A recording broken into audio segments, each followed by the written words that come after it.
Hello everybody, welcome back to Challengers Elite, day 2 of group action, of course, starting in Europe. My whole chip with me, I've got Infinity for the day, and boy, man, day number 1, a little bit chaotic, I think largely because we were looking at all these brand new rosters, seeing what was going to work and what may not work on the other side, and I think the results kind of spoke for themselves as we saw the day 1 action, Brody, but give me your thoughts, reactions, and how you're doing today.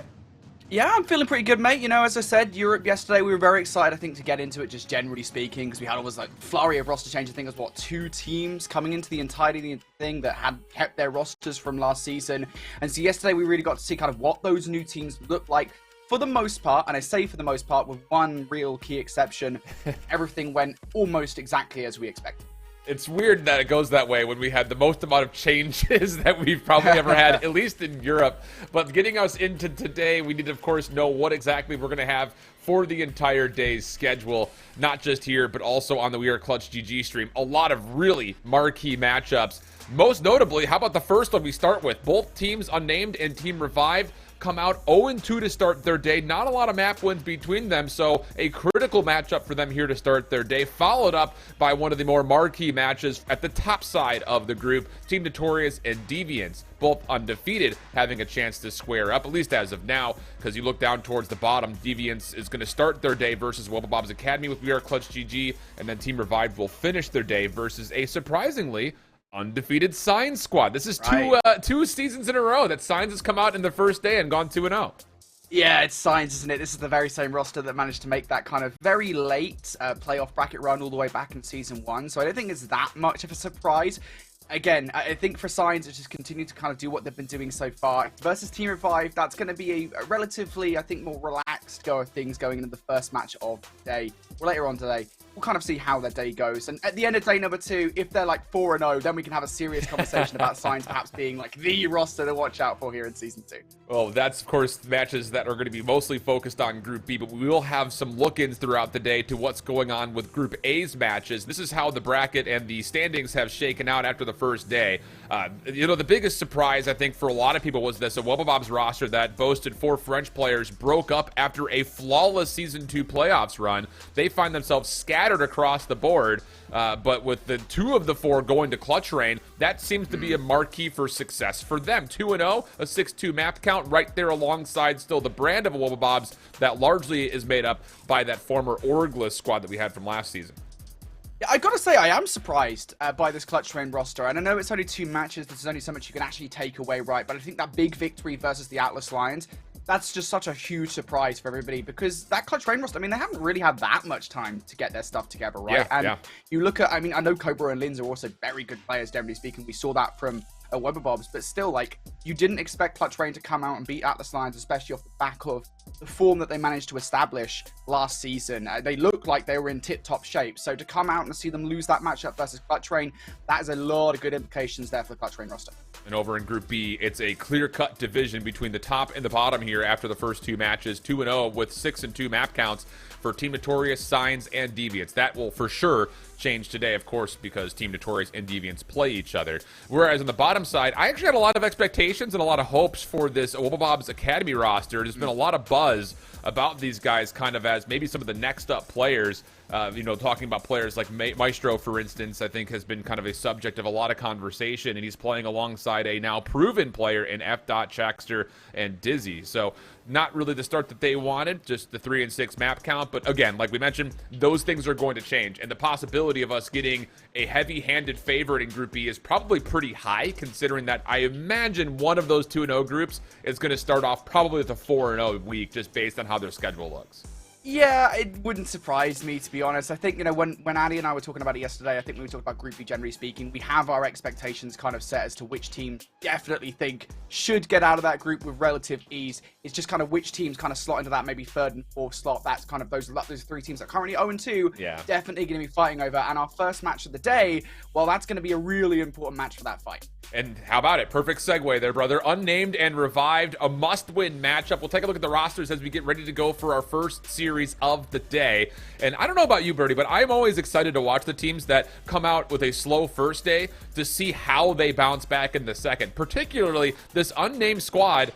Look, these are all players and names that we're very familiar with at this point, and I'll be honest, I don't anticipate them going quietly into the Dark Knight here after an 0-2 start. Rafi, Mythics, Henry, Defrag, all of which have significant careers behind them. Just comes down to maybe just having one bad day worth of COD yesterday. Yeah, I mean, what, they come into this season making that change, right? Bringing Henry back into the roster. Dave is now gone. And, you know, I mean, is that a positive change? That's really the question that we have to ask about this roster. So far, so good, I would say. I mean, Rafi and Henry, I think both, statistically speaking, are in the top performers from day one overall in European challenges. And that's not unexpected, right? And again, you kind of talk about the I guess the veteranship of a player like Defrag on the roster as well. I mean, there's just a lot of positives that you can take out of this unnamed team. It's just really getting the wheel spinning and actually getting their first victory on the board that they need to do that. And the point you bring up about some of these players being near the top of the KD leaderboard, you kind of wonder, well, how did they only win a map yesterday? Like one map. Like with those statistics, you would think they'd be doing much better. And maybe the ceiling will still be, you know, attainable for them here today. As we look on the other side for Revived Gaming, this is a squad that, you know, again, kind of comes with a little bit of underdog caliber to it in my mind, just because of the recent form. I think the surprise of Pac, who I thought played pretty well for Team Falcons, now being let go off of that squad for a favor of a forced Saudi-based team. But the question marks here, I look at the two players in the middle, Genesis and Detain, both of which have not really lived up to their reputations in the last couple of years. And maybe you could kind of say the same thing about Niall, as he's been very hot and cold throughout the last 2 to 3 years worth of Challengers gameplay. But it is a bit puzzling to see Genesis and Detain not find the success that we're used to seeing their names next to. Yeah, it's kind of funny, right? Because whenever I talk about Genesis and Detain playing together, I always associate that with like that kind of middle Black Ops 4 singularity. Yeah, there, like, yeah, way exactly. back in the day. Way back in the day. And that was a pretty successful roster, right? So, like, I don't know, man. That's a good GO to see them back together again. And actually, it's kind of funny because we were looking at the stat lines from yesterday, looking at this revived roster.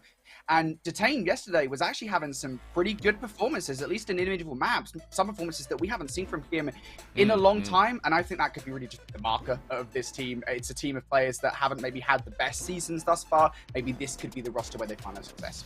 We'll have to come to see, of course, after yesterday, not very good, but some spotlighted players to keep our eyes on here as we get ready for this series. I think you look towards Mythics and Pac in particular. I mean, just kind of sitting underneath the 1.0 KD marker, it kind of feels like amongst other members of either team that have been successful, it almost feels like these are the two players you kind of need to see step up if this team wants to, either team wants to start to find wins, especially on a very critical day number 2.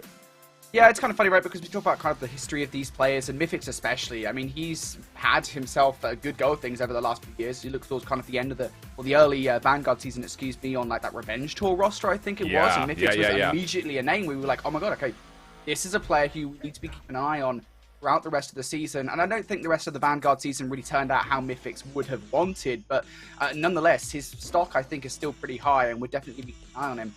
For Pac, on the other hand, though, I think this is a player that, you know, he made that decision to join that Falcons roster, and that is a big risk because Falcons, they've just made their debut this season in Europe. They've made their debut in Challengers this season, and he impressed a lot of people. So these two players, a lot of potential here.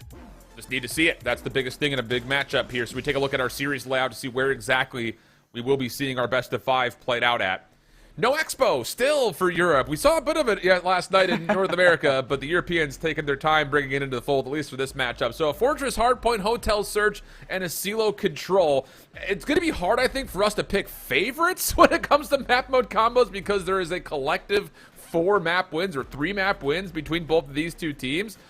In particular for Unnamed, they have yet to win a respawn, so I think that's where my attention goes off this immediate map and then potentially the El Silo, where they did play it, I think yesterday. So, you know, this is, I think, one of those moments where, like, all right, we need to see the respawn step up here if Unnamed want to get back into the fold. Right, and it's funny looking at this map set. These are maps that actually, for the most part, were played yesterday by both Revived Unnamed names. And looking specifically towards that Fortress Hardpoint to kick off the series, they actually played Deviants Gaming pretty close on this map mode combination. It was a 246 to 250 loss. Yep, all right, it's a loss, but at the end of the day, that's a very close scoreline to lose by. So Revived Gaming, I think, you know, as we said, on the flip side of the conversation, you've got an Unnamed roster that haven't won a respawn so far. You've got a Revived Gaming that actually looked pretty competent on Fortress. This might actually be pretty fortunate for them. All right, here we go. Must-win matchup for these two squads at 0-2 so far. You go 0-3, and your chances at making playoffs are not impossible, but boy, you're going to need to start to find some help and win out from there on out just to go 2-3 and hopefully force a multi-team tiebreaker, which, if you don't take by the candor in my voice, it doesn't happen all that often. So this may be last chance saloon for both of these two teams, which always is painful to say so early on into the season, but that's the way the cookie crumbles. Unnamed, revived, must have it. Fortress Hardpoint, about ready to get into it. And of course, throughout the day, we will be swapping into other games' perspectives. So if you're looking for your favorite squads and they're not necessarily on this broadcast, they may be on the We Are Clutch GG broadcast, or they may still pop up at any given moment in time. Man, I just want to see who shows up and who shows out immediately, especially considering, like you mentioned, for Unnamed, there are some major KD leaders potentially underneath this 0-2 disguise, so to speak. Yeah, for sure. I just love these rosters. I think just looking at kind of these new teams, as it were. Unnamed. Can we call Unnamed a new team? Can we say they're a new team? They've just made a roster change. I don't know if that's fair, but nonetheless, they've been looking pretty good, and it's just nice to see kind of the names trying to find their way through European challenges at this point. Because as you said, I mean, the big thing with European challenges is, as a region, you have kind of those big top four teams, right? That we always consider. You've always got this big four, and then you've got the teams trying to break into the top four, trying to take matches away. And actually, historically speaking, this season, Unnamed have been one of the teams that have been able to do that. I mean, all the way back, I think when they were Nixa back in season one. I think it was Notorious they took down in like losers round 1. And that was a big upset back then.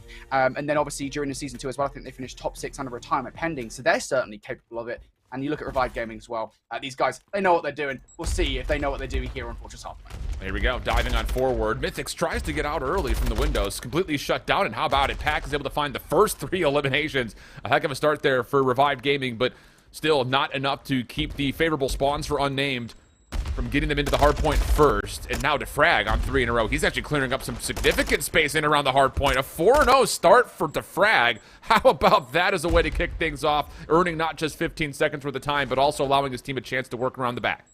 Yeah, matching what we've kind of come to expect from Defrag so far this season. Back in retirement pending, these kind of performances were pretty common. Unfortunately, he will go down off the back of that 4-spree massive kill from Detain, but the trade is good. Nice little Semtex coming through from Henry as they now start to focus on these rotational battles. And Genesis and Pack now already starting to aggress around this backline. Mythics for the double.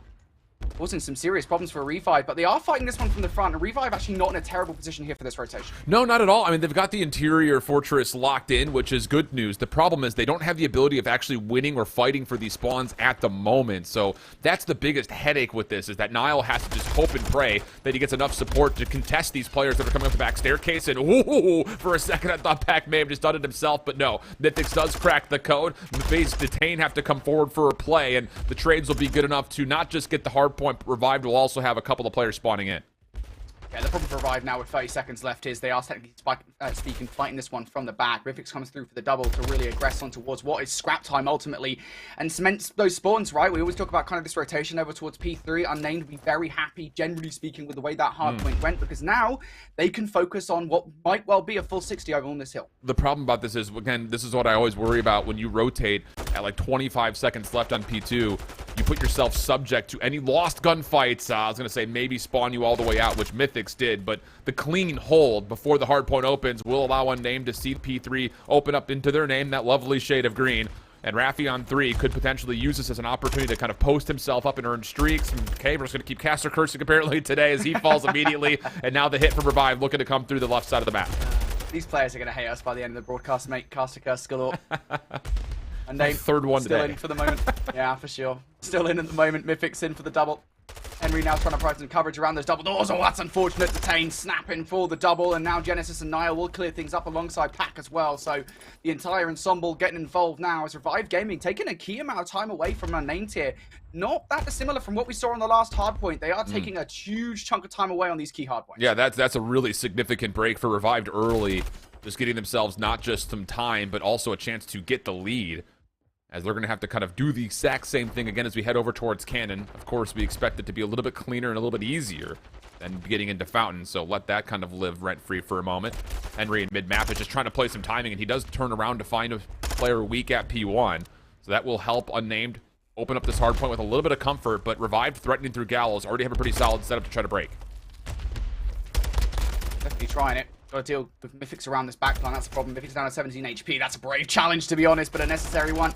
We're just trying to stop them before they get anywhere close. And now Revive, they are banging at the door. One by one they go. Unfortunately for them, though, they fall not just foul to 3 players from Unnamed, but a little bit of team kill coming through from Nile. Oh my god, what on earth was that spawn? Raffi just watched Pat get back into the map. Yeah, things like that happen. You don't love to see it, but it's just the way the map goes at times. And honestly, you know, kind of dealing with this, what looked to be convincing break for Revive, huge credit to Defrag, who's kind of just been in the picture just enough to make sure that he's locking down spawns at the same rate of helping his teammates on the hard point itself. Really good positioning out of Defrag, now on 4 in a row. Pack will shut him down for anything further, trying to get towards the killing spree, and that will allow a chance for Revive to fight through mid-map, but they're looking at about a 30-point deficit, and that's growing as Unnamed actually get into the hard point very rapidly, and Mythix is in a spot to watch this rotation around the back. Even though he only gets 1, that's information transmitted to his squad as far as where this hit's coming from.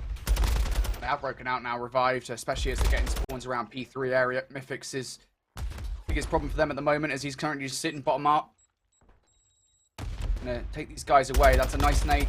Tag on towards Detain, just keeping these guys away from the hill at the moment. This zoning is great from Mythix. Finally, he goes down, but again, he's buying enough time for the rest of his team inside maps to try and get back on towards the hard point or at least keep Revived out. But as I say it, kills come through from Pack and Nile looking pretty good. They will now finally be able to get some modicum of time, but no, never mind. Just as I say, Revive, what, touch the hill for like 5-10 seconds at best, and Mythix just decimates him. That is an unbelievable set of gunfights for Unnamed. Pretty much all of them were individual 1v1s. The kills came through all simultaneously, so no chance for trades that are Revived, and we'll exit the first set of hard points at right around a 50-point game. So still within the possibility for Revive to stay in it, but they're going to have to do something to kind of turn the trend around, because at the moment, Unnamed are doing, I would say, just a better job around the midpoint of these hard points, especially the key ones, right? 2 and 3, they were really good at trying to get the rotation going, but, you know, that last hard point in particular, I think, really says something about the tempo that Unnamed is playing at, being able to use kills and then quickly capitalize with some ground control. At the moment here in this game overall, Revive just a little bit down. Still kind of path back towards this game, but you got to be careful of players like Defrag completely blowing up. He did it on P1 last time around. Almost does it here. The 2-piece will be enough there as Henry clears things up for Unnamed to grab what should be the scrap time. And now a real opportunity here for Unnamed to put their stamp on this game. They're currently up by about 40 points or so. They don't have control of the rotation just yet as Revive forcing their way through. And Genesis a massive part of that with that 1v1 on towards Defrag. Whoa. But still, they do have a chance. And as I say it, well, as Genesis picks up 2 and Detain with another one as well, I don't know if they have that chance anymore. Yeah, that was such an important elimination from Genesis just to get a chance to anchor these spawns. It's still not convincing yet with the ability for Unnamed to possibly work through bottom art, but Nile is getting onto his workhorse and getting some work done here just inside and around the alleyways and archways of this cannon area. Detain also working with him down low. The SMG's very much so focused on this middle portion of the map, just trusting that the ARs can keep safe the archways, and rightfully so. It's been very nicely handled so far for Revived. Unnamed, not even going to bother with another hit. Yep. They're going to take a very costly rotation, giving up 30-plus seconds worth of time here on hold, and that's going to be interesting because Revived is already here with numbers trying to threaten the rotation. Yeah, this is a big risk. It's a pretty common one to see, but it is a massive risk. Fortunately for them, as the kills come through, it does work out. You give up that back 30 seconds. Again, you give a massive lead away to Revive Gaming on the hope that Unnamed here are able to get, again, a large chunk of time off this hard point. Last time around, Alan, that was not the case. They lost the back 30 to 35 seconds away to Revive Gaming. Can Henry hold? That's the question. Also got the help of Raffi from backpool. So as soon as the player tries to enter through, Henry should be able to capitalize at least for the 1 kill, but the look is there from Genesis. Now Nile for the 1-2 trade. Raffi able to trade on out with the numbers in favor of Unnamed here. They've still got those close spawns. Oh, this is interesting because you've got a 50-50 foot race. You got Revive spawning on the bottom side of the map, Unnamed from the top, but all Mythics. A double from the back side of the hard point before he eventually gets dropped, is able to allow more of Unnamed to move forward. Raffi, a difficult gunfight with the tack in hand, but still makes good on it. And where Unnamed faltered last time around at this hard point, allowing Revive to break through. This time they stand relatively strong. 20 seconds still to fight for, and Revive to have one more chance to try to break this. Okay, I mean, you want it really. 15 seconds, you might as well go for it. And Genesis is going to do exactly that, but only really successful for 1. So that's a whole lot of time for Unnamed. We said it, going in towards that hard point. They gave away the back 30 off P2. They wanted a full 60 off the back of P3. That is exactly what they get. So now we go over towards the rotation. Revive Gaming have to hit this first. But you got to contest with Henry, who comes out for a double.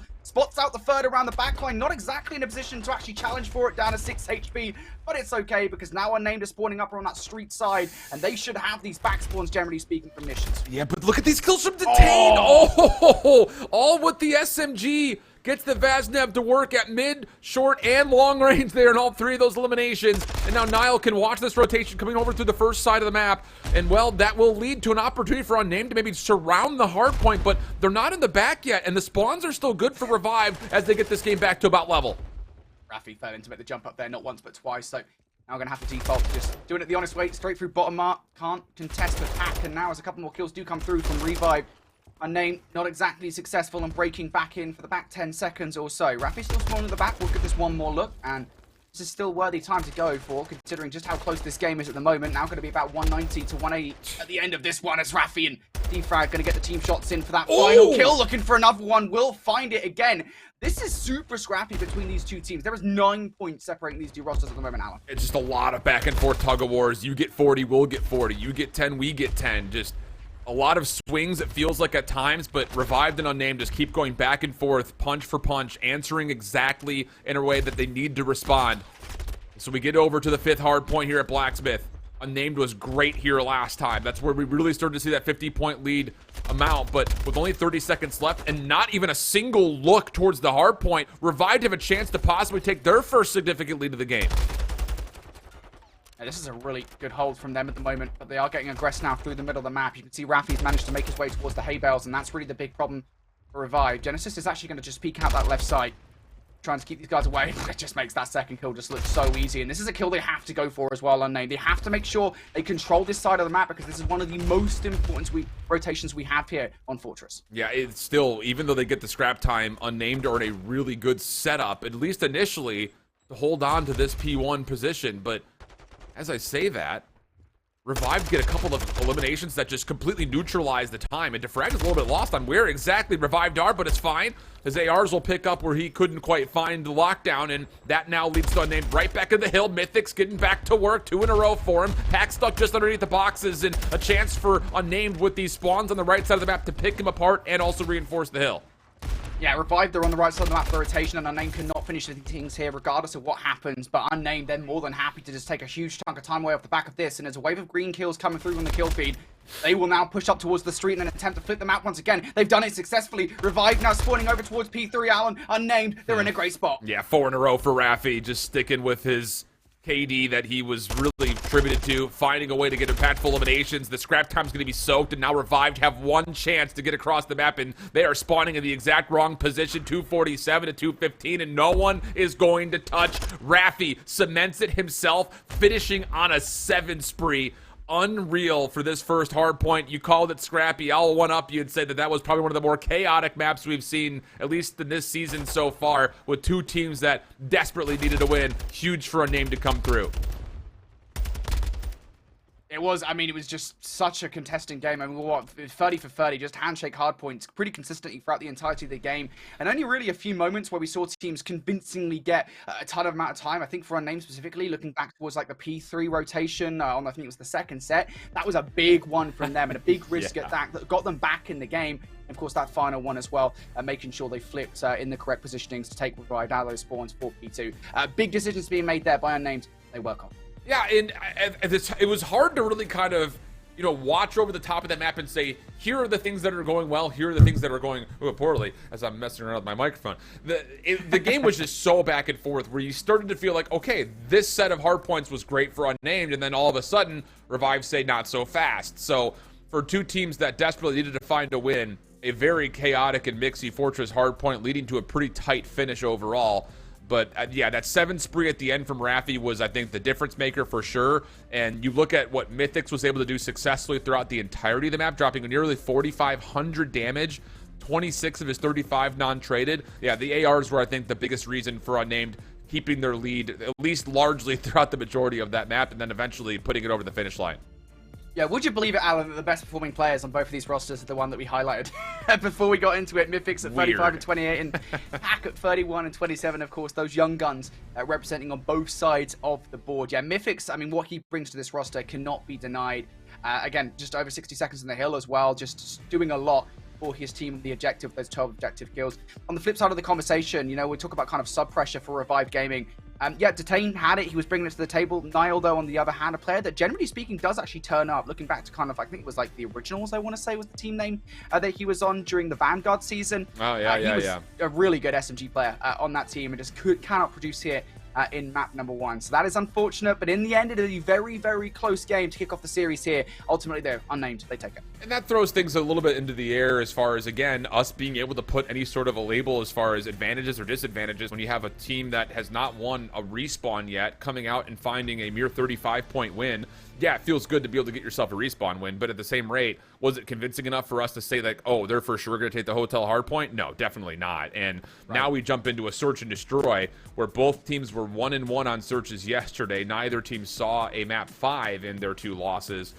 So, you know, take from those statistics what you will. The only thing we could really say is that, you know, for the side of Revive, they did play this map yesterday, and they looked pretty good on it. 6-2 was the score final. So, you know, maybe there's something that really clicks with them on this map, and you're just hoping to find an echo of what you were able to do yesterday to get right back into the series and send us to an even 1-1 count into map 3. Yeah, that can't be understated, by the way. Like, a 6-2 victory over a roster like Detroit Deviants, or Deviants Gaming, whatever they're calling themselves at the moment, is a big victory, because they're one of our big 4 teams, right? Yeah. I don't know. I'm coining this phrase, Alan. I don't know if it's actually a thing. It is a thing when I'm here. It's a big roster to take out in Search and Destroy, and that was the one map they managed to take away in that series. So that bodes really well for them here, but, you know, it's kind of like, it is precedent out the window now, because I already talked about, you know, map number 1, going back to that Fortress Hardpoint. Ultimately, even though Revive lost that versus Deviants, it was a really close one. And they just lost it a little bit more. We'll say a little bit more to Unnamed. So who knows, honestly. I think for Search and Destroy, generally speaking, though, you talk about kind of a player like Raffi. Like, that always is the conversation point for me when you look at Unnamed. I know, like, it's probably a tired talking point at this point, Alan, but, like, it has to be said. Like, Raffi is so good in Search and Destroy because it's where he originated from, right? You know, before you started playing Respawn all the way back in, like, Black Ops 4, which is basically 5 years ago now. God, that makes me feel old.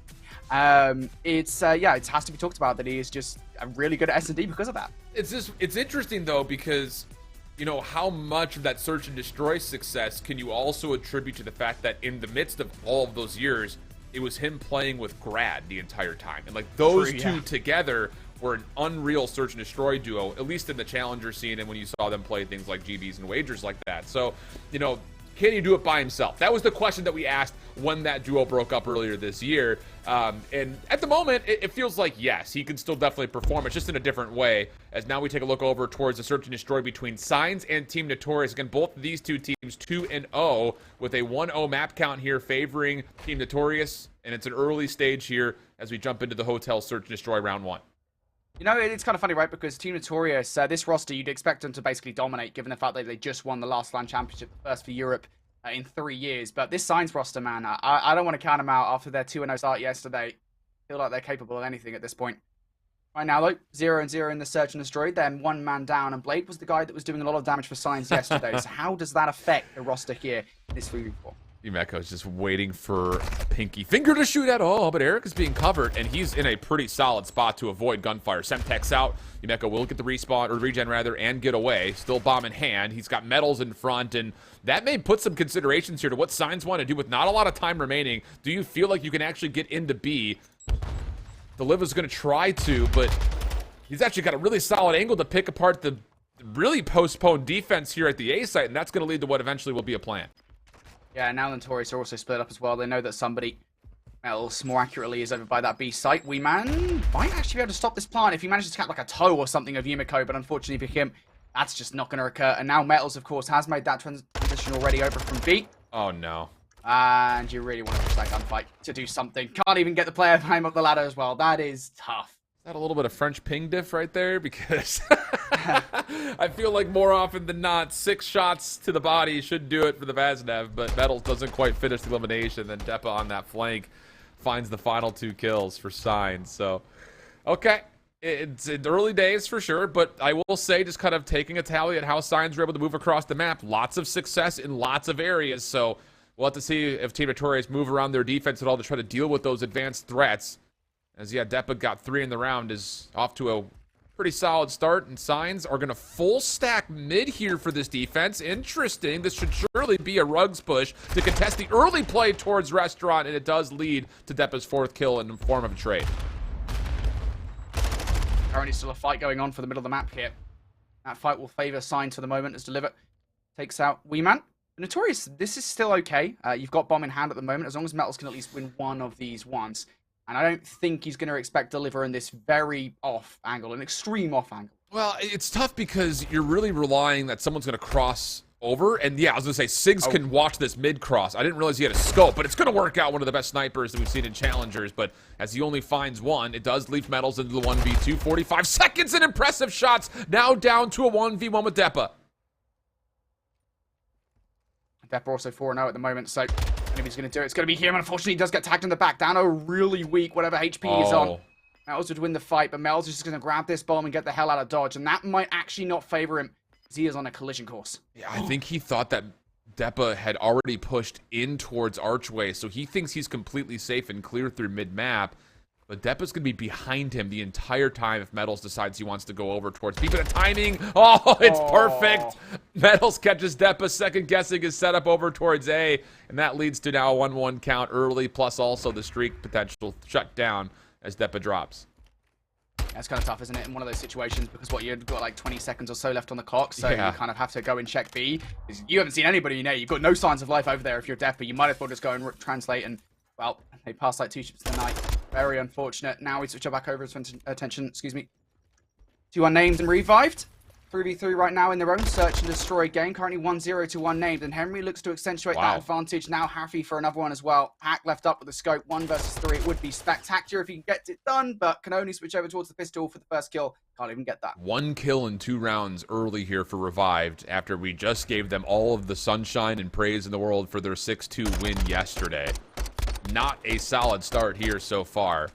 And you mentioned Rafi. We do have to also bring up Henry's performance from yesterday with the sub. He put together a wonderful search and destroy KD. And if it's in the fashion of what we just saw right there, where he's getting forward, putting pressure, whether it's on the defensive or offensive side of the bomb, in towards mid on this map, that could be a problem for Revive that they may not have the solutions for, especially if they're going to rely on pack scoping. Yeah, and aggression on this map as well is pretty paramount, right? I mean, you have to have somebody getting hyper-aggressive, whether it be on the offensive side towards Bedroom or on the defense through that statue through double arches. Here in this round, though, the Taint is the player getting a push all the way up towards that L desk, and Mythix takes him down. This is a lot of oppression coming through from Unnamed here on the defense, because they're just watching over the A site, and now in this position is just not going to feel comfortable enough at all to get this bomb down. I don't think you can even go for this plant. I think you have to look to Genesis to make a play. Mythix gets the information that Nile is down low, also hears Pack's shots ring out with the scope. But yeah, I think your focus here has to be, Genesis, you need to make a play for us, because you're trapped here at the A site, and, well, Nile will get one, but he's not going to get out from behind this box in the middle of the map. You have to get help from Genesis. And he might have actually just got the timing. You can see it, number 3. No. Making his way behind. If I'm not in that position, I know you're kind of stuck between a rock and a hard place anyway, but, like, I would have waited a little bit longer for Genesis to make something happen. 30 seconds left now. Genesis' situation, he's just becomes much more untenable, and you're not getting that first kill. Yeah, it's kind of tough there. Just maybe if Nile waits a little bit longer, that 2 versus 3 is possible, but doesn't occur. Yeah, I think the setup here from the side of Revived was trying to flush out that player on that bottom corner underneath Bedroom, but the initial play was largely shut down by some counter nades and just good crossfires. And that is a byproduct of a little bit of blind countering right there, when you've got a 3-man defensive stack in and around Bedroom, when normally you would assume that there's probably only going to be about 2, or it's going to be a high-low stack inside of that little cross corner. But no, it wasn't that this time around, and Unname's first blood kind of puts that round out of reach in certain regards for Revived Gaming. With only 2 kills through 3 rounds, mind you. Rafi's on 4, Defrag on 3, and this next offense sees Unnamed largely focusing towards Rug. Revived not far away from this. All 4 members focus in towards mid. For Unnamed push, this is going pretty well so far. Revive now have to get themselves in towards kitchen. Rafi's already here. That's super problematic.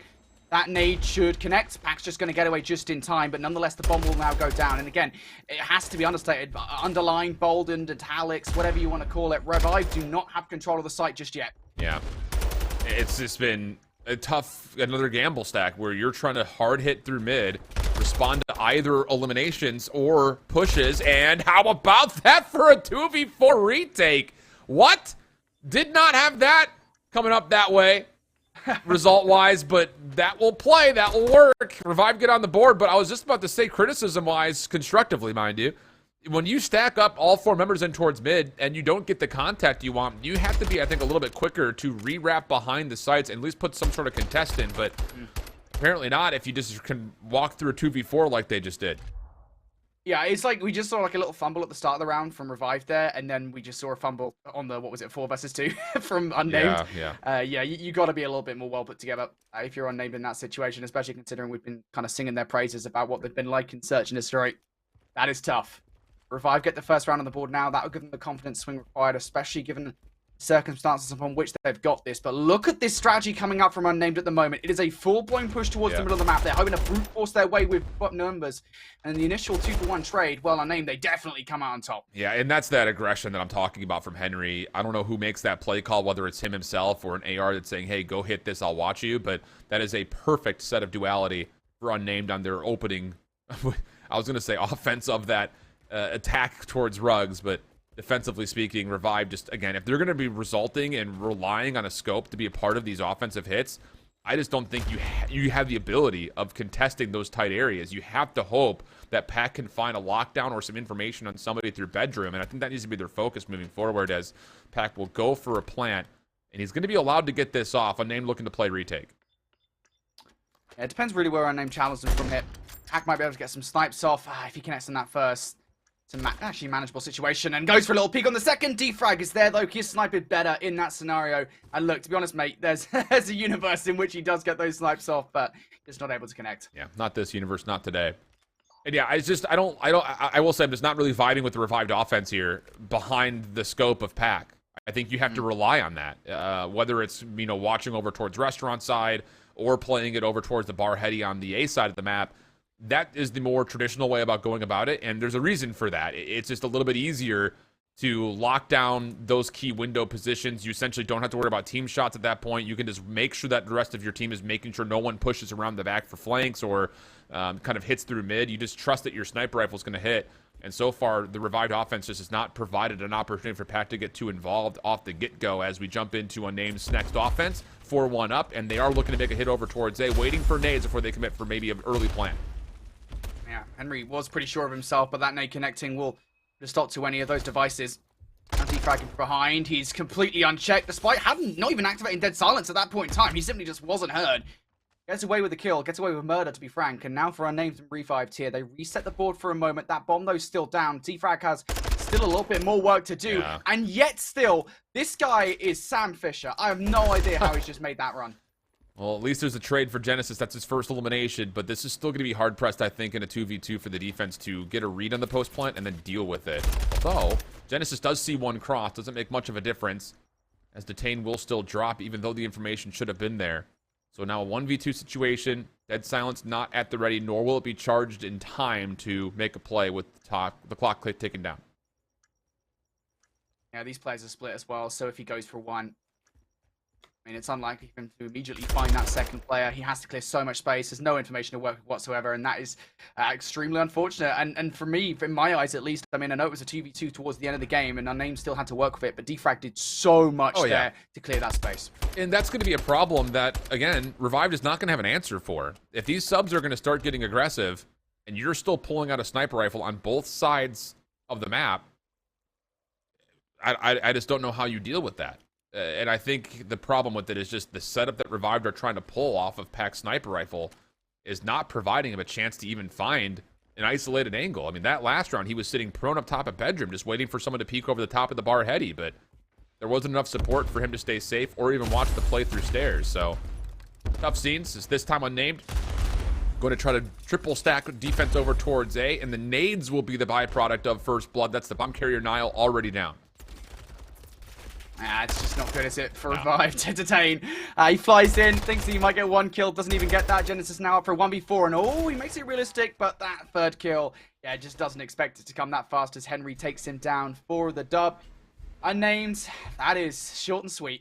Yeah, and it's convincing in pretty much every sense of it. The only round they dropped was a 2v4 that I don't think they ever drop ever again. They got the bomb planted, you had all of B in your control. just maybe a little bit of miscommunication or mismanagement as far as where everybody was and who was watching what, which is something that does happen every now and again with newer teams. But man, I'll tell you, I never really could get on board with how Revive Gaming were trying to pull off Pack Sniper. I mean, he had 3 total kills, and I don't think maybe one of them was with the sniper rifle. Yeah. 2 of them at most because we missed the first round. But I don't know. It just never really felt like they had something in mind. It's like, okay, Pack's going to watch this. He's going to lock it in. We need to make sure that we play for picks, and we just make sure that these aggressive angles through mid or over towards rug side are just kept resisted, and we don't let them get into our backline for free. But It felt like Revive were trying to, like, also aggressively hit without numbers and without the proper support, and it leaves your sniper rifle just completely isolated, and you really never felt like it had an impact. He was, I think the best comparison I could make was he was trying to channel his inner Maple on Hotel Search in Australia. You know, we talk about kind of Notorious and what works for them on that map, and Maple is consistently creating space with the sniper rifle, then the subs work off that to push forward and get the real estate. The key parts of that were just not happening there for Revive Gaming, and they'll watch that back and they'll know it as well. So not going so swimmingly in that series as Unnamed now find themselves 2-0 up. In this one though, Wubble taking on the Atlas Lions in what is, I think, a key match really for both of these 2 rosters. Yeah, I absolutely agree. I think for Atlas Lions, again, they came off as La Nave del Misterio. They had a very poor start to Season 2 and then bounced back with a fire. And you have Super on this team who continues to be one of the top KD leaders season after season in this online form. So, you know, that's the player you kind of look at for this Atlas Lions squad. Not having a great start here, just 6-5, but you figure that will change as Wubble will finish off P3 and have a chance to also have some presence here over towards Duet Admin. And oh goodness, Denza nearly got a double of his life, but Super does deny, and off the regen, he'll have another 1v1, likely with Vortex if he decides to challenge. Yeah, I think this 1v1 is about to multiply into a 1v3. Players swarming around him, and so Wubble will be the first team to touch it over in this new hardpoint. And this is a really dangerous period of time here for the Atlas Lions, generally speaking, as they currently find themselves situated outside of this hardpoint. They're 40 points down already. You can't really afford to give this one up. Kills now starting to come through for the Spanish. Jacko flies on through. Well, you needed to be a little bit more successful than that, and that doesn't work for me. Super has to come in here and save the day, and he goes down. I'll be honest, I don't get that for the Atlas Lions. Why are you going in 1-by-1 like that? Yeah, that definitely was a bit of a miscomm for sure. Maybe just not the right time to hit Vamos on the go call, but you know, that's also unfortunate because Super, I think, had a chance to actually still fight back, but got the auto mantle when he tried to jump the corner, which is tough seed. So yeah, everything just kind of going a little bit wrong right there for the Atlas Lions, and it leads to some pretty significant punishment on the other side. Wubble now up about 70 points. As we rotate over to new, the subs are going to start to shine, and you need Super to start to control some space here, I think, if you're looking at this from Atlas Lions' perspective. Yeah, every single hill at this point, I know we've said it just as we've gone over the last one, is integral for the Atlas Lions to keep themselves afloat in this game. Need to make sure you keep Wubble at bay. And roll so far, not so good. Vortex comes through for the double up the ramp. Super now left up, isolated inside, in for the double.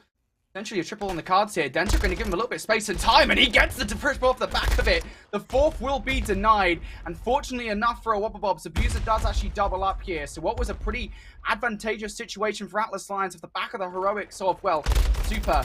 Wubble going to be right back in towards the hard point. Yeah, the dispersion when it comes to how Wubble are able to get into a hard point, help each other out, and just kind of selflessly play for the team more than the player has always been really high when you talk about these individuals. And bringing Abuza into the mix here alongside Vortex, Harry, and Denza, I think is a really big heads-up play because Abuza has been one of the most powerful ARs that can have takeover moments time and time again. Not that Wubble, you know, as this roster is concerned, we're missing that necessarily, but it is an addition, I think, to what kind of firepower they bring to the mix. And seeing them all over 30 seconds of hardpoint and nearly everybody at 10 eliminations, that just is a reflection of that added addition, you know, when it comes to Abusive being a part of this roster. Atlas Lions just need to get something going right about now. Rencourt in the middle. Doing a good enough job to, I think it was, what, 4 in a row now for him. He's actually doing a pretty good job at keeping these guys away, but it is just him, effectively. Maybe that's all they need, to be honest. He's on 5 in a row now, just 1 kill away from the cruise missile. And if he can get that, that might open up a window, perhaps a door, back in towards this game for the Atlas Lions. So far on this hill, they are taking a ton of time away. P1, generally speaking, is not a kill that you expect for that to happen, but finally Rencourt does go down. The cruise missile will be denied. And that's actually a really crucial kill coming in for Denza, whether he knows it or not. Yeah, absolutely. And this is the only way you make back, I think, this much of a deficit, is to get time where you least expect it. And they've done well, have the Atlas Lions, at not just securing that time, but doing well on exit here as we look to rotate down towards P2 and near the parking lot. Denza trying to control through mid-map. He's got Super held at bay, and Denza's just going to get to work watching the cross. This is a heads-up rotation coming out of Denza, waiting for help from his teammates, largely around the back, and now all the individual gunfights start to be won. Wubble Bob's looking good for the break. Atlas Lions will be spawning on the north side of the map. Denza going to lose that first blood, so that's a pretty good look for the Atlas Lions, generally speaking, but there's a couple of kills, or a 3 coming through from Wubble Bobs again. These situations which look, for a moment, for a fleeting moment, advantageous for Atlas Lions, just very quickly disperse away from them. Vortex now on 4 in a row, looking to make it 5 with Sukri around the back line. He's the only player contesting from the Atlas Lions at the moment. He will bring Vortex down to 6 HP, but Vortex just cleans up a kill in the middle of the map instead. Finally, Sukri will go down, not before taking Vortex off that streak, so a good kill for him to make. But at this point in time, you're fighting from the back foot. Like, that is not good enough. Yeah, and the thing about this for the Atlas Lions, now you start to make the comm happen of we have to challenge everything all the time, because any bit of scrap time gets this game further and further out of reach. And as they kind of put that into effect, the exit kills on P2 are won, the scrap time largely also earned, and the individual gunfights in what was essentially a 2v3 at New also come through. So really good moment here for the Atlas Lions. Just comes down to can they hold with Wubble Bob trying to stack for a high ground hit, and Yako shuts it down by himself. Big kills coming through now. You can see a combined 10 spree between Rencor, Super, and Yako. If they can keep that going and get the remainder of this time, they will put themselves in contention for the remainder of this game. And you can already see Wubble Bobs. You can see kind of the arrows, right? They're sending a couple of players forward individually. They were really hesitant in the play, and that actually weakens the holdover towards the rotation as well. Abuser now isolated. He's the only player over here while the rest of his team's spawning on parking lot. And what is happening at the moment? Atlas Lions, they are streaking out, and now Abuser finds himself all alone. I'll tell you what happened. It's Yako happened. He had a tremendously slow start, but now is up to 18 and 20 after being nearly triple negative at one point in time in this map. Renkor's also 23 and 13 for crying out loud. So as Yako gets called upon to try to lock down these hallways, the ARs are also in a good position to kind of watch these mid crosses. So again, this setup is so damn good for Atlas Lions. Just comes down to can they continue to find the kills, and so far the answer is yes, but Wubble Bobs will work in from the north side of the map. A chance to hold 40 seconds. This is critical time for both teams. And that leads advantage that we always talk about has gone kaput now for Wubble Bobs. They've got themselves a small lead over the Atlas Lions, and they want to grow it once again with the remainder of this time off the back of administration. One more hold, should secure it, and Rencor through the wall? What? What? Alright, I am being educated today, folks. Renkor's putting me in class, and the rest of us as well. He picks up the double. Is it good enough, though? That's the question. It will be good enough to put Atlas Lions in a good stead, but he's going to get this one more look for 15 seconds of important scrap time. Let's rewind time for a second here. I don't know what Rencor just did. Not me neither. I'm just glad that he was bright white and X-ray, because otherwise I would have been like, dude, check him PC. This is not normal. But so far, he's been able to provide a lot of backup towards his numbers. Super looking to try to contest this early time. He does neutralize the player on the hard point. Just needs to wait for a little bit of help, but Super maybe a touch too greedy. Thought he had the beat on where Wubble Bobs were set up at, but as he gets shut down, it's Wubble Bobs over 200 points. Atlas Lions need to set up, and they have to have a break. Yeah, this could well be the dagger here in this game for Wubble Bobs. They continue to get the remainder of this time. Atlas Lions, they want to break fast, and a team nade from Denzel will actually assist the Atlas Lions in this push. Rencor on an off angle.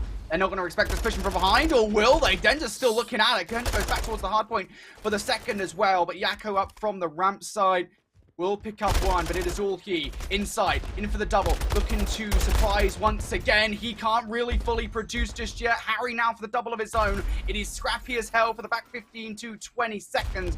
And Wubble Bobs, they will be the team to grab it. Yeah, it's just you don't want to give away this 10 seconds. You've got a couple of streaks that you can work with if you're the Atlas Lions, so you can commit a lot of resources to New at P1, but getting and allowing Wubble Bobs to 230 plus when you're sitting at just under 180 is not going to feel good.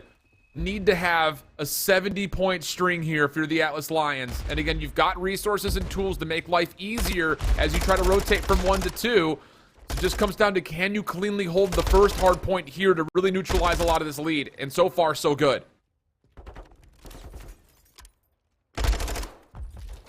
19 seconds is all that Wubble Bobs prior hit in this closing moments. Again, it was last hard point, last rotation. The Atlas Lions They're actually able to take a significant chunk of time away off the back of P1. Their problem now is Abuser up top in this top pay position. This top pay position is so frustrating to deal with. It's so annoying. And Abuser up here just keeping these guys away. Unreal. A third kill for Abuser. Now looking over towards the parking lot to try and take down either Sukri and Renkor Q are looking to rotate. Abuser just flies out. He's on 4 HP. He doesn't care. Well, he finally gets taken down, but the thing about it is he did way more than enough. But on the exit, Yako makes a little bit of space happen.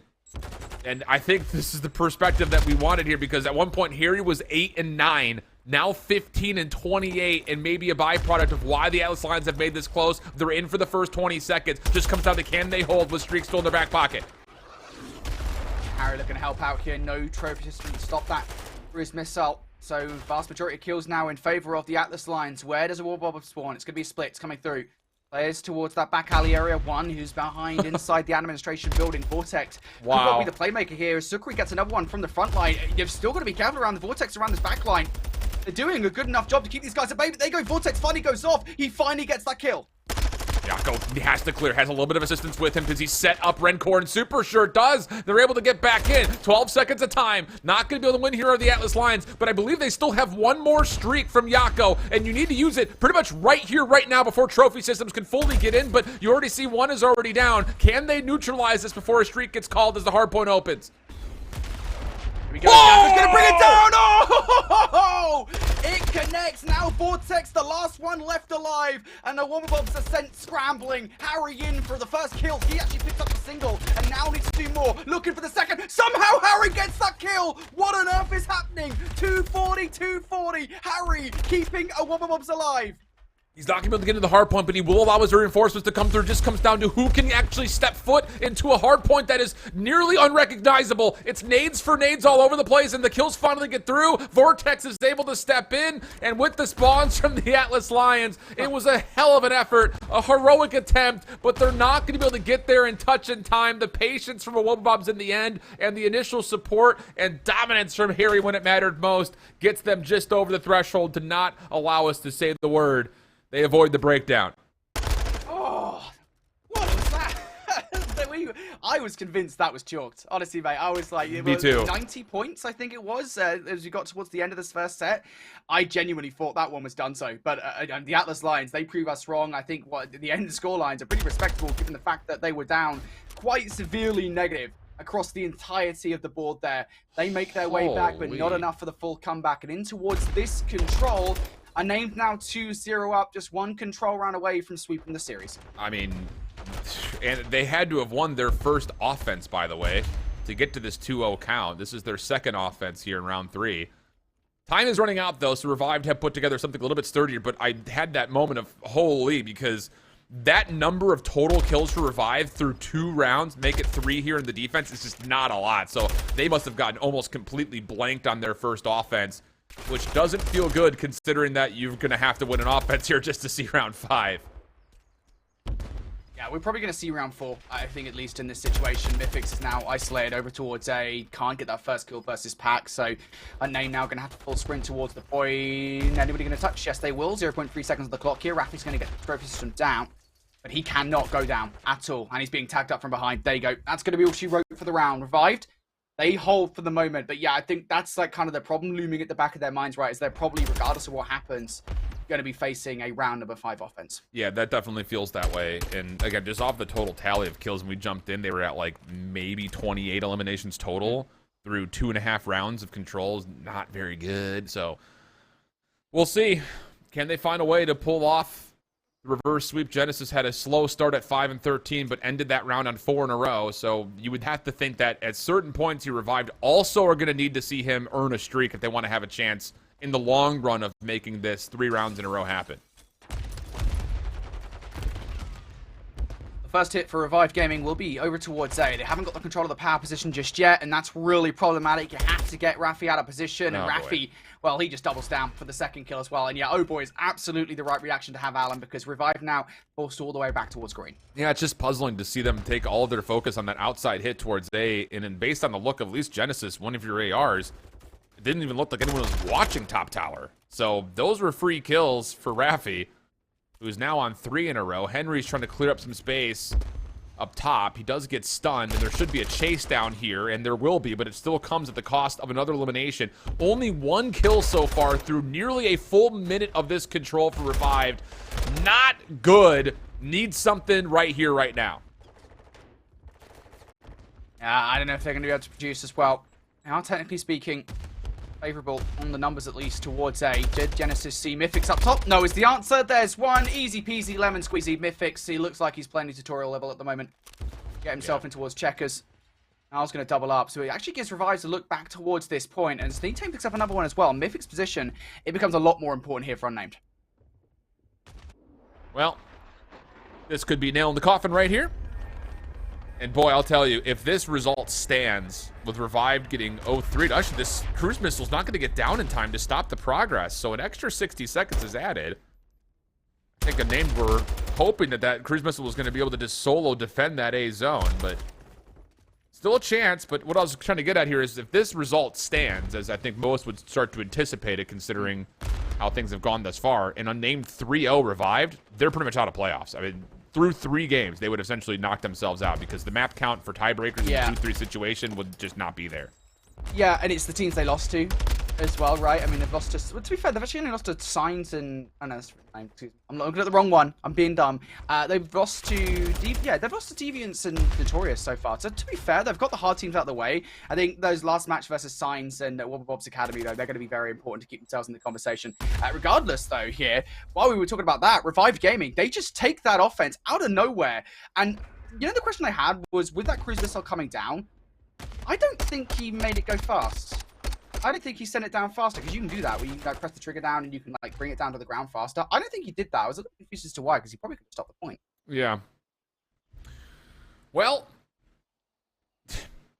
interesting prospects. All of a sudden, has my caster curse that I started the day now crept back into the action. All I can do is sit here and just like shake my head. It's like, I need to stop saying words because the universe has something out against me today. Mythics 21-12, and Unnamed are going to start on the offense here? So they must have won a round by kills? Maybe the defense was just like so fast. Maybe they literally just like didn't give anything away on the defense would be my guess. Wow. I'm not... Puzzling to be sure, but all of a sudden I look really stupid. More so than usual. Okay, mate, I was right there with you. I mean, because when you're up 2-0, you think, all right, you've done enough, but now all of a sudden, Revive find themselves on the favored side, and the first couple of kills are good. And maybe the third as well. You don't get any aim assist through that fence, and Genesis learns that the hard way as Mythic's taken down. Now it's going to be double stack coming through from Unnamed over towards B, but I don't think the trophy systems are actually there to cover stuns and nades coming down, and Pac gets one. Raffi going to get the first tick through, but he's being covered up by a couple of players. Actually manages to get the first, to be fair, and that will keep Unnamed in the conversation at least. Maybe a little bit of space now provided over towards A. Unnamed, they still have some options here, but it has to be a unified push, and a lot of this comes down to what Defrag can produce around the backline too.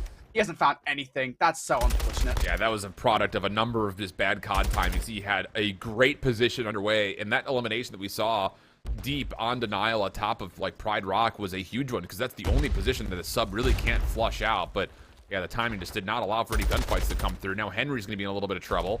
Has some support from his teammates around him, but they're mostly focused on A. And at least for Henry, he's done enough to pull the defense away from the A zone. And with the follow-up eliminations, this should be at least a double stack, if not more, as reinforcements are here. And with trophy systems down, you think that this should be a full capture, but I'm not going to say anything for certain because we've already messed that up a couple of times today.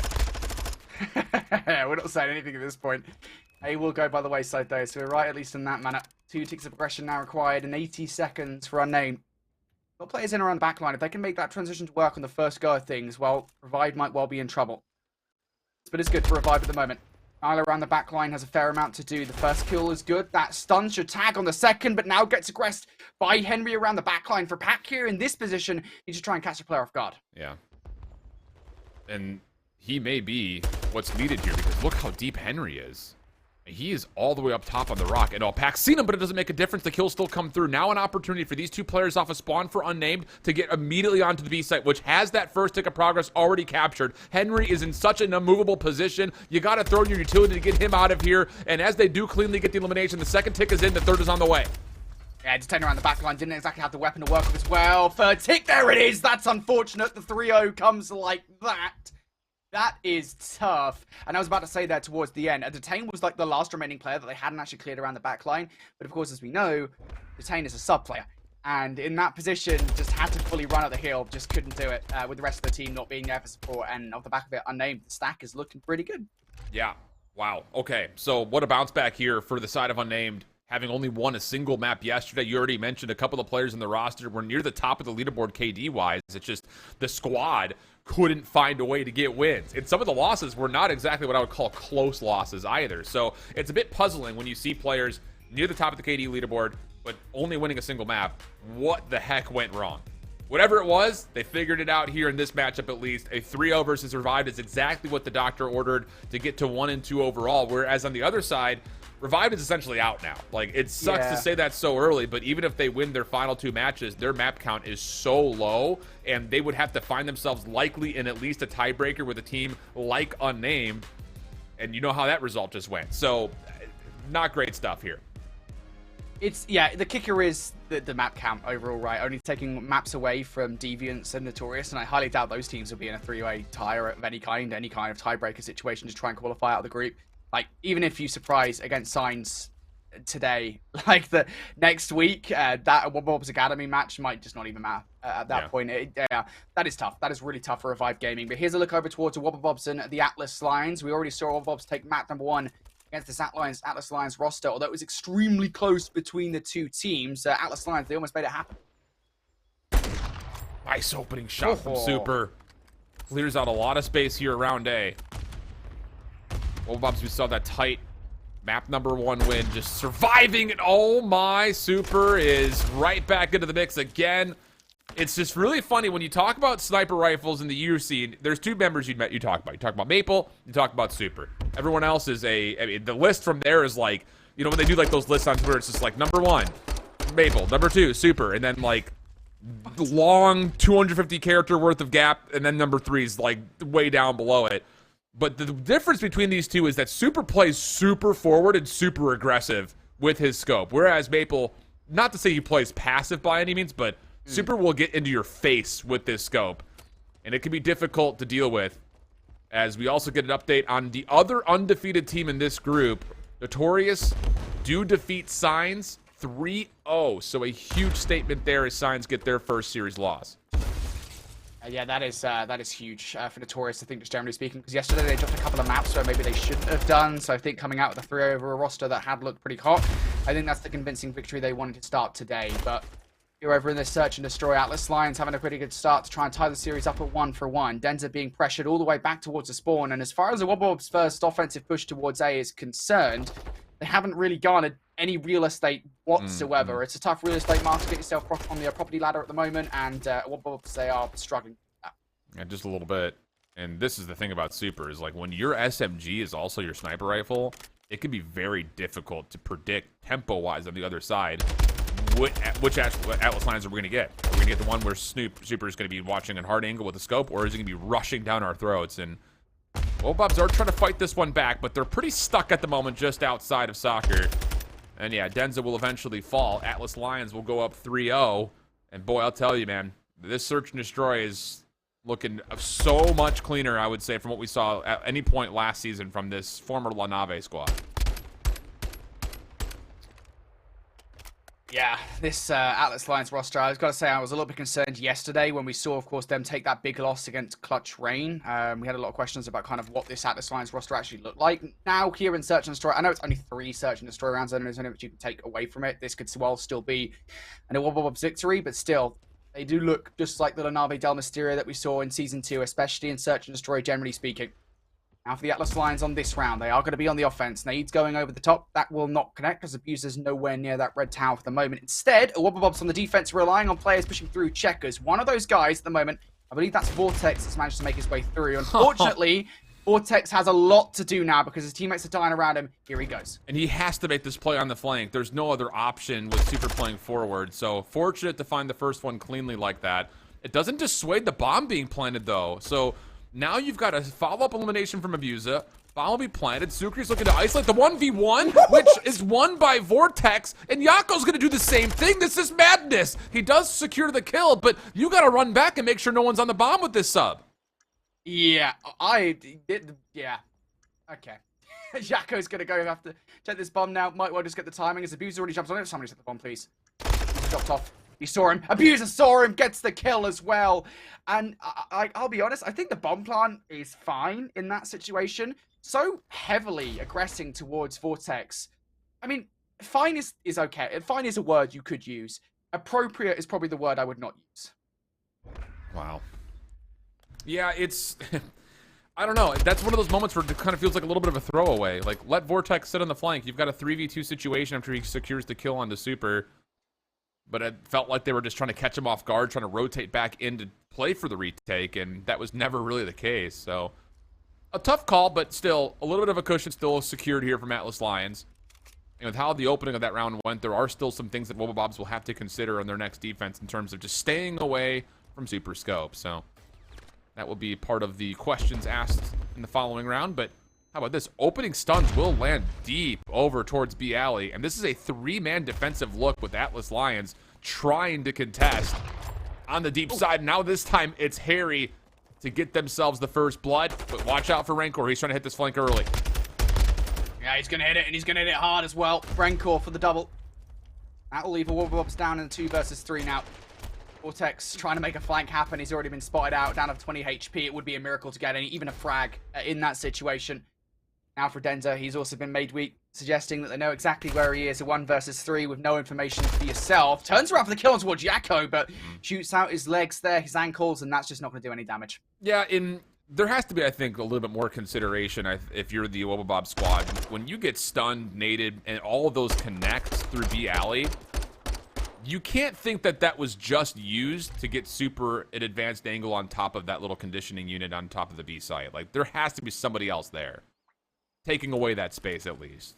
So no counter nades that I saw being really thrown that direction leads to Rancor going unchecked for a round-winning double kill. And now the Atlas Lions are back up to 3. And the question we asked a couple of rounds ago now back into the forefront, what do you do to stay away from Super? This time Wubble Bobs are looking to get aggressive through the A site. A stun will keep Denza at bay, but there's still a push through from Vortex on the other side. Be careful as well, because Atlas Lions, they're starting to push a player all the way through. Sukri getting the jump up. Dead Silence has been utilized as well, so they won't hear him coming. Never see him coming as well. Harry certainly didn't. And now that's going to cause alarm bells starting to ring in the Wubble Bob's heads at the moment. Sukri going to land that stun. It's going to force Denza out right into the welcoming arms of Yako. Now the 4 versus 2, and this bomb will go down. Yeah. And that is another cause of the problems when you've got Super who's getting a free angle to watch. If he doesn't see anything outside towards B, and you start to feel the pressure with nades connecting, stuns connecting through the front side of that A site, you just sit there and say, okay, we're going to rotate through soccer and just get the free play. Really good flexibility out of Atlas Lions as Yako and Rancor will finish off the round. And TAL will go up 5-1 in, I would say, very convincing fashion. Yeah, just a lot of the plays they're making at the moment, just generally speaking. Again, that one from, I think it was Sukri there that made the early play is emblematic of just kind of the way that they're playing this at the moment, just getting hyper-aggressive, just sending one player through, really making a Wubble Bobs feel uncomfortable about themselves. And it's really not like a Wubble Bobs aren't trying exactly the same thing. Like, the amount of times... I don't think I've got enough fingers at the moment to count the amount of times that I've seen Vortex hit a flank, or try to hit a flank in a variety of different scenarios. And it's just not working anywhere near as well. The Atlas Lions just crushing it at most avenues. It's just such a different game when you have to pay so much respect to a scope on the other side. Vortex gets it read. There's a lot of nades being thrown towards the outside A. He's cleared out the site, but look at the rotation from TAL. They're going to late hit possibly through mid with this little pinch on the back side. That's Rancor who's watching the exit as Yako's going to peek right through mid. Oh, doesn't quite get the elimination. Vortex tagged, but still alive. Gets away. Beanie as well as he gets up back towards 100 HP. One player about to crash through the door though. Rancor just makes a lot of noise. Forces Vortex to get some bullets out of the barrel. None of them going to connect Well just yet, but Vortex doesn't care, just flies wide for the angle to take Rancor down. Now Super and Yakko left alive in this situation, and they're coming from that courtyard area where Vortex, unfortunately, not able to get the kill because he doesn't see him through the nade smoke. Those things are so annoying at times. Yep. But nonetheless, the result is the same here, Alan. Yakko's in a 1 versus 3 with no time to do anything. Yeah, that's a heads-up retake idea from the Atlas Lions, by the way. I am pretty impressed by the idea of it. It just comes down to the simple fact that Yakko's initial peek towards Vortex doesn't quite result in an elimination, because if he gets that kill, Rencor has the ability to then push through those back double doors, denied or at least secure a trade if Yakko does eventually get killed. But the byproduct of that is you have to get the first kill, and that doesn't really fully come through. And like you mentioned, Vortex, great awareness off the door, banging open, gets the snap, keeps Rencor at bay, and then a good chase down to secure the kill. So Wubble get to 2, but once again, you have to wonder, what do you do defensively here? Because the last handful has been a lot of just give respect to Super, let him do what he needs to do. We'll just do something different. And this time it's going to be nade spam, trying to predict Super's position on the staircase, but he doesn't quite get hit by it. And Yakko stays alive through the opening shots with this 6 HP.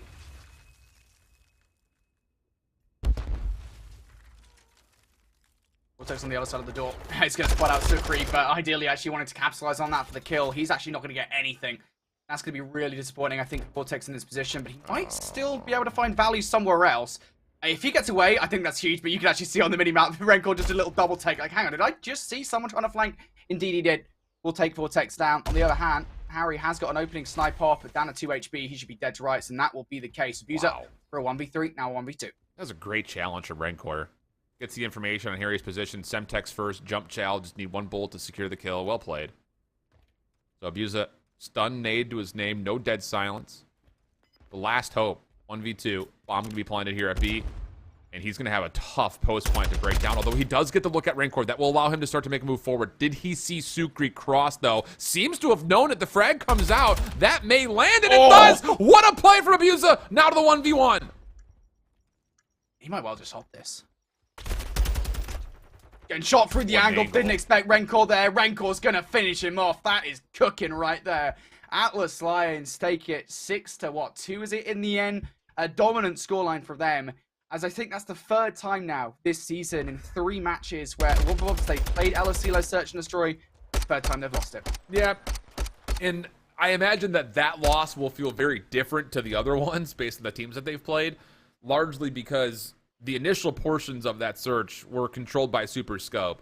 But then you also had Rencor, who was watching the opposite side of the map and finding, obviously, tons of value with that last stat line we just saw. And Yakko was an unbelievable force throughout the interior of the maps as well. So when you've got, your Atlas Lions or Lanave squad playing like that on the map, that is shades of what we saw from them in Season 1, for instance, where they were undominable in that map mode combination. You're starting to see that come to fruition once again with individual performances like that. It's a tough team to deal with on that map. It really is. We talked about it a lot in Season 1, where it's just like, don't play Lanave on a Silo Search and Destroy, because there's not going to be a good answer for Super Scope. And then, of course, you've got Rencor and Yakko, who are always threats on the map. So that just looks a lot like what we saw early on to this Challengers year. And I think if you are a fan of the Atlas Lions, you're happy to see that come back into the fold after a dicey 2nd season just a moment, ago. Yeah, this roster is very good at Search and Destroy. We kind of, again, saw that back in Season 2. It was a big reason why they were able to make the losers bracket the run they did through the lower bracket, right? Because they were able to win Search and Destroys against a multitude of different teams. And Rencor is just such a massive part of that again. I can't stress enough just how much of a contribution Rencor makes to this team. I think most people know that as well. I think most people know that anyway, that when you talk about kind of the raw power behind this roster, generally speaking, players that you reference are Super and Rencor.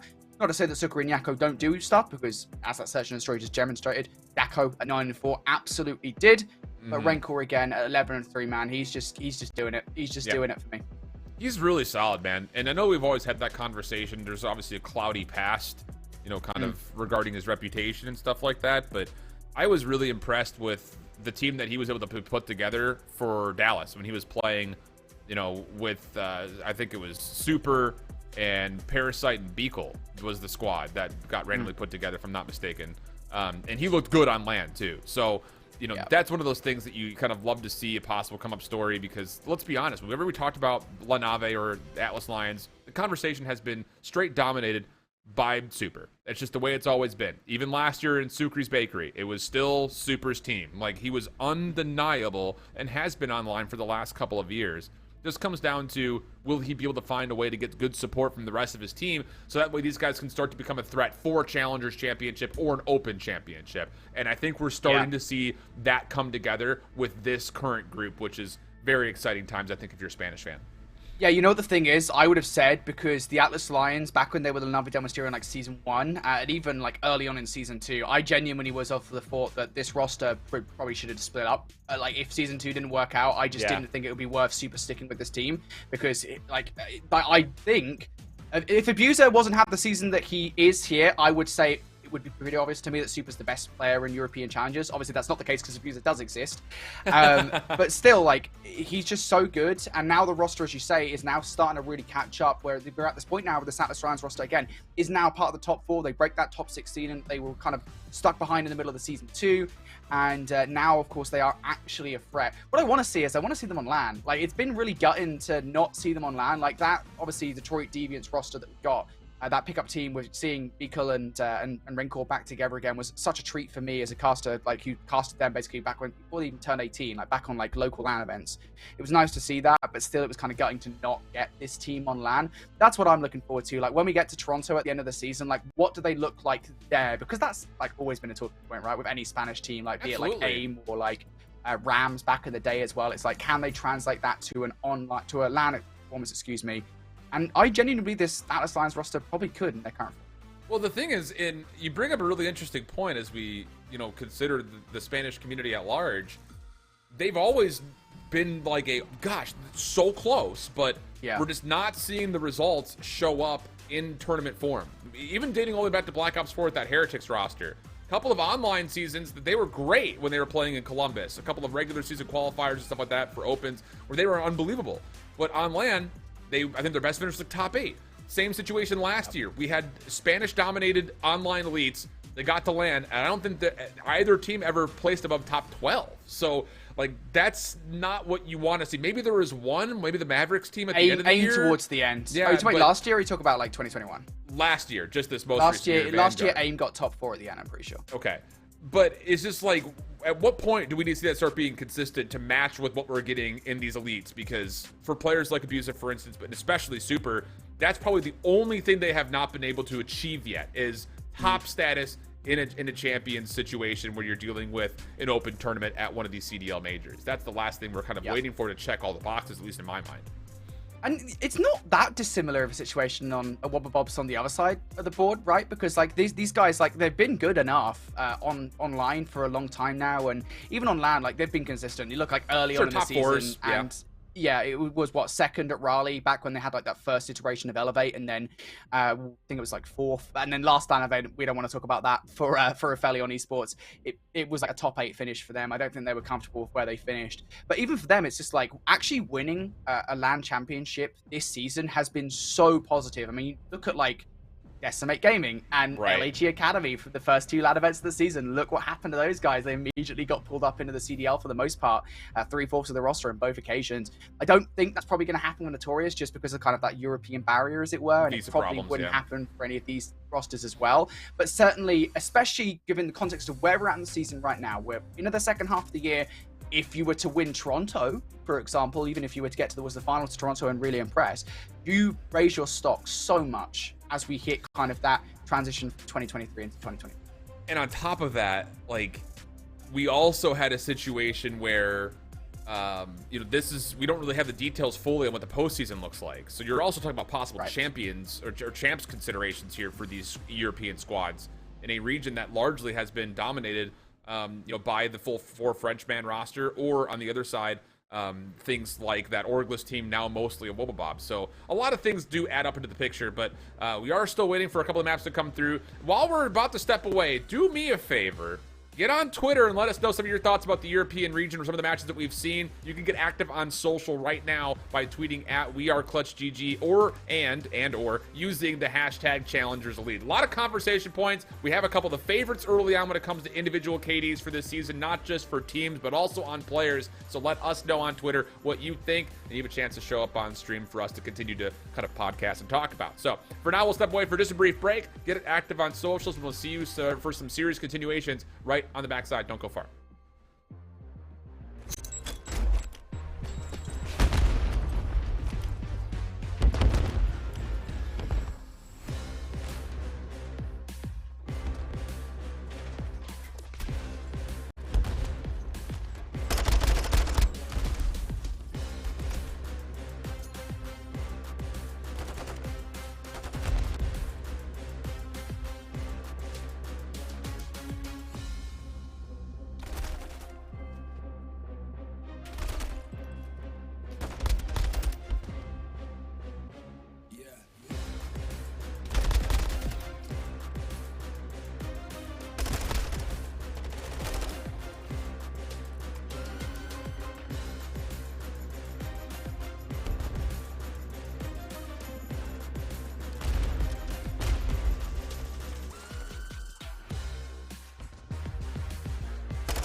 Welcome back, everybody. We're jumping on into map number 3 of the Atlas Lions and a Wubble Bobs. A 1-1 map count here as we jump into the LSCLO control. And after what looked to be a pretty tight affair towards the A site, considering we're on a 15v15 with only 20 seconds remaining, looking a little hard-pressed here on both sides to get much of a foothold, as there will be a chance for Atlas Lions to stop the clock with a little bit of success happening here at B. Yeah, things are looking pretty good for the Atlas Lions at the moment, but they don't fully have the numbers just yet. Sukri fixing down a fair amount of pressure, brought down to 70 HP or so. Will dip out for 1 kill, but the rest of his team dying around him here. Facing a ton of pressure. From the sidelines comes Vortex to completely clear house. With 15 seconds left now, Vortex getting hyper-aggressive through the football field. It's a little goal there for his team. With 9 seconds left, I don't know if Atlas Lions can be able to touch. You know, it's interesting. I had a mental note on it with Vortex in the Embassy Hardpoint, and we've seen it a couple times on like Hotel Search and Destroys. Vortex has picked up attack a lot more regularly than we've ever seen in a title before. And, you know, for somebody who is more regularly kind of labeled as the OBJ SMG, seeing him kind of swap up a little bit of the dynamic that the team has by bringing the third AR to the mix is something that I think provides, again, that extra firepower that I was kind of alluding towards during map number 1. So interesting to see him continue to try to find this tack in hand a little bit more often and find a lot of success with it as he's 8 and 7 through the first. Well, I think when you've got kind of that raw SMG player, right? I mean, which of the SMG players do you actually want to stick with it in like a 3AR scenario? And I think the answer will always be Denzer, just because he's so prominent with the SMG, he's so good with the Vaznev, and I think the stat lines show that as well. So it kind of makes sense in a way for him to become that AR for this team. He is finding a fair amount of success with it so far. 8 and 7 in this game, but you've got to win these early engagements, especially over towards this red tap position. Rencore is picking up heads like nobody's business. That's a double for him. Players still hanging around from the Wubble, and as he is unearthed now, Harry can get up here, cause some carnage. This is a huge setup for Wubble to find success at A. First tick should be a guarantee. Atlas Lions spawning top left side of the minimap. Very well may have to chalk this completely and try to play for some forward positions just through the B site.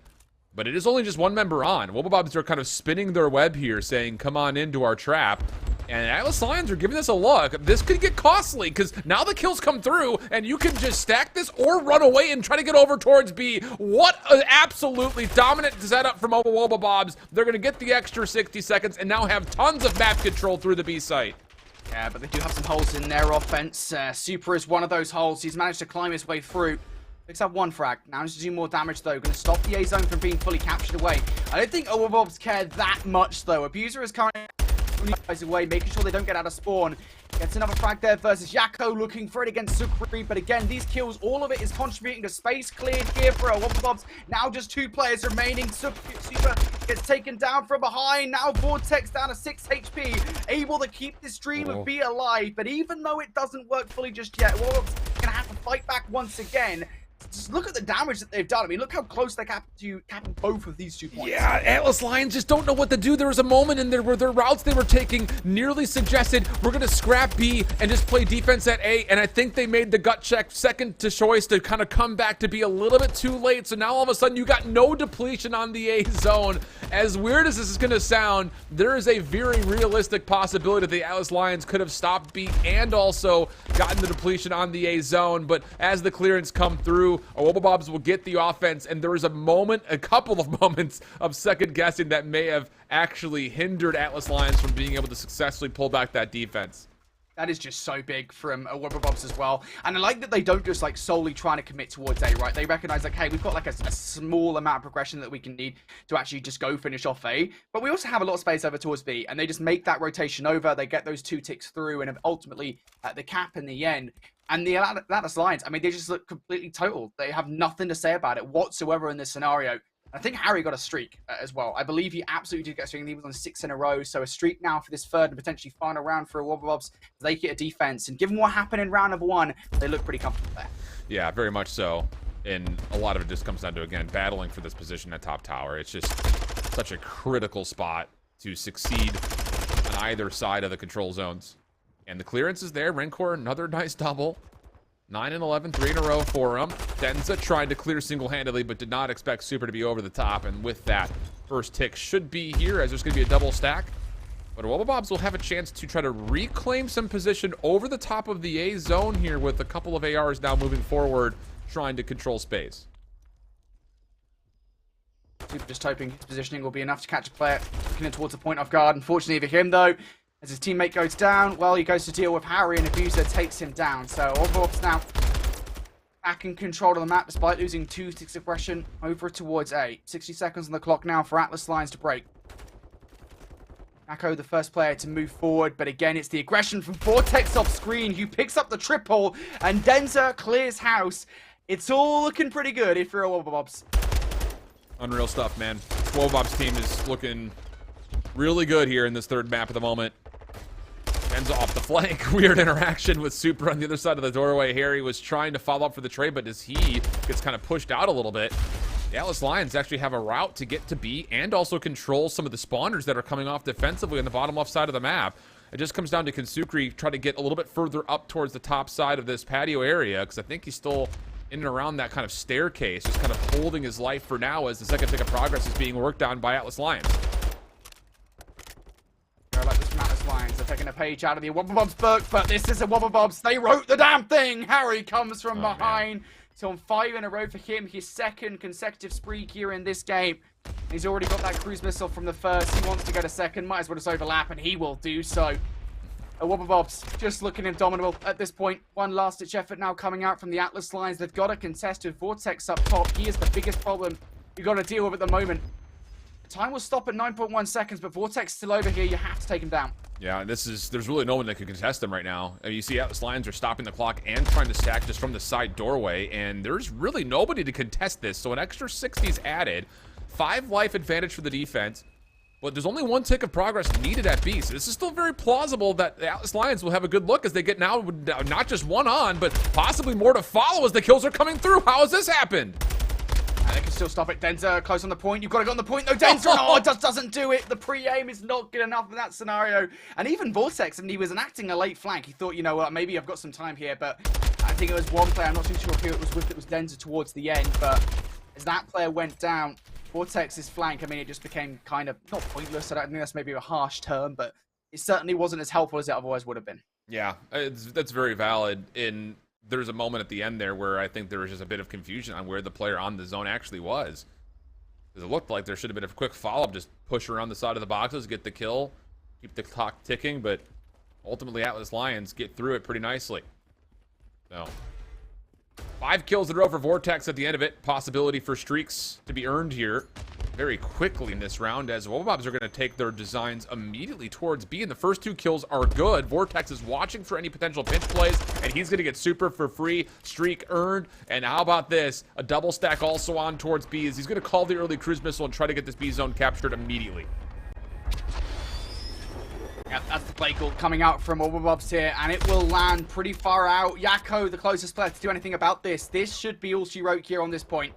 Atlas Lions, if I'm them in this situation, just do not invest anything more into this. The problem, though, overall, as you can see on the minimap, Denza's trying to channel his inner abuser over by Pride Rock to try and keep the Atlas Lions at bay. Does enough for the moment here, but as players go down, how's this hand transition now look for a Wobblebobs? Harry for the double through this top side area. Still going to deal with that one up top, though. This red tower position is pivotal for these teams. Absolutely the case, especially considering that the spawns are going to be stressed from Atlas Lions, especially if they keep spawning top left like Yako just did. Good shots from Sukri. Rancor still holding the position over towards top tower.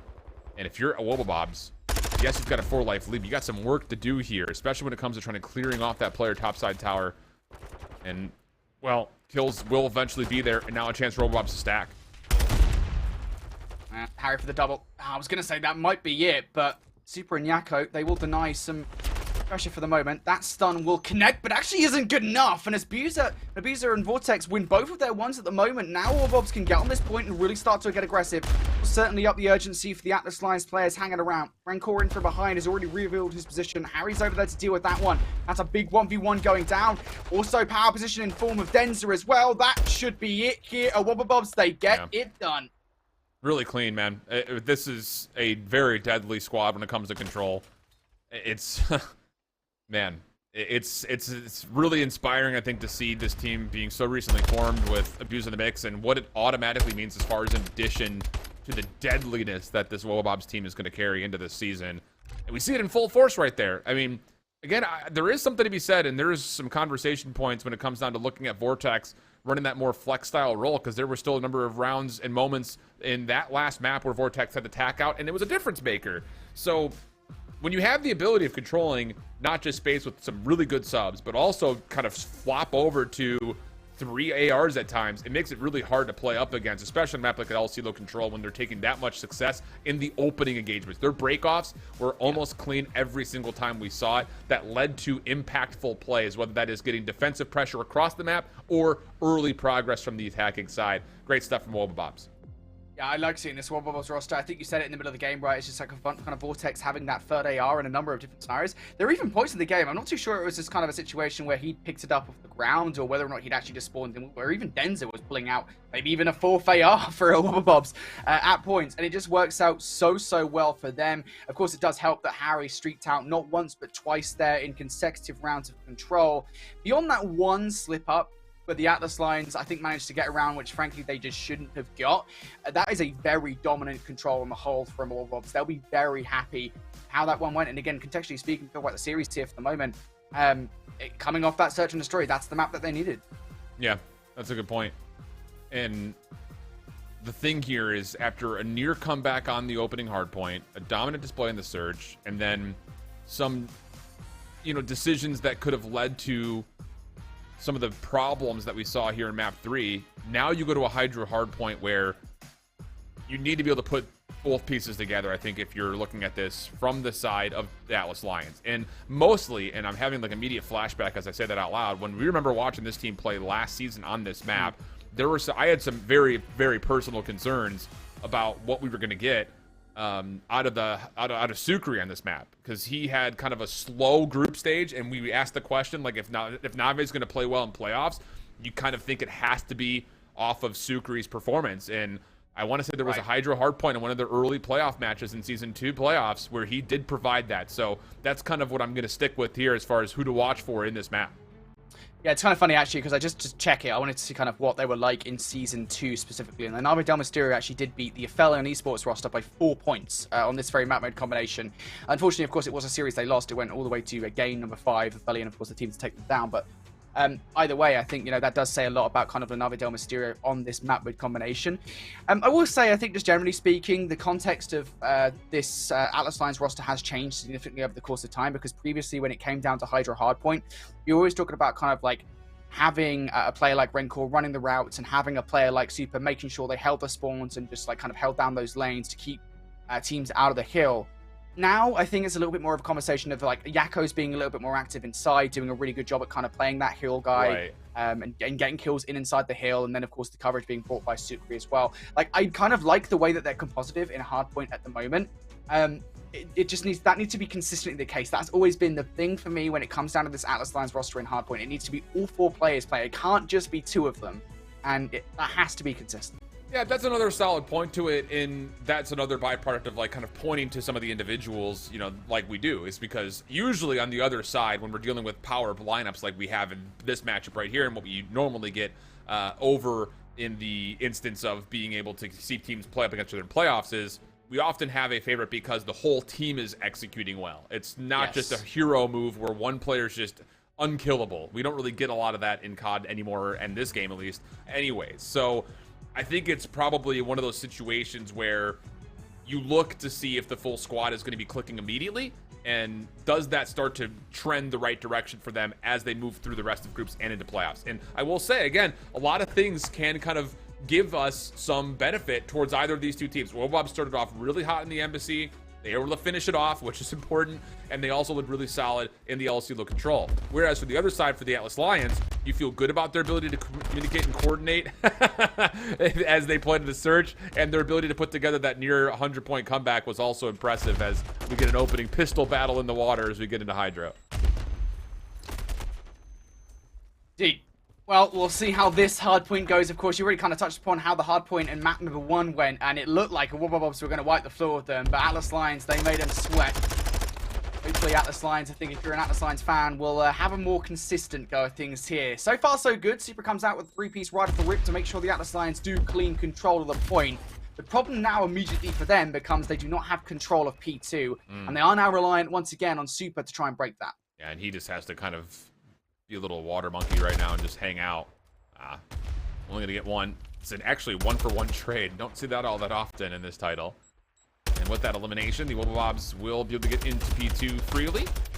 Abuse in a little bit of trouble with your topside dome. He is a key piece of this defensive line of scrimmage, and that will actually allow Rancor to get into the water. Sukri's going to try to clear out some space around the corner, and at the same time, it's a Ruins push from Atlas Lions. This is looking good as far as the setup is concerned, trying to get a break together. Yeah, you got to make sure you take Harry around the back line, and Rancor has to get at least 1 kill, and both of those things happen. So the Atlas Lions looking pretty good here for a break for the back 30. Spawn's now going to flip out. Denzer now isolated inside, and he's actually going to pick up 1 here. Denzer playing his life for a fair amount of time, but as he finally falls now, the Atlas Lions manage to break on through, and they get actually a wave of gunfights beyond that as well. So that is a big chunk of time to take away if you're the Atlas Lions, just generally speaking, because you generally expect the team to get a full 60 off the back of that hill if they get there first. That doesn't happen. And I love the way that they set that up for what it's worth, too. I mean, you get a player around the back, you deal with the player on top of dome first and foremost, and then you just get your swim trunks on, get around the side, block spawns, then just win gunfights to fully flip both the hard point and the spawns at the same time. Well done. So, marginal lead for Atlas Lions, immediately countered by Wubble on rotation, but Super on 4 is just waiting to see what his teammates are able to do from the front as he tries to sneak his way around SEAL Team 6-like from the back. But he's going to have to wait a little while longer as his teammates from the front all get eliminated. I mean, they're going to sneak from spawn in there, right? So Super Scott is pick of the litter as to how many kills he wants to grab here. The first is good. Doesn't quite know the fact that somebody up top, but oh, it doesn't matter! It doesn't matter when it's Superman. He'll just get that kill anyway. And now Super has opened the door here for the Atlas Lions to find their way through. Sukri providing the coverage up top. Yako inside, as is Super. Now they'll be back in. The double from Sukri is good enough effectively to secure some time for the Atlas Lions, but yet still, they haven't fully cleared the point just yet. Denzel's still there being an annoyance. Finally, will be shut down. The Atlas Lions grab that back to 10-15 seconds. I'm okay. I was going to say I'm okay with that if I'm a Wubble because they have the rotation. That isn't so much the case. No, not as much. And again, this is, again, when you look at it from the Atlas Lions perspective, they're playing with the right amount of tempo that you want to see. The only thing they're missing right now is Yako. He hasn't gotten a single kill yet and only has 10 seconds worth of time. So he needs to get involved because otherwise this could get a little bit dicey more than you'd like it to be. Because you'd think that if he's playing this kind of rogue slayer and he even finds 4 kills, it could have led to more convincing holds or breaks for Atlas Lions. So Wobobobs, I would say, in a number of ways, are pretty fortunate to still be in this game considering the circumstances. Yeah, indeed they are. Super is having a hell of a game, by the way, just generally speaking. Like, I know we've kind of said it already, like 13-4. Super is doing so much damage to Wobobobs at this point in the game. They are struggling to take him down. And there's a lot of time now going to the Atlas Lions, just generally speaking. Once again, they're going to have to give up and hit the rotation for what is the 3rd hit on a rogue hit, and they have to be more successful than the last for sure. They cannot be broken straight away. Early stun being thrown out to try and zone some of these players away. Denzer in an off angle. Never going to expect that if you're Yako. Not in a million years. So, Wobobobs should be the first team to touch, but this heal is a little bit janky for spawns sometimes. Yeah, it's just, I have to bring it up again. As much as the Wobobobs are finding a lot of kills, it's not leading to time. I mean, look at the amount of time that they've got on the hard point. Abusa hasn't seen it yet. Vortex only has 4 seconds. And it's not often that you see that the highest amount of hard point time at just 27 seconds going into our final hard point of a rotation. So as much as the Atlas Lions are, you know, fortunate to still be in the game because of Yako's 2-9, at the same front, Wobobobs need to do a better job getting the hard point. And as they get the full team wipe, that will lead to at least being able to neutralize some of this Atlas Lions lead for now. That's kind of funny in a way. That was a problem that the original Wobobobs roster had, right? Is they were still good at hardpoint, but actually being efficient in terms of translating kills to time was a pretty significant problem for them. So I hope that doesn't permeate into this roster. It's only one map, and they're only down by 30 points at the moment. So I don't think it's such a massive problem just yet, but it might well be so if this continues to happen. For now, they managed to get the rotation from P1 to P2 in hand. Careful though, because a player like Sukri is already making his way in behind and looking to cause some carnage. The first few shots on towards Abuser. And at this point in time, I think Sukri's role has kind of changed in this play. He's just now trying to zone players away from their kill as opposed to flip those spawns.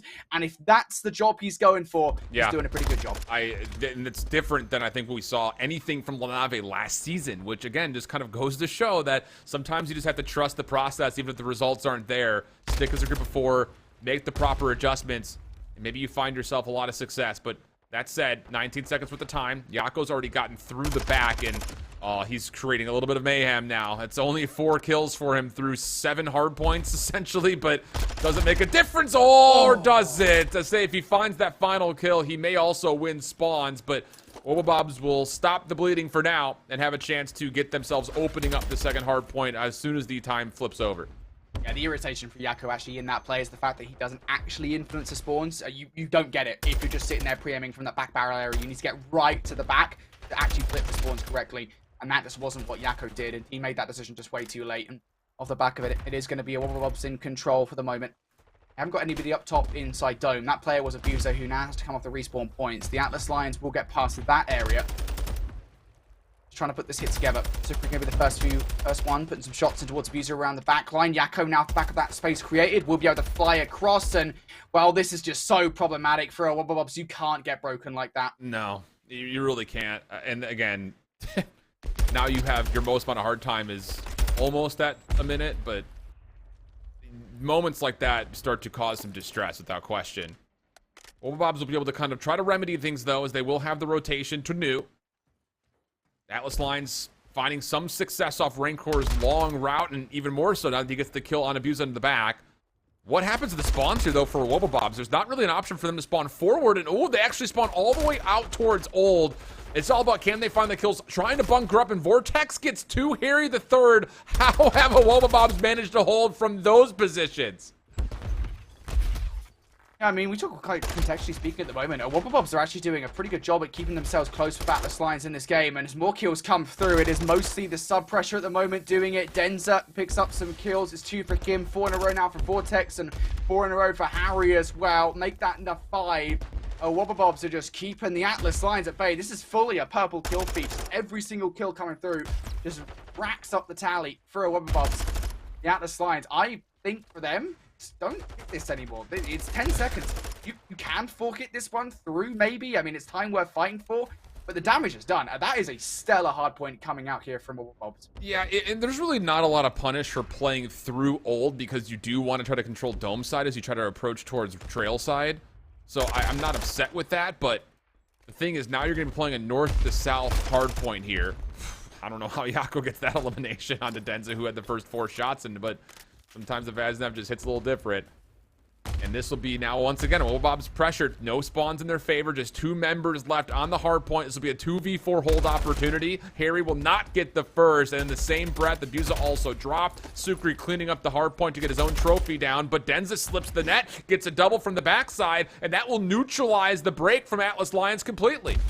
Yeah, this is good. This is brilliant from the Wubble here. They're doing what the Atlas Lions have been doing to them basically all game long. Is a back 20 seconds worth fighting for. It grows the lead between themselves and the Atlas Lions here in this moment. And for Atlas Lions, I mean, they're going to push through. Renkor will double up, and Yako gets the final say on that back 10 seconds or so. But it is only 10 seconds ultimately. This rotation has to be good for them. They have to get a lot of time off the back of this one. They're 30 seconds down as it currently stands. And they have to kind of fight this war on 2 fronts here. You've got players from exits, and you've got players in the back trying to play for spawns. So Atlas Lions, you'd assume, will spawn right side of the map, and yeah, they still will. Vortex is trying to clean out that ruined pathway. Super already to the high ground, though, at New. And he's done so well. A double up top completely clears out most of the threat from Wubble, and now all of a sudden, it's not just a chance to tie the game, but Atlas Lions will have a chance to probably lock down the majority of this back 30, and maybe even put this game a little bit more out of reach. Denza from up high, looking to really disrupt the entire process here for the Atlas Lions. Has problems on both sides of the hill, though. Fortunately, there's a little bit of pressure, a bit of coverage coming through from Wubble in the middle of the map, and that pressure is being brought to you by Abuse at the moment. Vortex also sitting inside. This is a big 15 seconds to grab if you're a Wubble. Grab it they will. And we turn our attention towards the third and final set of rotations. Denza are also starting to zone players away. Renkor will have to take a second here to go for the regen, while the rest of the team approach towards this hill. What? Okay. I'm sure there was a little bit of help there, but still, the comic relief you get from it never ceases to amuse, as now it's just a battle of who's going to poke outside of this top side, and Renkor will drop. I don't know if Vortex will expect a second, but it may not make a difference because he's already cleared out the hard point. Now he turns around for Abusa to get number 3 in the kill feed. 193-222. Wubble starting to assert some control and a chance for them not just to win here, but they've also got the new hard point to their back.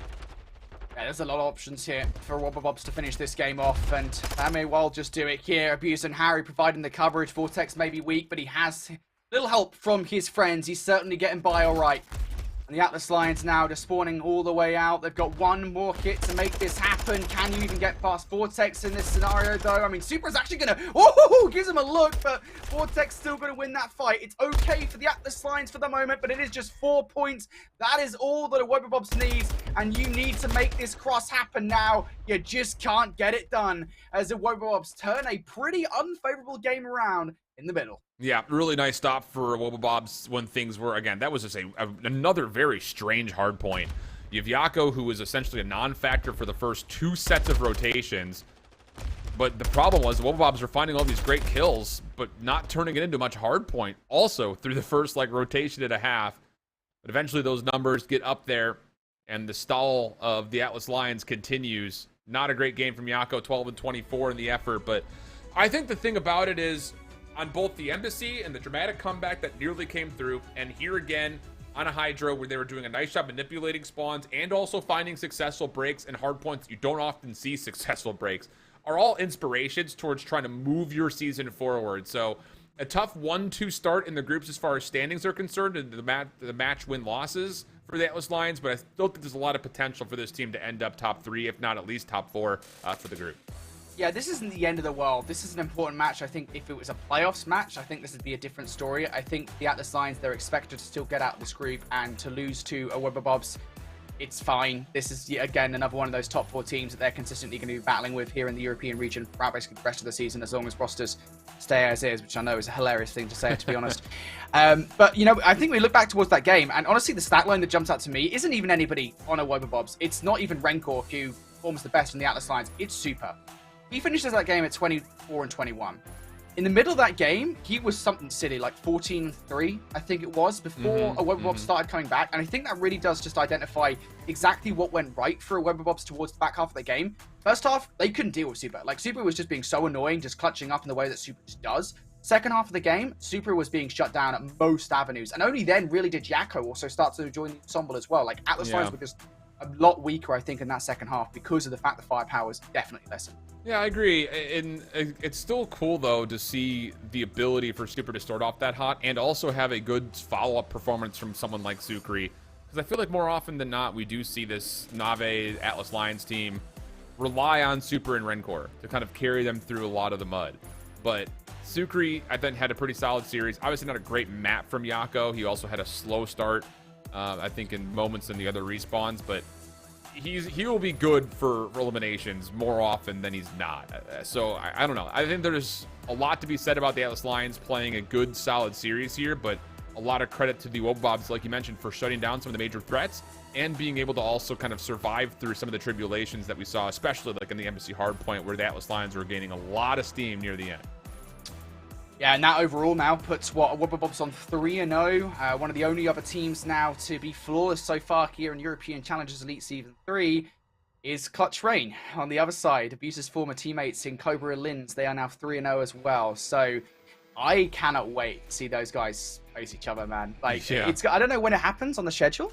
I think it might be the last day of regular season. I think it might be like next week.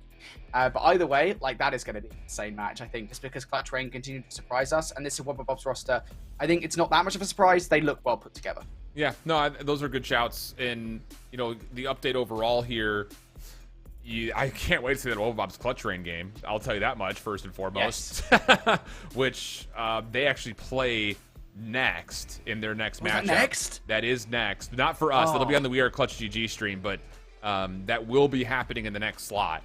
Whereas Noctum and the Atlas Lions, they will have to wait to play each other until the final match of round robin. So there is still a world here, depending on the results for VVV and Team Falcons, who are playing each other, by the way, at the moment, to get into the mix and possibly still work for a top 4 position.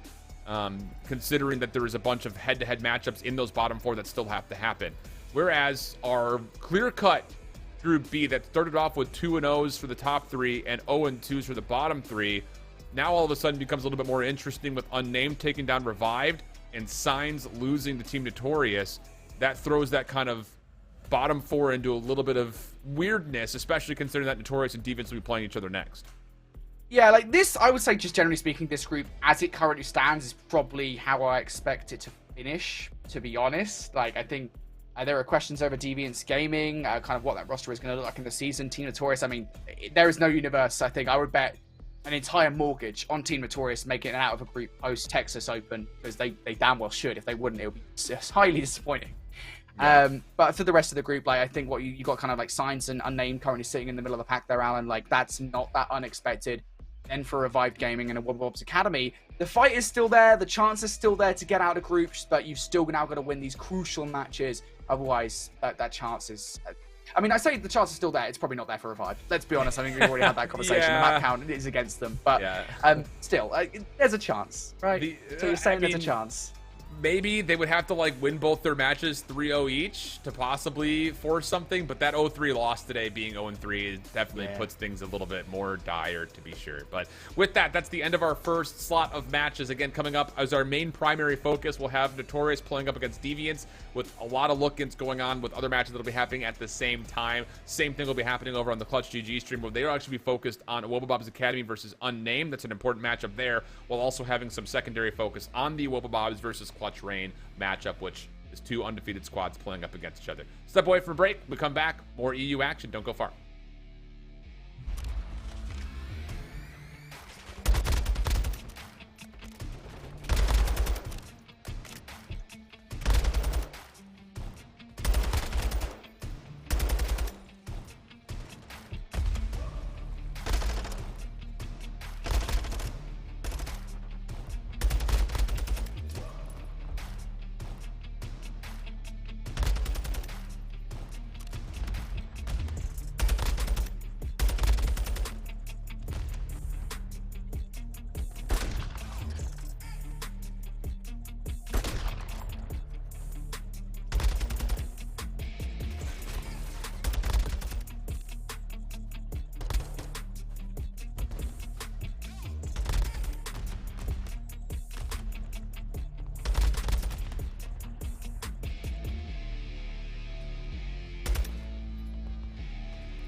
Welcome back, everybody. We are jumping into our second block of matches in day number 2 of the round robin here in European Challengers Elite Season 3. Lots of labels, lots of names, but all you need to know is we've got a banger. At least we should. Team Notorious, Deviants, both teams undefeated. Both teams looking like major powerhouses for the region. So I'm just going to say it because I've been wrong all day. This match is going to be a snoozer, all right? So this way, we've now reversed the energy in the universe, and it's going to be a banger. But actually, it's going to be a snoozer because I can't say that because otherwise it'll be the opposite. Well, you did just say it.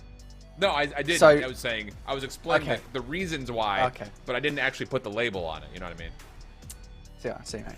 See. I can't wink, so like I'm not even gonna try it, bud. Anyway, yeah, this is gonna be a totally normal, totally average matchup. We're not gonna see anything crazy. It's gonna be Deviants versus Team Notorious, and these two teams in kind of different positions, right? Starting off the conversation with Team Notorious. They should be, unequivocally, the best team in Europe. They should be unequivocally the best team in Challengers on the whole because they just won the last Open event. I mean, the label makes sense because you're right. That's exactly facts. They won the last Open. I thought that we should have seen this team be in prime form earlier, but better late than never when it comes down to it. So as you take a look at the roster for Team Notorious, it's the same group of 4, which is not something we could say for very many teams in any portion of Challengers right now, and rightfully so when it comes down to the squad because of their recent performance and a lot of their success that they have been growing into over the course of this team coming together during the first season overall. I think most notably you look at players like Eric Boom, who I think for a lot of people would have been one of the MVP considerations for the Open. He was unreal throughout the majority of the tournament. Had a slow first winners final, but definitely stepped into form during the Grands. But at the same rate, you could sing praises to any one of the other 3 members. Maple, probably one of the best flex players in Challengers, period. Weeman, probably one of the most slept on, if not one of the best ARs in Europe, if not Challengers, period. Yeah. And Metals, outside of not really seeing much time when he was with Toronto, has also been a staple as far as being one of those rogue kind of, slaying SMGs. Yeah, it's kind of a funny story, I think, for this team, just generally speaking, because, for Team Notorious, going back to Season 1, I think it was a top 8 finish for them, albeit they had kind of a rough playoff bracket run. And what wasn't working for the roster, really, was that Eric Boom wasn't doing Eric Boom things. And to say that, I mean, Eric Boom, I think we're going to look back towards the 2022 season and the 2021 season. Eric Boom, he was, just this player that can just fly around with an SMG and just be a complete annoyance. And I don't think he was really doing that. I don't think he was being really allowed to do that. On the other side of the conversation, you have a kind of Metals that was middling, I will say, right? That changed entirely in Season 2, moving forward into Texas. I mean, everybody was firing on all cylinders. I love the look of the squad right now, and they're all just doing what we expect them to do. On the flip side of the conversation, though, we've got Deviants Gaming roster, otherwise known as Detroit Deviants, Gizmo, Lucky, Brezzy, and Journey. The latter of those 4 players joining the roster now after all the big roster mania that just went down. Yeah, absolutely. And the thing about it is, I think that this team gets immediately improved. I feel like any team gets immediately improved when you throw Brezzy into the mix. He's just been one of the most successful players in Challengers because of his move last year from North America to Europe. You can't just say one region or the other. He won every single elite he played in last year, and for a moment, you thought that he was going to continue that streak. They just missed out on Season 1. They win Season 2, and this squad starting off hot very well has a lot of favor built in for them to possibly be major contenders here in the 3rd season. I think especially because not just are you dealing with the new gun into Brezzy, but you've got Journey and Lucky together who looked unreal last season. I'm excited to see them kind of continue that, hopefully going into the rest of this one. Yeah, it's going to be a cool roster, I think, to see, kind of, as you say, Journey and Lucky back on the team. It's a funny stat, isn't it, that Brezzy has won 4 out of the last 5 Challengers Elites that he's actually competed in. That is insane to me. And the reason that is the case is because Brezzy is just so damn good, right? I mean, I think for a lot of people, he kind of flies under the radar. He's been in the CDL before. But, I think when we talk about that, I think it was on Texas Nation last year, right? Where Brezzy was on earlier on in the season, and everybody else got picked up for the CDL in one way or another, basically besides him. And we were just like, how? Brezzy was just doing so much damage.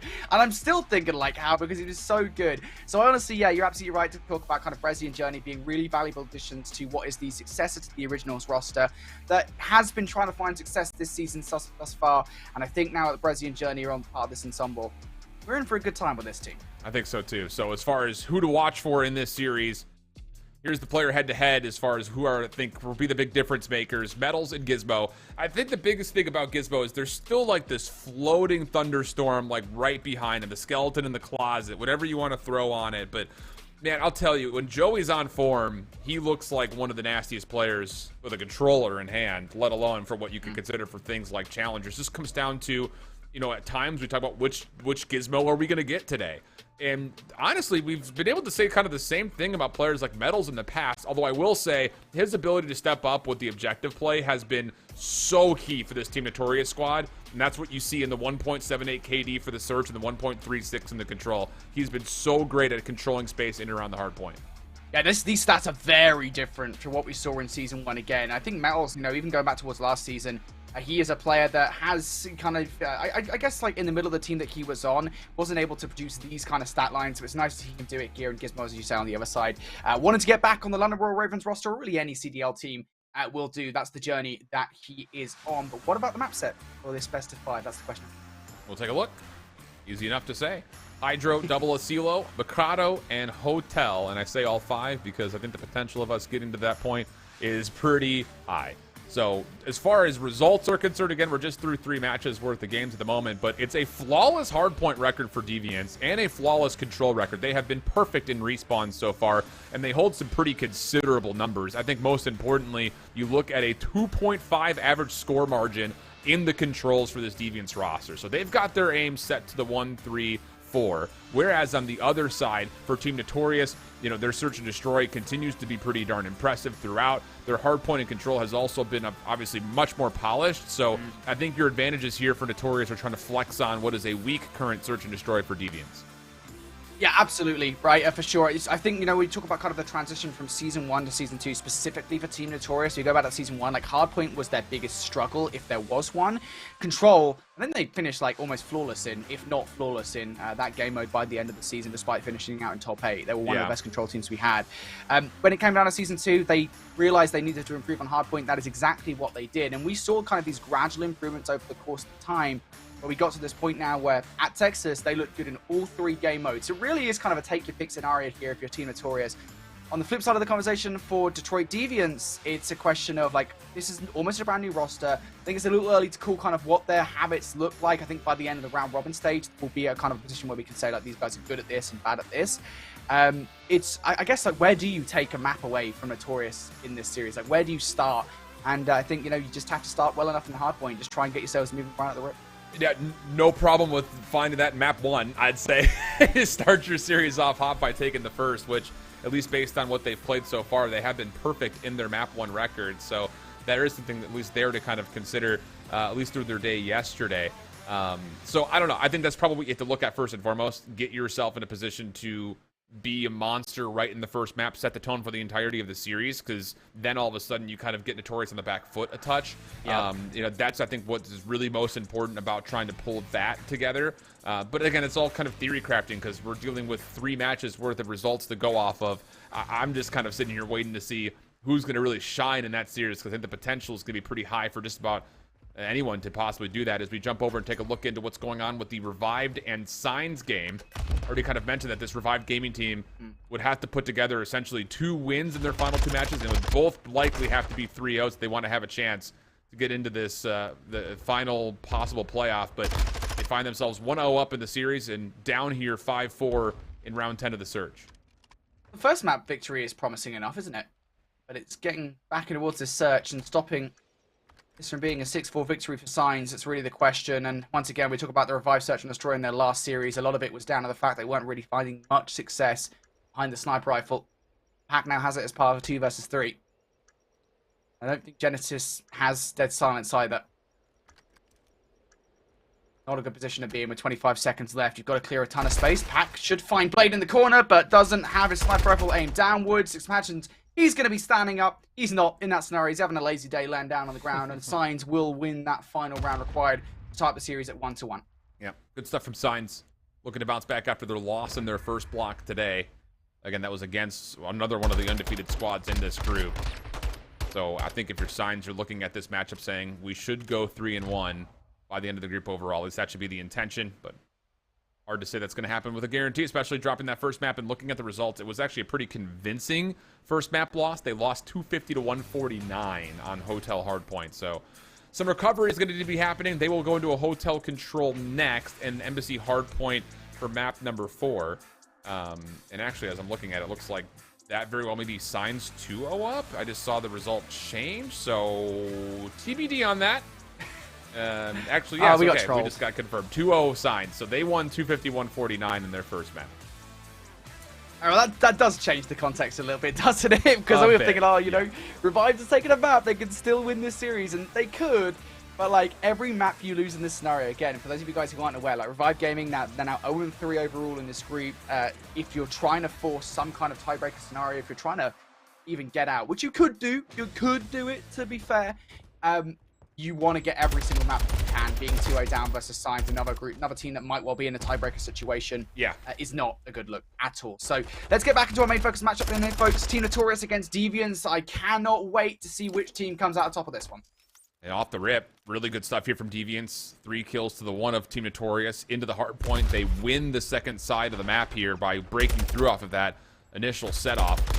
And how about this from Lucky? Just kind of keeping his head in a swivel. Now on 4-0. Not a lot of Notorious contestants in front of him here either for the last 15 seconds. So he may have a chance to just kind of zone the rotation here. Weeman considering a possible jump up. Just kind of floating in the water, looking for a kill to Lucky, who's still alive. Good help from Gizmo, as he's now on 3. 4th flies right on in and nearly has a chance towards the 5th, but regardless, job done for Deviants. They zone off Team Notorious completely, and they'll go scrap to initial as we head over to Ruins.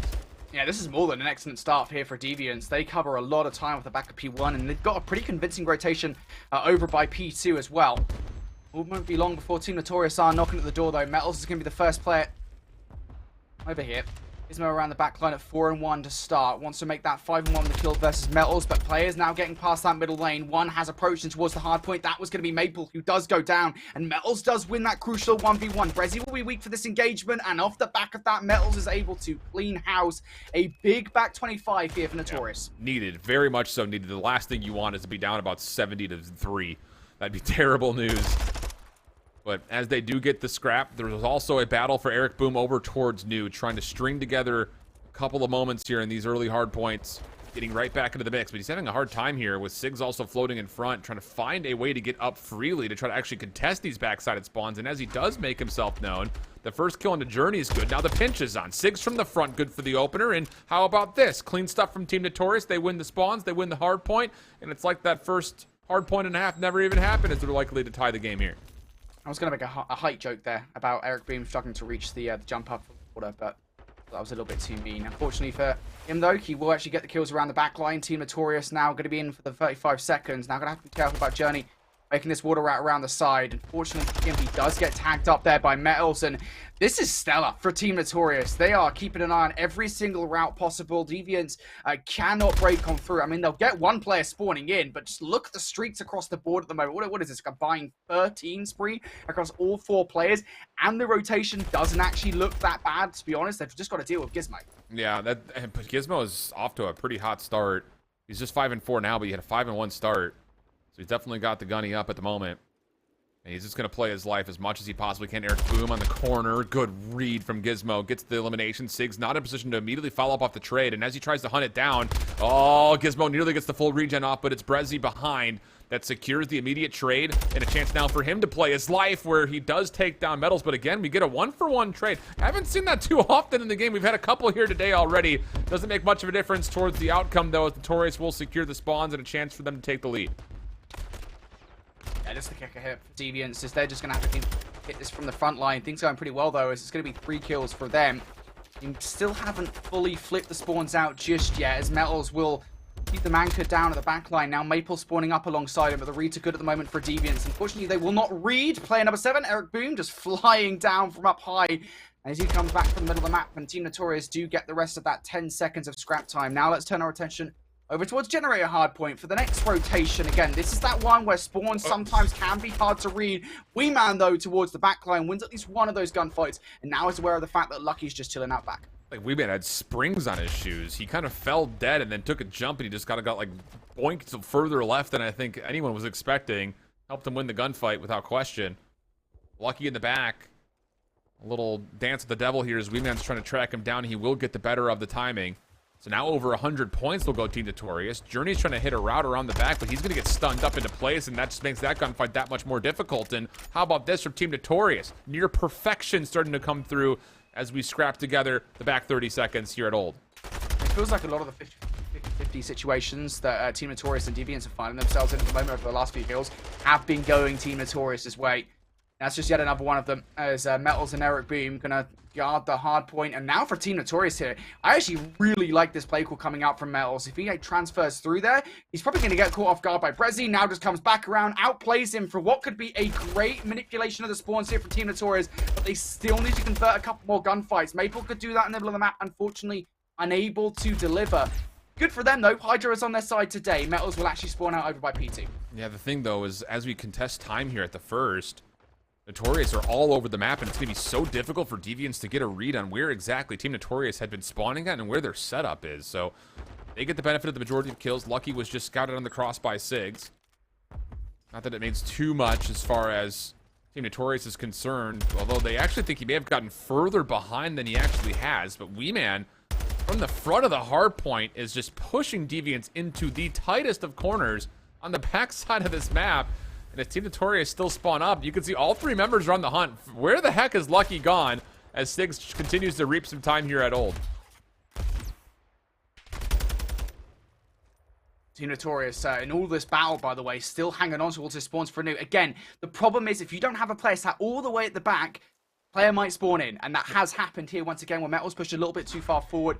Gizmo spawns in this backline and can now just get the kill. Metals is never, not in a million, once in a blue moon. You're never going to expect that. Whatever the phrase is, you're never going to expect that. Gizmo comes out, and now that is a big flip for Deviants given the context of the game. Yeah, and the team wipe that comes out really puts a lot of pressure here on Team Notorious, even trying to get across the map, although the first two kills will allow them to move a little bit more rapidly to try to get a break together with 37 seconds to the fight for.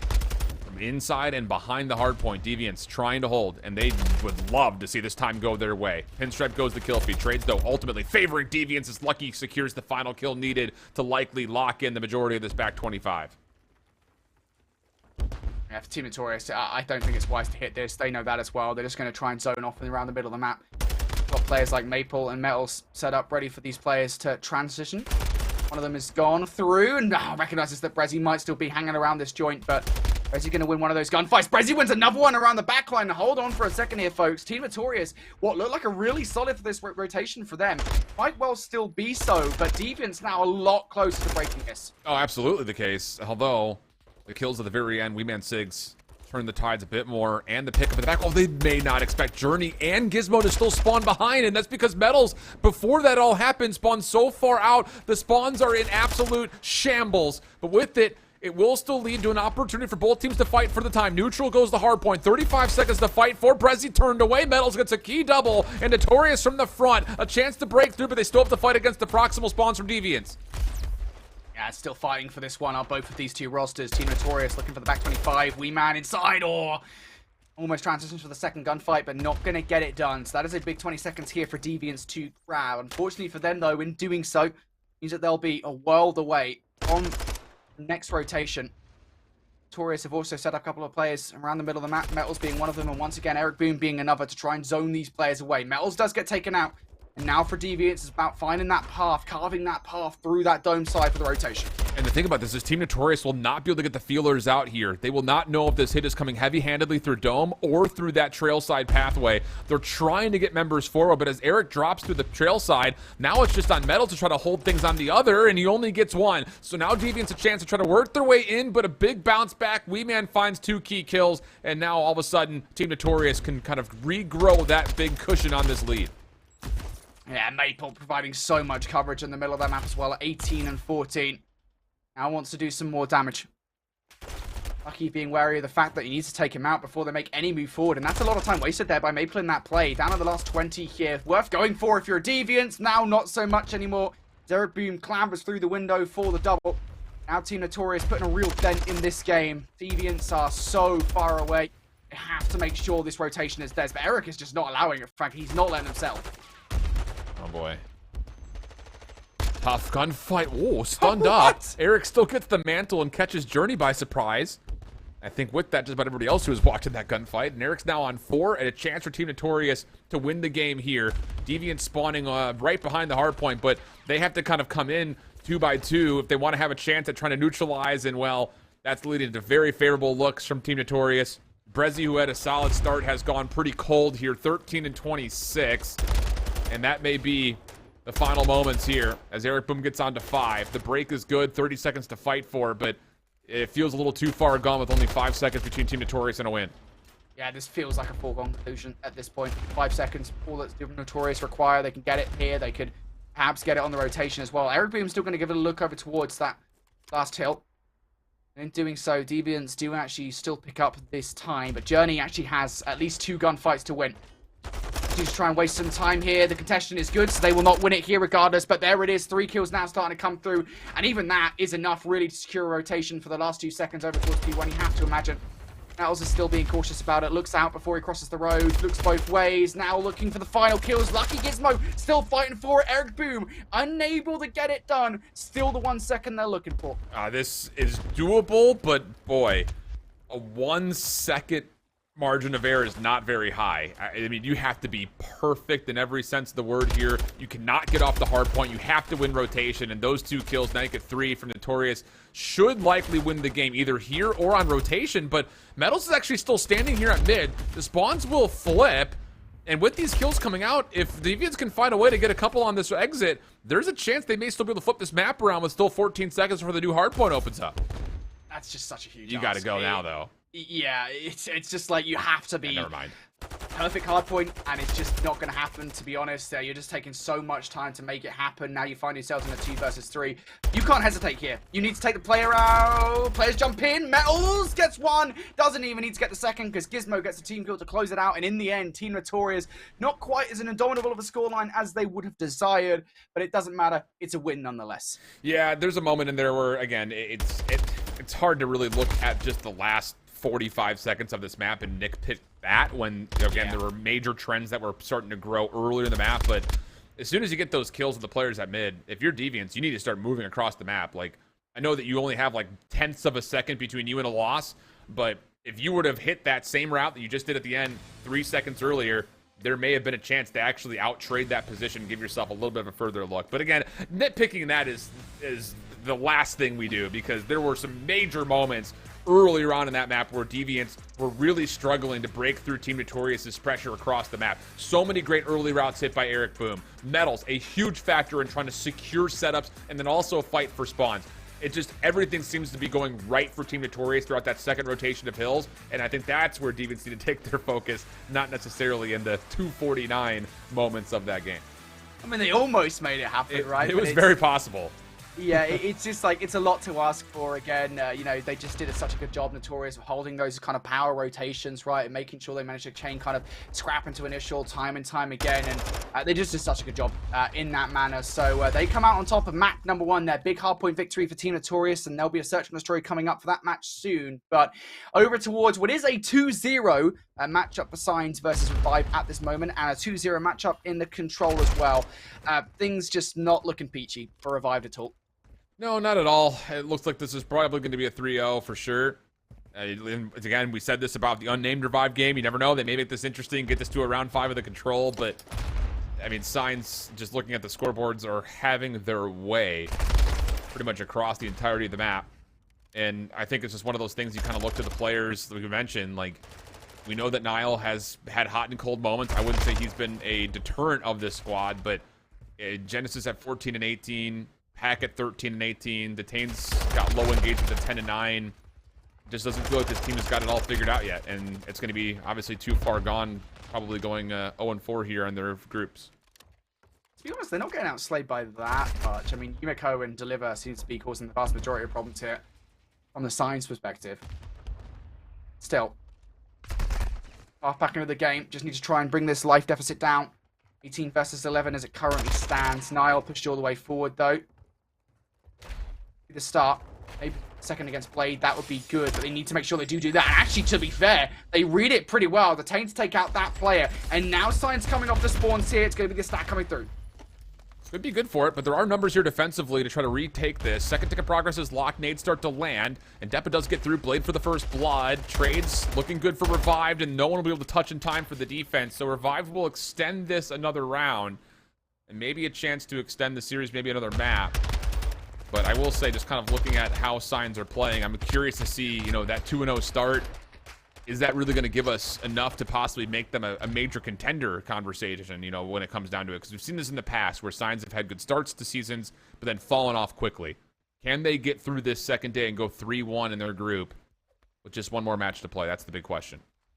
Yeah, I mean, like, what? We expected them to lose to, I think it was Notorious, right? The last match they just lost. Yeah. So I don't think that's such a big knock on the chin for this roster. They're doing mostly what we've kind of seen from them in day number 1, which is, like, Blade coming out and playing well. Yumiko apparently just running nades right into his own face. But regardless, if it gives Signs the victory in the end, it doesn't matter how you get it done. For Signs now, just right out the gates, they're just coming straight towards B, hoping to get the harder point out the way first. Nile from the middle of the map, trying to cause some problems. Sandy picks up a double. Blades actually going to get a double of his own, but in the end, it's doubles galore for these guys. As what is that? A massive trade situation going down. In the end, it is Revived that come out on top. They clear point.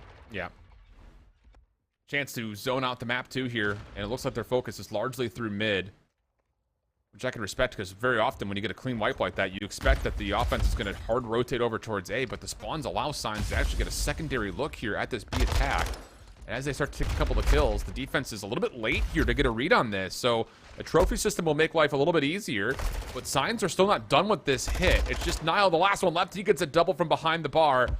That will lead to an opportunity for him to reestablish this B defense and now force Signs to consider their options at A. Yeah, this is the big thing here with this map, is that you can just, if your B pits don't work out, just transfer yourselves back over towards A.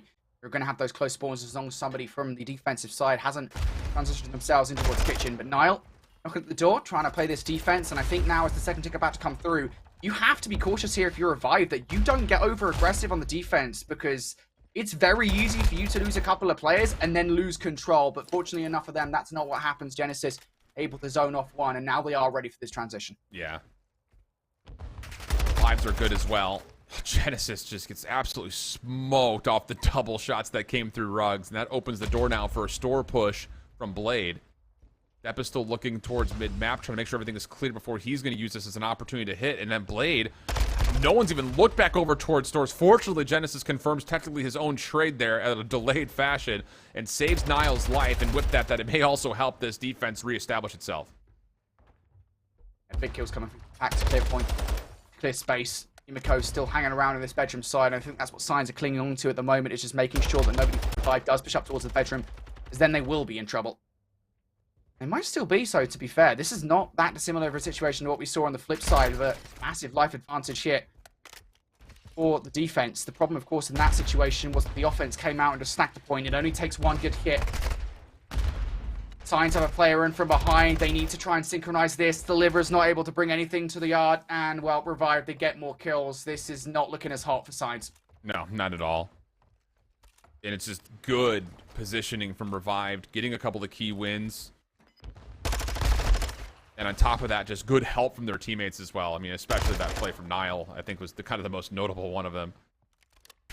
So, looking good for this defense. 14 playing 4. Clock also fading away. And Revived will once again see a round 5. We don't know what the status was of the first 2 rounds, but after successful capture in the previous, has Revived done maybe enough to put themselves on the favorable side? In towards round 5. This one not fully done yet, actually. The kills are coming through. This is still winnable, but now finally the nades will land, and what looked to be possibly a 3-man stack eventually gets put apart. Yeah, not quite as confident there, I think, for Signs on the offense, as we saw Revived being so in the prior round. Had no bedroom control. That's one of the key things, right? I mean, generally speaking, when you see offensive efforts over towards B, you have to do it one of 2 ways. You have to have bedroom control and just try and brute force your way through the front, or you can rely on a flanking from behind and try and synchronize it with a push from the front. Neither of those things happened, at least successfully, for Signs in that offensive effort. So now we do go to a round 5. It's important to note, though, of course, Revived Gaming were just in this position against Unnamed, forced to round 5. We're not able to win it. This time they will be on the attack. Signs looking to set up their defense. They're going to go 2-2 split here. And Revived are going to 4-man stack through mid. This could provide options to either zone, actually. And with the trophy system down here at mid, there is actually an opportunity for them to string right on in towards the A zone, or pardon me, the B zone, if they get the kills. But the problem here was Sign's defense from behind actually picked up a couple of key members. And that now has Revived kind of scrambling to get reset up again with this mid position. Still trying to be their focus.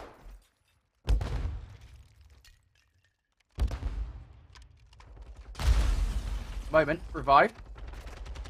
The fingers in a lot of pies, and I'll tell you what, those pies are cooking pretty well, to be honest. Now, players, what is that, 4-for-1 trade on this point. Revive Gaming looking pretty confident to try and take this one.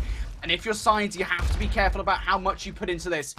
You die a couple of times, give this up, go towards A. I don't think they even have any autonomy in the play anymore. This stack is coming through, and it's stacking up, looking pretty good. Depper trying a clean point, not able to do so for Signs now. Get over towards A. Yeah, and Blade's going to have to maybe take a 1v1 here. He's very wisely going to hold off. He actually stuns himself, unfortunately, as now there's a little bit of progress happening on A, and Blade cannot actually be part of the play. So Deliva's going to be the first one forward. He gets shut down by Detain, and oh boy, all of a sudden Sign's in a bit of trouble here. Can't quite get on as the second tick of progress is working forward. Yumeko trying to correct, but not able to do anything further. Depa the next one up. He gets 2. Last one left to find is a little bit deeper. That's Genesis, who's trying to hold his life, but he will likely get overwhelmed. And as Depa gets 4, Sign's defense can start to set up. This is big from Signs. That is a great recovery after what was an initial falter. Depa now on 5 in a row. One more cruise missile could be good to try and clutch up, but they perfectly predict exactly where it's going to come from. Great comms from Revive there. Now Revive, they've got a wealth of time, to be honest, to hit this. It only takes one good hit, as we always say. That might well come through around the flank. Genesis going to be caught out from a stun there, but inside point, Nile and Detain causing havoc for Yumeko. And for Deliver as well. They need to win some gunfights here. Both players putting some shots in. Yumiko's not connecting for a frag just yet. Deliver goes down. There goes Yumeko as well. And that will be all she wrote here as Revive pull off the reverse sweep in the control. Yeah, that... Wow. Okay. I see you, Revive. Staying alive in these controls. Making it interesting. Now a chance to try to extend the series. Wow. Okay. So Signs...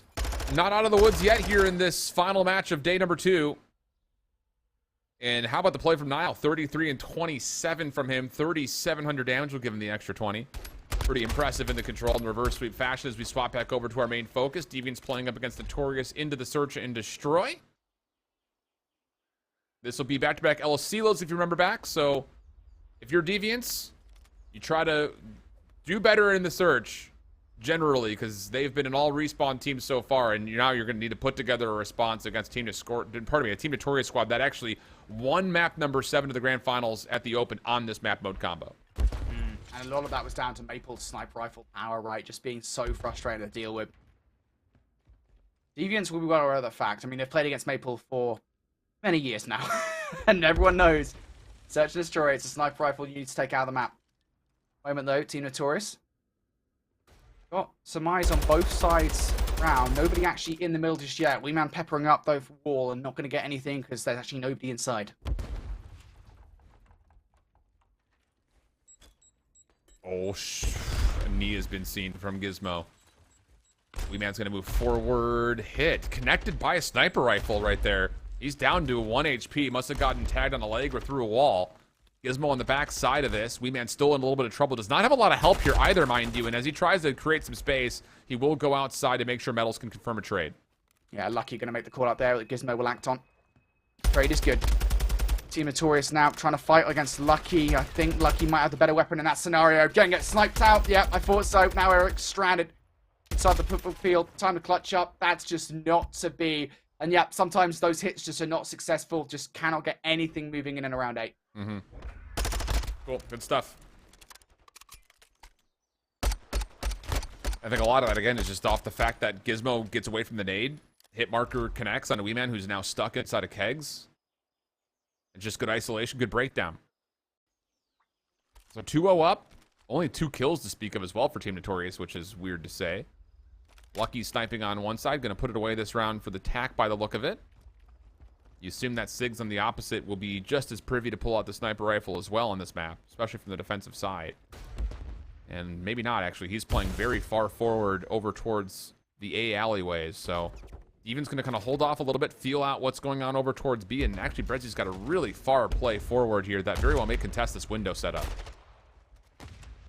Yeah, but Brezzy goes down though. Lovely nade from Eric Boom to take him out of the equation, and now for Deviant. I mean, they technically have a path into this round. A site is completely clear. They can get there without the knowledge of Team Notorious. We'll be alright. Lucky actually peeks out by courtyard side. Down Maple in the process. So this is manageable here for Lucky and Journey. They just need to kind of traverse map unscathed. One of these players goes down, they will be in a world of hurt. Yeah.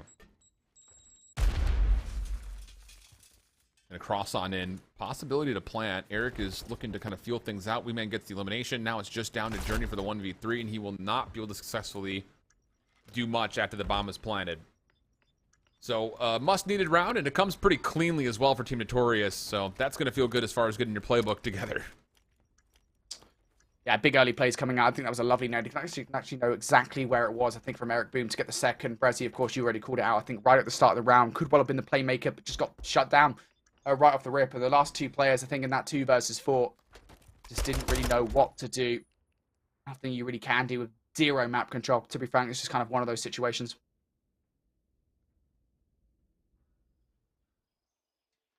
So what do you do here for your offense now? I think that's going to be the follow-up, especially with us not really having seen much of Sigs on a sniper rifle yet.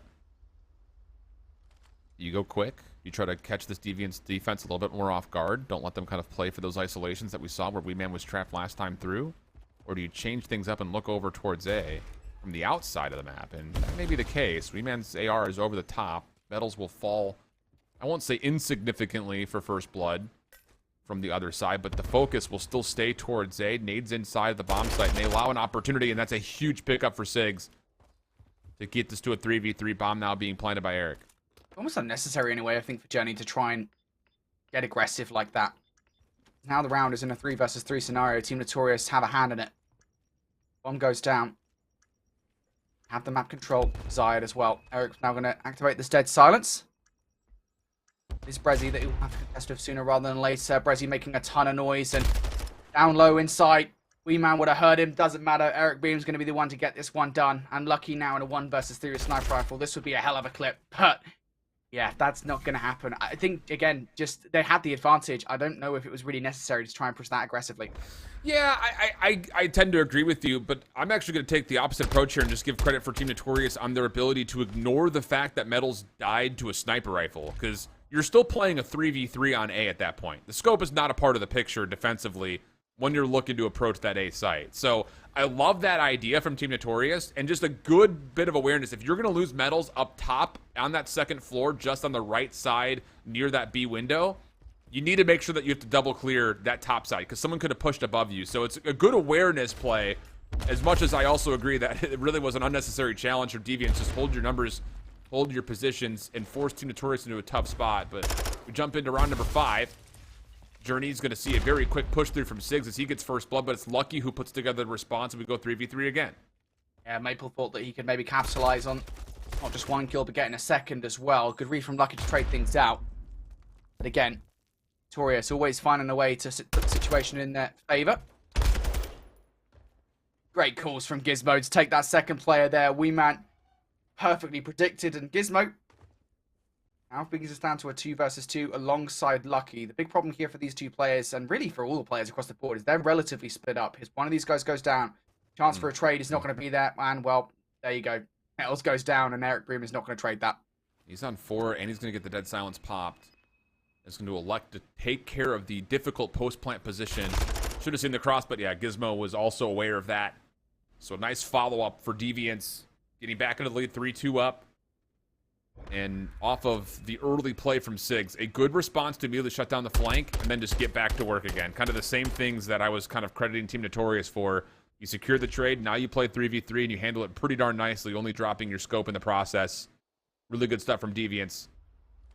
And this would be about the round that you would start to see Team Notorious. If they're going to pull out a sniper rifle at any point, it would be probably in these middle rounds of the Surge. But the thing is, Sigs have been running like a third sub. So Team Notorious are trying to play quickly from the offensive side, and based on what he kind of had in his back pocket there, looked like that's going to be the same thing again. Oh, Weeman gets a set nade over the top towards A alley, forcing Gizmo to have to put together a response, and he does get one. But as he's stunned up, this is all just a 3v1 in towards A. Brezzy's is going to have to play his life, and he does well to stop the plan as well. Now all of a sudden a 2v2. Yeah, that initial play from Defiance is completely blown up, literally, by the nade from Weeman. I actually like that play from Deviants right off the rip to try and get control of the courtyard area. But now Brett's in the flank here, looking to do my damage. Oh, can't connect all the shots again. I don't think you get AA. Do that little railing. Now Gizmo left up in a 1 versus 2. He was the player to close out the fire round now, and I think just a little bit premature there on the shots towards Maple. Eric to finish him off. Notorious now tied up once again. Yeah, big bounce back, because there is a very realistic 2v4 in our hands right there, considering the opening set nade. Gizmo gives the team a chance. Can't quite finish it off. There's too much information missing there in the final 2v2. It's a very neat and tidy scoreboard for Team Notorious. That is very satisfying. It's just like, there's got to be like a subreddit for that. Someone Neat get it and there. satisfying COD scoreboards. Yeah, someone create Someone it. start it, yeah. This is fast. This Journey gonna get the bomb down straight away. This is audacious, to be honest. No number advantage just yet, but you got to be careful because her fast play leaves a lot of holes in your defensive side. Metal's gonna exploit one of those. Yeah, and you've also got Sigs on the opposite side who can also help this. So do you know, if you're Deviants, that there are 2 members on this flank because of the quickness of you moving into the bomb site? You're going to have a lot of information missing. Now it's Brezzy by himself, not going to be able to kind of finesse the staircase. And that was straight aggression, immediately blind countered by opposite-ended flanks. It was Sigs on one side, Metals on the other, and both find significant kills to really ever stop a post plan from ever getting set up. Yeah, that's kind of, I mean, it's a good play, I think, from Deviants just right off the rip to make the decision just like, you know what?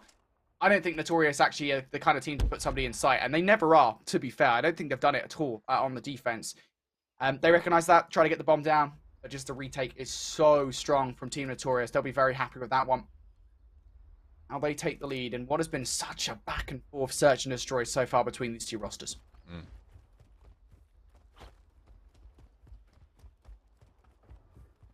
No scope still by the look of it from Sigs. Hasn't pulled it out once yet. Lucky still playing outside by B would assume that he's still probably trying to snipe, or at least holding a tight angle with an AR. Long range shots from Sigs, that would have been a audacious first blood. Traded back, but Brezzy actually steps into the line of fire after taking down Eric Boom. That allows an even trade right off the rip once again. Bomb still in hand for Metals, as Weeman will start to get to work over towards the A site. Gizmo trying to respond with a flank of his own, though, so this is all about, can you get the read on this timing, because a post-plant setup will not be available up top with Gizmo in this position. Yeah, I think they're actually planting it for that, potentially. Gizmo's nade might indicate that somebody is up there. You can see Weeman slowly approaching in that direction. Journey on the other side as well. Deviants relying on Team Notorious, getting jumpy, and I think they might have just capitalized on that perfectly. Gizmo taking shots, will finish off Weeman, but Journey has been caught out on the other side. Player has actually jumped on the fuse. Notorious, you need to look at this. Player on the defuse, Deviants. Oh no. Play on the fierce perfectly. That's just a misset of what is option B for a post plant for Team Notorious, because you're right, they were trying to get back up top here. And Weeman, to be fair, nearly gets the gunfight win versus Gizmo. He's just lucky enough to get behind the bar, but at no point were the other 2 members of Team Notorious in a position to really get themselves set up for anything. They were trying to say, oh, wait, we can't go back to our side, so let's try to play for their side. But like you mentioned, it just took too long, and Deviants hops on for a defuse. We go 4-4 in the search. Metals on 4 still, surviving through that last round, but this is going to be all about who can get their post plant set up together, because at the moment, both teams are struggling kind of successfully holding after they get the bomb planted, and now we've got Eric Booman on a greedy route up top towards top money and the bar side. Weeman's watching his cross, kind of in a way, watching the outside, and this timing could lead to at least 1 free kill. And honestly, going 1 for 1 from that position is not bad, as Weeman still holds the cross at bar. Yeah, because it just keeps them at bay, right? There's nobody actually inside sight, so the best thing you can do is just keep them away, and oh, God, that was fast from Brezzy. Maple shuts him down, but the trade is good. Now for Journey with this bomb. Doesn't have dead silence to use. Has to really just crouch his way through. I don't know if he just got spotted out or not, to be honest. There were shots made. I don't think that was actually at him.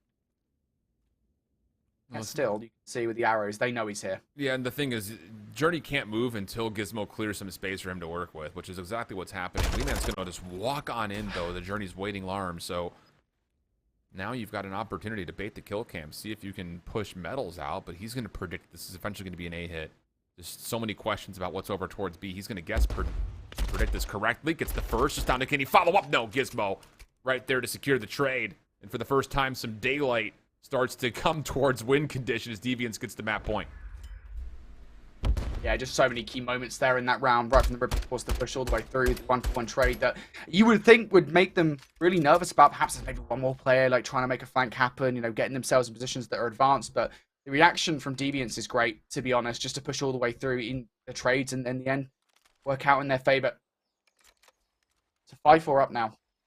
Deviants looking to try and tie this series up at 1-1. Just look we're in our picture-in-picture at the moment between Revive Gaming and Signs. Of course, that is a 2-1 series as it currently stands. The Signs after Revive's great comeback in the control, but right now Signs, they are close to closing things out. Yeah, looking solid, but Revive Gaming are in a pretty solid spot to try to neutralize, maybe try to extend the map a little bit further, but here in round 10, Eric Boom with the bomb. Eyes set towards A. At least initially, but losing Metals is a pretty key piece, and you can kind of feel the pressure here for Team Horse. They have no eyes on what's coming over towards the B side of the map, so Weeman has to kind of transition to watch the flank from a safer spot, while Siggs and Eric Boom will have to kind of duo up here and work for something over towards A.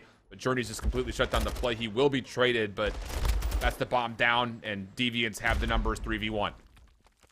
And Weeman for a 1 versus 3 now. Been an excellent player.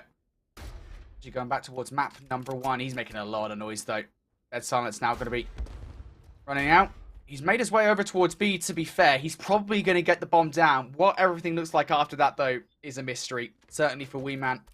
That uncertainty will be unnerving.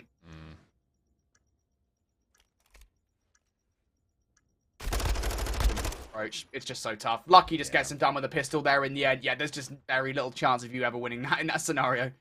I was initially, I mean, again, with the quick rotate towards B with an AR in hand, it just feels like one of those things. It's like, give yourself a lane to work with instead of trying to bunker. But again, nitpicking a 1v3, can't really get away with that.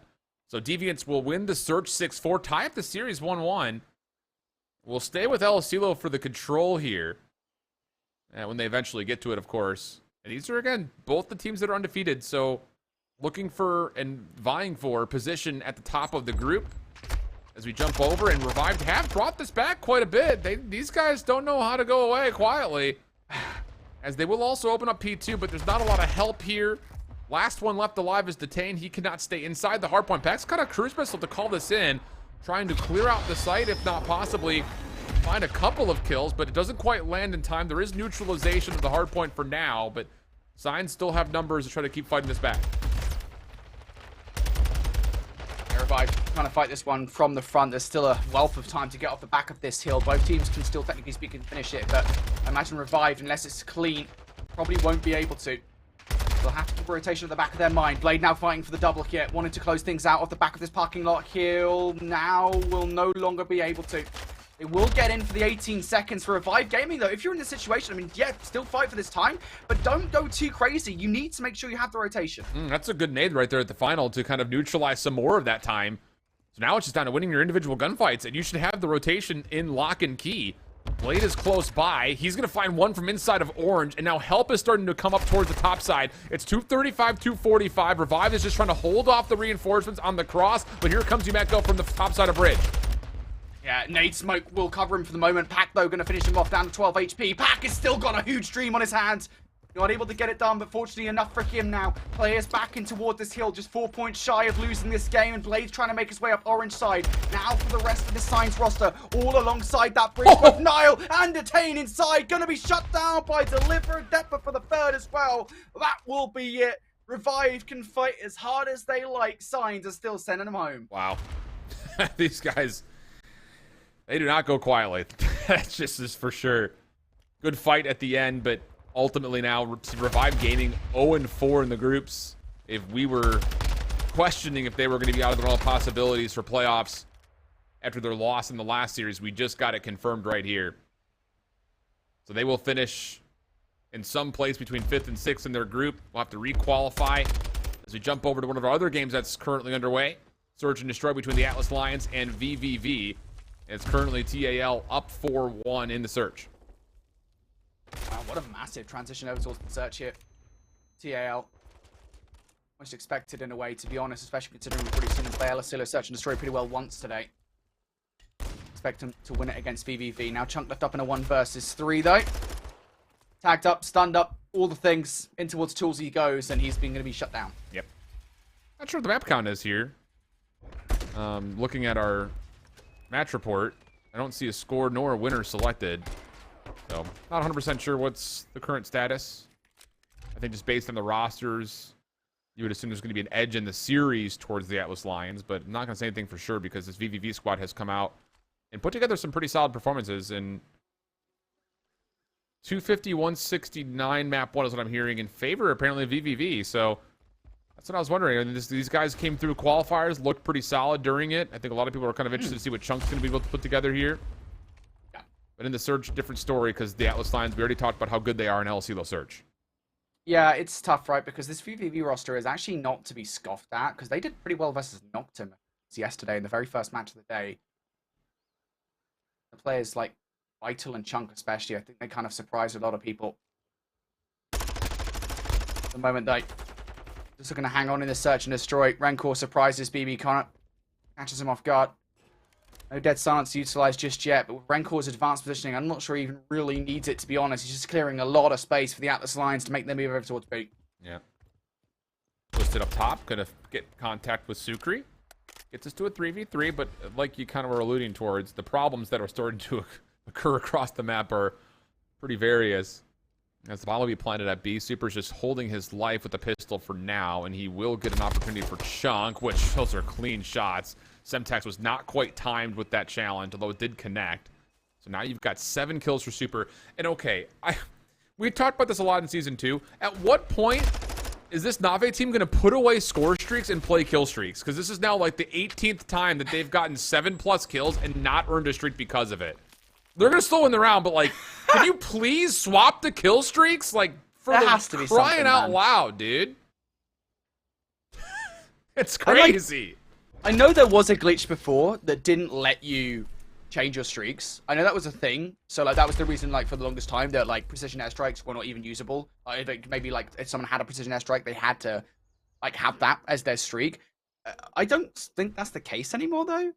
Maybe someone can correct me if I'm wrong. Like someone will have to like tell me for sure. But like, yeah, I don't know. He finished on 8 and didn't have a streak. He didn't have it, dude. He had 8 kills and no streak.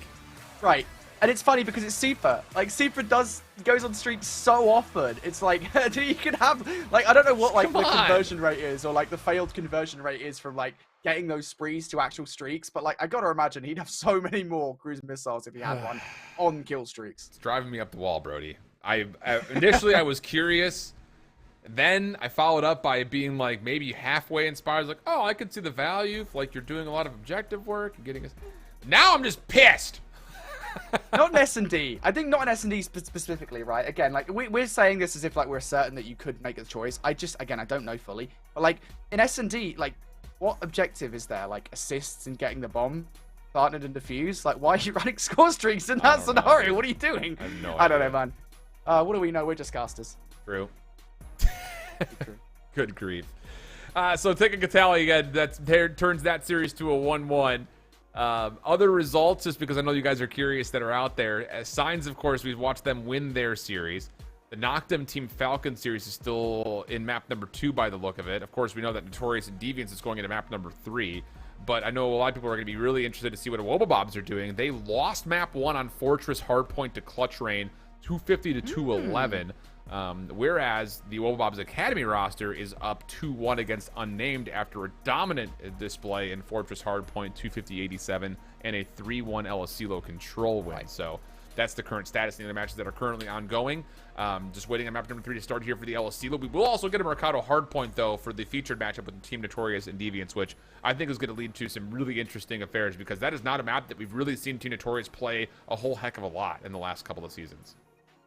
Yeah, for sure. I actually want to look at the record here quickly to see kind of where they were at in terms of last season specifically. Mikado Hardpoint, they played 3 times. They actually won all 3 last season, albeit like when I look at the records, like the only map I expect them to lose out of the 3, they play like Fade, International, and August is August, right? That's the only one like you expect them to lose, if anybody, because yeah, like there's just like a gulf in quality there between those teams.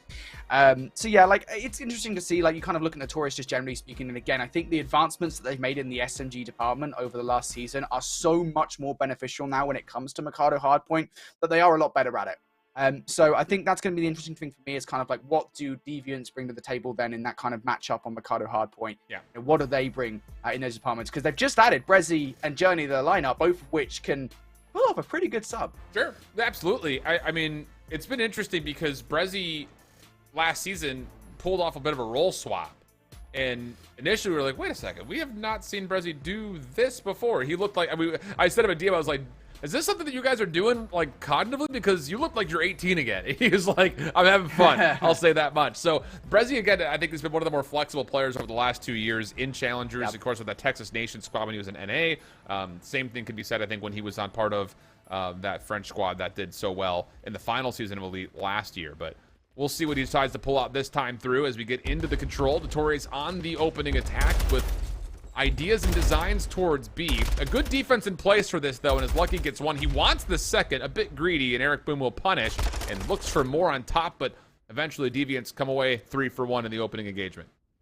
Yeah, ultimately, if you're Deviants, you're happy with how that one went, especially now if you've got basically full map control. One player pushed all the way towards that bar side, and Journey covering the right side too. The coverage is good.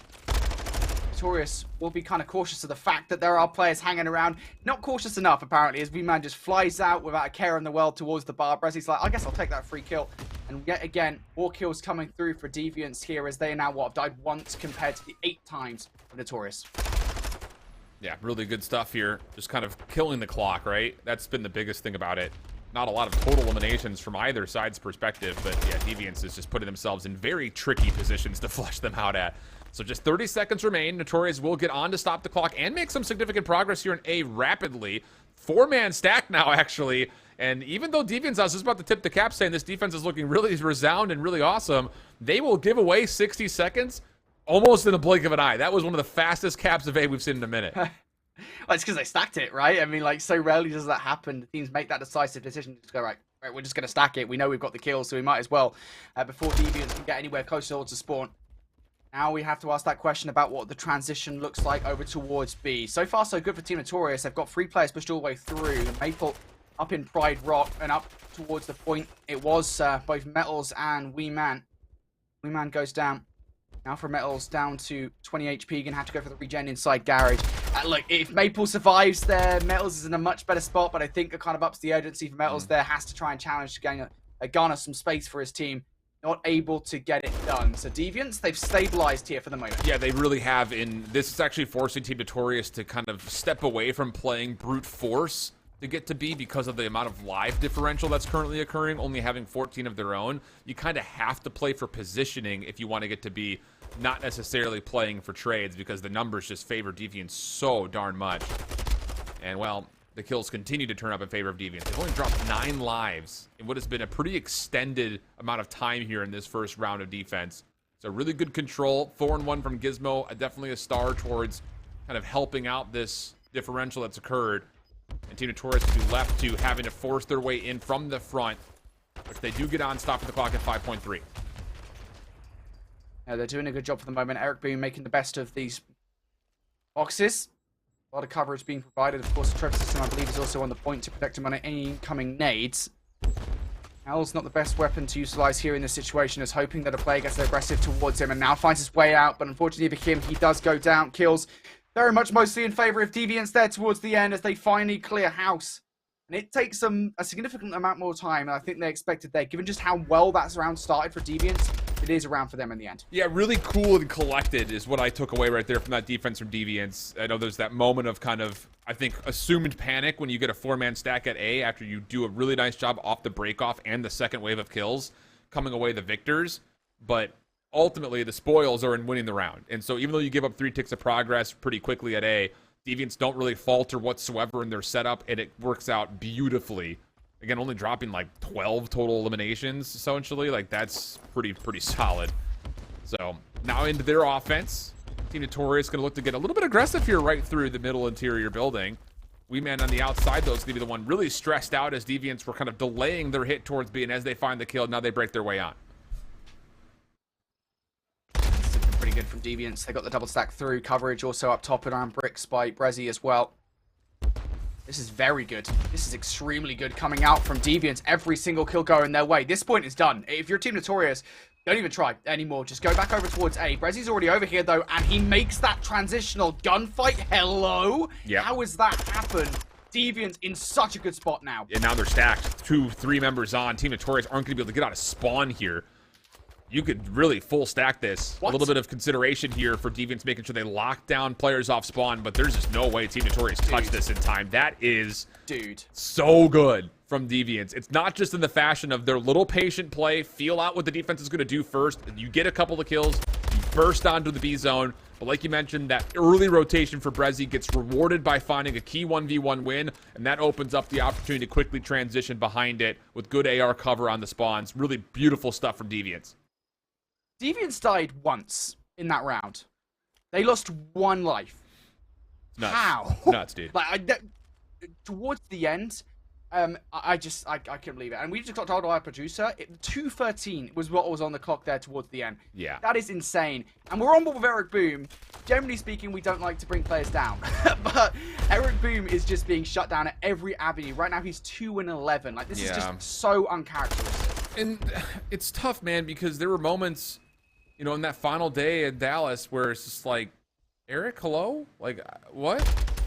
You don't love to see that, especially when, like, you know, it is kind of our job. You know, we use this challenge not just as a chance to see what the great teams are going to do, but, like, who could possibly be a next superstar in the CDL.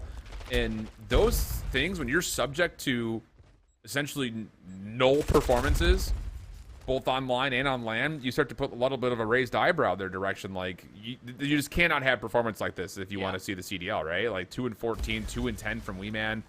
Just no one's getting kills for Team Notorious in this map, and it's going to lead to a pretty lopsided affair if this continues for Team Deviants with a chance to go into another respawn afterwards. Well, Weeman doubles up his kills, so good start in terms of this offensive hit from Team Notorious, and they also have Maple in this power position. So this is not actually that bad for Team Notorious. A lot of the time has been whittled away, and this is very similar to what we saw in that first defensive round from Deviants, where they just continued to whittle away time. That Team Notorious only had 30 seconds on the clock when they tried to capture 8. Will this be successful? Not quite in the stack this time around, but they are getting the kills regardless. It's a 3-for-1 trade on the point. Everyone has been cleared. This should be A now. And now it just comes down to what does Team Notorious want to do to try to get over towards B. Do you want to cut back through mid, try to control soccer in that B fence line, and then burst on towards B from the front? Or are you going to try to put some punish into the spawns, wrap through patio, try to see if Sigs can go from one side of the spawns to the other? Well, as he drops, Team Notorious are kind of forced to have to play now through their own spawn. Eric's going to try to keep some contest over towards the top side of the second floor, but largely speaking, Team Notorious need to keep their focus on clearing these players from inside their half of the map, and the only player left in their way is Lucky. Lucky gets caught out as well. Team Notorious now in a great spot. Deviants will be spawning out all the way towards that bottom left side of the minimap. They have a long way to go.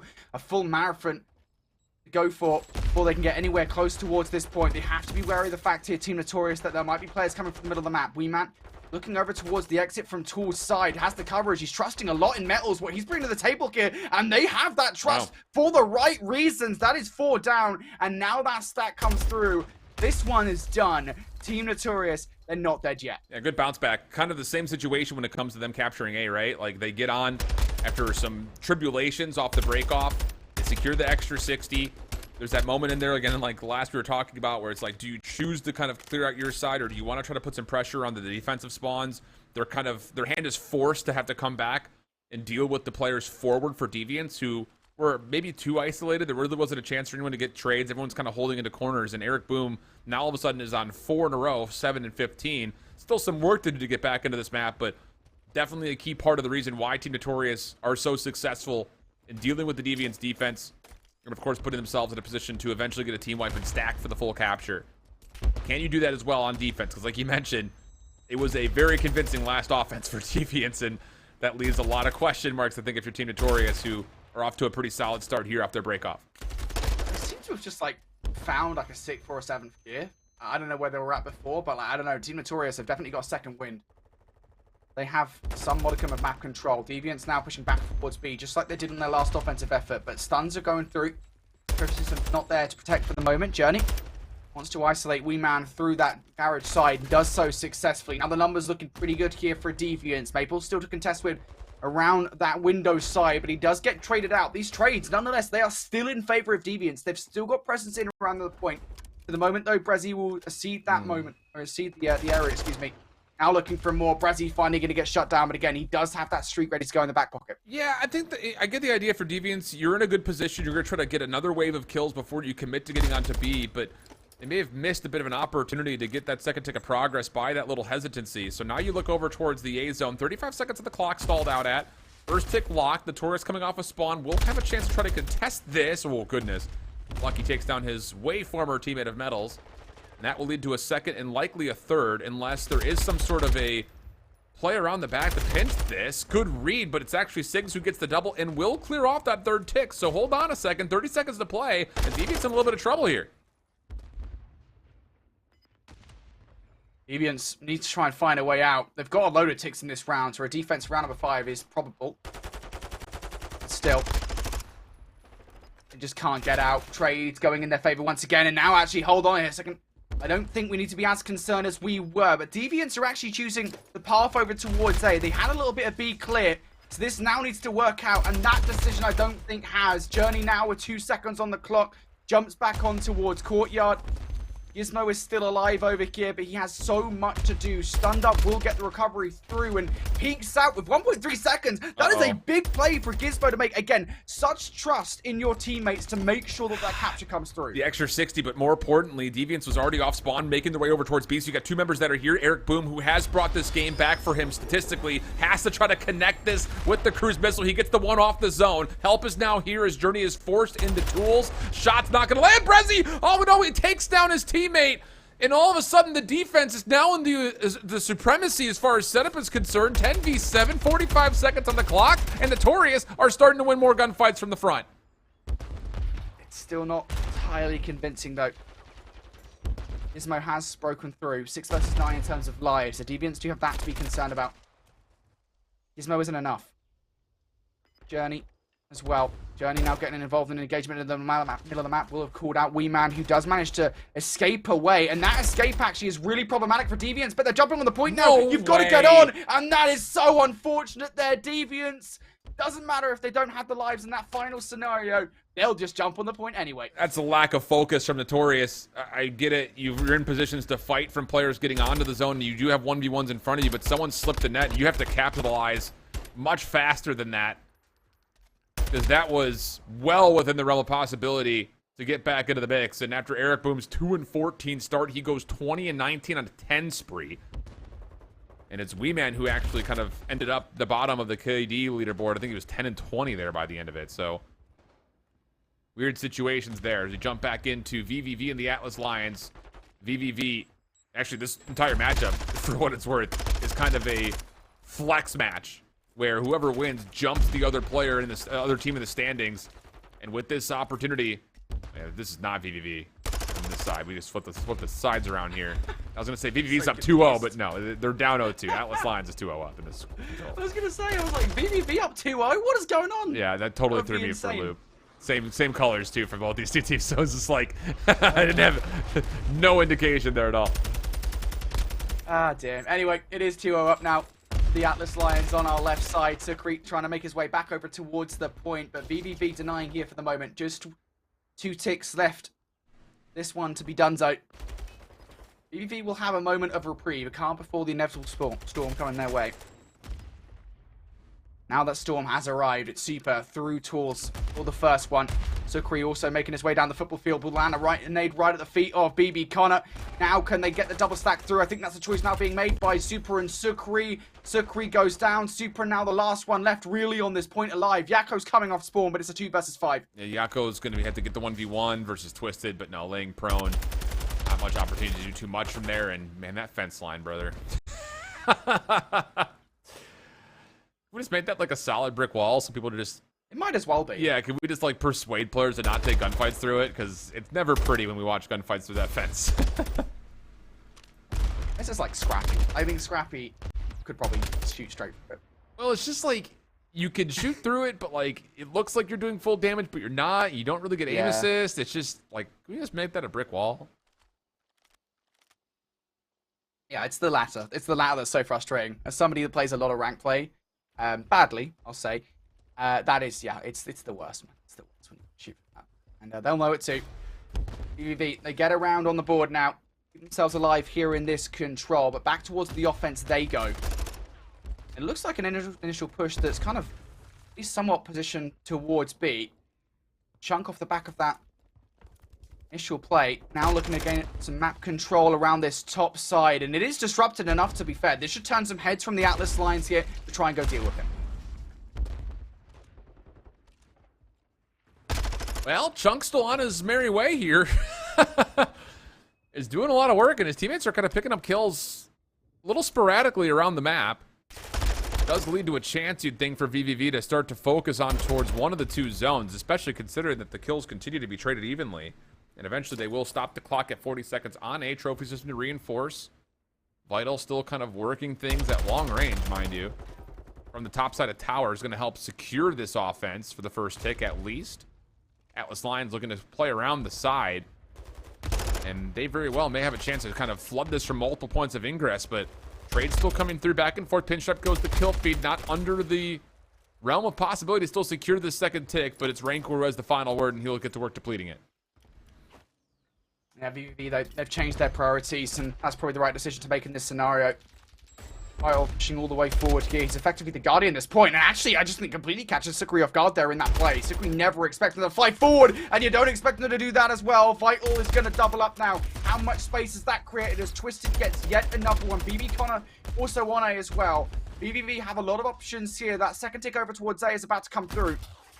And for the Atlas Lions here, you got to find a way to locate this player. BB Connor does get shut down, and now the Atlas Lions giving a look at this on the defense. We're tick and tested. Chunk trying to clear. Will do so successfully. And yeah, there's the follow-up. So the kills will be enough to get the 60 seconds. 15 playing 16. Small life advantage for VVV. And some good mid-map control here. Just comes down to, can you deal with the Atlas Lions who have a number of players who are trying to play from the outsides, but individual 1v1 still come through for VVV, and a chance for them to actually get onto this B zone and make life very difficult for the Atlas Lions defensively. I mean, it's looking pretty successful at the moment, to be honest. The Atlas Lions, they have one player coming from the flank. Super actually successfully gets the kill through the fence. The trade's in favor once again of VVV. First tick of progression now through. Chunk and Vital still hanging around here. Chunk the only one actually on the point, though. So it is a slow progression at that, and Sukri comes around the back line and takes him down. Good effort from VVV. But as I say, off-screen, VV Connor actually picks up a double. And as Rencor goes down as well to fight, who now finds himself on 5 in a row, this one might be done. Yeah, and Super's pushed off from the only thing that can really challenge this. There's really no one who's going to be able to get here in time. We're going to go to round 5. And just when I thought for a moment that VVV was playing maybe a little bit too spread, kind of as they were figuring out which zone to go to, they get the individual set of gunfights they need. They eventually get together. They work out the Atlas Lions from those far positions over towards the offensive spawn, while also making sure that the Atlas Lions never got good AR control over the top of things like Pride Rock or that B bomb site building. And you give them enough time, they're going to get together. That's really clean stuff from VVV on the individual side, maybe more than anything else. Vital's on 5, 39, and 19. A whale of a game. He's got 7 objective kills on top of that. Guy's been everywhere.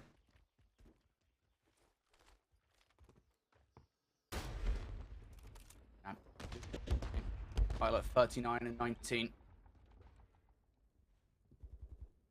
Again, giving himself, I think, a lot of stock at the moment, considering this is his first time, his Challengers Elite debut this season. Good first look at him. Super at the moment, though. The power player on the other side now going to take the nade tag off. And, well, Vital there will be taken down before he can cause any havoc around that point. But over towards B and VVV, they've got a good look at this one. Yeah, this is going to be such a powerful position for Twisted. He doesn't even have to go all the way up the top. He's just to make sure no one comes from around the back side of this. And now with those kills, now you can start to actually force those spawns to be bottom left-hand side for TAL. Super trying to work things back, but does not expect the player behind the door. Rancor at range. 2 kills for him, but can't quite get the third nor the fourth that would be needed. Yako's going to give it a good old college try, but as he's pushed back, that should surely be the zone. Although, once again, you still have a couple of members for the Atlas Lions that are trying to get this to go. And actually, Sukri's nade plus the follow-up on a BB Connor will stop the third tick. 45 seconds on the clock, and VVV are not necessarily guaranteed to get this third tick here at B, with some defenders starting to spread the map a bit. Yeah, all it will take is a kill in a stack, though. That's all I'll say, is that, you know, VVV, they've just a moment away, really, from getting that capture through, and as the kills do come through, now indeed they will. And actually, this is more problematic, in my opinion, than if that capture just went directly through, because the Atlas Lions are ready for the transition. Now they are not. VVV have already got themselves over towards A. Super the only player inside checkers to deal with, and, well, he immediately goes down. Power positions being held by VVV here in this position, and they just get doubled up on. Chunk for 2. Wow. Twisted for another one. VVV pull off yet another surprise here as they go up in the series versus the Atlas Lions. 42 and 23 for Vital. Holy smokes. That is a giant map of control from him. So now all of a sudden things get spicy in this group with the advantage in the series going to VVV. And his highest streak was only 6, but goodness. We head on into the hard point. Deviants up 2-1. It's the Mercado that I was excited to see kind of what was going to unfold here, and Sigs is on 7, 11, and 3. The last time we saw Team Notorious play this map, I want to say, was that Eric Boom 31 kill performance at Open, where he clutched up at the end like a 250 to 247 map or something of that nature, but this map is all Sigs at the moment. Yeah. That's huge. Team Notorious, just generally speaking, they are all playing extremely well at this point, right? I mean, you already talked about Maple, but Weeman, Metals, they're also doing some fair amount of effort. Deviants are well down in this one. There is still a path back, though. Right now, we're talking about the context of this game. I believe we're going in towards P6 at the moment. And P7 will follow as well. So there is a chance to double up on those heals if you're Deviants. That's the path you have to take back towards this game. And the first wave of kills will actually go in their favor. So they'll have a moment here to recollect themselves, to get a wealth of time off the back of this Cantina hub. Yeah.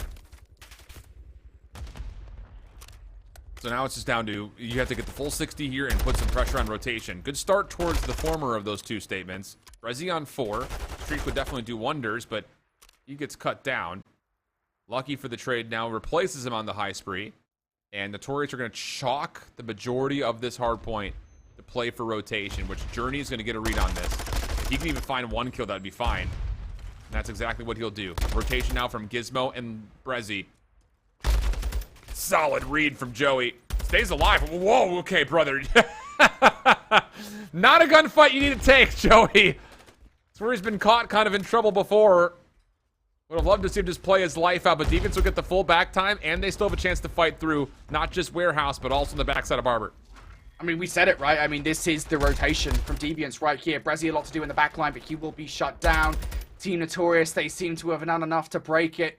That should be it. Team Notorious might spawn out, though, given the positioning of Lucky in that back alley, and that is what's going to happen here. So for Metals and Maple, a lot to do. Now just the latter of those two players. Players now making their way up from the alley side. Eric Boom starting to aggress towards the box area, but going to get shut down. It is ultimately, though, a mostly yellow kill feed as again. I mean, there was a moment there where maybe Deviants could have cracked the kill, but Team Notorious able to stabilize, and now, I mean, they might not get the remaining 20 seconds here. Weeman is still looking to provide some coverage, but still, even that amount of time they already got off this hill was huge. Yeah, absolutely. It just establishes their ability to kind of win off of multiple instances over the course of the next, 4 hard points that Deviants would have to play very, very strongly. You know, Brezzy on 3 helps kind of establish some control as the new hard point opens up, and Gizmo on the opposite side kind of sets up a bit of a pincer here, where you have to kind of deal with these way external members before you can even look at the first hard point, but Gizmo being tagged up, it should be only a matter of time before B-Man finishes off this kill, and in the same breath, Sigs dropped a double with the Semtex, so into the hard point go Team Notorious, and you can nearly set the car on cruise control from this point, pending that Deviants doesn't just get away with a handful of team wipes in a row and win this next rotation. Yeah, Team Notorious seem to be holding all the cards here in this play. Absolutely right, Alan. Deviants, they know that as well. They have to find a way to kind of break this rotation. It's not happening. Notorious just not giving anything away for free. Maybe if they would have butted out towards the middle of the map, Deviants might have been able to break them. But now they're going to have to fight this one around the flank, around that back alley. Eric Boom actually loses the first engagement, so Weeman has a fair amount to do here. That first nade out should zone off Brezzy and Journey for the moment, but there they go, out towards the alley. Weeman only able to pick up once, and now a couple of players from Deviants able to go all the way through. Maple's going to have to hit the reload here in this play. Still, nonetheless, Metals and Maple get these kills. They are so annoying. Dude, that is disgusting from Sigs. He perfectly times the cancel on the reload animation, gets alive, gets help, deals with another elimination. Oh, dude, Jack is gross. Happy birthday, by the way, Jack. A little belated, but that will likely be the game-winning play, at least in great effect. Weeman in. He will actually get the double. Lucky will try to give it some sort of effort, and there is a chance to clear out some of the scrap time, but 145 to 245, this would top all things hard point comebacks if this happens. Yeah, I generally speaking always say in these situations, it's improbable, right? It's not impossible, but it's improbable. I think it might well be impossible. There'll be one last hit coming through from Deviants. They just can't even get past square one, to be honest. Notorious are just doing such a good job zoning away. Weeman a part of that for the final double. And that is a pretty dominant Mikado hardpoint to send us to a game number 5 here. You called it right at the start of the series, Alan. That's what we thought was going to happen. Yeah. Wow. So map 5 between our undefeated squads. And what an unreal map from Maple. 24 and 12. Minute 40 in the hardpoint. 19 non-traded. Sheesh. Crazy stuff. Crazy stuff. So map 5 affair there. Other updates around what's happening. Wubble Bobs are up now 2-1 over Clutch Rain. They won the Search 6-1 and the Control 3-0. So 2 very convincing maps back-to-back there. Unnamed took map number 4, though, versus Wubble Academy. So if Unnamed end up winning that match, they would go 2-0 on the day. And that would almost, in effect, I think, eliminate a Wubble Bobs Academy. So that's a map 5. That's going to be on Mercado. Noctum's up 2-0 in their series, and then of course we've got map 5 Hotel here still to come. So some interesting things. Any thoughts kind of on some of those updates for you, Brody, while we wait for map 5 here? I think Group B specifically is, again, like we said at the top of the day, I think Group B is turning out exactly as we expected, really. I think Notorious, Deviants, and Signs have already qualified regardless of what happens, I'm pretty sure, given the fact they've already got their 3 wins. Yeah, should be. Unnamed, Wubble Academy, and Revived kind of sitting around the bottom of that group. It's just not surprising. And Unnamed, again, given the history of that roster, you expect that to be the team that qualifies out of those 3. So really, by the end of the day, I think we're probably going to have things settled pretty much in Group B. I don't think I'm going to have any fun with the permutations on Wednesday, sadly. For Group A, though, I mean, like, who knows? There's a load of teams at 1 and 2 and 0 at the moment, so we'll see. Yeah. We'll see. That's still to be decided. All right, so into map number 4 here, VVV and the Atlas Lions. Again, this is an important matchup as far as the standings are concerned for possible, not just seedings, but also possible playoff implications. VVV up 2-1 in the series. An impressive map 3 from Vital. Starts off with some great success here for VVV on towards P2. Clear out the first hit from Atlas Lions very convincingly. And now they're even zoning ahead of that. This is how Hydro can become very dangerous. 52-11 the count. You're going to flip the spawns around. BB Connor will have to try to hold his life for as long as possible. Make life hard for Atlas Lions. And he kind of steps right into the face of 3 members. So at least some scrap time here, but VVV were all focused on trying to get rotation, which they earned. Yeah, I absolutely am concerned at this point. I know it's very early doors in this game, but still it's easy for a Hydra hardpoint to snowball away from you. Atlas Lions know that better than anybody. Immediately lose so the vast majority of the kills on the transition. VVV, though, don't actually have anybody watching the middle of that E1 hill. So they should be able to get a look here, the Atlas Lions, but do they get any more than that is the question. Chunk now getting up back towards 100 HP for the fight versus Yakko. Switches back over towards the kill versus Sukri. It's okay though, because BB Gunner can clear house. And once again, for the first 20, things looking pretty hot here for VVV as Atlas Lions continue to spawn out. Yeah. Clean stuff from VVV. Lots of just great individual play. I mean, Chunk's 8-3. 6-3 from Vital again. Twisted picking up a nice elimination right here at the end of this hard point, trying to get a little bit more out of this hard point, and boy, nearly did more than that. So another 15 seconds given, but once again, you look down towards the minimap, VVV will win rotation to new. That seems to be the game plan so far, and you can't blame him because it's turned up aces until this point at least.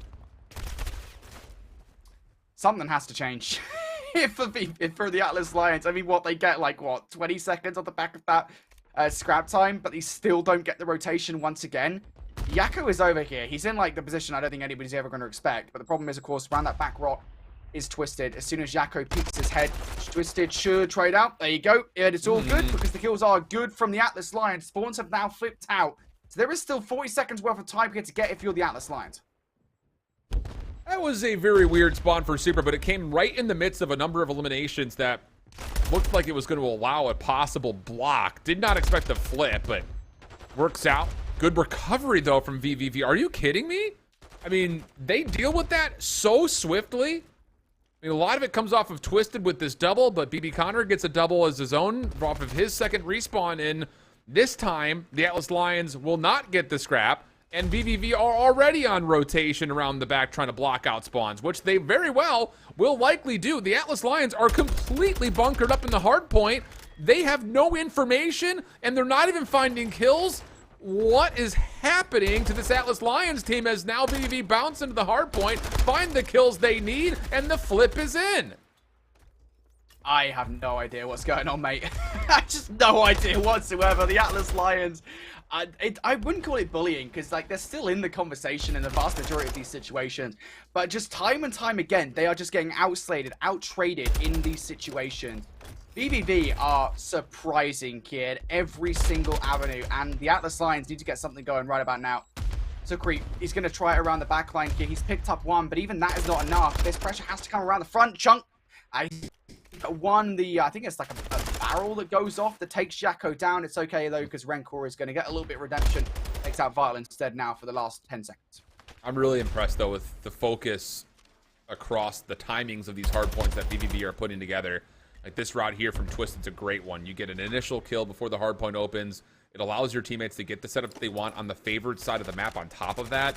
And it's leading to all of these really great moments where you're always forcing the Atlas Lions to put together responses. And usually they're putting them into the worst possible positions to make those responses happen. So really good control of the map here from VVV. Also important to note that Yakko's had a really slow start, 4-16. Kind of along the same storyline almost as Eric Boom, where sometimes really good, sometimes not so much. This time it's the latter at the moment for Atlas Lions, who really need him to get involved if they want to start finding any sort of hard point time, because Rencor is the only one with anything that's even worth talking about at the moment. Yeah, and I think the thing is, again, like there's always a path. Like we always talk about kind of what does a team do when you're in this position, when you're down by this much to get back into the game. And at this point, I would have said, all right, just don't focus so much on what's happening by P1. Make sure you set at least 2 players to try and rotate early for what would be a good P2 hold. That hasn't happened. Like, they're still fine through P1, mind you, but VVV are the first team to touch. Those back spawns are completely solidified, and now they can continue to press that leader's advantage. It is just so dominant against the Atlas Lions in their current play. Every lane is being watched. Plays now coming through from the Atlas Lions, though, and oh goodness me, there is a white kill feed. That will flip the situation with 20 seconds. A good chunk of time now for the Atlas Lions to take. And it's just, like, the break is great, but if Atlas Lions want to get back on this map, they have yet to win a rotation. That last time we saw it was kind of around maybe P5, but, like, VVV were already blocking spawns on the rotation out from Trail. So, like, the Atlas Lions, they need to turn this into a rotational win, and Rencor has willed it into existence here on 5. There is Twisted still in the back. Super's on the hunt for him, and we'll find him, get the gunfight win off screen. So that will lead to not full scrap, but a lot of it into an initial setup Just comes down to can they actually lock it in here and maybe even earn Rencore streaks in the process. Yep, that has to be the key to the play right now. Rencore gets that 6th. There you go. Streak now earned. No, score streaks for Rencore here. He's running those kill streaks. He's got it down. Now the Atlas Lions here with a chance at coming back in towards this game. Big 40 for them now to hold. Super making his way up from the water for at least 1 kill. Will get the first. No more than that, though. And now the floodgates have opened here for the rest of VVV to make their way towards the hard point. Twisted in the backline for the double. Now more kills being made as well. Chunk with a big one against Sukri. And now VVV, they're in. Not convincingly, though, as the spawns are still up for Atlas Lions. Plus, they had a player pinching from behind. And in that process, actually, Atlas Lions moved so quickly into the old time that they forced VVV to spawn out. So an opportunity here for the Atlas Lions to finally do something that they have not been able to do yet, which is string together and win 2 rotations in a row. You start to do that a couple of times, and we start to talk about a potential comeback. But Vital, backside of Trail, nearly gets both. The pre-fire was solid. Doesn't quite finish off the second elimination, but it does weaken this setup pretty considerably, allowing VVV to get across the map.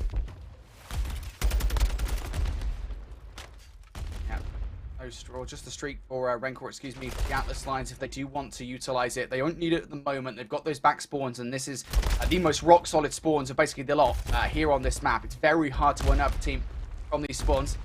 Atlas Lions will be happy with that fact as they look for the back 25. VVV, after just one more good try, Twisted is going to be the player to do so, and now he will go down. So, Atlas Lions here, they get that last 25 seconds. Now they'll be within, what, 50, 60 points or so of VVV, but I was going to say this rotation has to be good. BB Connor just decimating around the backline here as he takes 3 players down. Yeah, Twisted does well on top of that just to get to the furthest back part of the hard point, so that way Atlas Lions still spawn on the right side of the map. That will guarantee a generator building opening. Streak in, doesn't quite land. Zucker gets the first blood, a chance to try to contest this. Kills from Yako also coming into the picture, but Twisted still alive with a little bit of help around the back. Now it's just down to Twisted, and he does not have enough ammunition as he tried to stretch forward for the Vaznev to make much more happen. And with that, Atlas Lions will secure the break from the front, but still, VVV spawning close. Oh, super. This is a huge gunfight against BB Connor, though, in a fight that they should just not win. Now, the numbers definitely not favoring Yako in that position as the trades do come through in favor of VVV. Just 10 seconds away. You've got to fight tooth for nail to find your way through. Vital brought down to 2 HP, though. Will still win one gunfight. How on earth has that happened? Rencore just tactical sprint straight into the fight. Vital more than happy to take it. Just 2 seconds away from victory, and Vital cleans house. VVV provide us. I mean, I thought that Clutch Rain and Atlas Lions was the first big upset of this season. Nope, not anymore. The goalposts have shifted. VVV just gave us it. Man, where the heck did Vital come from? I mean, he's had a pretty okay year, I think, just as far as some of the cups have gone. I don't think he's been to an open yet. Might be wrong on that, but if he did not perform to top 16 in my mind. It's not off my memory, but 24 and 15. Great stuff out of him after a monster map number 3. So yeah, VVV secure a huge win, and that will put them into the top 3, I think, for their group at 3 and 1. I want to say is where they're at right now. So we'll consider what the standings look like at the very end. But for now, map 5, Team Notorious, Deviants fighting for that number 1 seed. Both teams undefeated. Eric, good trigger discipline here. Tries to cut and cross, but he gets completely obliterated. Journey was not actually the one looking for the plant. He was looking to cross, and Eric kind of got baited out. And now this round does become a 3 versus 3 scenario. Deviants' secret weapon, if there is one, is going to be Journey around the back line. Team Notorious do try to get control of that luggage site and win their day. Instead, there's pressure coming through the middle of the map. There you go, Weeman now going to get shut down. Metals, can he cross in time? I don't think he's been spotted out just yet. Up top, Gizmo was more preoccupied with the second player, and Metals just doubles up off the back of that. Now a 1v1. Journey's still in that position I was talking about earlier.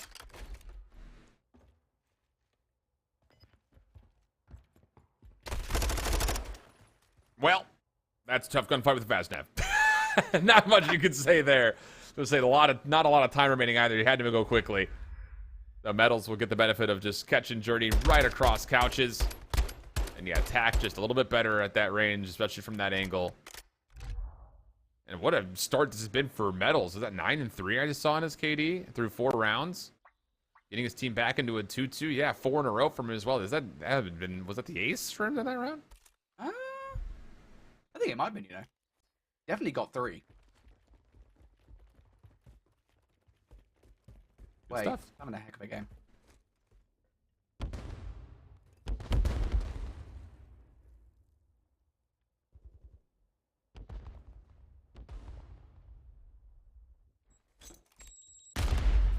I'm here for the moment.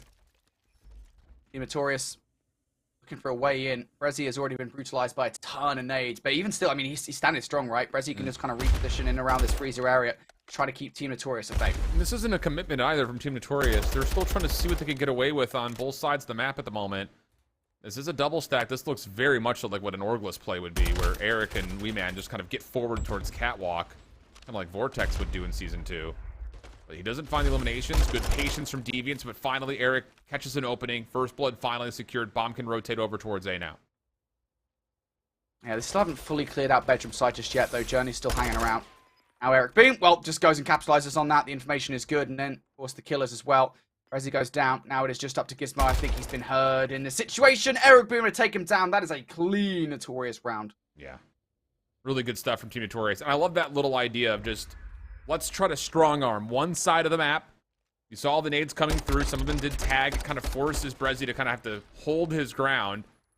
That leads to a poke and prod towards mid. Nothing there. And once that happens, you say, okay, we use that as a position to threaten that bottom kind of valet alleyway. And that works out for a good first blood. And a wide open A site after that.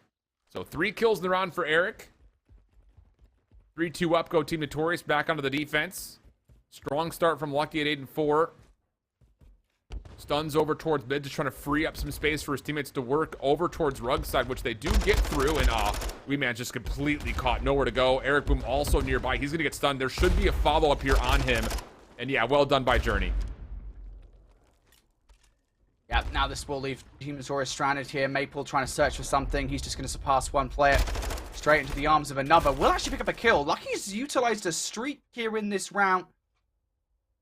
I think that was a streak. I thought I heard too. Why? Not really sure. To be honest with you. Maybe they know something we don't. Yeah, I don't. If that'd be a really weird time to call in a streak when Journey gets 2 kills through mid. Like the map is yours at that point. I don't know if we get Metal's perspective. Did he or not? Pardon me. If we get Lucky's perspective, did he pop the cruise missile? Pretty sure he did. I saw it in the kill. It sounded like the explosion of a cruise missile for sure. But we'll have to wait and see. Weird play. Anyway, into this round, Maple looking for the opening snipes. He's going to get one right in front of him. Switch over to the pistol. So that is kind of unfortunate. This is a lot of space now for Deviants as they try to grab it. Oh man, Amazing utility going in their way as well. This is a dicey gunfight over towards Chandelier. Lucky eventually kind of strong arms his way in, saying no more nonsense, as he will get another. So 3 in a row again for Lucky, 11-4. Weeman's stuck in Perfume. Siggs is kind of stuck with a sniper behind Bar. Bomb is down at mid-alley, and you just don't really feel good about your chances at pulling a 2v4 unless Stevens make a crucial mistake, allowing Weeman to double up. But no, as he drops, just down to Maple, who can only do so much with a scope. Yeah, early push from Deviants was really good there. I really love that play. It's unconventional, right? Because generally speaking on the defense, sometimes you expect teams to like fly through the middle of the map to get kind of control of couches or just double arches. You don't expect teams to fly out a connector, out of rugs like that.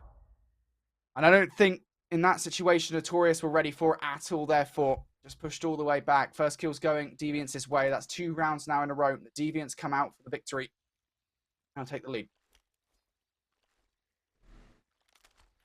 Okay.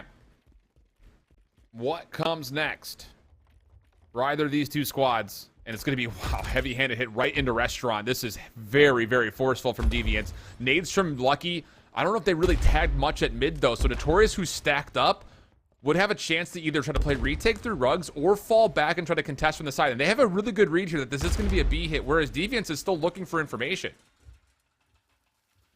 I mean, Deviants are in the site at least, right? That's the advantage they have here in this scenario, is that Team Notorious are going to have to entry through. Especially if Journey's able to get this bomb down. Still, they're wary about the fact that nades might be incoming. There you go, Journey now from behind. Again, you've only got so many players inside. An effective 3 versus 4. Those numbers do not favor you. The bomb didn't go down as well. Yeah, that's just, I think, just a little bit of blindness out of Deviants. I don't think any of the nades really hit from Lucky at mid, or if they did, obviously they're not going to be able to read how much information was needed to get a follow-up on this play towards Kitchen. So now Eric's a little bit stuck. You do have Sigs in a pretty solid spot around the back to make sure that no one flanks, but Eric can just play his life from this point now in a 3v2. Time becoming a problem. Gizmo is just looking for kills, and no one's giving him a chance at a gunfight. Bomb collected. But I just don't know how you could safely plant here with Lucky not really a part of the picture at the moment. He's got to get in and try to cover as much as he possibly can, and that's the call. Notorious looking for the retake quickly. Shots are through, and the bomb does get planted, though. Hold on. Yeah, they should hit this at the same time, though. Yeah, that's just the best play in that situation, right? I mean, you've got the numbers, you've got a 2 versus 1. Why not make it work? And I think right from the off, that kind of felt like a doomed push, to be honest, for Deviants. The only advantage they really had in that 3 versus 4 is that they were the ones inside the site. As soon as that bomb didn't go down on the first time around, I think that's kind of when they just lost almost everything in the Yeah, I think the exact right call. It's hard to fully know, but it definitely felt like that, just based on how the setup was coming through. So really good stuff from Team Notorious. Who I will say, every time we watch them play Hotel Search, they do like to get people in mid. That's been a very cognitive focus for them on the defensive side, is get ARs watching crosses. Sometimes it's Wee Man from the alleyway kind of by rugs, arches. Sometimes it's Eric Boom playing on top of couches. Sometimes it's Sig sniping. It's just, they've got a lot of variable looks towards defending that mid setup. That time it was just all 4 members there.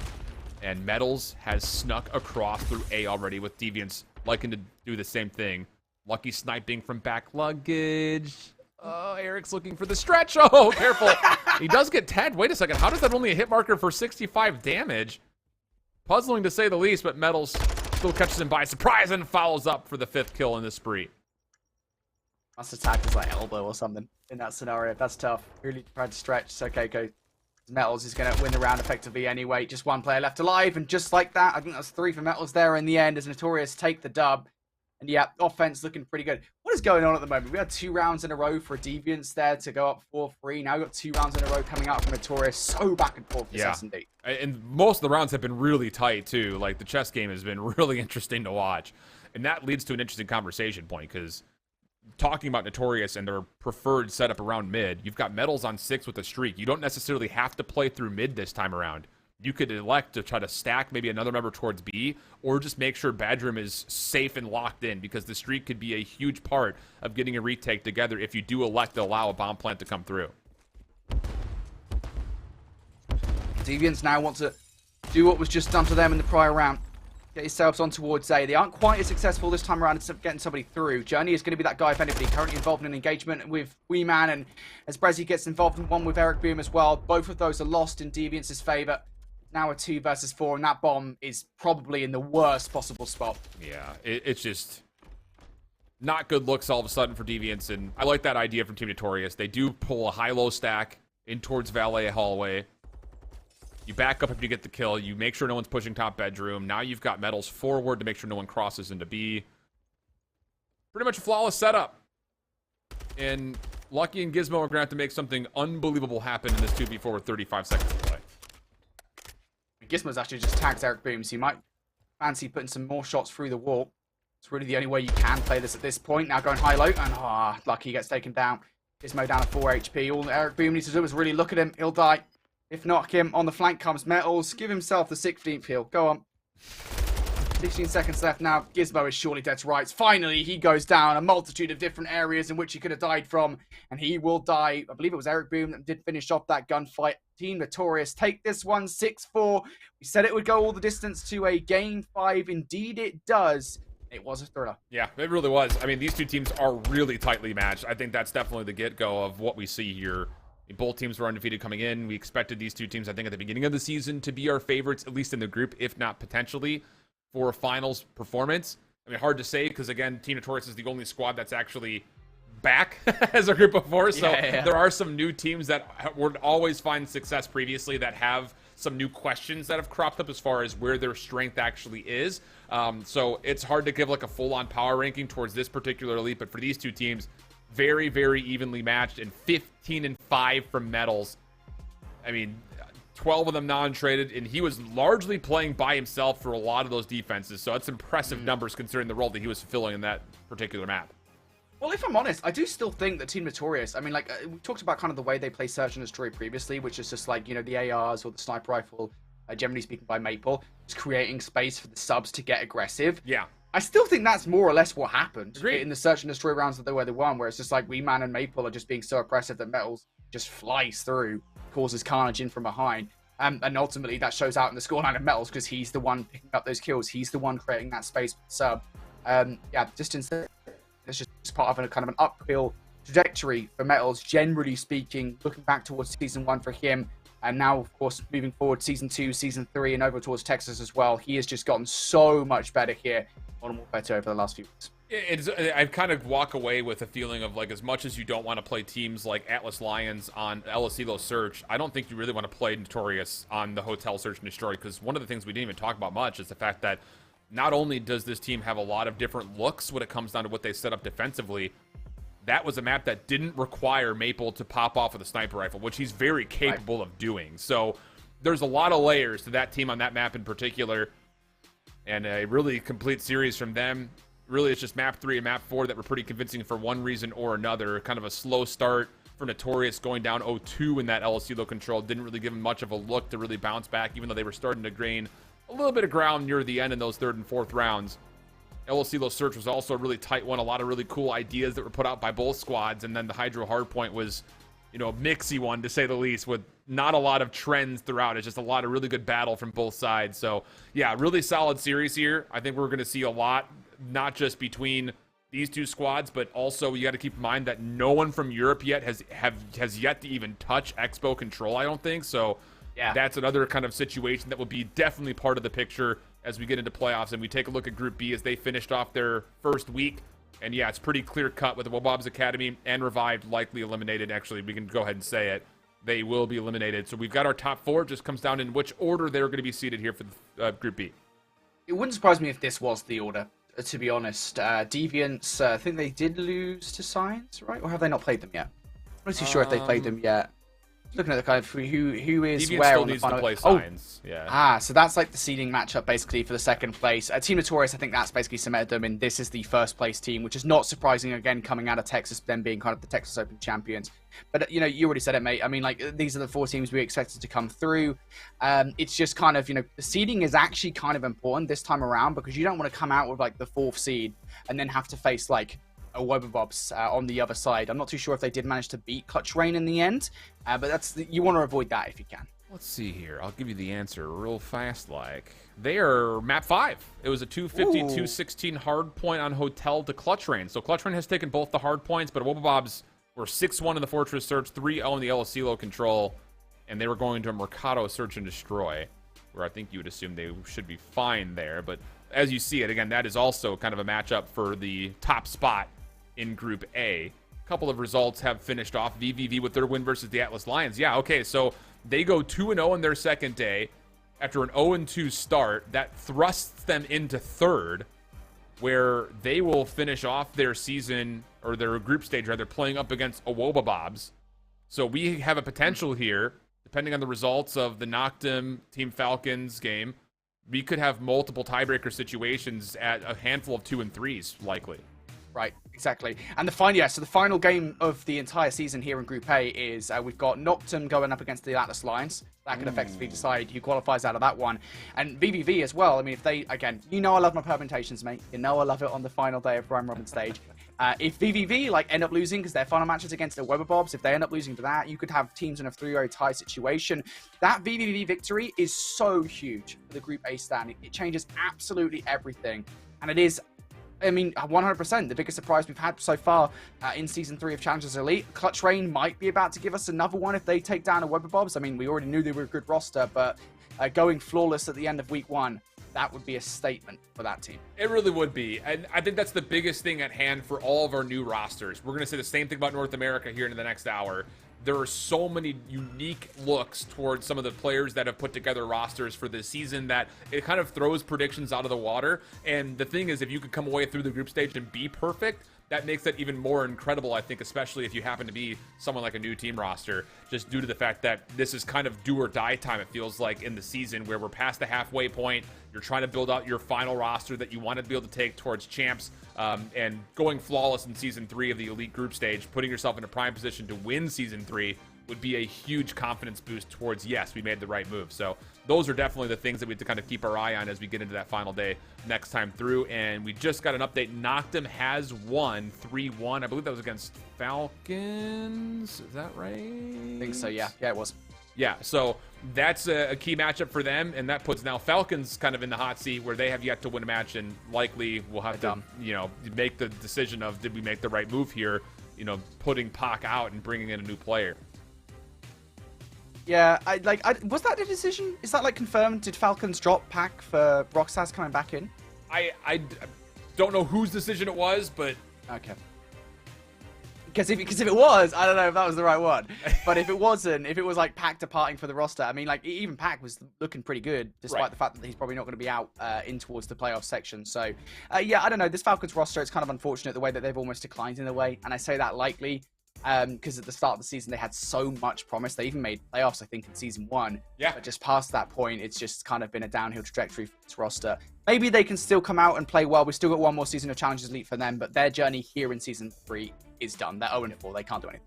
Agreed. So the only match we're waiting on results for, and you can watch live, is Clutch Rain versus Wubble Bobs. That is happening on the We Are Clutch GG stream. But for us here, Europe has concluded, and we'll send things off to an extended break. North America to come back at 6:30 p.m. Eastern, so in 45 minutes. And it's chaos again in North America, as it always is. We just live for it. We're bred by it. It's just what you come to expect at this point. So make sure you come back, check out the action this evening. Until next point, we'll catch you guys at that time. Later. See you in a bit.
What? Those are words. Welcome back to Challengers Elite. I may have just had a small stroke on broadcast. I don't know, but words just became foreign for me. We are back with North America round 3 and 4 of the round robin here in day 2 worth of action. I hold shift, aka I hold very basic lingual skills, and proper with me. Brother, how are you? I'm doing great, Alan. I'm doing great. I think we're gonna take this at a nice slow cadence. We'll start at a waltz and we'll get to a nice moderate jog. But I feel like I just don't see you anymore, man. It's great to be here, casting NA alongside you, man. We got some great matchups to get through today. A lot of fun. The first day of action, as always, with North America, led to some pretty incredible results and a lot of tightness between some of the squads in both groups. Before we talk about the standings, we need to talk about the schedule. Already a little teaser at the bottom of your screen as far as what's to start. It's Boston Academy going up against HiveX Street Mob Gaming. This is the former Mariachis team as of yesterday's broadcast. Not a great start for the Hive squad, but looking to bounce back against a strong Boston team. Whereas we'll finish off the evening with Orbit and Millennium 7.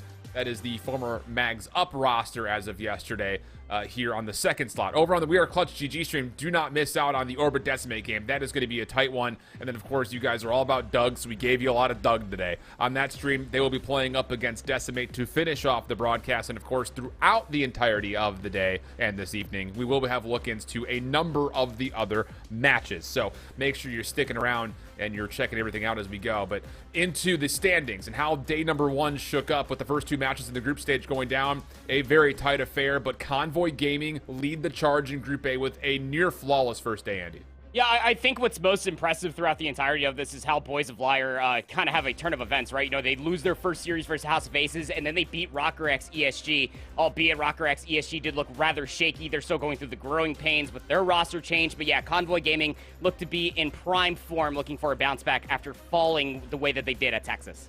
Lots of movement's going to be happening in this group based on the schedule that we have today, so definitely keep your eye on it because a lot of the 1-1 teams, actually all the 1-1 teams, are playing each other. I think right off the rip here today. So lots of interesting situations that can unfold as we jump through this phase of this group. Over into Group B, though, situation just about exactly the same. 2-0 for Orbit, although they did have to play through 2 different map number 5s yesterday, whereas for HiveX Street Mob, again, 0-2, but they were competitive in both of their 2 series, so don't let that sway you from thinking that they are already on the way out, because the rest of this group is just as tight as you could expect.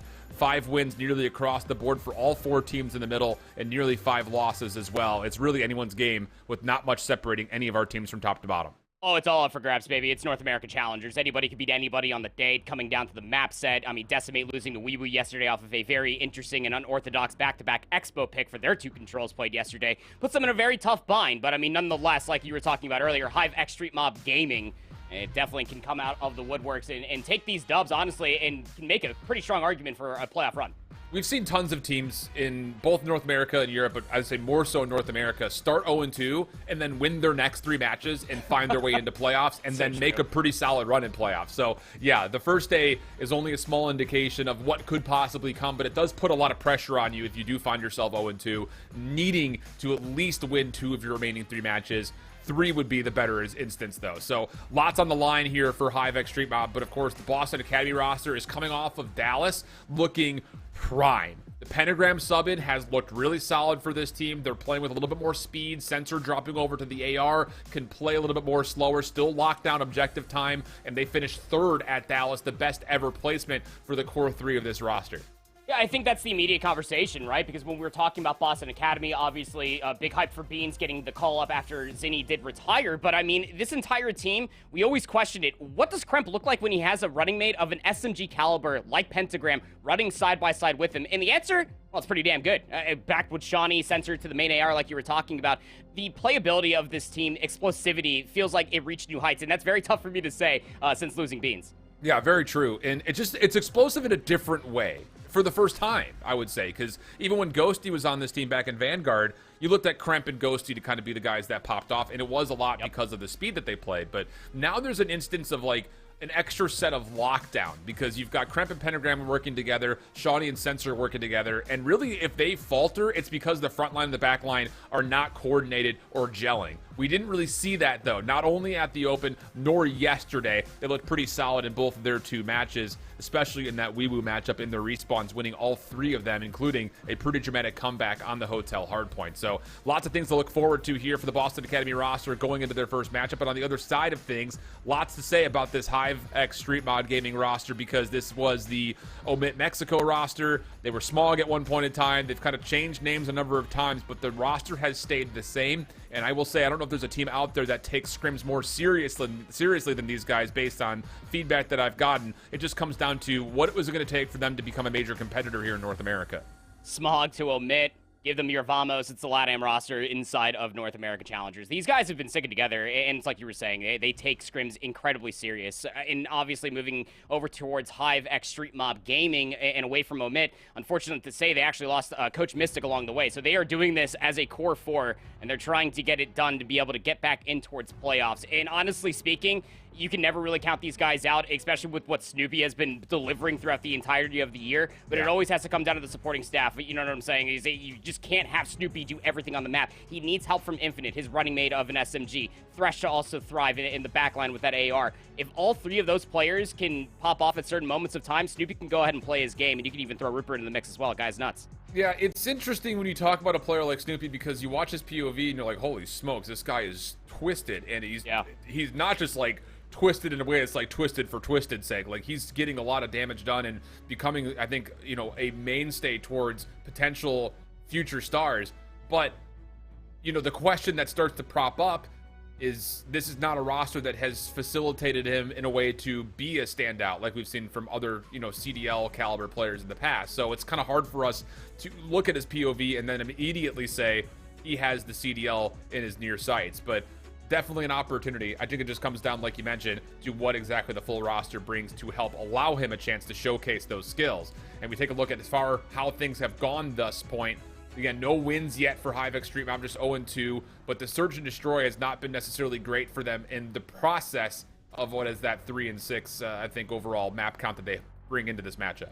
Yeah, you know, facing M7 yesterday, that would have been a tough matchup regardless if you ask when it comes down to Search and Destroy. They lost at El Asilo 6-1, and then facing Orbit, they lost the Hotel and Mercado 6-4, 6-5 respectfully against that Orbit roster. So Search and Destroy, we know, has always been kind of, I guess, a little bit more lackluster for HiveX Street Mob. They get it done in the respawns, and they are very, very fast-paced. That could be said the same thing about Boston Academy. They have their favorite Search and Destroy maps, sure, but the respawns have been progressively getting better ever since week 1 of the Modern Warfare 2 year. Know that Coach Magic is getting these guys in the right headspace before every single map, before every single veto comes through, to make sure that these guys are as comfortable as possible. The interesting thing about that 75% win rate in Hardpoint, they actually hold a negative average score differential, because their 2 wins out of the 3 maps that they've played have been by 2 to 10 points. That's crazy. Their wins are narrow. And to be fair, their losses are also pretty narrow as well. So it's interesting to kind of see that statistic pop up. But as far as some spotlighted players that we think you should be keeping your eye on in this series, I know all you guys are here to watch Doug, but Kremp has been,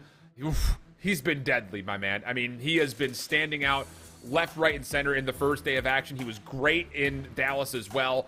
Whereas on the other side, the player that has often been kind of the statistical leader actually had the worst statistical day for his team. So it kind of one of those things is, you've got an up-and-coming star in Kremp looking to kind of really cement himself as a major force, and he did a really nice job in day number 1 to do that. We're on the other side, a lot of the resiliency that the Smog, Omit, Hive roster has found was missing yesterday. So you kind of need to see Thresh have a more natural day than what he's been able to do in the last couple of seasons. Yeah, obviously apples to oranges as far as what they deliver is on the map. Thresh being that AR, Kremp being that Slay Heavy SMG, but pretty much what you're looking at as far as team insights are concerned is who's going to be able to deliver more across the map. You really do feel like that when Kremp is going crazy, Boston Academy will succeed. When Thresh is going ballistic in the backline, he's fighting those 2 pieces, he's watching those longer lanes of sight lines, then Snoopy has an opportunity of a lifetime to be able to pop off the way that he does. So it's more of the initiators, I would say. The catalyst for each of these 2 teams is why we are highlighting both Kremp and Thresh to enable their team to this victory today. Indeed the case. So let's take a look to see what exactly the best of 5 map series layout will look like for these 2 squads. Not necessarily a must-win situation yet, but it would be a nice one to grab if you're Hive. Otherwise, Boston will find themselves in a position to control their own fate in terms of getting a high seed potentially in their group, as we have a double dose of Mercado to start. I think Boston fans will be happy to see that. El Asilo control for map number 3, and then if we need it, an Embassy and an El Asilo to finish for the 4th and the 5th. Any thoughts here on these first two, at least here, Andy? Well, I mean, those first two maps definitely got to favor Boston Academy, right? I mean, Mercado Search and Destroy, we sat there and Brody and I were having a little bit of a jest about it in Season 2 when they stopped playing, when Beans got called up to the main roster, that was an interesting pick for them because they don't have the caliber of sniper rifle with Beans on that map. But Shawnee is just the real deal when it comes to Mercado Search and Destroy. I definitely see these first two maps, especially with the pace that Kremp can come out of the gate swinging. If it's not matched from this Hive roster, these first two maps could very easily go towards Hive. But if they can somehow sneak away with either this first map or the third, this could end up going to a map number 5 on El Asilo Search and Destroy, which is favorable for Hive. I like that call. It's interesting as well because the Mercado Search and Destroy, I believe, was picked by Hive, and they came off of a round 11 loss yesterday. It was a really tight match, though. I mean, all of their statistics, even though they have not won a search yet, they're just splitting the hard points, have just split the controls.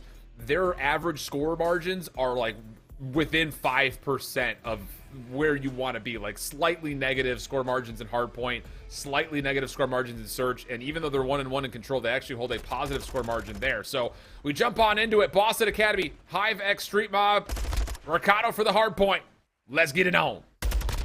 Boston Academy, I mean, again, your usual suspects that you're going to be looking out for. Look out for what Kremp is delivering on the map, but always keep in mind where Pentagram is in adjacent to those routes being played. Favorite side of the map, though, is where Hive will find themselves off at, just trying to figure out where Boston Academy are trying to hit through, because they know they want those P2 spawns.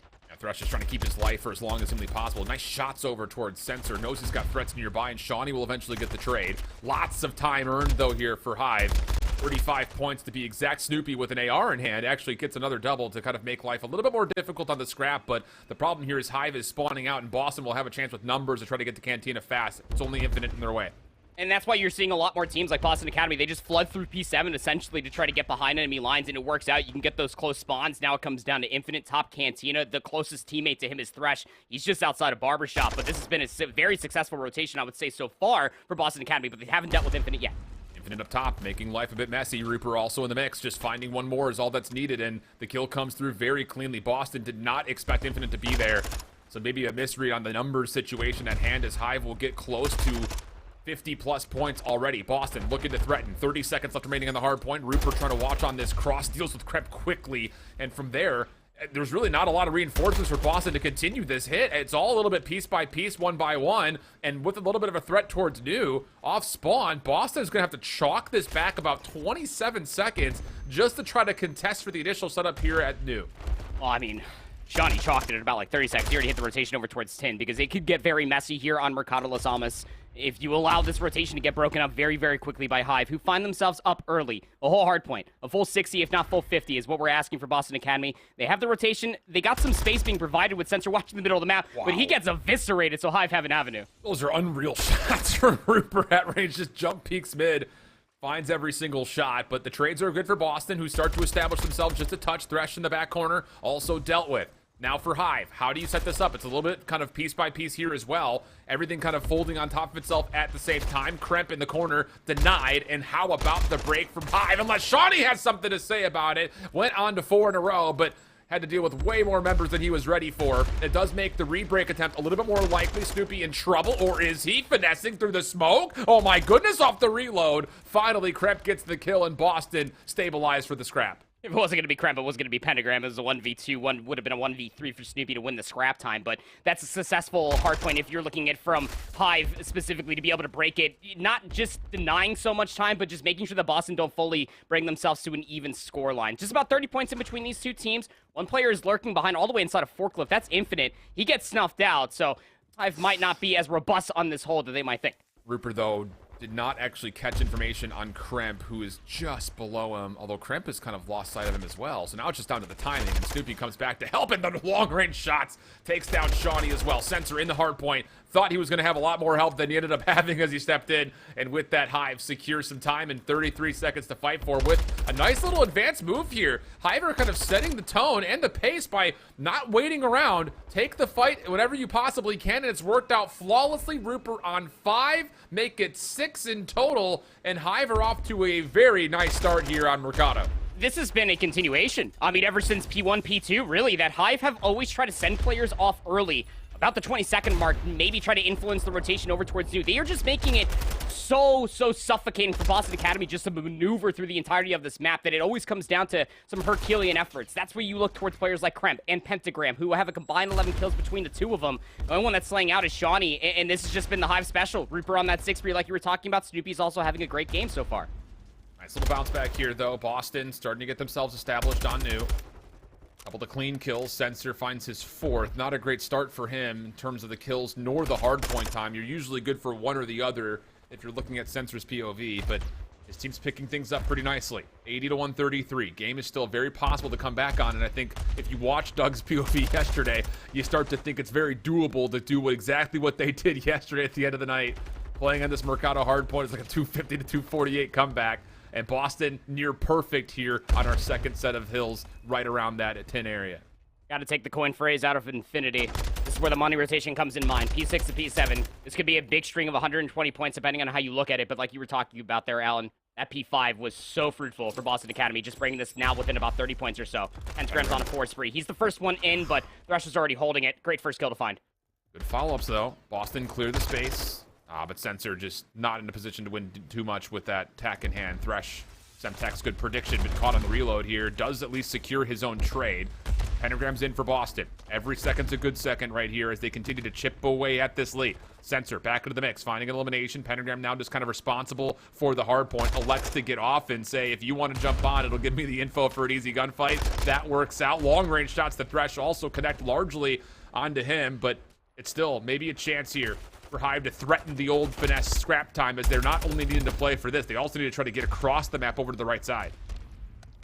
Again, look at all the space that's being taken away from Boston Academy. Pentagram has all the faith from his teammates in the world that he could just sit over here and finesse for some scrap time. Thresh is still trying to find him, by the way, and Pentagram's just going to give him the slip. Dead silence and all. He's going to hit through P4 and try to flank what Hive was starting to put together. They spawned essentially all the way over inside a forklift, trying to scrap their way inside this rotation towards P7, but they're not finding sufficient enough kills. Good isolation from Boston. Leaves Infinite by himself, waiting for help. Rupert's trying to make the play around the backside of Barbershop. There's a stack here. Snoopy's trying to assist over towards Warehouse. But no, Warehouse has been completely shut down. Now Rupert from behind. A couple of dead bodies in his way. Not sure what to shoot at initially, but still secures the first kill. Trade is in. Boston's still holding. Reinforcements now arriving. A chance for Boston to not just tie. They're going to take the lead. Infinite trying to set up for some sort of a break attempt, and as Pentagram tries to push out, the stuns, the nades all start to land, and it's Hive who get the break attempt. Kremp trying to hold on for every final second that he can. The shots are in for Boston, but still, Hive have numbers around the hard point, and they have regained their lead, at least for now, as unfortunately, Sensor spams through 2 of his teammates, and that will essentially lock in the scrap time. Well, that'll solidify maybe some scrap time. Well, Sensor's at least going to find one of 2 trades that's required. Snoopy should be able to find this kill. At least keep Sensor preoccupied for Rupert to soak up the scrap time. But very close first set of hard points. I will say that much. Comparatively to what we saw going in towards P4, Hive will have about a 10, 12-point lead or so. You take a look at the second set so far. Boston have a double-edged sword, if you will, here, Alan. They have to be able to hold on to those P2 spawns, but they cannot allow Hive to get substantial time off of P1 either. Yeah, Hive have been really good here on this first hard point. Not just on this particular map, but you'll think back to what they were doing in seasons previous. They've always been good at finding time here on the first hill. So now up to about 200 points. Infinite, oh my! And a read possibly on the third over here at Dark, but Sensor is way healthier. Gets the easy kill onto Infinite. The trade from Pentagram also allows some neutralization of the time at market with a chance for Boston to start to play over towards 2.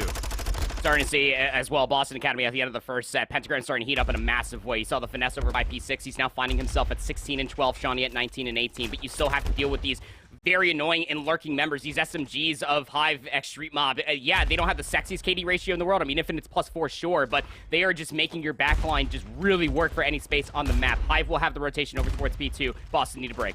They're going quick for it, but it's Hive for the first 2 eliminations. Shawnee with an AR, Sensor with an AR. Neither will find eliminations. It's a full team wipe for Hive. And like they had been doing in the past, they will start to push out from the hard point, bump some of these lanes, put them into choke points where you can do stuff like this. It's Rupert on 3, doubles up to make safe the back alley. Infinite through the middle of the map, and it's Thresh who gets credit for a kill as Kremp was tossing nades into a trophy system. That may be the final moments that you need if you're Hive. Still, kills coming. Rupert on 5. Hive as he is lighting up the server, and he's not done yet. More from back alley. Rupert on 6, and he's maybe pushed Boston far enough away from ever seeing the final seconds to contest. You gotta jump in. Infinite will deny, and Hive take the first map. Oh my goodness. How about a continuation of one continued big statement coming out from this Hive Street Mob Gaming roster, man. Every single time they were in possession of the hill. And I mean legitimately every single time they had at least 2 bodies in the hill.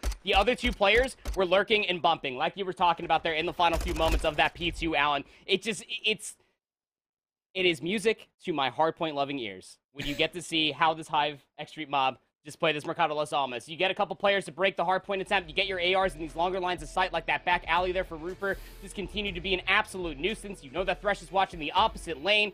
And you can just trust Snoopy and Infinite because they were absolutely having their way throughout the entirety of all the fixtures and alleyways that Mercado Las Almas offered it. What a great look for Hive and a must-needed win. And the thing is really funny, and we have this happen pretty regularly because we talk about the likely candidates for Hive. Thresh statistically has been kind of the top leader for this squad more often than not. Snoopy's cracked. Infinite, we already know we're going to get around to him more often than not. We never end up talking about Rupert, but that's because we never need to. He's always been so consistent. And this time he just happens to find himself on top of the leaderboard at 23 and 18, 2,600 damage, pretty even spread across the board, not just in total kills, but also in total damage for this Hive Street Mob team.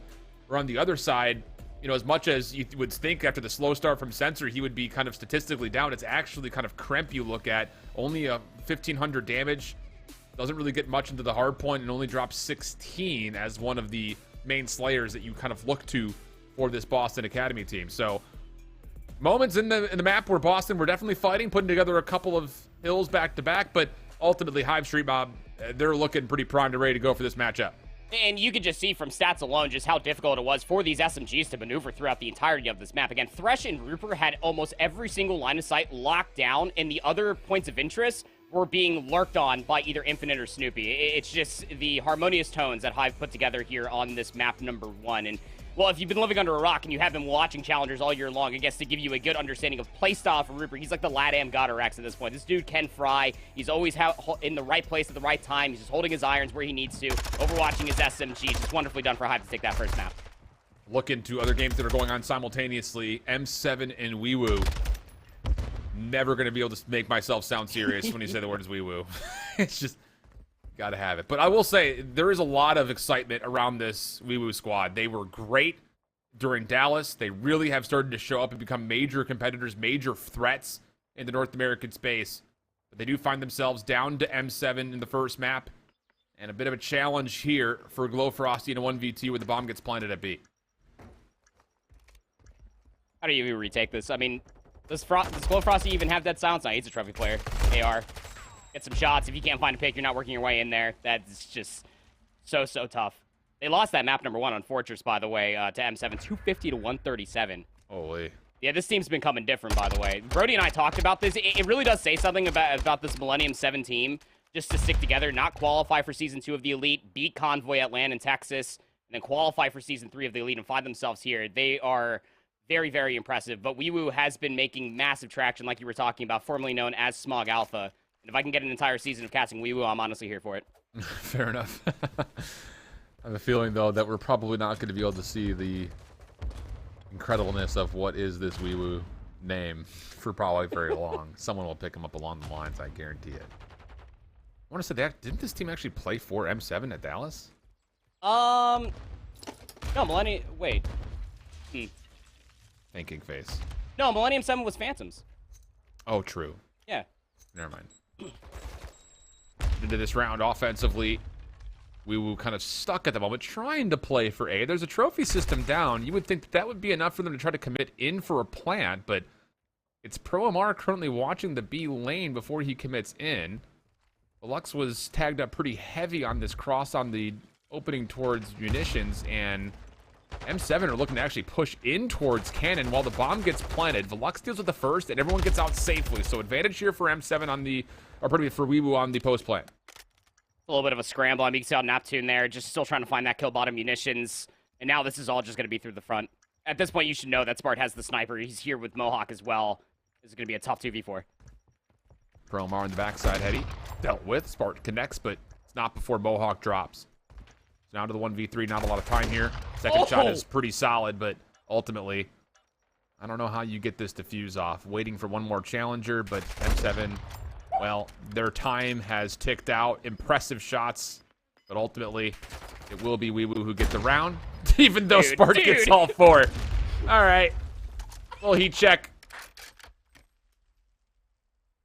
What the hell? Yeah. Chris eat before that round. What is... Oh, you lost it, but like, that was sick. Need more Spart with a sniper. So happy to get like, can't help myself but like look at these 3 playing together again and just have a giant smile on my face. Just Spart for a little Mohawk. Missing you, Saints, but happy to see Neptune is in. We are missing this roster. Saints. I am. I don't know, man. That was the word trying now, team, right? Path to Pro, we are trying now. NYSL Academy. No, Mohawk wasn't on NYSL Academy, though. Oh, that's true, that's true. It was Diamond Con. But, regardless, a formidable force. And Glowfrosty says, you want to play with sniper rifles? Let's do it. 2v2 now, the situation after all the action over A unfolds. Gus, apparently lucky to be alive, down to under 50 HP. Keeps his life, regains some space topside boat. But as Glowfrosty drops, it's now just down to Gus. Free kill onto Mohawk, did not expect him to be up top there. Quick plant, though, from Proloot, and Gus, who does not have Dead Silence, will respect the space as Proloot sneaks into open archway. And a chance for contact still to happen here. Proloot sneaks a little bit too far, and yeah, Gus will see it, but I want to say Proloot also is privy of that information. And yeah, now it's just a guessing game of did he go inside or did he come outside? Didn't hear him drop. That's too far away. Gus, though, again, doesn't have the luxury to wait for Dead Silence. Proloot, he's going to get an audio cue sooner rather than later, and Gus just needs to go. Sees Proloot in the corner. Almost. The drop shot's going to be good. It was tight. That headshot multiplier, I had it in the back of my mind because it goes crazy with that TAC 56, but Millennium 7 Proloot will be able to win out the 1v1. Really does say something, especially on Fortress, when you do get that bomb planted, how devious it is to clear so much of the map away. But the moment that you jump out from that top boat area, and you get the mutual information to the enemy as well, it becomes that much more difficult. We'll try to keep our eye on that one in the picture-in-picture as it continues on, but back over to our primary focus. Hive back onto Mercado after their win in map number 1. Find themselves up 1-0. Action immediately here at Cantina in the second round. But Sensor through mid-tunnel has a good position to cross. Shawnee's going to be pushed away from planters, and oh, how about this for Hive? They're going to take even more space, but that is perfect for Shawnee. Gets the kill. Snoopy's also down to 1 HP. Infinite flirting with the idea of taking a gunfight versus Sensor, but both parties will back to their respective corners as Infinite will get the plant. How do you try to retake this? I mean, you got 2 ARs. I highly doubt that Shawnee has Dead Silence as well. I don't think that Snoopy saw Shawnee back banana. You're just turning it off inside the site. Just put for the trade, stay alive at all costs. Ho, barely staying alive. And now Snoopy all of a sudden has flipped the script because it's a healthy Infinite who gets the kill onto Shawnee. And now Sensor's completely caught off guard. Wow, they just got bamboozled. Like the difference in between having 2 SMGs in a post plant with the bomb being planted comparatively to 2 ARs for the retake, right? I mean, yeah. Whether I don't even know if Snoopy popped that silence. It looks like he did, but it's just the difference to be able to make plays across the map with the Vaznev in hand, just knowing damn well that those last 2 players have to encroach on you. And especially with Snoopy just narrowly staying alive at 6 HP, confirms the information for Infinite, who wraps around back banana, catches Shawnee off guard. Just good dissection of information there in the 2v2, allowing yourself to be able to get that bomb planted. The damage on the sensor was the catalyst for that round. Infinite on 3, Snoopy on 4. Nades over the top, landing on both sides by the look of it. It's Shawnee who gets first blood. Rupert down, Thresh able to confirm the trade. Snoopy looking to get aggressive. Dead Silence out on the corner. Awkward engagement that Sensor's able to win. And with that, Thresh is flushed out of the site, looking to try to re-aggress from a different angle. And he nearly got a solid look at the blind plant, but not quite to be with the shots. Boston Academy win this scuffle right in front of Cantina. That's enough for them to take the round back and return. That's a ye old round of Mercado Las Almas, isn't it? On Search and Destroy, where we just get a big old ballistic gun smoke over on Cantina. Just comes down to the trade game, being able to barrel stuff the opponent better, I suppose. This is the round 1 of the replay, and well, it's Snoopy doing Snoopy things. He gets that turn and burn on a Shawnee. Forces out the 1v1. Dead Silence and all as well. I mean, is he hearing him below him? Does Kremp have Dead Silence? Possibly not. It doesn't matter. Snoopy just wins the gunfight. And that's that cracked out gameplay POV that we come to expect as we jump immediately into round number 4. Again, another kerfuffle here in front of Cantina. And once more, it's Boston who come out the victors of the engagement plus the final kill secured. Clean stuff from Boston, and I think if you're Hive, you have to reconsider how forward you want to play towards Cantina, having lost 2 straight quick hits towards that location in a row. And this is where the conversation comes from when we were looking at the best of 5 map set. For this Hive team to be able to pick Mercado means that they're picking their more comfortable maps. They're not really, I guess, concerned that Boston Academy are very good on this map. You bring yourself back to all the way versus TFL Enterprises back in like season 1. Boston Academy were winning Mercado Search and Destroy versus TFL Enterprises with that giant scuffle over by A. You just have to be very careful with how you introduce yourself into that gunfight. Where Hive won the first 2 rounds, Boston answered back with 2 of their own. Same thing, though. Stuns this time will land. Infinite being a little bit more patient, playing just on the side of the doorway. He's got AR support to watch his back. And Boston are empty from information at the moment. Now crossing through windows and doors. Kremp trying to burst through. What a read. Kremp absolutely smokes Infinite on the corner. Good help from Pentagram to take down Snoopy as well. And once more, it's Boston Academy who win the opening engagement in front of A and then straight flood through Hive. I've already said it once. I think it needs to be said again. This has to be the last round that Hive are okay playing with this sort of aggression towards Cantina, but hold on. Rupert gives it a good look for the 1v3, just not quite enough of a shot to confirm the second kill. The slide shot around the corner looking like Dave Patty out here for a second. Like Dave Patty and now Rupert are like the only 2 people I've ever seen find a kill with like a sliding around the corner like that in Modern Warfare 2. That's absurd. But yeah, I mean, you're not wrong. Because I mean, the way that Boston have been approaching the Cantina scuffle is that they always have the better set nades over the top. Those stuns have been confirming against Hive, and Boston have continuously gotten Cantina control. But Hive do not back down. They will not relent, it may seem. They want to be able to win those gunfights. It just hasn't worked for 3 rounds in a row. And would you guess it, for Hive's upcoming offense, it may very much so be a split, but think no further. I think Rupert might just be pushing through. I mean, you know, I love this from Boston, too.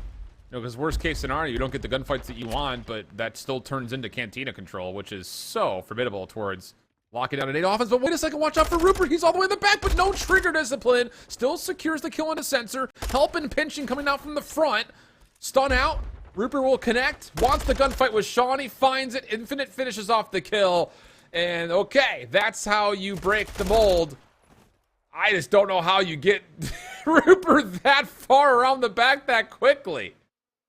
Well, I'd say a little bit of a fumble, isn't it, for Boston Academy, that they didn't leave anybody over by the yellow van, didn't leave anybody all the way on the backside of the alleyway that leads to Tin, just to maybe think twice that the flank could be there. But, I mean, through 2 offensive attempts for this Hive roster, they have just brute forced their way, nades and all, over towards that A-bomb site, and it did not work. So, can't fault Boston too much. I'm just going back into what Hive have been mostly doing, and yeah, Krem's going to break out the sniper. We had a lot of conversations about this change ever since losing Beans, his sniper rifle on this team. Kremp has picked it up. This is interesting. I'm not really sure on the route here. What? No, my goodness. I thought for a second he's about to done do it. But he done got. So now 3v3. Pentagram playing forward in towards Dark Bomb planted at B. And Hive are liking the look around the back at the moment. They are going to know pretty quickly here that Boston is largely playing on site. Thresh needs to find this kill up top. If you don't take Shawnee out from this position with Thresh being here, then it's all for naught. Snoopy's going to get caught on the flank as well. 2v3 retake, time not on their side. Infinite's been scouted as well. So cards stay with Boston. It's Pentagram to back up through mid, out of that position at dark to get the kill. Infinite on 3 by himself, not enough time to do much, so he will just value the potential idea for streaks. And Boston, a little wild card of their own, but I don't know what the comms are there. Like, you're going to tell me that Kremp's whole play is to wrap through back alley, hit through barbershop, and then dive on planners for a quick scope instead of just mantling taco truck? Well, I mean, the immediate idea, right, is you go for, like, the B fake out because Kremp still threw all of his utility over Barber to try to make them think, make Hive think that they're still committing over towards A, but I guess the re-wrap with the boomstick, that's the more interesting one, yeah. And here's Sport. Shout out Production, by the way, for giving this to us back. And if you don't think Kremp's going to ego chow that with a one-shot kill weapon, then you have not seen Kremp play Call of Duty. That is just absurd to even go 1 for 1 and force out a 3v3 in the first place. Infinite looking to get aggressive in towards mid. wins tunnel out, and this is a nice look as far as how do you adapt to that Boston defense in towards A for a second straight round. Only works out for the first, though. Even though Snoopy has gained control here at Cantina, watch out for Kremp around the back. I don't think anyone's seen him, and nope. He gets another elimination, now turning it into a 2v2. Not done yet, though. Thresh in the corner goes Prado! Oh my goodness, Kremp snaps down low. Was under threat of never even seeing the body of the prone Thresh member in front of him. And now it's just down to Rupert. Misses his first shot, and he'll be put away. That round was looking so good for Hive to be able to close it out. They got the middle of the map like you were talking about. Infinite did get cut down, but at least he did find that first kill. They got Cantina control, Alan, but Kremp is just making plays. 10-5 now for Kremp. Double positive in the Mercado Search and Destroy is just absolutely feasting on these routes. And to be fair, Hive are continuously giving a good shake on how to deal with this Boston Academy defense. They did put somebody to watch that B flank, but it came through the middle of the map this time around. It just comes down to this one player of Kremp. Just to find 3 in a single round. That is just absurd. Here we go, Boston right back over towards their aggression at A. Hive not playing as aggressive as normal, but they still have threats here at the windows, but it's just a little bit caught in no man's land, isn't it? Snoopy dies. Thresh also drops that range. Infinite trying to play for a quick flank. He will get off the first, no problem. Nobody in the bomb, though, so no follow-up, and Sensor provides the trade, leaving Rupert by himself. This would be a 1v3, and he may get this regen off. He may also hear Pentagram. Hold on a second. Rupert now for the 1v1. Tagged down to 9 HP, but with Dead Silence in effect, he will run away, make sure he's not being chased, and get the recognition that there will be a bomb plant. And this may be point of contact pretty quickly, actually, because Rupert's going to run out of Dead Silence and try to hop. Now the 1v1 with Kremp. Shots are in. Shoulders are out. And Rupert takes the 1v3. Maybe a bit over-aggressive from Kremp. And with that, Rupert gets them to 4. I mean, he somehow liked the damage that he was able to find for himself, but I mean, being on the backside of that Planter's box, the one thing that Kremp did incorrectly was get that jump and just kind of call Rupert's bluff. Did you see that little snap that Rupert gave him just for that extra bullet of damage, just to confirm that last little damage required to at least keep Hive inside of the Search and Destroy? That's a tough 1v1. There was at one point where Rupert only had a single kill to his name. He will end this round with 3 in a row. And you can see on the other picture-in-picture, Millennium 7 find themselves on map point 5-4 up, in a map 2 that Wewoo will absolutely need to get back into that series. And it's important to note that for as solid and as good as Boston have been, this Hive Street Mob team have played up against, I would say, the 3 strongest opponents in their group back to back to back. So 0-2, maybe in the groups, but 1-0 up. And after the 1v3, Rupert's looking to stay aggressive. Nade's not going to tag this time. Boston playing their defense through mid and around. Nobody from Hive is going to expect this. Although, wait a second. You have number 5. Thresh has turned around. He's going to be watching this flank. And if he could get the information that 2 are back here, Hive may actually choose to try to play this one from the defensive side. He does get 1, plus the information that Pentagram's still on the flank. That's great info. But Hive are just forced to turtle up inside of Cantina. They don't feel comfortable to plant this bomb yet, Alan. And that's because Sensor is still going to be throwing shoulders here at the tunnel side. It's going to be a fishy timing. Sensor's going to dive across. He might commit to this flank along with Pentagram, who did use Dead Silence to start this round, keep in mind you. Well, Pentagram, he's given up Barbershop, so he doesn't know if anyone's trying to sneak around. So this may be a call that he may need help, or that Sensor can come join him on this long flank, and again, keep Hive a bit curious. Bomb being planted. Snoopy on the corner does get the quote-unquote stretch for that. Rupert's shoulder will scout out Sensor. You know that Pentagram was still on the flank, and he actually tags the Pentagram on that cross. So how do you get back in here if you're Boston? You have to just double chow this through tunnel. And as Shawnee gets the first kill, now all the focus for Hive can come back over towards tunnel. Rupert gets a second out the window. Lining up, they nearly give Sensor a double, but the kill comes through, and Hive Street Mob will send it to around 11. Man, that is just an insane 2 rounds in a row, but you really gotta tip Thresh on that one if you are this Hive roster, because Thresh makes the correct read. Whether it's all communication and all, that is just a very simple look at when you are thinking about Hive. Their stuns, their nades, didn't connect with a single trophy system. They didn't see anybody back banana, nobody on the dumpster side either. Where could they possibly be? Well, by proxy, it's gonna be the middle of the map and on the flank. That's a great recognition coming through from Thresh to at least go 1 for 1 in that point in time and just force Boston Academy to play really honest in that round. Yeah. Trophy down. Nade still tags Thresh, and Hive will hit the brakes for a moment. Once again, Boston will get to the front side of the doorways and windows of Cantina. They have been so good in rounds that end up fighting around this Cantina position. And a lot of it has been because they don't actually go into Cantina, but Kremp tries to change that.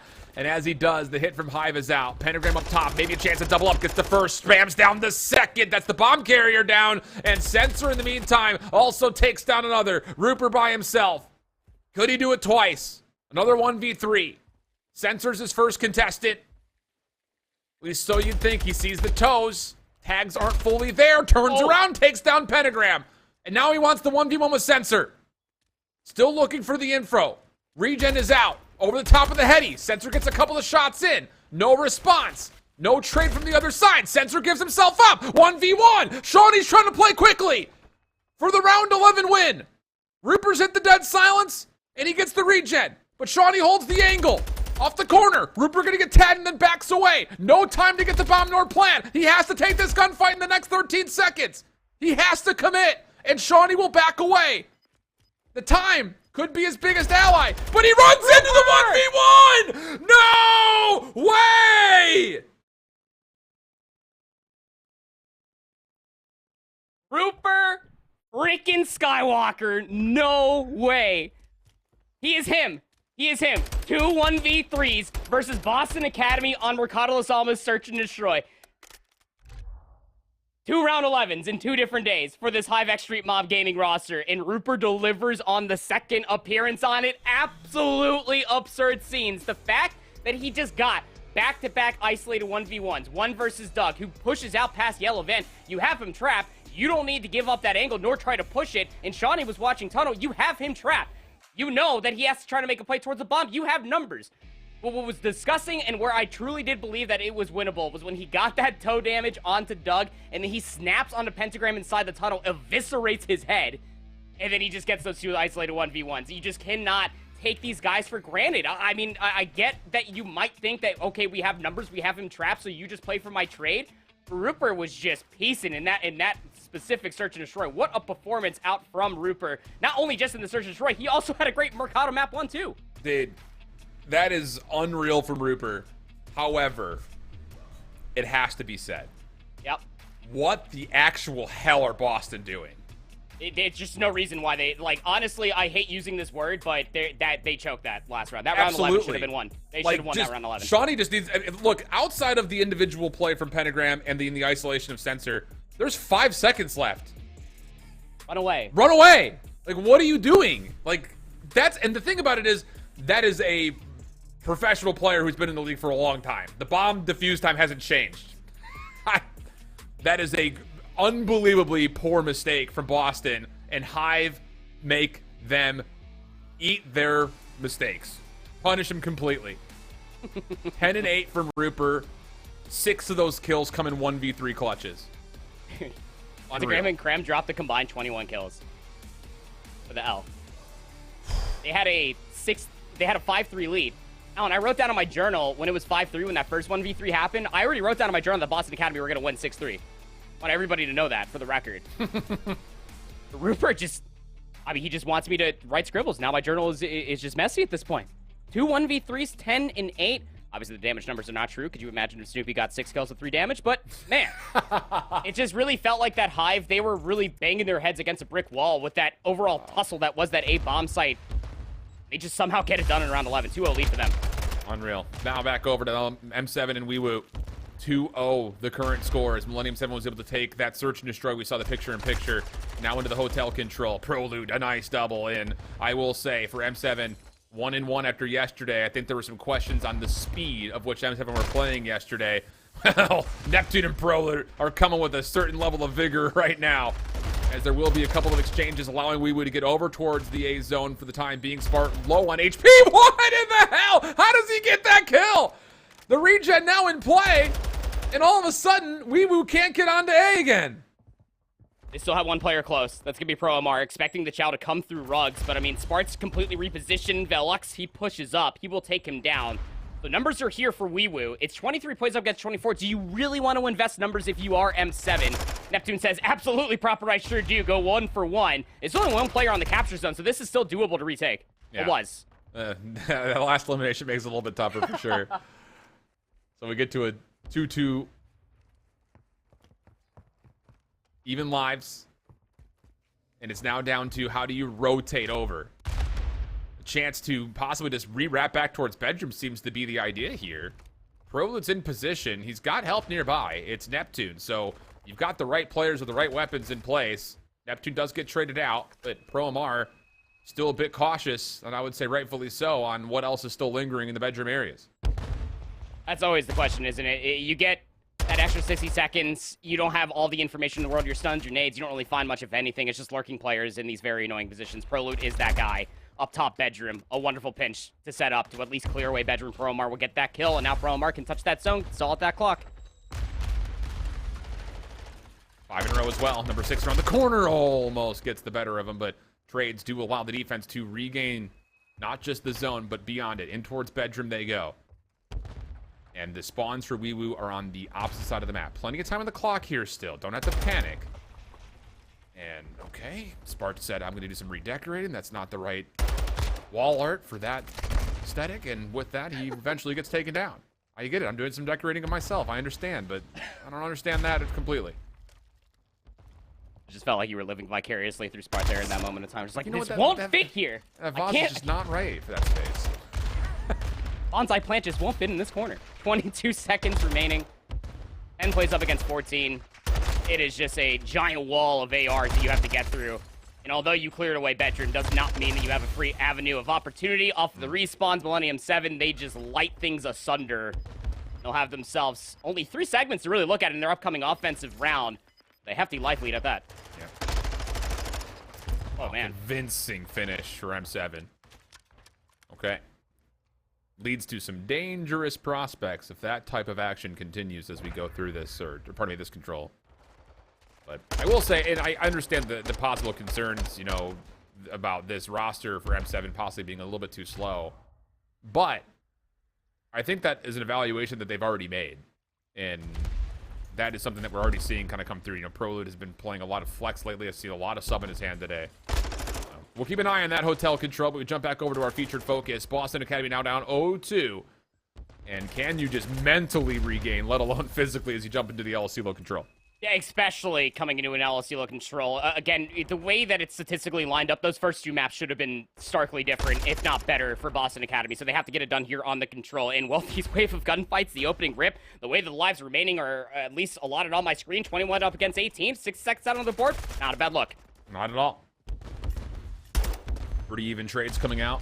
Opportunity to also take away some space in the defensive side of the map as Shawnee is on his way towards Pride Rock. He gets taken down, though, in the process, and that leaves Boston kind of stuck in the middle of the map, needing to kind of decide on what they want to do here. You can still push through this old captured zone and get around the back again, but you are going to have to forfeit, obviously, with that space in your own spawn, which is where Rupert is currently happily residing. Thresh very aware that if, well, Rupert hasn't seen anything, I should expect players to be nearby. He would be correct in that assessment. Tough gunfight, tries to back away from it, and will safely keep his life. Rupert at the other front gets an elimination. That's kept Boston a bit at bay here with 45 seconds to play. The sequence upon these trades, Top Barbecue, is about everything. Now, what can Infinite do from this power position? It's just massive. You clear away everybody from your back flank, and now Boston Academy, they have to reset mostly through the front. And look where Rupert is on the map as well. He gets that house control. This push now for Boston out of spawn becomes so demanding. Is it just me, or do you feel like this Hive team is coming and just making the decision, we're just going to fly more often? Like, I love it. In seasons past, they've played really good clinical Call of Duty when respawn, but today it feels like they are running at a much different tempo than they've had even yesterday.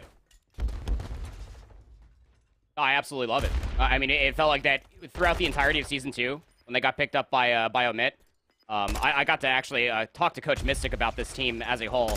And as you were talking about, a team that takes their scrims entirely seriously. Clock will run out, of course, and Hive will, of course, win the defense. 4 segments, we'll keep note of that if it has to come down to a round 5 defense. But when I was talking to Charles, he was talking about how this team does have, like, that pace discrepancy of trying to keep up with Snoopy and these plays that he's trying to make. So it's just about, like, kind of letting loose, right? We see Thresh do it in the CCL all the time. Right. Why not do it when you end up having Snoopy and Rupert playing the way that he is? Aggression looks good on this LATAM roster. Yeah. They're hitting that flow state. Flow state! Like water. They're moving, man. Dude, just liquid. Liquid Hive.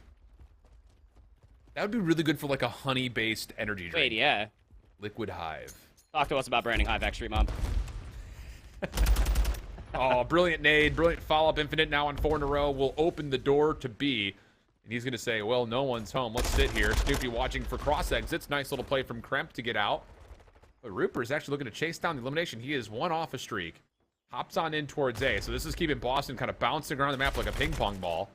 Kremp does shut down his potential streaks, and now it's just down to refocusing back over to B. I mean, look at this. Hive is just, they're literally all over the map. Wait, are they on B? Are they on A? They're on both. Oh, there's also people in the middle. They're keeping Boston guessing right now.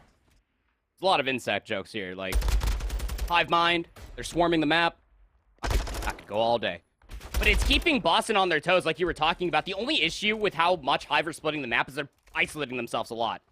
It allows Boston to reconvene with numbers and retake both of these 2 zones. It's just a single segment that Hive have been able to find on their offense so far, albeit with some great kills and great looks. This is probably the best one to convert this A zone. Looks like Boston may chalk this. They're putting a lot of numbers deep. Snoopy deals with one of the threats, also gets the read that Sensor is over towards the backside of the offensive part of the map, as the second tick of progress is locked. Thresh Infinite locking it in. Rupert watching over the top. And interesting, Sensor's actually going to come back to this play. Zone is completed, but Sensor will go on to 5 in a row, 1 now off of a streak, and Boston's defense has now completely controlled the exit at A as well as the entire soccer side of the map. Doug's playing this top admin positioning. There's nobody inside top house for this B defense, but you know Doug is sitting there, look at his lips.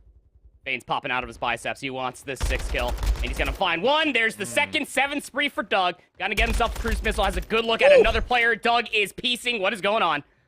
50 HP, resets. Members nearby. Tries to slide away. What is that?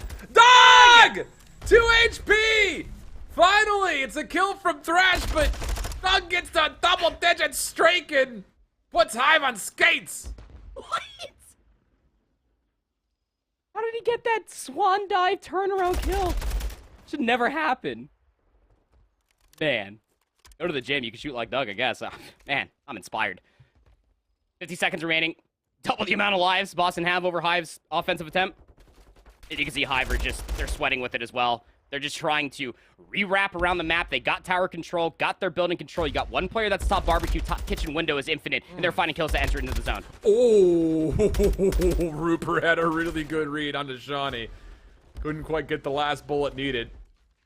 And Boston will play this defense from opposite sides of the map. Shawnee up top at AC. You've got Pentagram inside, white building on the far side of the offense. And Shawnee's been able to keep himself safe by way of a trophy, so Infinite is now currently stuck. Good stun from Sensor, good combination of utility all in all. And Boston should cruise, tie this thing up at 1 after straight ripping from Sensor. Oh, man. It's a phrase I haven't heard in a long time. I don't know why, but like you saying straight ripping, it has nothing to do with it, but you just remind me of Beyblade. Remember Beyblade? Yes, I do. Battle Tops. Sensor looking like he's a Beyblade right now. Man, just put everybody on skates. He is just spinning around. Did we get to see this back dive kill? Oh, it was the next on. kill. Put it in the replay package. We have a little bit of a look in here for this Wewoo control ending real quick. Oh, nope, here's the replay. This is what we My wanted. man sport. Dude, this is sick. I'm in danger. No, you're in danger. Oh my god, 2 HP. That's sick, bro. Oh, man. I'll be like Doug when I grow up. Me too. 4 segments were accrued, though, by Hive. That needs to be noted, because if we keep on going defense for defense, we are tied up as far as ticks are concerned. So, barring some Doug heroics, we do have a cruise missile to utilize if Boston are feeling the ante to maybe call it in for this offensive attempt. The opening breakoff wasn't as convincing. It's just a 1-for-2 trade, but Boston are trying to hit through the map and maybe B as well. Ooh, shaky shots out of Thresh. That opens up a chance for Boston to get on to B and maybe even stack with a couple of members. Yeah, they're going to double this up for the first tick of progress. You've got Rupert deep towards white, trying to see if he can pick anyone apart from behind. But the problem is nobody from Hive is getting forward. Now Kremp's on 5. He's controlling top balcony. Rupert's in a little bit of trouble here at soccer. He'll get taken down, and that should be the B zone. The only bit of good news here for Hive is they do have a couple of members that can help stop the transition to A, but only 2 lives lost. Boston have a lot of time to play with. Casual about sub 2 minutes, minute 48 on the clock. They've only lost 2 lives. This needs to be an incredible effort from Snoopy. That silence play, finds the one up top, wants to stop this A push. He needs to deliver on a handful of more kills. Thresh is able to find at least one. If you can find Pentagram inside, this would completely stabilize the map. The only player that they have not found is Kremp top kitchen. He's still on that same 5 spree. There's the information, though, on him. Still not going to guarantee a kill, as Kremp will continue to play his life deep. This is a tough position to have a Vaznev, though. I'll say that much. And I think Kremp, after taking that one shot, said, "Wait a second, what am I doing? I've got a Vaznev. I just need to hold my life here." But you can see what they're trying to diagnose. How do we get rid of Thresh up top? The nades actually not fully landing, but they do delete the trophy system. Snoopy on the other side. I'll be honest, the idea of Snoopy and Kremp just playing a bunch of 1v1s sounds really enticing right now. Like, actually invested the streak. See, this is the moment that I was talking about, to invest the resource, to claim an offensive round. Though, to be frank, it might have just been done by lives or just war of attrition, because, I mean, Hive are just nowhere to be found. Ever since Thresh got removed from that tower, it has really just been the Boston Academy show, but big two-piece from Snoopy, the turn and burn on Shawnee up top. Big trade, can't find Kremp down low. Thresh needs to find the trade, cannot. But the depletion came through, so Kremp has to get to work trying to secure this. He's by himself, trying to get forward on the zone. No help yet. Nearly gonna get the progress. Kremp on 3. No one else defensively is gonna be able to get here, and Boston will capture all the zones and put themselves at an offensive win, and up now 2-1 in the control. Man, this series is exciting. I just want to go back. I would actually really love to see like a 1v1 hardpoint in between like Snoopy and Kremp, just to see like what they do. They just two cracked out individuals on this map. Play after play, delivering from the submachine guns in between Boston Academy and HiveX Street Mob. 15 and 19 for Snoopy comparatively to the 17 and 10. A massive spree, and even more so, the amount of time that Kremp stayed alive, top kitchen, just meant that Hive always had to deliver resources just to deal with him in that position. Got to win this offense via segments if you're Hive. Lots of nades going to land here for Boston on the defense, looking to maybe get a bit forward fast. It's Pentagram kind of trying to get around the flank. Kremp's first blood turns Snoopy's attention away. Pentagram does get that kill on the flank, stays alive with 4 HP, trying to keep his life, but it's Infinite who gets the trade, and now a route has started to open up for him to make a little bit of a forward stature over towards B, but a little stuck here at the Vaznev. You could try to get forward, but you can already see sensors watching this from top window, and that is not a gunfight that you want with the Vaznev again. Oh, Infinite's gonna take it. That's bold. And that, yeah, that's exactly why. Back 56 at range. Who would have thought an assault rifle is better than the Vaznev in that point in time? But Snoopy's looking to rectify the situation. Rooper's there to help. Thresh finds Pentagram. So now Snoopy's position becomes all the more vital. An SMG of Snoopy's caliber to stay alive in this position. Yeah. He's kind of the linchpin for success here. Good trigger discipline.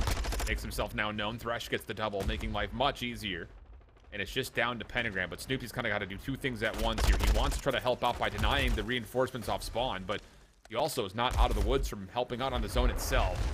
Cruise missile in from Kremp. Only finds one. Still a double stack. Could be possible, but a lot of trust. That again, look at Snoopy is just on his own playing topside balcony. Yep. Wasn't able to go down and actually help his team capture, so the second tick is not locked, and now they have to be resorting on a successful play towards A with not a lot of time remaining. They got Infinite top tower. Hopefully he has an AR, but Snoopy needs to find more value. Top kitchen, Kremp sniffs him out. This A zone capture has 2 players on it. There's not a whole lot of players looking at these top windows positions minus Infinite.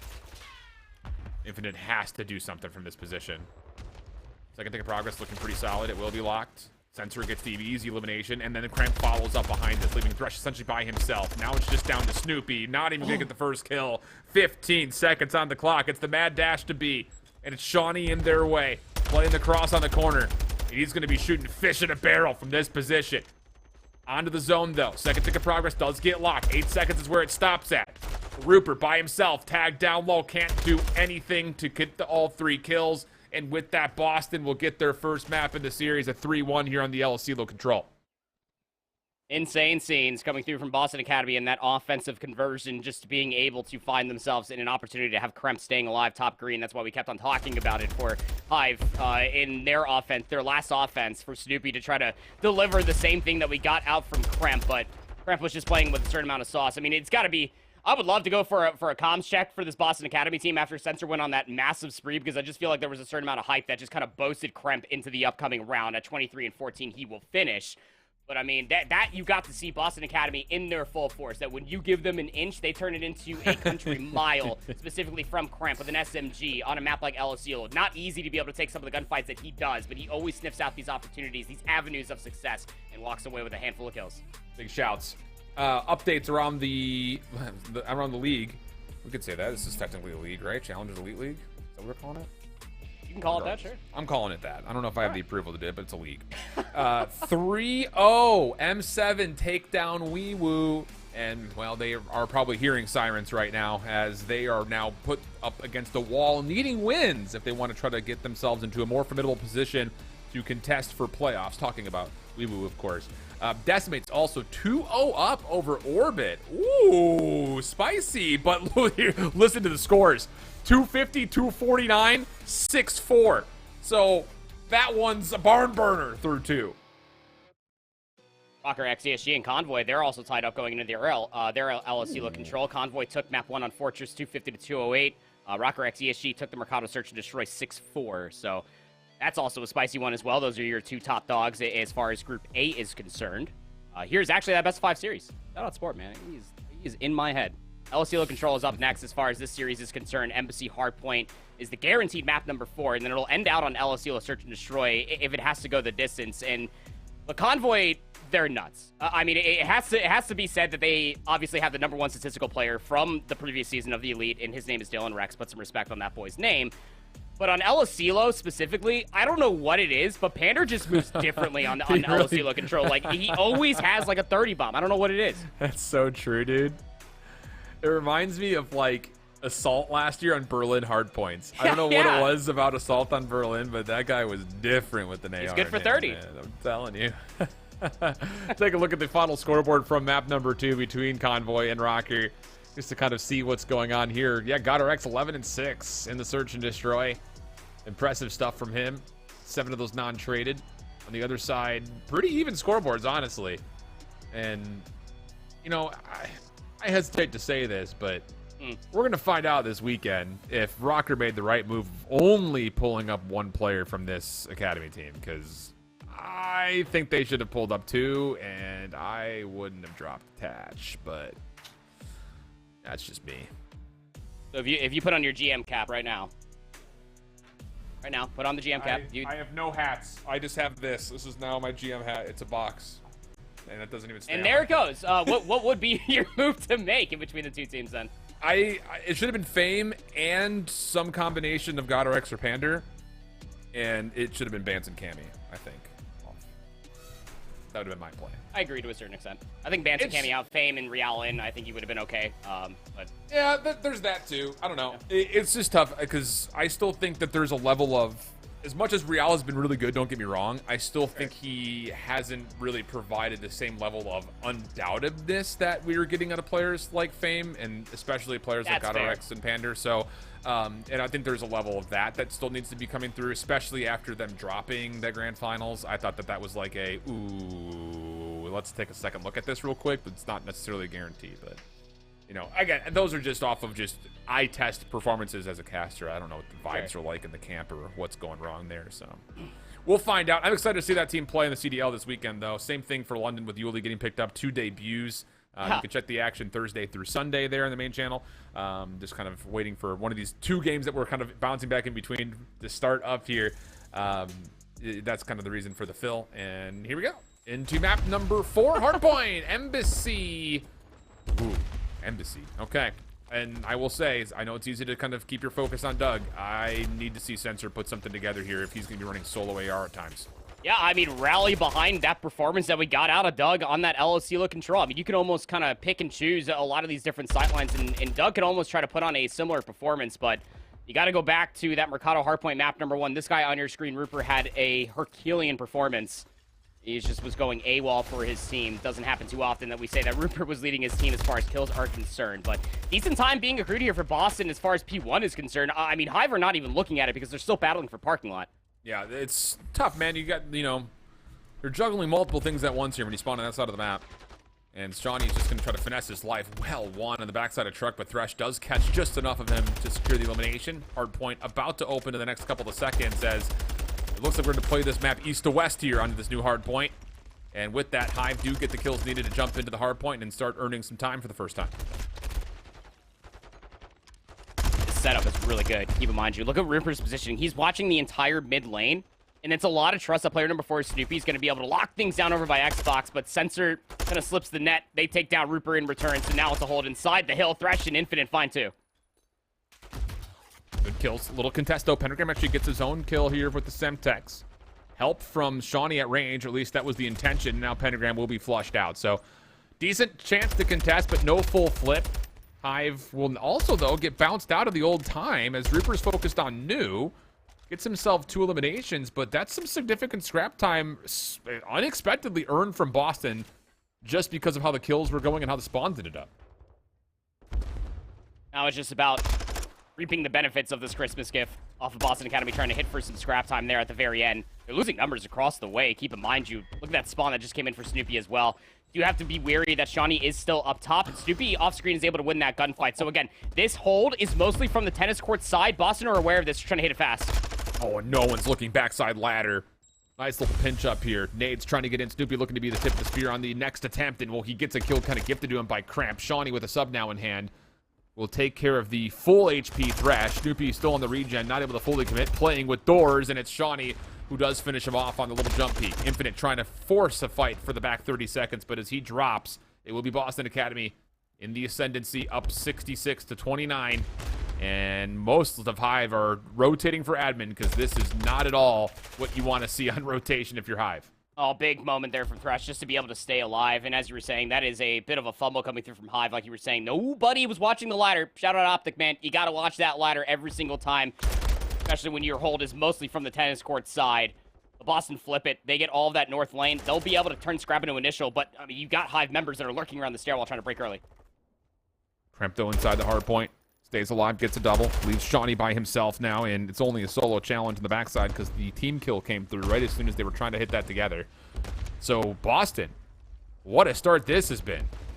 100 to 29 the count, and nobody from Hive Street Mob can even come close to the hill still. 35 seconds to fight for. Pentagram softens up the next attempt, leaving just one. That's Snoopy. And look at the spawns for Hive. They are nowhere near each other. This is all individual gunfights that are coming out. And even though Thresh gets in for a moment, he ends up taking his own life by way of Shawnee's trophy. So ultimately, Boston come out essentially flawless between those 2 hard points. Yeah, and it feels like even with these spawns that just came through for Hive, you saw all of these arrows just kind of disperse and not really understand where each player is going to be looking at it. It just feels like that Hive are kind of lost throughout the entirety of the map, and Boston are absolutely feasting on it. Especially for Kremp, who was just continuing on with that previous performance. 12-5 now for him. 3 dead.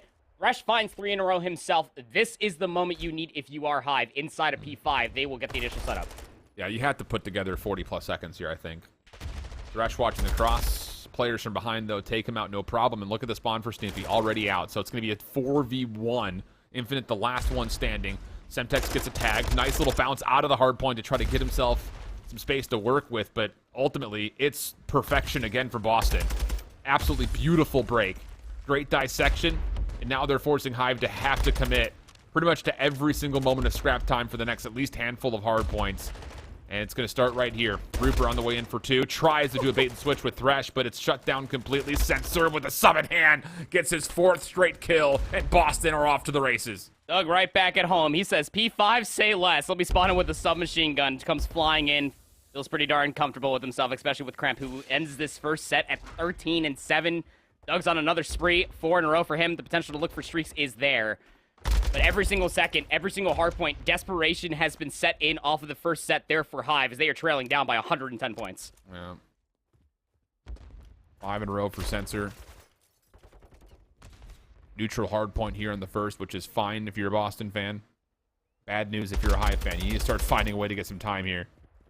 And Censor will get credited with an assist as Shawnee gets a double. Boston now into the hard point. Every second that starts to go their direction ends up becoming the dagger, being pushed deeper and deeper into the heart of Hive fans trying to get through this in 4.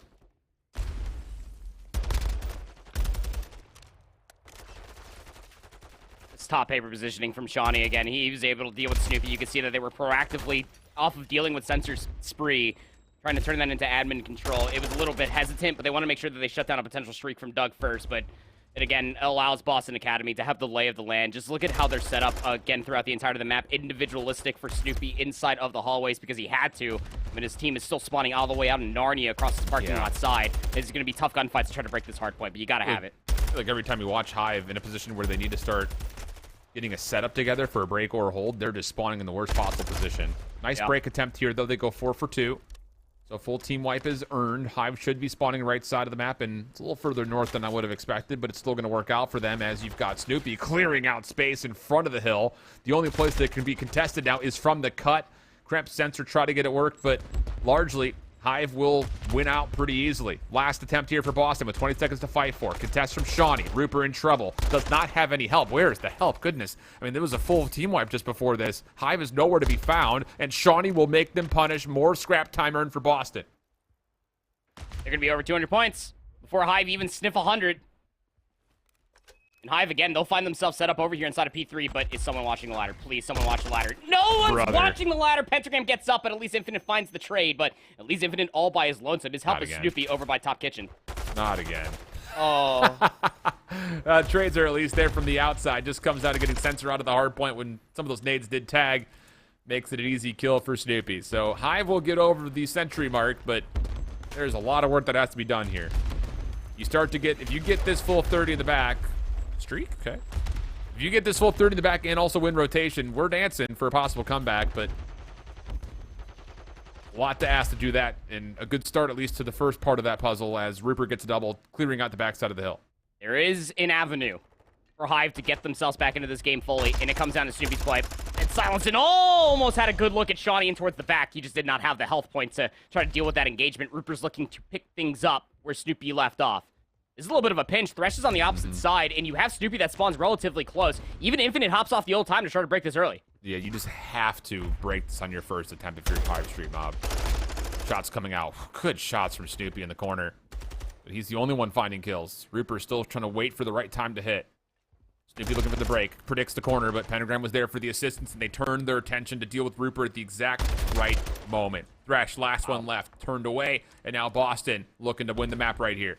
And again, look where the spawns come in for Hive. I mean, they are spawning on the backside of Bridge. They're going to try to rewrap this all the way through the hallways as well, where Kremp's lying in wait.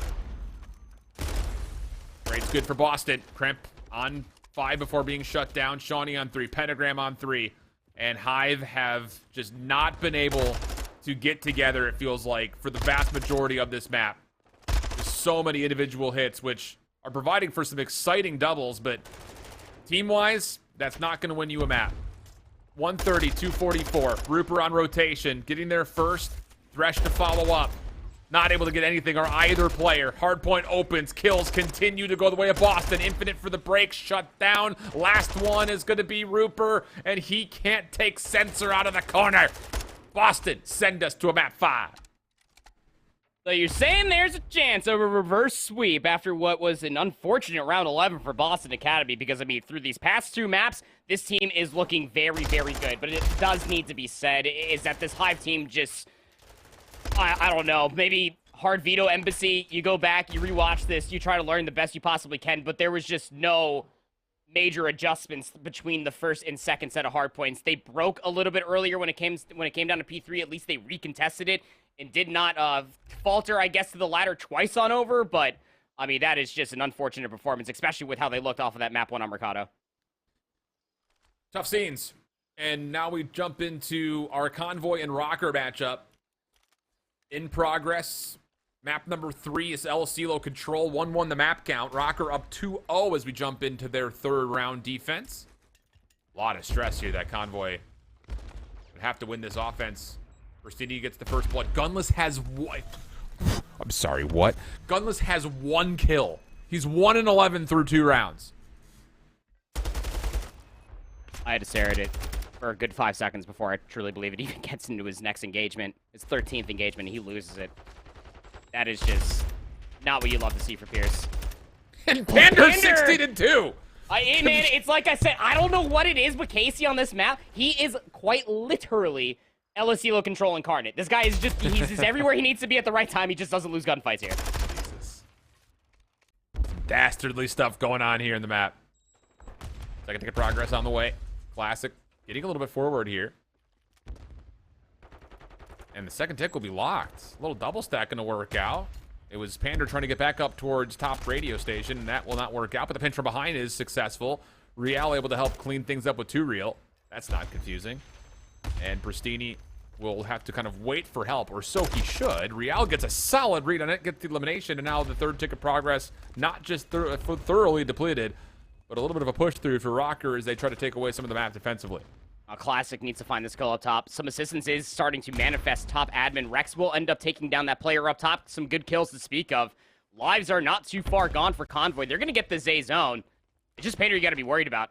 I believe that he is bottom. Yeah, he's going to start moving his way back over towards Kegs to try to make this B defense a little bit more robust, but Rex will cut him down on that cross. That is a sturdy-ass tent. Really is. Real's just hanging on top of some metal piping and canvas. And helps Panda get an easy kill. Got our X shut down. Rex able to find an elimination to get some control back into the interior of the building. But a lot to be done here for Convoy. Still empty from any exterior space. Finally take care of Real at range, but it's 2 Real, who's actually able to find a double just by holding his position. And with that, now Rocker can continue forward. This is a big moment as well for 2 Real. He's going to fully flank that. So I thought he was just going to stop at the house, but he's going to clear all of this fence line. That's great information if you are Rocker X ESG, that this hit is mostly from the interior of the building. You don't have anybody in that position, so Real picks it up in the back. Awkward hip fire as you try to hit the dead silence. Allows Rex to survive a little while longer, but Real is quick and on the hunt. You're not going to go away from me that quickly, he says. Classic. Last one forward here for Convoy. 13 playing 12, 30 seconds on the clock, and Real not done taking away more space. Doesn't get quite the good look at Gunless for the first gunfight. Anticipates Rex, but it's too late. Now Convoy onto the zone, trying to stop the clock. 22.8 is where it stalls out at, and Real is spawning way out with God or X, and his 2 Real drops. Okay, all of a sudden here, Andy, there's a chance to stack. 8 and 14 now for Gunless. He's holding his irons tight. You got one player that's pushed up top. That's going to be Pristini. Help is here, and Rocker X ESG, they are nowhere to be found. But for the moment, it is just 2 players on. Second tick of progress has not been confirmed yet. A third jumps to join. Now you have to make the play, and it's just down to Real. Over the top, gets the first, traded away, and that will be enough. Convoy will secure the offense. Got a little tight there for a moment, but ultimately they stay alive, and they'll see round 4 defense before we determine what exactly happens for round 5. Yeah, I think that the way at least the round count goes, that might be suggestive that Rocker X ESG might have already set themselves up for a round 5 defense. Again, we don't know because we hopped in here and we saw that Pierce was 1-11. Is now 8 and 15, by the way. The I hold shift buff if I've ever seen it. You start commentating over Gunless, this guy starts going crazy. 10-0 in round 2. What production? 19 and 9. I still don't understand. Oh, he was 10-0 in round 2. Okay. But he just he didn't die in round 2. That's deceiving. Here we go. Rex opening trades. Rocker focused on the A zone. Back and forth we go still. Rex now off the regen, looking to try to take away that top space, and nearly gets a good look, but it's Panda, of course it is. Able to help out and also get Real an assist. It's Gunless who secures the trade, but the first tick of progress is locked. 2 Reals on the way to help out Real. And the second tick is now all of a sudden potential just be earned for free. Convoy still looking for a full surround, trying to hit this thing with some efficiency. Dominate the gunfights, but they need to find the gunfights first and foremost, because how about this? Rocker, get the kills they need. They're going to get the extra 60 seconds. Pristini's pushed off of the offensive window, and now our team in purple can start making moves towards B. They're just going to leave Pristini up here. They know where he's at. He's got a Vaznov in hand. Got a Rex off the respawn. We'll deal with him in kind. And now you got building control. The only issue is that you did lose one player. That was Turio. He was pushed all the way towards the barbecue side. And not being able to quickly fly over towards the B zone, you see what it means for Convoy's spawns. They spawn parallel over towards B. They will have close proximity spawns to maybe try to deal with this, but Rocker already stalling up the clock. And they're getting kills from the middle of the map, so now it's just down to isolating the outside. That is an unreal gunfight from 2 Real. Trade not in, though. Classic keeps his life. See to the status. No streaks for either side. Classic, good damage in, finishes off Pander. The defense now starting to grow some legs, and the kills are continuing to come their way. Got a Rex on the corner, tested, and Classic. Huge kills from Nicky D. Get the defense a chance to not just regain the B zone, but with that also the map. Still a minute 35. They desperately needed it. And you're okay with this if you are Rocker X ESG. You got a segment off on the B. and off the respawns, you're able to get Turiel in this position. He already cuts down one player. Your biggest concern, look at Gunless's positioning. He is top barbecue. Turiel's gonna already get hit up by a couple of nades. Gunless top in this window should at least know that this player is playing on the dice box. And yeah, that'll confirm the kill. Just great positioning out of Convoy. A minute and 18 left. And Gunless, big bounce back. 12 and 17 from his 1 and 11. Yeah. Now trying to help out from mid door. Rocker still taking their time very patiently. Gunless, you know he wants to try to get this kill, but he's to confirm it that he's safe to do so. Eventually tallies it. Rocker on the zone for now, but not with numbers. It's just Pander. Last one left alive, and oh my goodness. The help from GodRX just as they try to isolate on the Gunless. Now Rocker off a spawn can make their way on towards B. It's just Pristini from the back window, and you've got Rex from the front. And as Pristini drops, it all comes down to what Rex can do from top to AC. Gunless on the top of the patio. Good shots from GodRX. Doesn't finish off the elimination, though. Rocker still on. Stop the clock. 49 seconds. 11 plays 8. The lives also dwindling. Rex up top still only able to do so much from this position. You need someone down low to get involved. And as Gunless tries to, he's eliminated. Third tick of progress looking good. Progress back and forth. Ticks back and forth. Classic trying to clear, but no! At the last second. Maybe needed one more shot. But Rocker will capture, and with that, take the 3-1 on the control. Oh, it's got to be so annoying facing this Rocker Academy team on LSU control because they are just so relentless. I mean, by the same frame of that A zone being captured, they just were relentlessly flanking top kitchen, trying to get behind enemy lines. Real just being an absolute nuisance in the back line. 24 and 20 for Real, by the way. Pander, of course, having a delivering performance as he always does in LSU control. That'll be a 2-1 lead in favor of Rocker X ESG. Into the map 5 between Boston and Hive. Round 1, Boston on the attack, bomb planted, 3v2 situation in favor of the boys in blue. Rupert to top boat. He would have to take care of Pentagram plus Sensor, you would think. Time is running out, though. Here's the info on Sensor. Shots are not clean. Pentagram in the corner. We'll get both. No worries there. Boston take the first. I'm going to say, I mean, don't want to count on Rupert in a 1v-odd situation. And had 2 1v3s in Mercado Search and Destroy. Round 11 win at that. Bring that up, didn't you? I wanted to bring it up early, so that way when this continues to go on, I don't cast or curse it when I bring it up when it's potentially on the cards. Yeah. Trying to do better than you and Brody this morning. Dude, it was bad. Yeah, I know. I was listening. That's a big first round, though, for Boston. And it's not easy to be able to convert an opening round offense at that on Fortress, Search and Destroy when you don't have any utility to start off your round.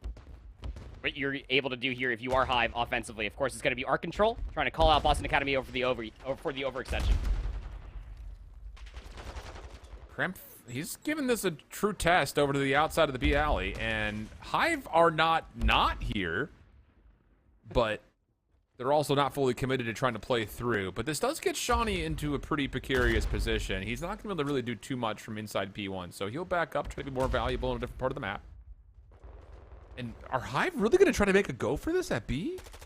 No. I mean, there's no kills here, so there's really not a lot of freedom to do that. But it may actually pull Boston out from these positions in top windows, which could allow for a chance to trade. It's just tough because it's Pentagram with Kremp. These are two nasty subs in their way.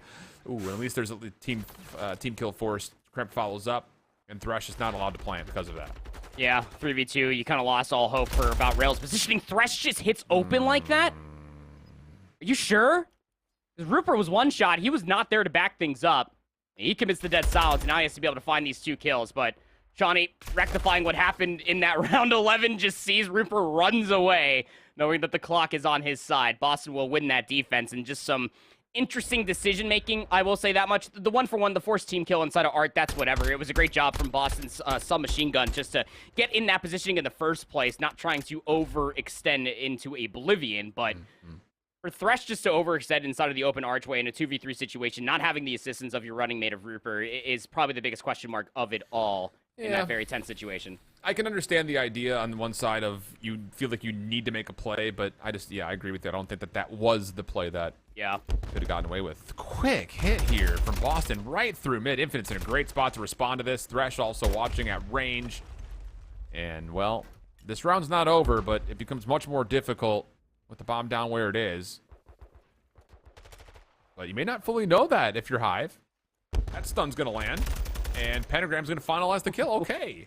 Not exactly how I saw that round going, considering the opening engagements, but Boston do a nice job out trading and then controlling space through mid. Yeah. I mean, it was just weird, right? Because, I mean, Fortress Search and Destroy, if this is your first time watching it, I'll go ahead and give you a little bit of a spoiler. You spawn looking at this mid-alley, defensively playing that hay bale in the open archway, close on those boxes, next to cannons for Infinite. You really do feel like that you should not lose that situation when you find those 2 kills. But Snap 2 trades do come through, stun grenades, and understanding where the defense might be lying for. Just great manipulation of the map via utility for Boston Academy. Kremp, Pentagram, combined 8 and 1, or 8 and 2, excuse me. Infinite, quick hit onto Pentagram, who got to top single very rapidly. First blood again for Boston. Great start in the search here in these first engagements for Boston Academy. It's followed up with a second. 5 and 1 for Kremp, 5 and 1 for Pentagram. Shawnee's just happy to be here, hasn't been required to do too much. And now it's down to a 2v4. Rupert and Snoopy working from really their spawn with no bomb. Tough prospects. Just the construction, man. You got nothing to work on right now. He's just posted all the way inside of top maps. Snoopy needs to find that kill. Just some premature shots. You just need to be able to make a play happen if you are these last 2 players. Rupert, Snoopy, dead silence and all. Not fully charged off, but they will double up together. Bomb in the back pocket here for Rupert. Or Snoopy, excuse me, trying to commit over towards A. Slim odds still, but a chance. Spencer crossing, gets caught by Snoopy. Free kill, 2v3. And Snoopy wants another. He may very well get it if he's not anticipating this hit from the flank, though. Time a problem. Have to go for a plant. He's going to go B! Oh! No! I see what you saw, but... That's hard-pressed to come through, especially, I think, just based off the limited amounts of information they were working with. It's just when you have the game clock at 20 seconds, you don't really have the luxury to try to clear all of that B site. I mean, your last known positioning for Shawnee was top maps. He would have been the biggest problem to deal with over there, but you had no information where Pentagram was at, who was also somehow found himself an opportunity to come in bottom secret to watch that munition staircase that leads to the side door. Boston are just suffocating Hive throughout all of the early goings of this Search and Destroy. Door stunned open for Kremp, looking for an early first blood with the scope. As we take a look at the picture-in-picture, Convoy up early here on the Embassy hardpoint. Rocker up in the series 2-1, though, and they are making some waves at servers. Rupert taking away the angle from Shawnee, who does get away. Bomb planted behind this, too. And now you've got a scope that can watch one or the other doorways. Everyone else can just focus on mid, essentially. This is a prime post-plant setup for Boston. Doors open. Infinite dealt with. Nice shots from Sensor. Rupert looking for the trade. Will not get it. Sensor got a little bit of help, but still, he may just go for the full 4-man ace. Looking for the last. It's Thresh at range. Shows himself. Just Dougal on it. No, but he still may be forced to come get it. Thresh, this would be pretty immaculate, but Boston will not make the same mistakes they had before. No. Okay. I was going to say, that kill let me, draw the words out a little longer, but time will not allow for the defuse, as Sensor will also be denied a chance for the ace. Yeah, Sensor with the sub, the bomb carrier as well. It really does say something when you're playing Fortress Search and Destroy, the way that we just saw from Hive. I mean, you're forced to kind of give a lot of respect to this Boston Academy team because, I mean, they have just been outgunning you. They've been outmaneuvering you, manipulating the map better. So you just have to maybe try to play for a full-on retake because you haven't been able to deny some space. But when Sensor is able to plant the bomb, get inside body munitions with the submachine gun, and gets 2 individual 1v1s like that, it's just becomes so simplistic for Boston Academy to close out a round. Snoopy making sure there are no more antics for Boston in the windows. The thing is, they've gotten a player in towards Art, and that's Kremp. And, ooh, the stun doesn't land. Oh, but the prediction nearly still there for Snoopy. Kill for Pentagram. He gets out of dodge. Looking for a trade up high is Rupert. Pentagram? No. No way he gets this going, right? Dude, he wants this. Take the chow. Come on, Nate. Nope. Sensor's there for him. Just rooting for a heat check to come through. Kremp with the pistol. Good. Oh, my God. This is, I was going to talk for maybe an opportunity to work your way back into this round. It is done. It's over. Put him to bed. Boston Academy, the reverse sweep versus Hive. Oh my god, a 6-0 in the search and destroy will immediately cause a lot of haters some question marks. Let's put it that way. After the round 11 fumble from Boston Academy in that map number 2, they get it done here. 14-4 between the SMGs of Kremp and Pentagram. Unreal. What? Takeover, dude. Straight takeover. So the reverse sweep, like you mentioned, and another heartbreak for Hive, who now are 0-3 in their group after 3 insanely tight series. And oddly enough, they're still not out of it. Into the hard point. Gunless is having a time. 17-9. Currently on 5 as we join the game in progress. Small lead for Convoy as we get back over to the second set of rotations here on P1. Gunless shut down from being able to earn the streaks, but it's still Convoy who win the eliminations and a chance to use that to move across the map as Classic hits her out. Hey, you remember when Gunless was 1-11 on the LSCO control? I don't. It has been wiped from my memory. He turned that entire game around. He's 18-10 here, loses the next gunfight, but this is not a bad look for Convoy. I mean, you can allow yourself to maybe try to play through P1 and maybe try to hit these different routes, because when Real finds a kill like that, at least you know that you can find a guaranteed kill in the middle of the map. At least Classic thought. Real's still alive over there. That's actually a decent amount of time that he's able to soak up for himself, while the rest of his team is just comfortably set up around parking lot. Pristini looking for streaks now. Long range. Tough gunfight versus Pander. Classic also on the dive forward. Good read here from Pristini, and that gun feels a little more natural. Gets the streak earned. Rocker in the hard point, and I love this. Preston's just going to call it in immediately. His team is in position to try to follow up on this. It gets rapidly thrown down, does not secure any eliminations, but the numbers for Convoy now start to move forward. Nice shots from Pristini. Classic on the flank, get the other 2. And they have not seen Pander yet somehow. And careful, Pander could make some moves happen from this position. Still scrap time to fight for. And with Real trying to assist, they're going to give this a go. Pristini, though, on 7 over the top. Oh, okay. Pristini on 9 as Convoy break for a little bit of scrap time. I was saying this just last season about Pristini. I want to say that he's fallen back into that championship form. Black Ops 4, Pristini is back in prime form. The Vaznev, AR in hand, I don't care. Pristini is looking pretty damn good. 22-12, the streak will get put to rest. The only problem is that when Real and Pander were just buying so much time there over by the parking lot, Rocker X ESG, they got tennis court control, so they have to set up here early at 3. Here we go. Over the top. Oh, decent shots, decent look. Got our X trying to follow up, but no. Convoy Gaming will win at least an opportunity to fight for this back 30. Oh, good shots from Gunless. Oh, my heavens. Okay. Gunless on 4 in a row. Eventually, it's got our X at range that puts him to rest, but still the scrap time looks solid for Convoy. Problem is on the rotation, it's completely shut down. And even though Rocker will forfeit some time here, they will have the ability to fight for new. Look at that north lane control coming from Rocker X ESG. What was maybe about a 20-30 point game when we hopped into this. Just keeps it within 10. This conversation continues to get further and more interesting. The way that Rocker X ESG have to set up, it's so passive. It's around the back, and Classic and Gunless just completely wiped the slate clean. 4 dead for Convoy. Wow. Clean stuff coming through. Gunless is literally having it his way.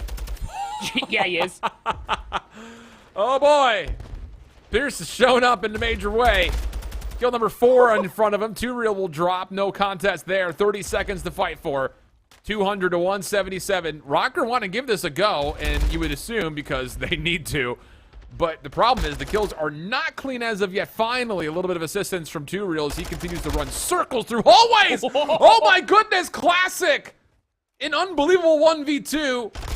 Not fully a turn and burn, but give him credit for it. And that scrap time puts Convoy now up about 50 points. Yeah, Nicky T, I'm sure, also was thinking he had no business fighting that 2-piece, but man, is it massive. 221, 179. Rocker XGG, they're already set up inside P5. Pristini is flying. He has not done flying quite yet. There's one player on the back half wall. It's got a Rex to help things out, but the hit from the front is that much more successful for Convoy. Rocker need the break. They've got the numbers for it, and it's clean. This time it's Pander with the sub for both. Add another Infinity Stone to the gauntlet right now. Still not out of the threat, though. Convoy looking to stack. They've got every point of ingress essentially covered for this hit. Although you do get a little exit here from GodRX. He's trying to create a bit of a deterrence around these mini pinches. Real from inside gets one. Now it's just down to the final 1v1, which GodRX wins. And Rocker now a chance to secure the scrap and get right back in for a final hit. This is going to go to a third set.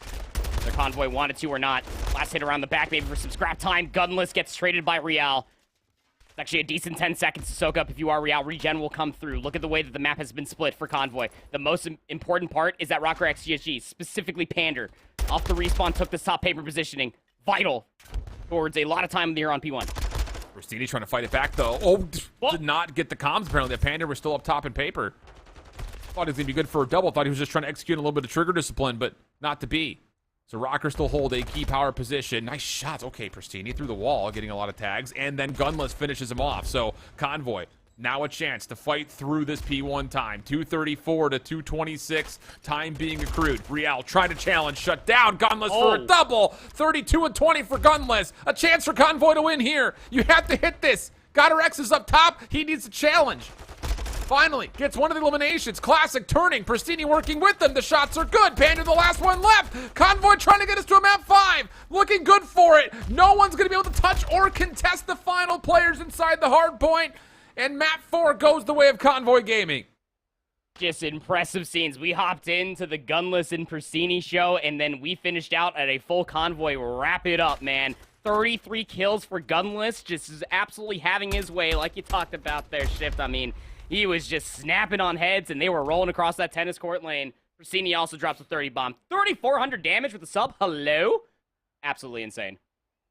I mean, it's just, again, for this Convoy Gaming roster, we talked about it continuously, even throughout the entirety of Texas. I know it wasn't the finish that they were looking for. They did get upset by a handful of teams, but they are absolutely gross. There is a reason why, when you go back through Season 2 of the Elite, it's not just statistically, it is also fundamentally that this team can execute on so many good break attempts. You saw that every single time that Rocker X ESG had to set up inside one of these hard points. Just the manipulation of the map, the coordination of the pinches.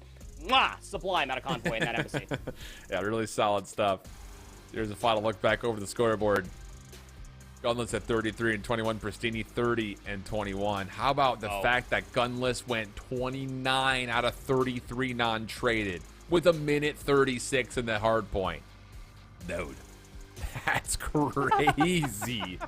3 kills per hill, 13 objective kills. Yeah. Are you kidding me? What I was going to bring up was 13 out of 33 was in the hard point itself. An AR. All right. Hey, that's pretty good. You know, I've definitely seen worse. I've definitely seen worse. And now we go over to an El Asilo Search and Destroy Map 5, which, yeah, oof might just be the right word. Because, I mean, El Asilo Search and Destroy, albeit very good historically for Rocker Academy, that was when they were still playing with Fame. That's the question that has to be brought to the table. What does 2Real look like working in tandem with Real in the inner parts of this building for El Asilo to try to get that A-bomb control? That was what Fame and Real were very notorious for. But on the opposite side, when it comes down to Convoy Gaming, they have also found a certain amount of success for this El Asilo Search and Destroy, but mostly around their ARs, just locking down that A and B lane respectfully. Mm-hmm. A lot of interesting things because there's also a little bit of an open wound here for Rocker Academy on this map, considering the map 7 status, the grand finals. That's so true. I didn't even think about that. Yeah. But that's history with a different roster. Here's an update, though, looking at Group B through their 3rd games. Yeah, Hive Street Mob. They're not out of it, dude. Like, flat out.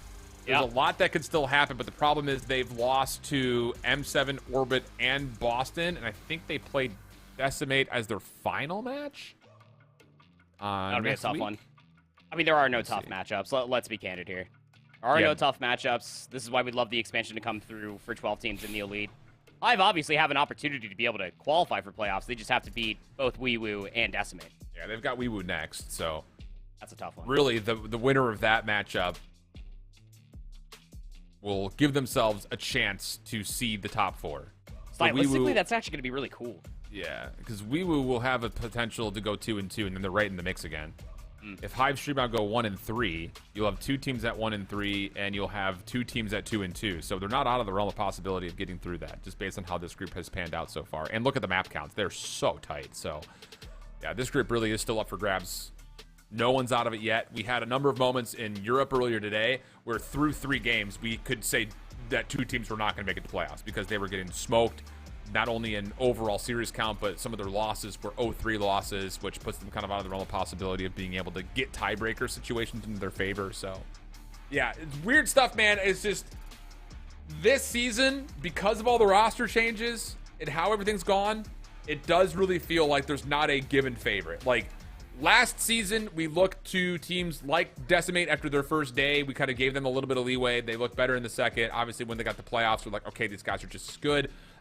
Rocker, I was not even 100% confident that they would even get out of groups, even though they still had a lot of favor with them because their group was tremendously hard.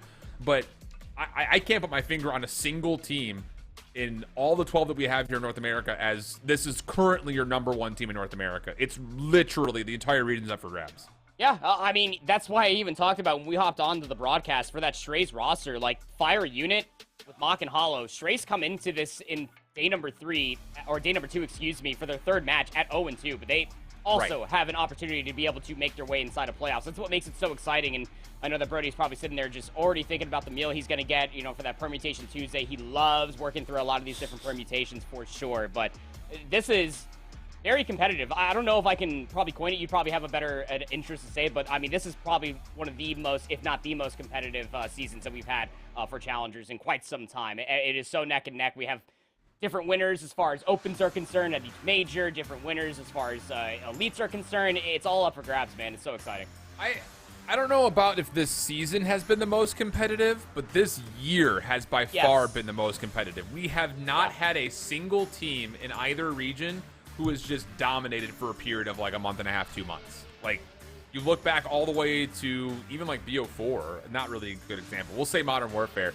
We had a ton of teams that were like, oh, these guys are unbelievable. You know, your Westers, your NYSL Academies, your Singularities, your Team Wars, stuff like that. At the end of the year. Yeah, absolutely, dude. Like, there's so many strings of like, this team is dominating. Somebody from one of these teams is going to be picked up. Really, we haven't had that this year, which is unique in a number of ways. I think a lot of that is because we're seeing earlier picks-ups of Challengers players than ever before, thanks to the Pro-Am at the beginning of the year. Plus, I think also thanks to some CDL teams really doing poorly at the beginning of the year. But now you've got a bunch of interesting roster moves that have happened this season for NA and EU. So, man, it's interesting. Just due to the fact that you've got a lot of former pros, that's only going to get greater and greater as the seasons go on. I know that, you know, more often than not, we do see CDL pros always come down to challengers. But, you know, I don't know if we're going to get attached in challengers. Obviously, the clip kind of surfaced of him saying he doesn't want to play in challengers. Not sure if he's going to retire or not. There's still a question on that. But, man, there is no reason to not play challengers. This literally is CDL 2.0.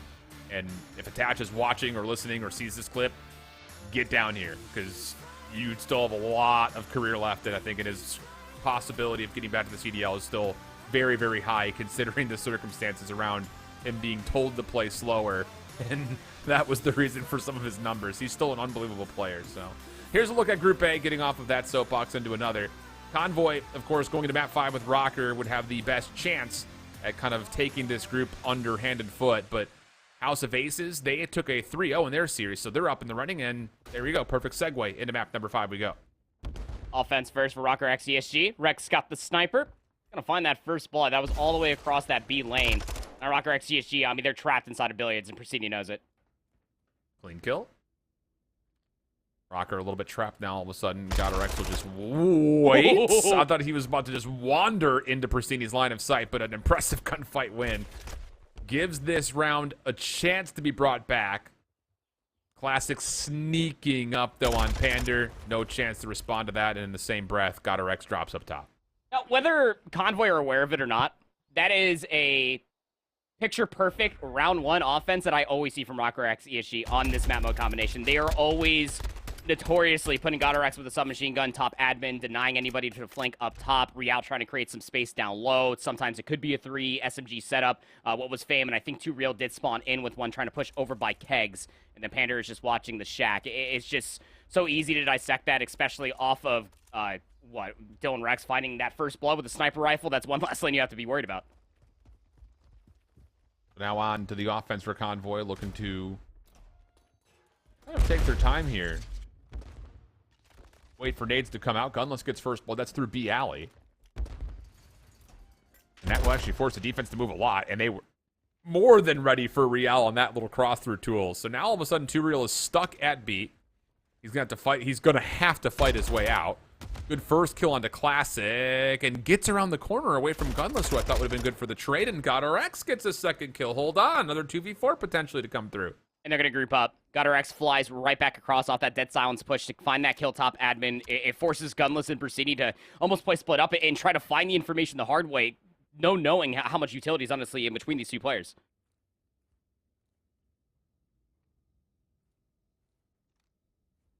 Three in a row for Gunless, no dead silence. Bomb is collected. GodRx opposite window. Just a bit deeper inside. Pristini looking to kind of reclaim some of that position. The 2Real and Real, GodRx are just waiting for this plan before they make too much of a move. Nades are out late. Pristini gets the elimination. Gunless now in, and 2Real can't get the kill. Now with the challenge, sees Pristini, but is pushed off because of the Semtex. That allows the plant to come through. 2Real looking to go quickly. Lots of noise being made in this. Both doors are open. He's going to go high, but doesn't go to the offensive side. Stays up top on the defensive side of the building. Gunless inside. Pristini just out his back door. 2Real still running rapidly with no dead silence. 27 seconds. Nothing behind couch. Tries the pre-fire, sees Pristini late. The shots are clean, and then the 1v1. He gets it with his Gunless, but Gunless bursts into the door, catches him just a bit by surprise. I mean, that round, that 2v2 was just played so wonderfully by Pristini. I mean, he moves his way all the way towards top tower. He pops dead silence, and the guy just does not stop moving. He's just always changing his positioning off of maybe seeing a player, getting that kill on the GodRx up top, gets shot at by 2Real down low over by Kegs, and he just repositions all the way over by the A control zone, just always making it so difficult for both GodRx and 2Real in that 2v2 to be able to find the information, as they were forced to kind of split things up across the map, as both Pristini and Gunless vying for that round. 4 in a row now for Gunless, 2-0 lead. Another 4v2 saved by Convoy off of that. First blood this time for Real. Pristini playing forward at B. Hello. No one expected that. Rocker not able to do anything to secure a trade, so they're going to force themselves to play at A. Gunless up top on the offensive side will foil any sort of post plan up top, you would think. At least that's the intention. Rex and Pristini playing from the opposite side. There's the door burst. Stun out. Nothing landed. Rex gets the first blood on this re-engagement. Gunless still trying to clear out space, but GodRx is playing down low. And Pander's going to be playing topside window, looking for information. Oh, GodRx nearly gets a little jump 180. But it leaves Pander now by himself. 1v3 situation. Hop down on for the fuse is Pristini. Pander trying to go quickly, but Rex sniffs him out, gets the kill. And Convoy's up to 3-0. That's just so tough, right? I mean, typically, as far as an offensive look is concerned, like I was talking about in that round one, you'll have GodRx with the submachine gun up top. This time, he spawns in with an AR. I think it was 2Real that picked up that second sub for this offensive attempt just to try to get that A-bomb planted as quick as it did. Real was trying to go for a bait play and kind of gifted a free first blood for not checking behind the truck. But again, how would you ever guess that Pristini is playing in that very unorthodox prone position? But, man, this Convoy Gaming squad, in a 3v3 retake situation, bomb being planted, they are just so good at working these pinches. Again, much like the breaks that we saw there on the Embassy Hardpoint, can come through in their break attempts and retake possibilities for that A-bomb. 3-0 lead.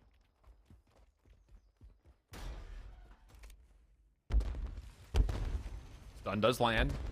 Rocker have an attempt to possibly play forward here. Convoy will have to put a response to that, but honestly, the response is to do nothing. This focus is towards B. Pander's going to go way around the outside as Rocker doesn't have a really solid look at this B site at all. It's all about Real getting around the back, which he does keep Rex limited from the initial 1v1. Look at this reflip, though. Classic goes all the way around. Huge awareness play. Isolated is the kill. 2Real does take down Gunless, so we get a 3v3, and everything's starting to get a little bit more chaotic with 45 seconds to play. Classic turns the numbers back in favor of Convoy. I'm still in hand, though. This play is very much alive. GodRx, Pander, long time AR duo with one another, are split across the map. Classic's going to commit to the plant. 2v3 for a retake. Pander gets the first. Shuts the door. Oh, but this is enough information for Rex to come in and say, you want to hide in the corner? I got you. So now down to GodRx, 1v2. Pristini's up top. Dylan Rex right to his immediate right. Timing on this, not great. Thought he was going to jump into his line of sight. Tried for the beatdown. Not going to work out. And now Convoy Gaming are up a very convincing 4-0. I mean, they are just playing this map to a fine tee. So fundamentally sound. They know when to be aggressive, they know when to be patient, and expect for the overextensions to come through. Because to be quite frank, if you watch any S&D VOD on this RockerX ESG, Real is always gonna hit something very, very fast. As you can see, it's not working out for him. 1 and 4. Love to see him maybe try to slow the pace up ever so slightly, maybe hit something together along with Real or GodRx, depending on what the weapon loadouts look like. This offense in every single round until we have an even scoreline is a must-win for Rocker Academy. Have to have it. Just too much in these opening first bloods that have favored Convoy Gaming. So many 4v2s or 3v2 situations. And Pristini once more confirms a free first blood. No trade to be found anywhere. It's bottom bar now. Completely gone. And Pristini takes down Real, who falls right in front of him. And another 4v2 situation favoring Convoy. See, in Real in that position, like, Real needs to be in a position to maybe try to trade him a whole lot sooner. The second he drops, he allows Pristini just to be able to get the centering. +3. 5 and 2. You can now just post up inside the bomb site itself. You took down both the submachine guns. GodRx nowhere near dead silence, getting closer to it. But Rex is just watching it with the boomstick. Pander, what do you got for us here, buddy? 1v4. Well... 27 seconds is winnable. Yeah. 4 kills. Come on. Come on, winnable. Oh, no shot. Well, yeah, man, I just... It's like you talk, it's the first few seconds, like the first 15 to 20 seconds that Convoy win the round. Pristini finds the timing to get inside of bottom billiards behind Real, who, again, is not in a tradable position for anybody. His ARs are all the way in the back. Yeah. Real was up top. So if Real's going to be sitting there looking at the exit potentially from the A bomb, if not over by the A control zone, somebody needs to be there to trade off from that situation. You would really hope that it's going to be that second SMG of Real, who's at 3 and 5. But, I mean, Rocker are just struggling just to be able to decipher where even Convoy Gaming are at to have a look at a gunfight. There's some bad juju on this map, I think, for Rocker. After what had happened. Ever since losing that map, too? Yeah. Well, it was more losing that map 7 at Trans. It was map 7, wasn't it? No, Fortress is map 7. Oh, my bad. All good. Steel was map 2. They lost at 6-4. I was there, I remember. I knew they played it. I knew it didn't look good. This round better, though. Flawless round, I think. We go on to the next. We got a long way to go before we can start talking about full sale things, so Yeah, I'm not... we got a long way to go. I'm not even halfway to counting chickens, man, because there's just... I don't even know if there's a possibility for them to start cracking that egg to hatch. But some work needs to be done. I mean, it's just, again, this Convoy Gaming has been playing so aloof that I don't even know how you read some of these tendencies that they're offering to you, because they've been doing things so starkly different from offense to defense and both sides in between.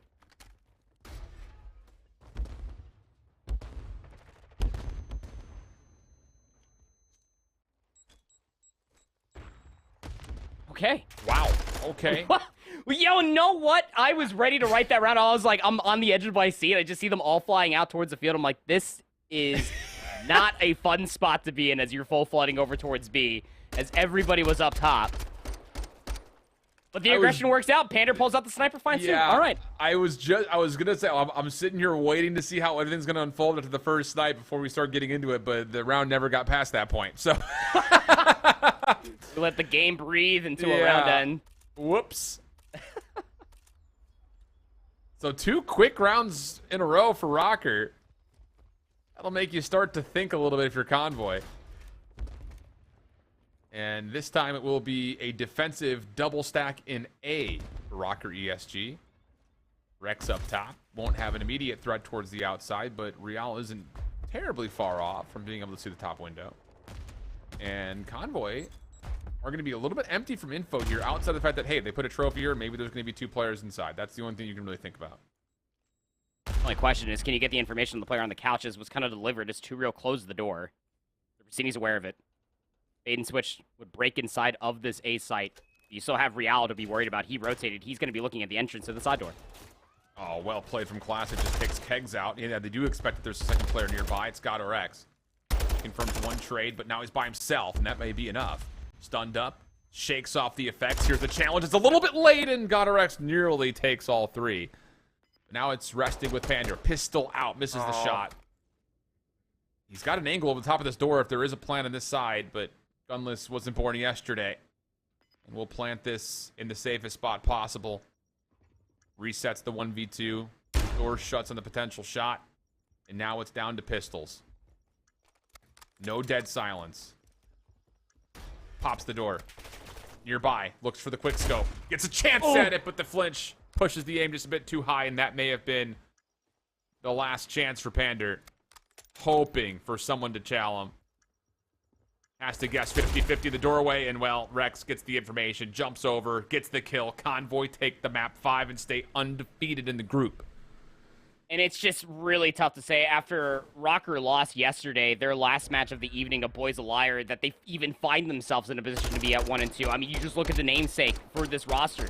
They've been to playoffs 2 different times. They've made grand finals 2 times for 2 different opens. Yes, they went through a roster change. Growing pains are certainly going to be there, but, I mean, they just looked confused, lost throughout the entirety of that map 5, just not being able to read what anybody from Convoy was doing.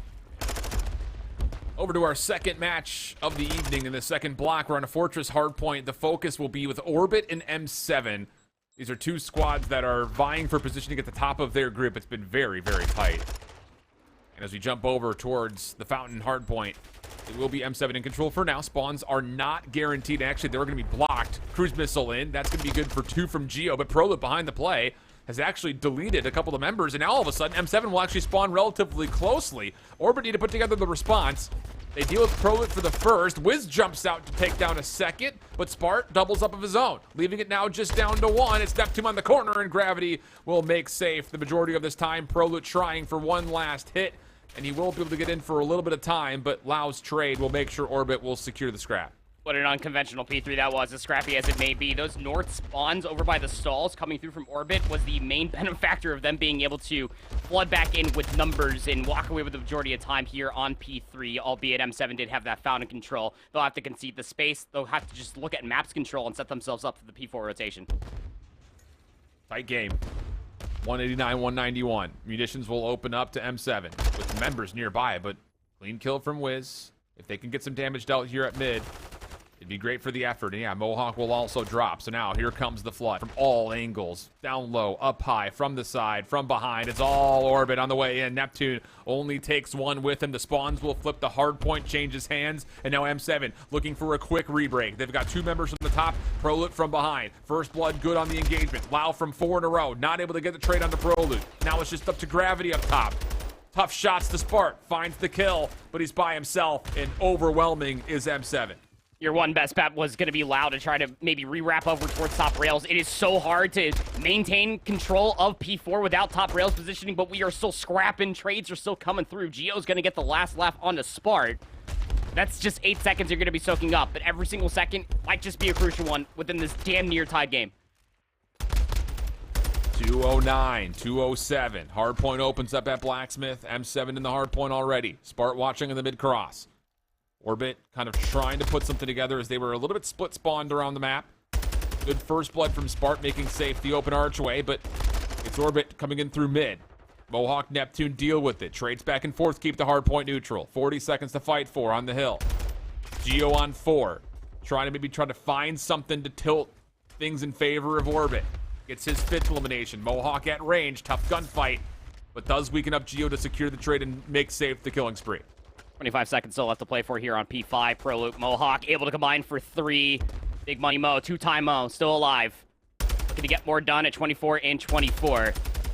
And yeah, this might just be the right call of your Orbit. I mean, you don't want to really concede all of this 10 seconds, but you're kind of forced to do so, especially when you're just giving individual gunfights, but it sets up Wiz to maybe try to flank around the back. That denies 5 seconds. We will remain even going into another set of hardpoints. Oh, and Neptune actually tries to take the kill off the exit, so this will force Orbit to spawn on the right side of the map, or will it? No one's anchoring.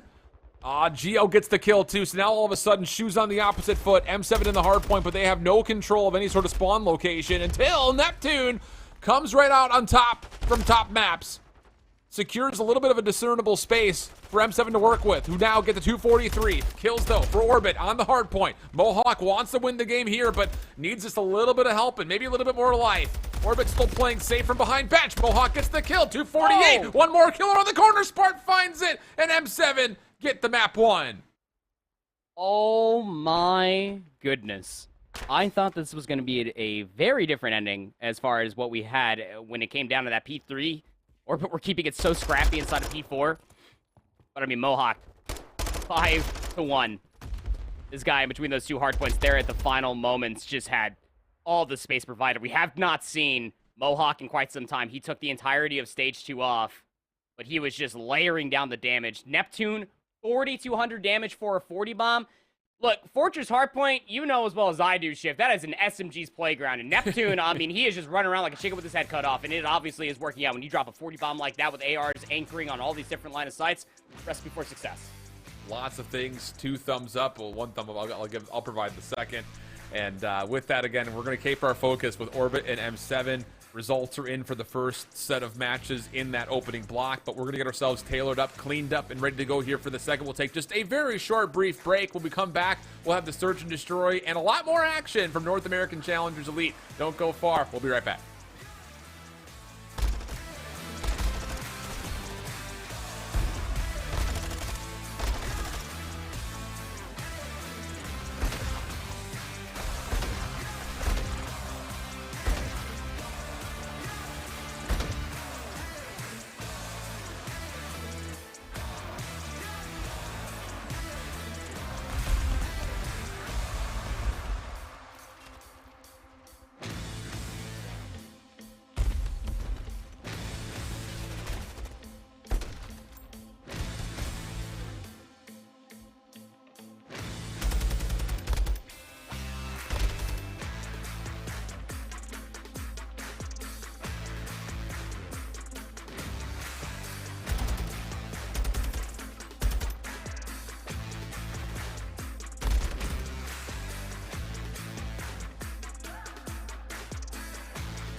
Welcome back. We are primed and ready to go here for the continuation and finalization of our Week 1 action in Season 3 of Challengers Elite. Lots of excitement underway as we now look at Orbit playing up against M7. We saw just the final moments there of the Fortress Hardpoint, but let's take a look at the rest of the series layout as we get ready for this best of 5 between two teams that look pretty prime at the top of their group, at least currently at the moment.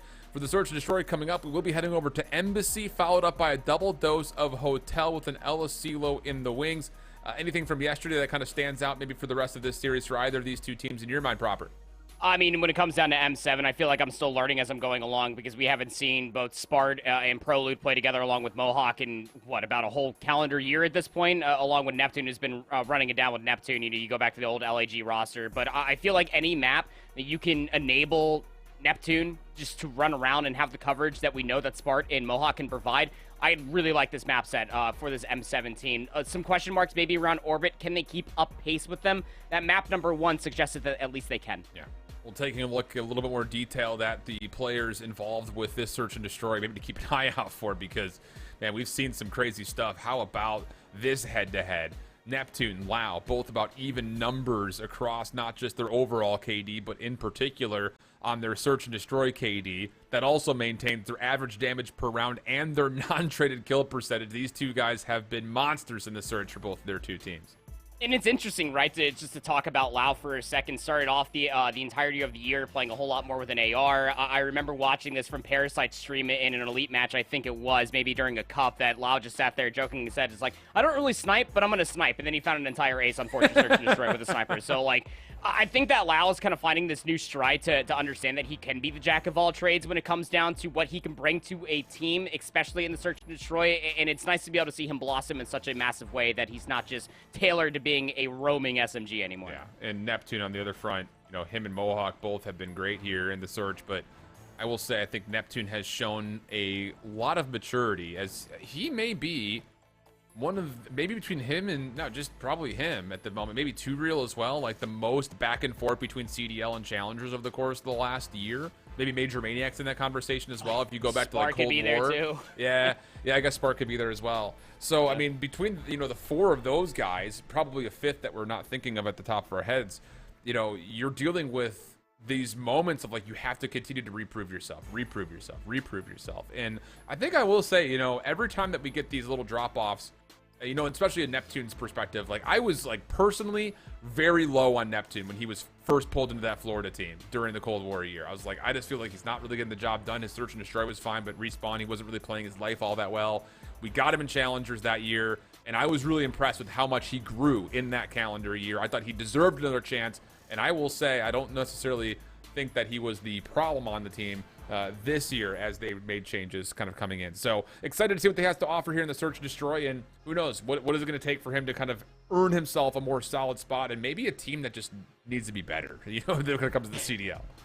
But, you know, it's interesting, right? Because when you take a look at that LAG main roster that we had for Stage 1 and then LAG Academy, when they ended up doing, like, the whole flip-flop when you had Neptune beat Brock down and then he was playing with Noisy as his running SMG, you got to see how that duality looked comparatively to Neptune playing along with Hook, where you have 2 SMGs that like to go off and do their own thing, right, where Noisy's like, all right, what do you want to do? And that's why I really like this this entire team of M7, of Neptune playing with Proloot, because Proloot is that enabler. We know that he's not afraid to get his hands dirty and do the dirty work throughout the entirety of the map. That's why he played for Optic just last year as a fill-in for Illy, is that he can put in the work to make sure that his teammates can succeed. He will be the first bait for Neptune to find a 2-piece, if not a 3-piece. That's where I really find this squad to be very exciting, not to mention Spartan Mohawk to be able to overwatch all of these different plays as well, to prove that, well, all 4 of these players deserve to be in the league. Mohawk won back-to-back Challengers champions. Come on, let's take it a little seriously. Take it seriously. He's found himself some misfortune, though, this year so far. Puzzling as the success has been in the past. And we jump on into, ooh, quick little hit here over towards the A side of the map. Leads to even exchanges. Lao, as you kind of were alluding toward, is going to be pulling out the sniper rifle. Gets connections in the first round. But Neptune will re-wrap back over towards B. Mohawk watching his cross, and Orbit are going to have to play retake in the 2v2. How do you try to retake this? What's your utility even look like? I mean, you would assume that Lao probably is playing for Dead Silence, but go round 1, and Mohawk is just going to watch this bridge like a hawk. Ooh. Okay. Gets a look at... No way! No way! Oh, no! So now Neptune for the 1v2. Has Dead Silence up. Does not see the initial cross, nor does he see the diffuser. Oh, goodness, but they line up nearly for him. Wow, misses the shot, and Neptune will clutch the 1v2. I had that so telegraphed. I saw the way Lau was just sprinting top kitchen. I was like, he's going to jump top paper versus an AR. He has to hit the shot. And goodness me, does he ever. But Neptune for the 1v2. Patient as you may like it. I mean, you just didn't have the immediate information, right? If you're Lau or Geo in that last situation where Neptune was just lurking at, just laying prone over by the palm tree. Can't be too comfortable laying down on that mulch, but Gets the job done, checks the bomb, wipes the slate clean, and goes for the rechow. That's a gamble if you ask me for Lau to miss that shot. He will. M7 will take the first round. Opportunity for Lau to connect again, and he finds Spart at range. That will lead to some pressure on M7 defensively over towards A, and Lau is not done yet. Good AR support. Confirms another kill on the Mohawk. Now 4v2. The bomb will cross and look for a plant. And, well, it may not even be needed because it's just Neptune. Last one left. Don't peek it!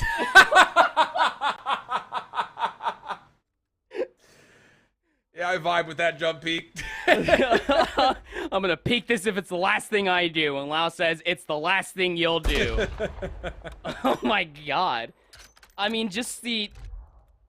Look, Lau's always been a pretty confident player. Like, who we say that much? I mean, the way that he just chows the Xbox lane. I'm pretty sure Spart was sniping on the opposite side, but he was hard scoped towards the godheady of the pickup truck on the parking lot. And Lau just hits it, man. That is just insane. 4 kills, all with the sniper rifle so far. Tied up 1 apiece. Interesting look here for Orbit. 2-2 split, but the two members are actually playing not just in mid, but up to the front windows. Lau sniping the top side. Shots from Mohawk are good. But as Wiz gets the elimination, he's actually looking to kind of fight back Mohawk from top window. And goodness, Mohawk has to have about 1,000 damage and 2 kills. Geo confirms the kill. Spart with the immediate trade. We go 2v2. The bomb dropped. Patty caked on the site itself. Spart needs to find this kill up top. Gravity, he is just snake and crab walking his way across the lane. And before Spart can even pick up a weapon, he gets flanked. Yeah. Neptune, though, may catch this Orbit defense by surprise. And silence again. Gravity down low, watching kind of for this flank. Wiz up top is not going to peek until he absolutely has to. What a prediction from Neptune. Bomb collected. Now down in towards Tennis, so he's got the look at him, but the shots don't quite land. Tough gunfight to be sure, and Orbit will go up 2-1. Big 2-round bounce off of losing the initial. Certainly does say something when you have the confidence allowed just to reach out that. He has like 30 HP just eating shots from Mohawk. He just goes for the reach out with the sniper rifle. It just comes down to some pretty split timing. Obviously, can't really put too much blame on either Neptune leaving Spart behind. He does have the sniper rifle. He was tasked just to watch that type AC area where he got that trade on a Geo. Was not expecting the Dead Silence flank to come through as quickly as it did. So, another offensive look here for Orbit. Roll the dice. Does Lau go for the jump peek and the sniper rifle? Well, he does, but he doesn't find first blood. Not yet. Wiz takes away the corner information as the doors open up towards Orange. Just comes down to, do you actually challenge this? That's a friendly stun, I believe, that comes through, and M7 will win the first couple of engagements, make that every single first engagement. Gravity last one left, not going to be able to get out of dodge, and a flawless quick round comes out for M7 as Orbit was just kind of stuck trying to play over towards B. Yeah, I mean, the moment, if you're M7 and you recognize, okay, we lost control of the bottom AC area, they just completely retake the majority through the middle of the map where Spart was able to find that kill. He doesn't have the sniper rifle, this defensive look. He brought back out the TAC-56, and then he just overwhelmed the presence for Lau, who was watching that mid lane. And from there on out, it's just understanding, because of course it will be. It's a BXQ. Of course there's going to be someone top admin. They deal with him, and it's just all just about finding where the last few players are located at. Teamwork at an all-time high for M7 in that previous round.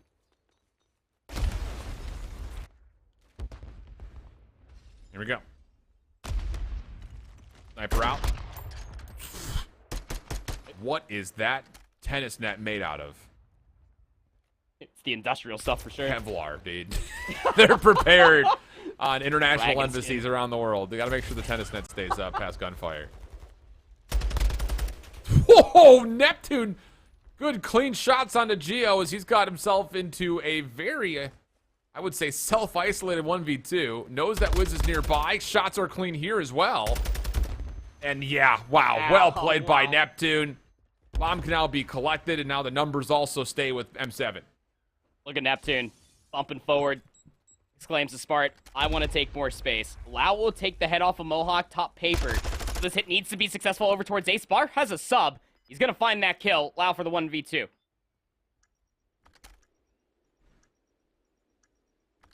This would be a tough one, though, when they just double chow. Yep.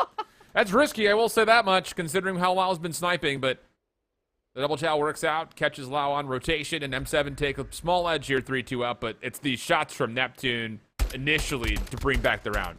Oh, absolutely. I mean, if Neptune doesn't stay alive over by the Godheady and just finds that isolated 1v2, that bomb never gets recollected. You don't have the ability to hit through the A lane. And, well, Prelude, he was already dealt with top paper by Lau, who was watching from the bridge with the sniper rifle. So it would have left Spartan a 1v2 had Neptune got taken down via Wiz on the opposite side. So, yeah.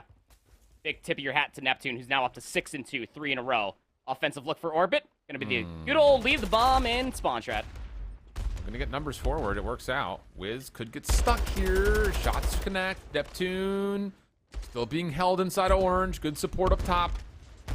Bomb started to make its way over, but Wiz could not get out. So, for all intents and purposes, that hard hit over towards the front of B doesn't really amount to too much, but the follow-up peaks do come through. Leaves Neptune! What the hell? An unreal double for what would be a 1v3 and a streak to boot if he gets it. I think he just caught Lau in the shot zone. Thought he just finished it off. Lau with a whisper of health stays alive, but is without a bomb in his 37 seconds favoring Neptune. Does Lau have a second weapon? He's looking for one. He's got attack. But time is not on his side. And he has no idea where Neptune relocated at. Lau popping dead silence, making the press forward. So much to clear. Neptune is hiding in a bush. Pops up. Neptune! Wow. Sends Orbit down 2 in a ace 1v3. Okay. Dude, that snap bottom orange top admin window? Like, there is half a pixel that you can get that headshot at. And Neptune delivers.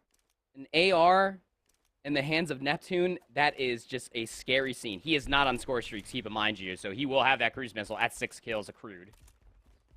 9-2. 6 rounds of play. 2-round lead here for M7. Unreal. Lau first blood though onto Spart. That's over towards the A side of the maps. Neptune is just moving. Oh, doesn't quite predict Wiz at the corner though. Prolute didn't get the intel in time for him, but the trades are good. Prolute with the bomb still has a look at A. The only thing stopping him would be gravity on this mid cross. And you have to think Prolute checks that before he makes his move past Xbox. Yep, sure does. Sees him. Gravity trying to get out. Not to be. And now M7 hold the numbers. It's Geo for a 1v2. Oh, I thought that they were going to full wrap over towards B. Geo might have a good shake at this. Prolute slow chows out. Mohawk needs to try to get the trade. The centering was almost there. I thought the headshot multiplier was going to come through in the 1v2 clutch, but yeah, I'm surprised that maybe Prolute didn't call it out. I'd be shocked if he didn't, that there was a player that was on Xbox. Maybe the trust that Neptune was going to end up having that kill from Prolute come through. But tough gunfight as it may be. Prolute, Mohawk, able to clutch things up. Able to win themselves another round for M7, albeit being first blooded.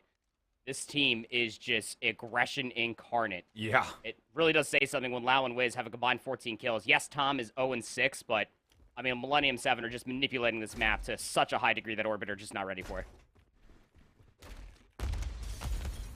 Stun out. This is a bathroom play from Orbit. Looking to go right across mid. They find Neptune on the initial cross. Spart in trouble, trying to get out of dodge. Good nades to give him a little bit of cover. If he can find a pick here, that would be unbelievable. Mohawk's going up to the bomb as well. Prolute also sniffing forward, finding kills. Just Gravity and Lau to deal with. And Gravity's committed. He can't just back out for free here. Prolute's watching the cross for the exit. Sparty's watching to make sure no one's playing long, and uh-oh, now that provides a different issue with him going high. Gravity cannot quite chase down Spart, and the 2v2 resets again, but Prolute has flipped the map, trying to get behind Lau. And you saw there for a second, Lau's arrow, he's aware of it. That flank hasn't been fully secured, and Gravity's going to pop that silence. Vaznev in hand.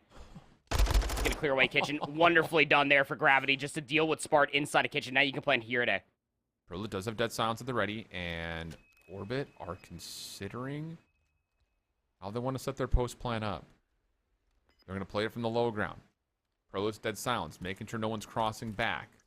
And, well, most of this dead silence charge will amount to pretty much nothing. Double stack inside, predicts the first, no chance to turn for the second. Orbit stay alive. And that's just tough. I thought there for a moment that hesitation was going to come to bite them in the rear. And you even saw there from Prolute in a certain point in time that he even thought about it. that rotation over towards B very much so could have been on the cards because they could have wrapped all the way through orange. But I respect the call coming through from orbit. You cleared all of the bomb site. Gravity just popped that silence and cleared kitchen, so you know you can get this bomb planted A. The only thing that wasn't at least covered, maybe potentially could have been the parking lot flank, if not the back AC alleyway. But the commitment was the right call rather than just going into the unknown depths of that B side, not knowing where Prolu was located at. So keeping their heads just barely above water. Still up on map point or M7.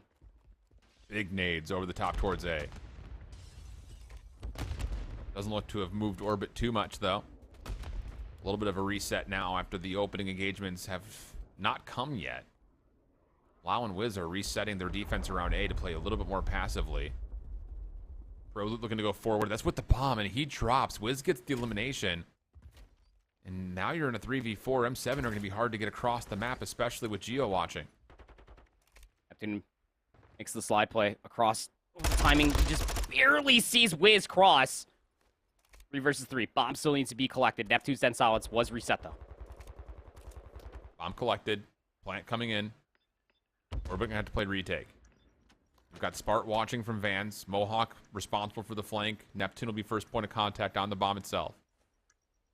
Gravity, Lau working together from the front. Geo from mid. Shot misses from Lau. Neptune wants blood. Spart covers. And with that, Neptune will back away, play his life a little bit longer. Lau with the pistol out. Not going to find anything there. Last chance saloon was around the back of the flank, and that was being watched by Mohawk the entire way. M7 take the search and destroy 6-3. Well, leading the series in that final round, number 9, I mean, it got a lot hairier than I'm sure M7 wanted. Neptune committed to the cruise missile, which is why you saw Prolute pushing up either Lonesome over by the A-bomb, but there's just a certain amount of uncertainty when it comes down to that back AC alleyway. I think it was Wiz that was over there with the trophy system, kept himself alive when the cruise missile did plop on the ground, and then he immediate chowed over by the A-bomb side. Just a good understanding for Wiz in that moment of time to deal with Prolute, denies the quick A-bomb plant off of the cruise missile, but it's Neptune because of course it was. I mean, the guy just went absolutely AWOL in an embassy search and destroy to make the play forward, finds the last few kills, plants the bomb. Is there anything you can't do, Neptune? Not in that map. I'll say that. Not in that map. He didn't snipe, I guess. Yeah, true. I guess we didn't see. not the full triathlon for him. But M7 find themselves up 2-0 in this first featured series here. Boston, just in case you're wondering, they are actually the main focus on the We Are Clutch GG stream right now, playing up against Decimate. Decimate took map number 1 on Hydro. It was tight, though, 250-212. And Wewoo have taken a map 1 versus Hive Street Mob, not Street Gang. That was 250-244, as you see it here on screen. Man, that's another heartbreaker for Hive. Like, Velux popped the heck off. 3,500 damage, 31 total kills, 24 non-traded. But the only player who went negative was Rupert Infinite, and they were -2 with tons of damage between them. That's another heartbreaker for Hive. I mean, it's just absurd to truly think. I mean, even when you go back and you look at all of this HiveX, this Hive team throughout the entirety of last season when they were playing under the Omid banner, there were so many game 5s and there were so many close map 1s and hard points in general that your heart just has to beat an extra, or has to skip an extra beat just because of how close a lot of these series honestly were for this Hive roster to either win a best of 5, if not guarantee playoffs, and that then transcended to LAN. They just can't get away from these very nail-bitey situations. Yeah. Wow. It's going to be heartbreak here for Hive, most likely. Their chances at making playoffs get thinner and thinner, but we jump into their search and destroy where they find themselves up 2-0. Wewoo with the numbers, though, here in round number 3. 3v2 situation. On the defense, backing away a little bit here, giving some space to Infinite and Rupert, which Rupert is happy to utilize as he makes his way to topside roofs. And, well, he's red completely. Promar gets the kill. Now it's just down to Infinite. And Promar was watching this yesterday. It's all the way in the backside of that half wall. And the moment that Infinite pops dead silence, he gets snuffed out over by the host stand. So, Hive had a 2-0 lead. Wewoo will answer back. And I'm sure Infinite's probably sitting there kicking himself like, man, I wish I'm going to have dead silence for the upcoming round. But Lux will get that final kill. And it's just, when it comes down to hotel search and destroy, again, we hopped in here late as far as numbers disadvantage is concerned. But you could just see just how well Wewoo were with their numbers advantage just to concede the rest of the map, knowing that Hive had to make a play forward. Okay, next round in. Let's see what we get here. Little 2-2 set duration for Wewoo, looking to play at least a little bit towards Rugs initially. Infinite stun will land, but that's largely shrugged off thanks to the attack mass of Velux. Low Frosty first blood. Infinite kind of stuck in the corner here. Tries to be pushed into the gunfight. Doesn't quite get a look at Velux, but still, Wewoo not committed to either side, and if they choose to go B, as we say, they're going into the last two remaining members of Hive, but as they take down Infinite, it's just down to Thresh. A 1v4, sees both players cross, but no, Velux was able to catch him on the cross and finish off the kill, no worries. Yeah, good trigger discipline coming out there at the end, but and Velux is just having the confidence in the world. He sees it. Of course, he's going to chow it. Numbers advantage is there. Worst comes to worst, at least you find the trade. But aggression coming through from Wewoo again, just keeping this Hive squad guessing where this hit might be coming from, either utility sounds or whatnot. If Infinite wasn't put on mental skates there on the backside of the restaurant, it would have potentially gone 1-for-1. We would have had a different look as far as that B execute is concerned. Or Hive won the first two, Wewoo answered back, tied up going into round 5. Quick hit towards A. Snoopy, I want to say, just plugged somebody, one of his teammates for a second there. Not really sure what that hit marker was from. Maybe the stun, but Thresh gets first blood on the other side of the map. That actually forces Wewoo to have to throw out some considerations here as far as where this offense is actually coming towards. Velux Pro Amar have completely backed off the side. This will allow a plant and a 4v2 post plant for Hive. And Thresh is not a part of this. He's all the way guarding the long flank. Might not even be required. Promar will find the first, though. That's get an entire ace. Not feeling all that like. First shot misses. Second shot lands, but immediately the trade comes through, no worries. That offensive look, as far as Hive is concerned, is very cool, in my opinion. And it's something that they do a lot when it comes down to Hotel Search and Destroy. Typically, when you see Hotel Search and Destroy, you'll have a submachine gun kind of encroach over by the cat room, past Rugs inside the restaurant. Thresh is just playing inside of Jules, and he's waiting for the push to come all the way through. You have such a long line of sight, but double arches isn't exactly covered, so it's kind of like a high-risk potential for a reward situation for Hive as the rest of their team do storm over by the 8 bomb. It just comes down to Snoopy to be able to get inside of the bedroom the way that he did, and then all of the map control is truly yours. Another quick look this time from both teams. 4-man stack for Hive in towards the middle of the map. And look how fast Snoopy has gotten behind this play. Oh boy, Wewoo, the alarms starting to go off as he's never gonna get sick saying something like that. Velux last one left after the quick play from Snoopy. And dude, this kid just flies, doesn't he? I was worried for a second because, I mean, I saw him over by check-in, and the only person that was in a position to maybe try to help him out was, I believe, Thresh. He was all the way up by Jules, was going to be his trade, potentially. And he was stuck in a 1v1 towards a player that was, well, inside of Jules. So it just really does say a lot about this team's success that, man, you got to be watching these angles. You got to be watching all points of interest, honestly. Your flank is never secure if Snoopy's spawning into a search and destroy. 11 engagements through 6 rounds. 6 and 5 is the score tally for him. Big 2 rounds in a row, again, from Hive. Okay, 2-round cushion here for Hive. And they hold. 3-man hit towards A. Thresh watching for anything over towards the B side of the map. No commitment for the plan as of yet, but Snoopy has gotten across towards the staircase. Glow Frosty nearby. Snoopy would also have to be very worrisome about Pro Amar getting into the picture, as Velux will make his position known. AR shots from bottom valet. But still, no commitment. Hive is looking to maybe try to force some of these defenders to come into Snoopy's waiting arms. The rotation might be on as well. Look at how proactive Thresh is actually getting. He's past Secret. He's up inside top catwalk area. He can fully pinch this around for the rest of his teammates, which is why you're seeing Hive not commit to the plan quite yet. Oh, Snoopy gets tagged. That doesn't necessarily reveal his position, though, with that hit marker. And yeah, here's Thresh's play. He gets the first blood. Infinite follows up. Snoopy looking for picks inside a bedroom. Does not catch Glow Frosty, who gets a double. Velux looking to join after his elimination. Now it's down to Thresh for 1v2. Bomb down, 21 seconds to play. Thresh's nade's now completely expended, and I just don't know how you pick up this bomb and get a plant off. That's really your only win condition at this point, as Wewoo is going to allow him to plant. And well, he won't even have a chance to do that. Looking for kills. Thresh will concede the round, and we'll get back to a 4-3 count. You have the round to play with. Of course, if you are Hive, though, that's going to be a little bit of a head-scratcher, right? Because that play becomes that much more potent if Snoopy does check that corner. If Snoopy's allowed to stay alive, if he can stay alive and find that kill, get bedroom control, that's going to cause a certain amount of distress as far as how you try to hold on to that bomb site if you are Wewoo. We'll give you updates as far as that search and destroy is concerned between Hive and Wewoo in their hotel map number 2. But speaking of Greenberg Hotel, well, we got to stay here for M7 in orbit. 12 playing up against 8 here in round number 2. Orbit had taken their opening defense by the look of it. M7 looking to respond, having only given away the A zone at the moment. Trades are good enough, you would think, if you're M7 with only 28 seconds remaining. Orbit going to have to flood on in towards B. Nice shots from Gravity.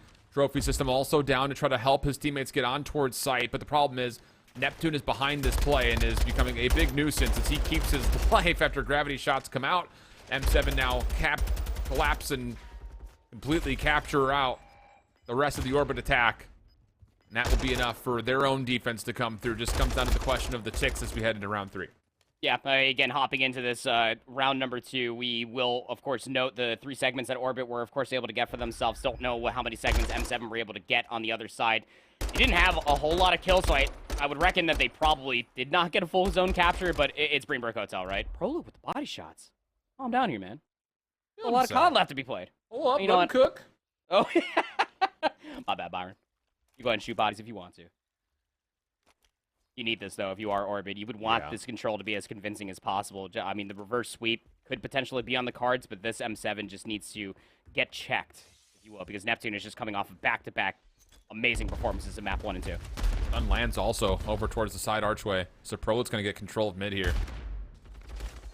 Still a question on where the challenge might come from, but Neptune is flying and frying. 11 and 10, 4 in a row. Last player that could potentially defend this B zone would be Wiz. And the Semtex sticks for kill number 5. Neptune! Wow, goodness! That's good for the cruise missile. Mohawk confirms the trade. He's also on 4. And you wanted to see some conviction. Well, you're getting it from M7. This is more of a continuation, isn't it? Because I mean, they have just been at decisive tough gunfight as Geo finds 3 of his own. A B zone will be fully tacked over. Trade there for Mohawk. Now, what do you do with this map positioning? Look at how Orbit have kitchen control. Big shots out of Mohawk. 2 cruise missiles. B zone captured. 5 life lead. Oh, man, the map control is just pouring on in for M7. Yeah, may not even need the cruise missiles here. The kills on the backside of kitchen also come through, so Neptune can get onto zone. Help from Spart as they double stack this. Nades flooded towards the left side of the map. And you've got your crossers now coming in. 3-man stack. Here comes the potential retake from Orbit, but oh boy, it doesn't even get off the ground, does it? Wiz only able to find 1. That will be the round. M7. What? Hold that, they say. 2-1 up in the control. All right, I had to take a second just to blink during that B execute. The hell just happened over there? It was a bloodbath. It happened so fast.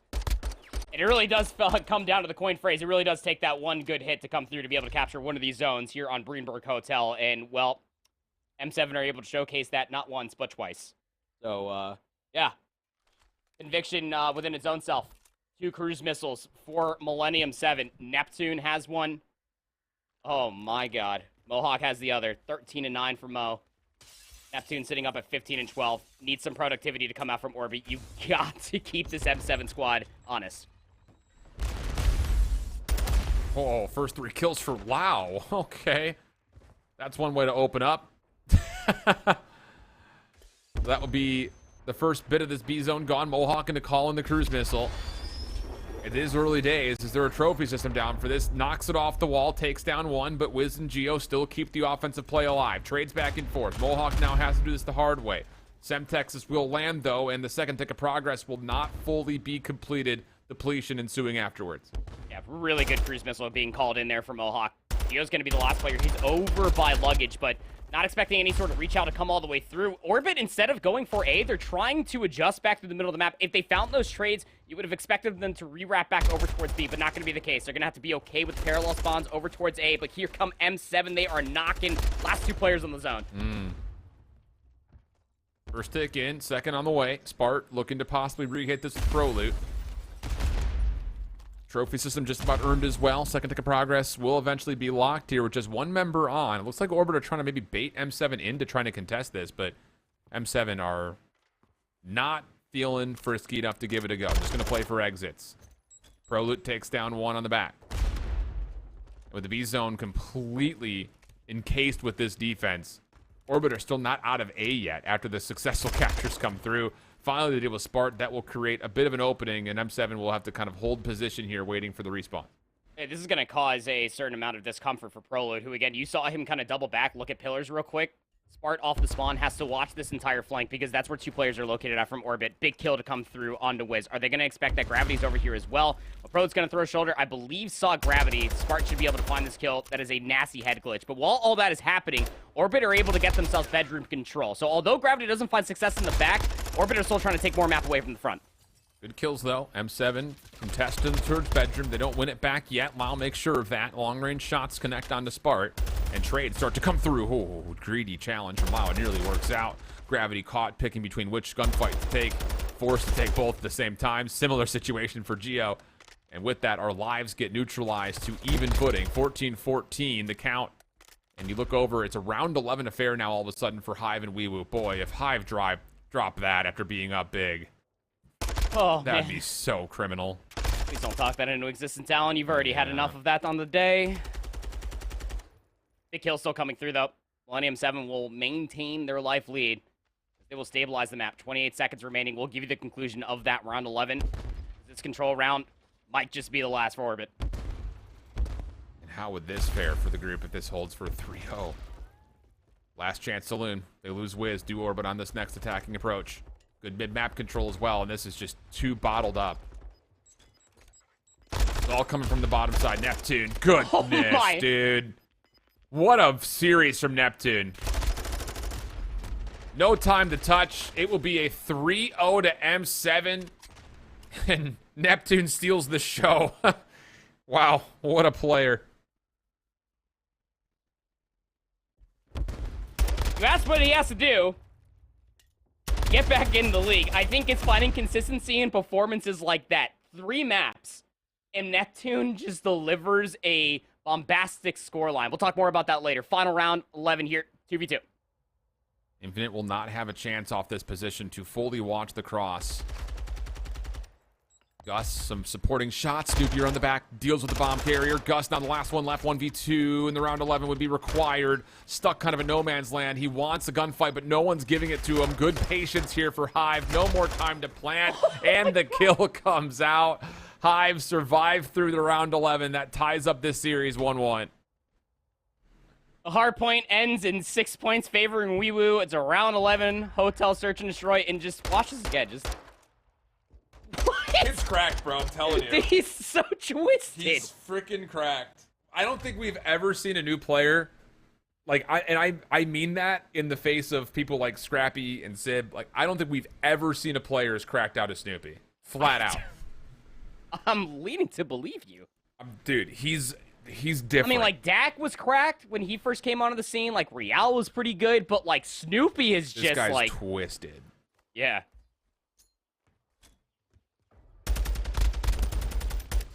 I don't even know who to compare him to. Like, I wanted to say, like, someone like Simp, but Snoopy's sensitivity, I think, is higher. Like, he's kind of like a combination of Simp and Shotzi in a way. Like, I was almost going to say, like, a Zuma and Shotzi. The way that he just, like, aggresses through the map, just not a care in the world. Like, in everything. Man. Not bad company to be compared to. I'll say that much. Get into a round number 8 here between Boys a Liar and Strays. Both teams need wins, too. Strays need map wins, brother. These guys are getting cooked this season. Doesn't help when they lost that Hydroelectric map 1 to Boys a Liar, 250 to 182. Lost both their matches yesterday. Boys a Liar, though. I mean, they did have that upset versus Rocker Academy. Yeah, big round win. Hollow, that sounds on the beatdown! Zero brought boxing gloves to a gunfight, and he won. Oh, man. Mach 14-4. Gonna be hard pressed to turn this into a 5th round, though. Time becoming a problem in the 2v2. Bomb is also down in a very vulnerable position.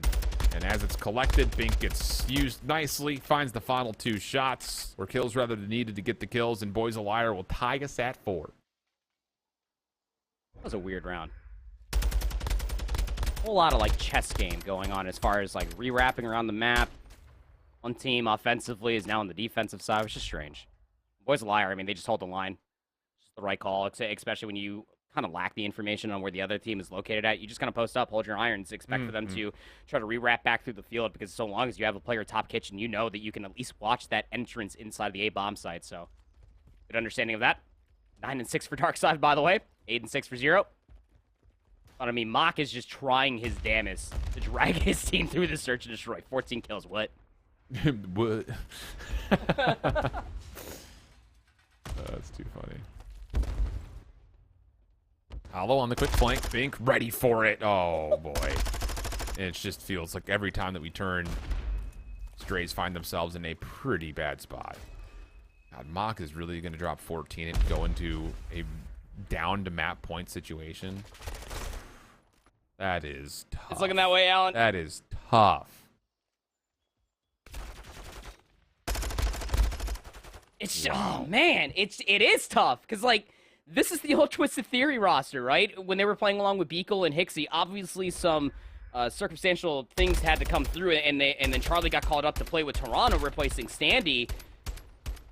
And then they ended up moving away from even playing with Beakle along with Unit. So they pick up Fire, who's not bad by any means. He's actually been having a pretty decent season, and statistically, I will say that much. Has just not found himself on that forefront team to be able to win all of these different championships. And it always felt like when I was looking over the Strays matchups from yesterday, it was a lot of this. One player popping off, everybody else lagging behind. The other side, though, everybody from Boys a Liar putting in the work. Bink on 5. Yeah, that's the biggest thing is it was up until these last couple of rounds. Bink was 0-6. He's now kind of culminated and concluded that point that you bring to fruition, that everyone's performing at a high level now. Bink up top, free kill for number 6. I mean, Strays look freaking lost, brother. Like, okay, cool, shoot at me. Like, I don't care. Like, Semtex may care about a little bit more. But still, I mean, you're looking for desperate plays at a hollow around the back. Zero's in a position to try to read this. Does get a good look, but no. Hollow gets the elimination, and now the bomb will be planted, leaving Bink by himself 1v3. It should be around 11. I mean, Bink has a cruise missile. Wouldn't expect him to call it in here. He's a 3. He's just going to get taken down from the side. So, yeah, big bounce back round. I will say that from Strays. And honestly speaking, they actually played that round very well. They lost first blood, and they were showing presence over by the A control zone. But knowing that Bink was top tower, why would you ever want to try to press for A? Because then you lose top admin control. So maybe just try to rewrap over towards B. You catch a lot of players off guard defensively. You find the kills required. And especially shutting down that flank that Darkside was popping that silence for from Fire with that AR in hand was a big catalyst for me. Round 11. Strays will have an offensive look at it. And Boys Liar, sorry, colors. Yeah, you're good. I'm wondering how Boys the Liar is going to set up to possibly use this streak. You don't want to lose Noisy, I'll tell you that much, and they will. Just nade spam. I think everything out of Stray's pocket was thrown that direction. Every single nade, probably. All 8 of them. So now the bomb is down, and you don't even know if there's anyone forward. Bink's going to call in the cruise. This isn't really going to get you much. Unless it lands for a kill, which it shouldn't. The bomb is collected, but everyone's inside, and Boys a Liar have taken 0 ground off of this outside of Zero, playing over towards the top side of tower. The cruise missile was used just to recover the bomb. Cruise missile typically you would love to be able to use just to flip the map out, but everybody is inside the building. The cruise missile confirmed that. Now Darkside Bink, I mean, they're just lost. Where do you even go? 2v4. Yeah, there's just no room to work with here. So unless Strays completely throw it, should be good for a 1-1 count here in the series. Bink. Good look at Fire, doesn't finish the kill. 18 seconds. And Dark is going to have to play for an A plant. And nope, that's not going to work. Okay, weird set of rounds we just got there. None of them particularly impressive. Yeah. That was weird. Trophy there to keep Noisy alive? Why was Noisy pressed up all the way against the arcade machine? We're playing for a cruise missile for information. Just play it in the back shack. Just play inside the house. And typically when you see a cruise missile play, especially on El Asilo, with the way that they had that tower control, I was almost expecting them to get the bomb, call in the cruise, re-wrap around the map, and take top barbecue, but it's just losing Noisy as early as they did. You just don't have the opportunity. You don't have the luxury to play that fundamentally sound, just to maybe try to find yourself in a tradable position. But, I mean, Strays look pretty darn comfortable, if you ask me, when they're all just bunkered up in top and bottom kitchen, just expecting for the challenges, top tower in the middle of the building. It all just kind of gets gifted to them as the clock just whittles down. Big round 11. And honestly, if you're Mock at that point in time, you are very happy because you did not want to lose that Search and Destroy, dropping the numbers that he did. Yeah, yes. 16 and 7. Yep. Crying out loud. But Pretty good. that was a lot of messy rounds back to back to back for one reason or another on either side. But regardless, it gets tied up to a 1-1 count. I think all of our matches that are currently ongoing are sitting at 1-1 counts. Not fully. M7, obviously, we saw 3-0. Decimate are up 1-0 versus Boston. Is that match really that delayed? No, Decimate are up 2-0. We just didn't get the report in yet for that matchup. Then you've got Omit Rocker. That's a 1-1 count. Strays Boys a Liar now 1-1 as we're seeing. And then Convoy and House of Aces are, I think, in map 2. It's a 250-212 win for Convoy. That's really, for House of Aces, that's the last matchup, I would say, that is going to be dealing with the top side of the group. So, big matchup there. Convoy looking to stay flawless through the first week. House of Aces looking to be a major contender, at least establish themselves as that as we jump into the control here between Hive and Wewoo. Hotel control, and our first offense for Hive, see them trying to get progress at B. First tick of progress looking solid. Pro Amar helping out with a little push through, but Snoopy around the back trying to finish. This gunfight's going to feel familiar, but from opposite perspectives, and Pro Amar will win the gunfight and lock in the first tick at B. Familiar in all the wrong ways for Pro Amar, but at least he rectifies the round 11. Second tick of progress is already here over here at B. Numbers finally subsiding. If he finds City Reaper there for the cleanup. Gets caught with some utility as Glow Frosty doubles up in the middle of the map. So that just means that Hive can't take more map positioning away. With them being over by B, all of Wewoo spawn parallel over by A. The clock stalled once again. Yep. This could be dangerous here if Wewoo are able to secure this. Shots coming out, decent. Third tick of progress on the way. Thresh taken away. And that will be the A zone. So 60 seconds, 3 life lead for Wewoo. Snoopy turned away as he tried to look for some late exits, and that keeps the defense a bit limited in numbers here. Infinite's going to have to find a couple of kills. Gets the first, tries to go for the stun, but Velux shuts him down. And now you've got a setup here if you're Wewoo, try to get onto B. Don't like that call about trying to aggress, maybe trying to get A back in your favor. You can see it's just one tick that is all required over at B, but by doing so, you do not have bedroom control. But luckily enough, Wewoo did not find enough presence to touch the B zone right off the A capture. Gus on 4. Wewoo trying to set themselves into B.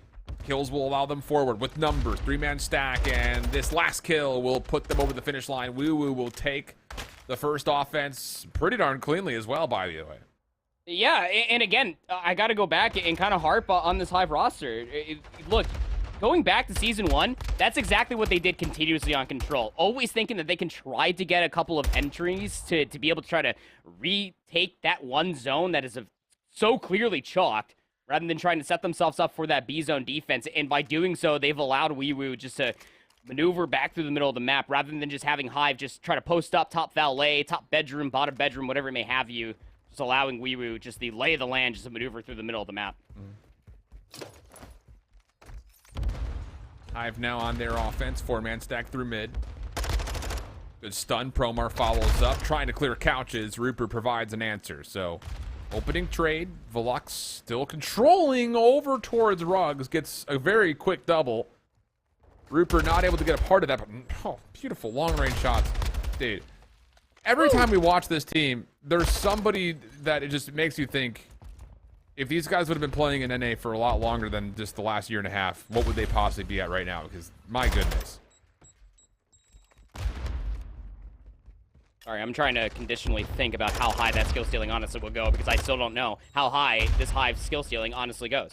Reaper had a great performance in their first matchup that we got to cast here on the day, but Needs to be a consistency across all 4 of these players if they want to find success versus this Wewoo roster in a big swing map mode combination. A-Zone is being looked at, being tacked over by Infinite. Just one player while the other 3 are trying to take space in the back of pillars.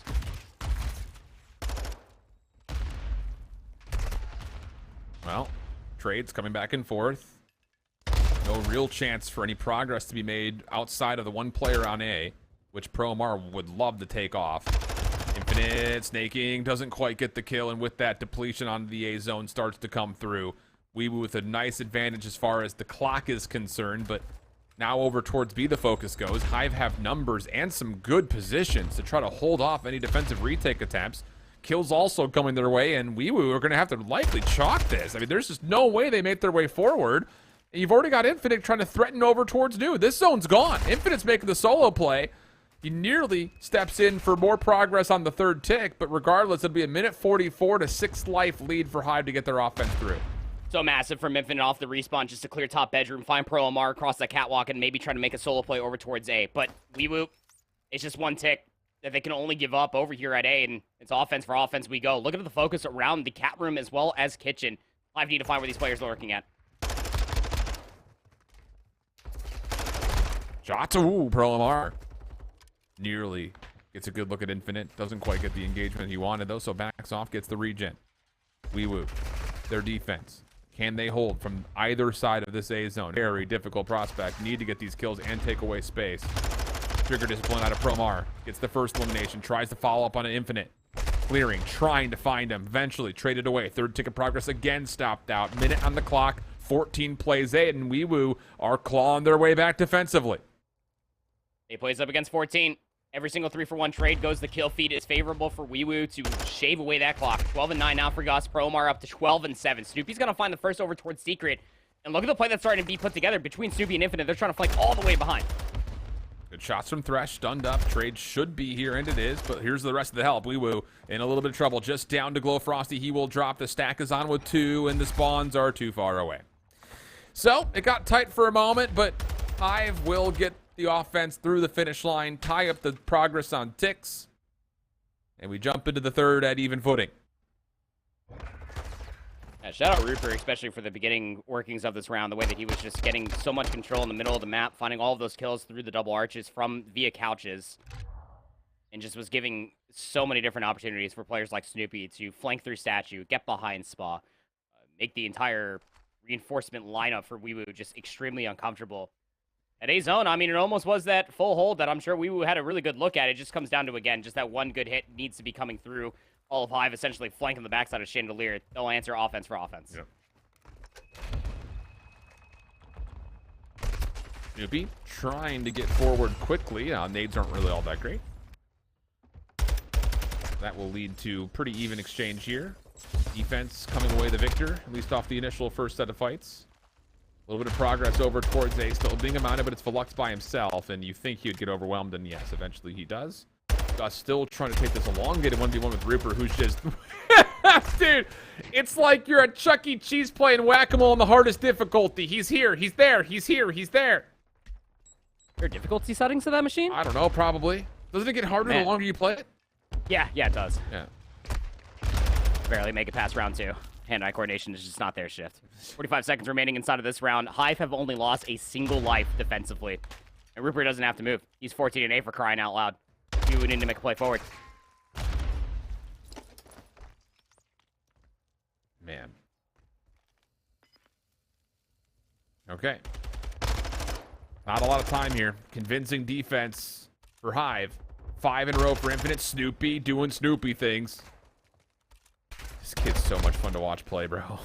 He really is. I'm telling you.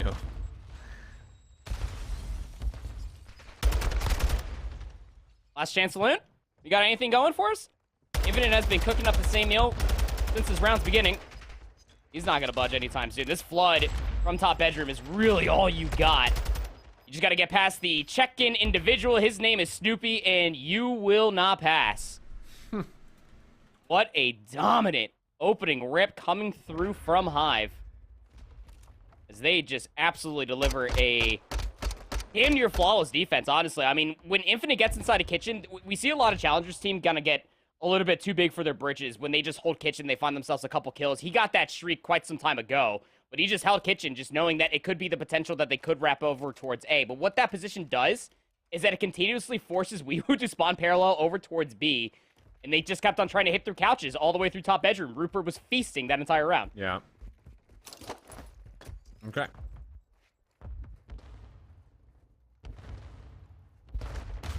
Here we go.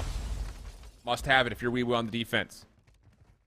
Infinite on 7. Stays alive through a lot of opening nade spam.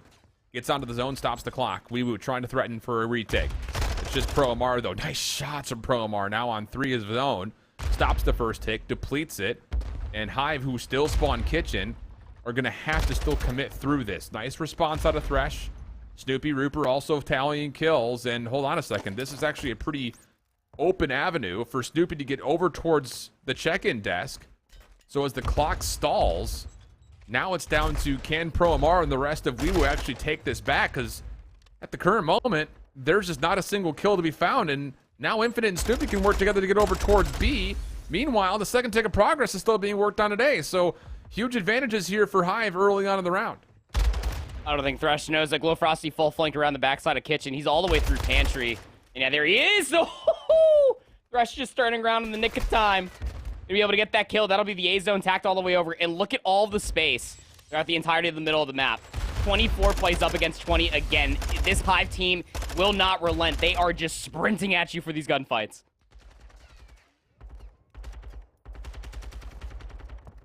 A lot of time on the clock. Wewoo trying to assert some control of the map. They do get a couple of eliminations to allow them into bedroom. Snoopy working in towards mid by himself. Nades exchange. Glowfrosty tagged by the Semtex and stun. That'll be an easy kill for Snoopy on 21 and 15. Keeping just as much pace as Pro Amar. And now look at the hit around the back. Dead silence is in. Gus caught with nades out. Around the back. Thresh also finds a kill. The full flood now on the way forward. The only defense that you could possibly put together here from Wewoo is on Pro MR and Velux. They have to get it done from bedroom side. Rupert shut down. Nice shots from Pro Amar. Velux also keeping his back safe, and the offense stalls a little bit longer here while Hive have to try to find their way out of spawn. They committed the cruise missile to that. Infinite called in the cruise missile to start that entire push. They knew that they had 2 players in top and bottom bedroom, respectfully. They couldn't find the kills. And now the map has restabilized. 5 life lead, though, for Hive. A minute left on the clock. They still have players potentially to commit towards this flank. Infinite's all by his lonesome on the zone. And this might be a little bit of a fumble for Hive. They are isolating themselves just a little bit too much. Yeah, it definitely feels that way. Time now becoming a little bit more of a problem. Wewoo again clawing their way back into the lives. Pro Amar playing through old. Infinite on the hunt, finds the kill. Now the focus can go through Chandelier. Glowfrosty trying to hold that mid. Snoopy, well, again, it's one of those angles that it's just you kind of sacrifice due to the fact that it's a nasty heady. Glowfrosty helping out around the back. Some tags come through. 23 seconds on the clock. Hive, though, get a couple eliminations. Glowfrosty's going to have to do something from this position. He gets shut down. Now it's just onto the spawners. Hold on a second. Wewoo do spawn in towards Spa. They can still get here to stop this. Clock being stalled. 2 ticks worked on. 2 members on for the stack. Snoopy trying to hold the backside bar. Glowfrosty denied. Velux with a trade. Just down to who can finally get into the hard point. 4v9 the situation. Hive finding the kills. But Wewoo still spawn close. They can still hit for this. Last 3 lives remaining. Someone's got to go, though. And you just stay prone? Sorry. I'm not laughing at you. It's just your reaction. Like, you just stay prone? Someone's got to go here. Gotta go. Yeah. Yeah. You gotta go. You just gotta go. I mean, they would have been put into the absolute blender if they just tried to fly out into that zone anyway, but... Man. I mean, that is just an uncharacteristic performance. I will say that much. Glowfrosty, 8 and 25. Not really what you see out from Glowfrosty on a map like Hotel Control, but... Hey, that's a convincing map win coming out from Hive. 3-win. They'll take a 2-1 lead in the series out. Yeah. Wow. Them. Okay. Let's see what we got this time around. 5 and 13 for Bink. Slow start for him here. Strays on the defense. Minute 30 to kill off the clock. Pretty even lives. Fire trying to work behind this play for Boys a Liar, who are pretty heavily stacked On the defensive side of the interior building. Noisy. Wow. Wow.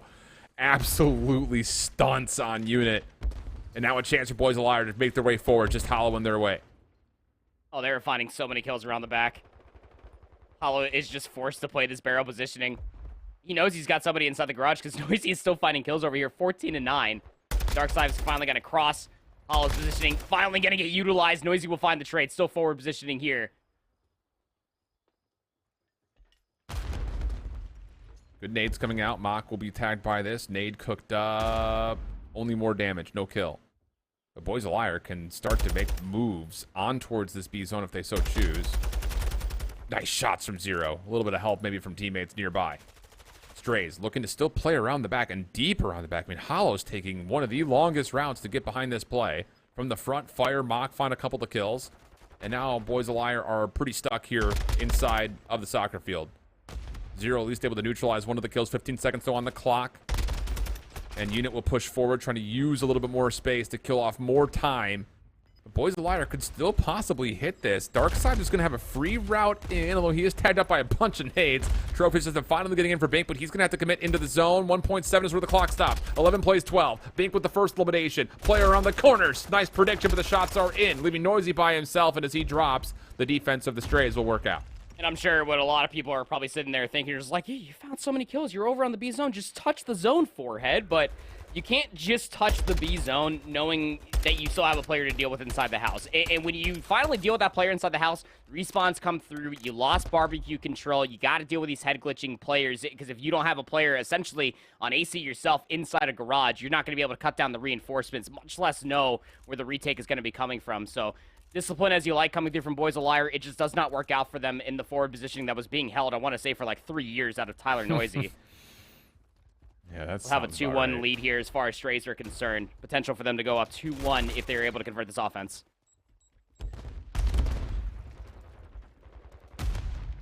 Darkside playing a little bit forward on the wall. Nade lands for the first blood. Dead Silence popped. He wants to get around the flank. You can feel it. The Strays mostly looking over. See if they can just get through the middle of the map. Taking their time on this. Hollow will get through, find a kill, jump onto B for a moment. That'll move the defense around just a touch. Spawns for Boys of Liar down to the bottom left. And Team Strays still trying to look for kills instead of playing for the OBJ. Unit is on that A zone. Mock's on the B zone. So split affair. This is a control testament coming through. Can you split the defensive players up is the main question, but you better hope that you have offensive members maybe try to capitalize on some of these overextending players, and Strays are just not finding the kills. Yeah. Noisy's all the way inside of top admin. Know how much he loves to be in that position, just make Strays further uncomfortable. They do realize that the purpose of this game mode is to get onto a zone and capture it, right? CDM, get the kills. Oh, okay. Yeah. I mean, what is going on? Get out of zone! Sure. Like, I get you're being spawn trapped, but great heavens, just stop the clock. Boys of Liar are sitting here like, this feels easy. 22 seconds. Strays will keep finding a couple of kills, but now you're in desperation mode. You've got Zero in a supreme position up top, and only 12.2? What are we watching? Hold up. A-zone being captured. Dark side for the contest spot. That's what this player's located at. Yeah, great shout. Yeah, that is just an abysmal offense coming through from Strays. I mean, when Unit is that one player that's pushed all the way up, might be a contest. Just kidding. Dark side shuts it down. If Unit's pushed all the way inside bottom lockers, right? All right, go here with me. And you're in the spawn trap, this kind of brings me back to, like, arsenal control, frequency control, that if your team is being put in the spawn trap blender and you have an offensive player that can at least touch the zone, you're at least going to pull maybe one, if not two defenders away to try to deal with that to at least find the trade. That gives your team a further winning chance, but I think that Unit was still trying to maybe fish out a timing from tools, maybe get inside top kitchen. It felt like a certain amount of hesitation was going through Unit's mind when he was trying to decide what I should do with this forward positioning as the rest of my teammates are being put in the blender. 20-14 for Darkside. Noisy's having a great LSU control at 22-14. Boy. I don't know. I don't know what that was. That looks like a first time playing control round right there is what that looked like. This time, boys, a liar. Gonna have the defense for round 5, which after that last display, they're gonna be really happy about. I'm being really negative right now, but I mean, we're already 30 seconds into this round, and Team Strays are just completely caught again. They're gonna make a play over towards B. Noisy's able to cut down 1. And again, just get on the zone, stop the clock. Force Noisy to come back to you instead of trying to hunt him out. Still no one's on the zone. Get on!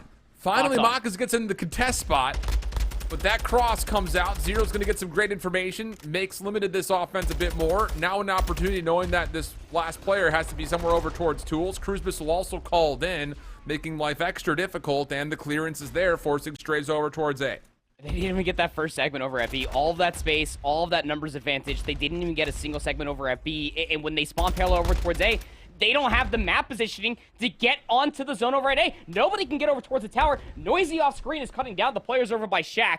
Now it comes down to Fire to try to make a play bottom checkers, and his teammates are nowhere to be found. 17 seconds. I mean... Oh, man. Yeah.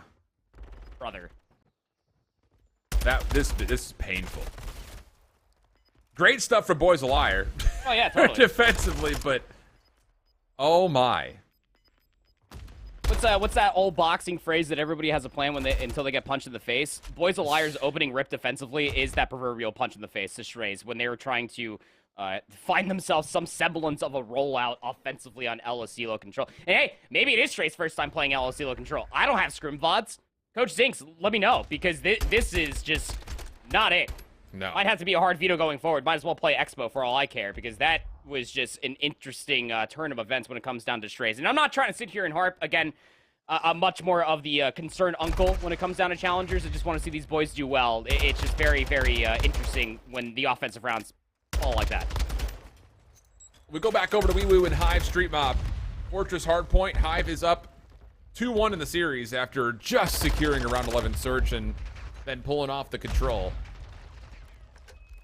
And here in this one, Wewoo already in control at Blacksmith. A small lead for them, 35 seconds to fight for. Hive looking on the retake. A couple of kills will neutralize. Gus playing inside of stables, looking for the cross. Rupert denies. Oh my goodness. Rupert's having himself one hell of a day. But in the face of possibly winning the series, still a long way to go here as Wewoo will get the scrap time and start making their first moves across the map.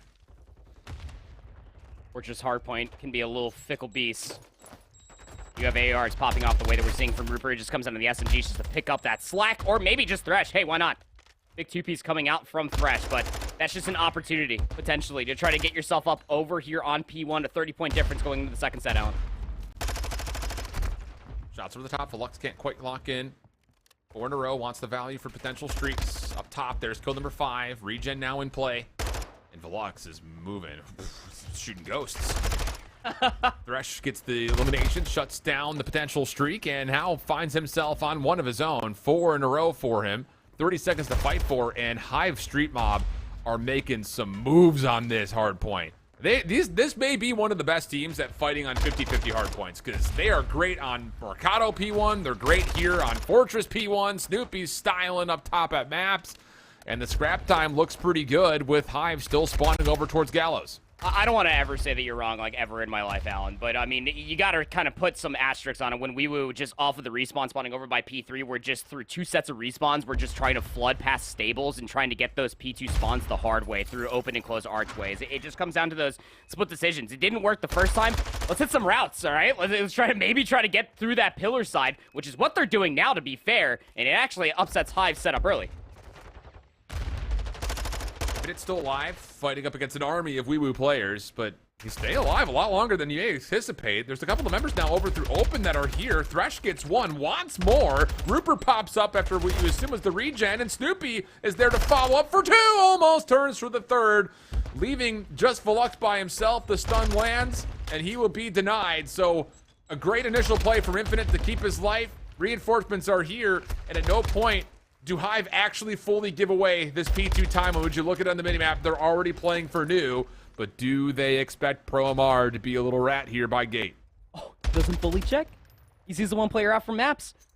Thresh, you gotta clear this. Any utility? ProMR finds 2 before Thresh finally finds that trade, and the spawns do not flip in time for Rooper and Infinite to spawn effectively inside of P3, so Thresh and Snoopy have so much to do. Now just down to Snoop. He gets overwhelmed by the last 2 players, and this has been a scrappy P2 to P3. Yeah, but it will be held by Wewoo for now. Hive's going to have to kind of back off, set themselves up, and they do not want to go through the front door. They're going to try to re-wrap back over towards gate side. 2 members up top at maps as well. Gus shuts down the whole play from the left. Snoopy wants to give it a try and at least is able to neutralize Gus from that position for whatever that may mean, because he'll just spawn right back up and play. So round 2, fight. I don't know what to tell you there. Hive not successful on their break. They do neutralize a bit of time here. Thresh for 3 on the cross. Give him 4. Oh boy. So they don't get the break, but Hive do at least contest sometime by neutralizing Wewoo out of the fountain. Yeah, I will say that that is, albeit a Wewoo flip of the lead. Thresh couldn't find that streak, but that's a successful retake if you are Hive. You didn't garner any time. You denied Wewoo a potential full 60 there on P3. Rotation over towards 4, though, is kind of lacklusting. Again, it's these transitional gunfights that Wewoo come out on top against. Snoopy at least rectifies the situation, finds 2, and Hive might have themselves some top rails control. Got to generate some time off of it. Wewoo looking to play around the back, though. Snoopy in their way. Nades also tagging over towards Gallows. Play just not getting off the ground, though. Rooper shuts down 2 from the side door. Glow Frosty trying to play around the back, but Rooper just wants it all, doesn't he? He takes a couple of shots out the doorway. Infinite down low, though, will be dealt with, and now Wewoo a chance to stabilize, and they secure their break. Still 20 seconds to fight. That's a big 20 at that. Thresh would have loved to be able to find that kill through the side door. Glow Frosty just laying prone. This comes down to Infinite. I mean, if you can get these players off the hard point and stay alive, I mean, he's doing both. And he's doing the jump up top. He's trying to make this painful as far as a rotation is concerned. But look at all the focus for Hive on the bottom left side of the minimap. It actually allows ProMR to spawn essentially in over by P3. He's going to get Glow Frosty to spawn with them. Rupert has so much to do. Oh, he's going to get both just completely unexpectedly. Even makes safe the trophy. So now into the hard point go Hive with some good control around the Blacksmith Hill as well. Rupert still inside stables. Semtex coming through. Trophy can only keep him safe for long enough. As Wewoo will secure the kills, neutralize the time, and now have a look of their own with numbers to break back into the hill. 50-50 occurrence, top maps being held by Wewoo. And the big archway is going to be your main focal point. If you can't get a player inside of stables, you are going to be swimming up creek with quite literally out of boat, without a paddle. Trades through the middle. Felux 27 and 18. We'll keep this hard point stable for now. Big kills from Velux this map. 192, 186. 13 seconds to fight for Wewoo, taking a lot of that scrap time, at least for the moment. Rupert, though, back in. And it looks like Wewoo will allow him to secure that time, which will give us a dead tie game going into the first hard point again. Nice nades up top, clears out maps. Hive, long-range shots is trying to make safe trophy systems, because why not? Get those nades in. Force ProMar to be a little bit more uncomfortable. And he does get hit by at least 1 stun. Thresh shut down, though. Big shots from ProMR. His teammates picking up around the side of the hard point as well. Snoopy on the side, trying to get in, trying to find something, but he gets turned away. And now Wewoo build a bit of a cushion with more to come here on the first hill. And Rupert just has to play on the backside of those logs and just expect more challenges to come through. Glow Frosty's going to give it to him. Hive will just overwhelm through benches for these Wewoo players who immediately have a massive turnaround comparatively to what they look like in the second set. There for the third. Instead of trying to hit through stables, they hit through P1. They get themselves that arc control. 221 to what's going to be about 220 in the upcoming moments. Oh, and Infinite, he was also kind of spawned out. He was looking to kind of overwhelm the setup here for Wewoo, but does not quite get through. So, once more, dead tie game. Wewoo first one into Gallows. They will not have spawns, though. Hive looking to use that as an opportunity to get this break underway quickly. Not a lot of time left if they were to be unsuccessful. Even trades for now. Small advantage to Wewoo. Rooper on the side. ProMar waiting for him to cross. Still, spawns not in. Infinite trying to make his way in towards double doors. He's been scouted on this. Thresh is still waiting to see if anyone's going to challenge in the back, but Wewoo's just holding it solidly from the front. Snoopy, Thresh, last one's left. Now from the front they come. Wewoo still in control, still in the hard point. 245, 223. Is anyone going to be able to break this? Infinite has to find a way to neutralize, and as he's shut down, it'll be another map 5 as Thresh drops away. Hive not quite able to get through into the setup at Gallows. And that is just, honestly, an incredible performance out of one Velox. I mean, even in those final moments, being able to recognize, and of course he gets the best play. Thanks, Call of Duty, for understanding I want to talk about this guy. 35 and 20, and in those final moments when you have Wewoo in possession of P2, like you were talking about, they understood that they have players in towards the back that they have to deal with over by Hive. So what does Velux do? He's playing in the rat corner spot just outside of the bottom of maps that leads to P5. It was just watching the cross to come all the way through. Who's going to check that angle? Like, be honest. Who's going to check that angle when you're cutting through the middle of the map knowing that the entire team is set up around P2? I would have assumed the more setup was going to be around Rails and P4. But when Velux plays this game at such a high level, this team of Wewoo absolutely succeeds. Velux has kind of come a little bit out of nowhere as well. This has been by far his biggest standout game to this point. Yeah. I mean, just flat out, his improvement has very markedly been well received in this title, especially. So, as far as updates around what else is happening, that's going to be a map 5.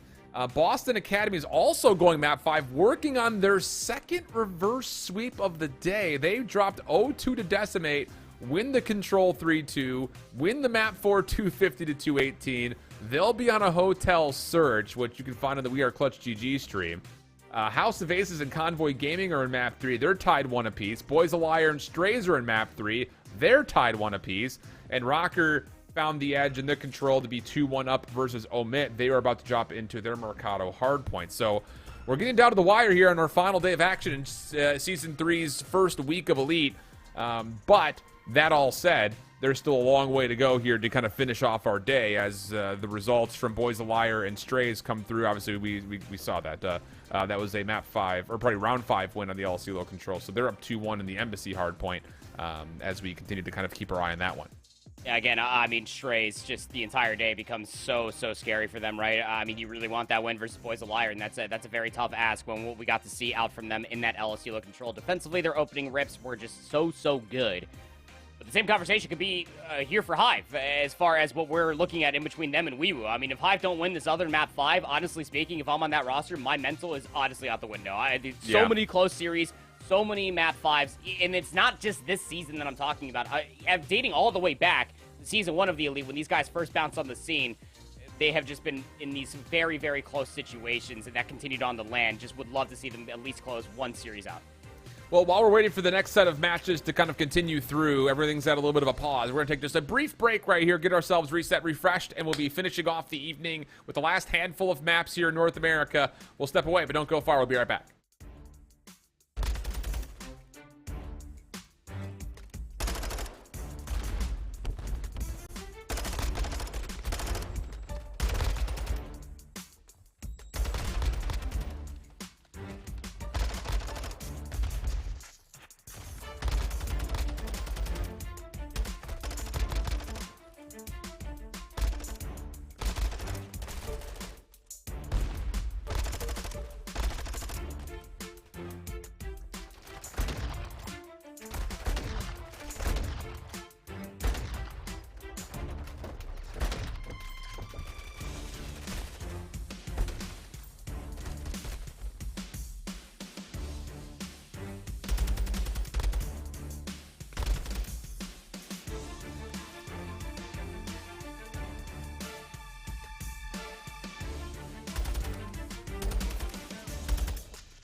Welcome back. There we go.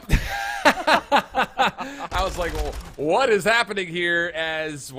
What's happening here is opening hardpoint moments.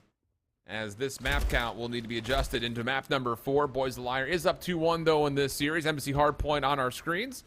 And Strays, well, they just need to find a way to regain after a very sloppy LC low control.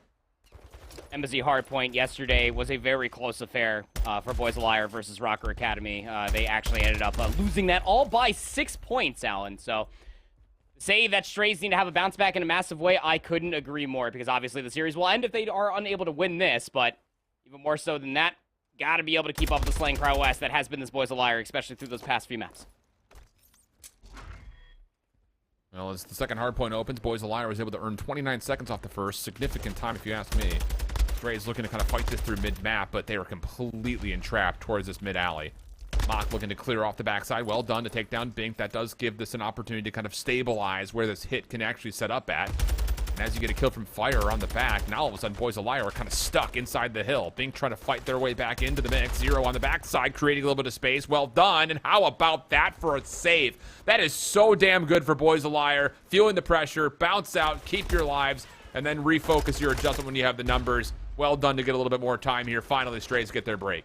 Yeah, composure within a nutshell, right? I mean, as so long as you have an AR of Zero's caliber that could just always manipulate that back god heady of a pickup truck, it just becomes so hard to try to challenge through the middle lane, get Xbox control. 42 points between P1 and P2. That's a pretty good start for Boys a Liar. Mock is still top admin. Keep in mind, he knows obviously there's going to be players top AC. The nades will not connect. The rotation has to be fought for the hard way.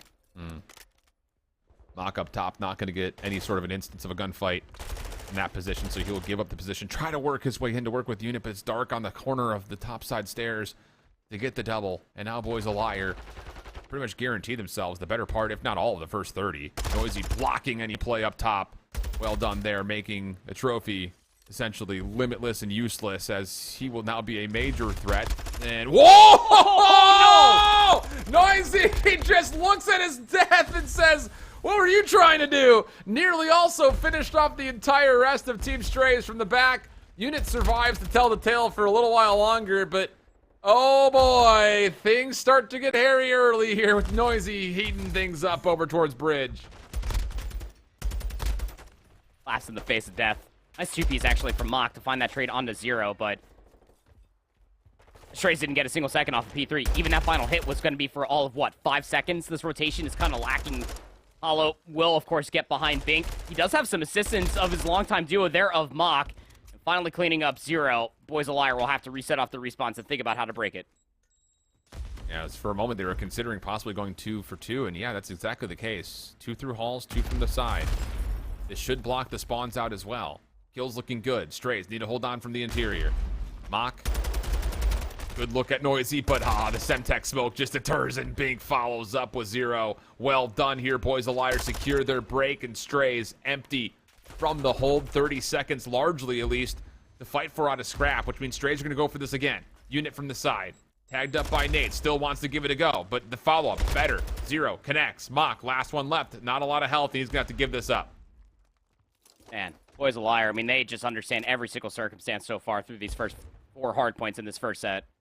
Just recognize, okay, we couldn't end up finding out the trades. We couldn't brute force our way for this rotation. Let's just wait and set up the pinch. They have such a big lead to build such buffers across the map. And now you get your Vaznovs out. We're going over towards Kitchen. Hollow is pressed up very far forward, but luckily enough, Unit's inside of Laundry to find that trade.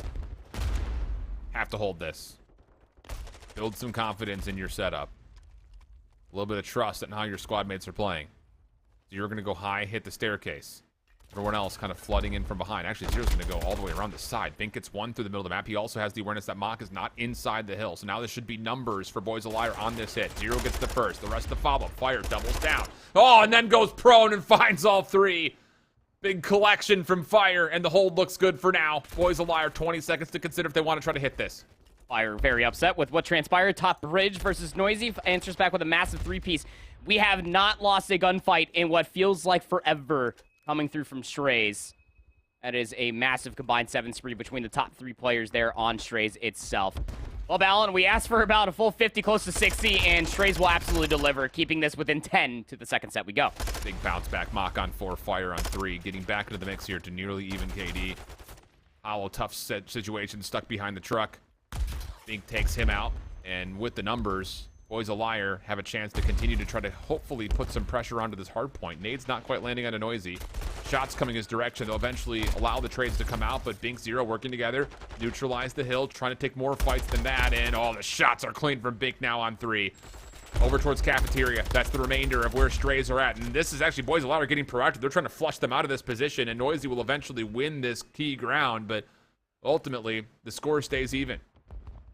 Look at the split spawns that are starting to occur. You can see the cogwheel starting to turn for Darkside off of this van spawn, knowing that those spawns could be parallel.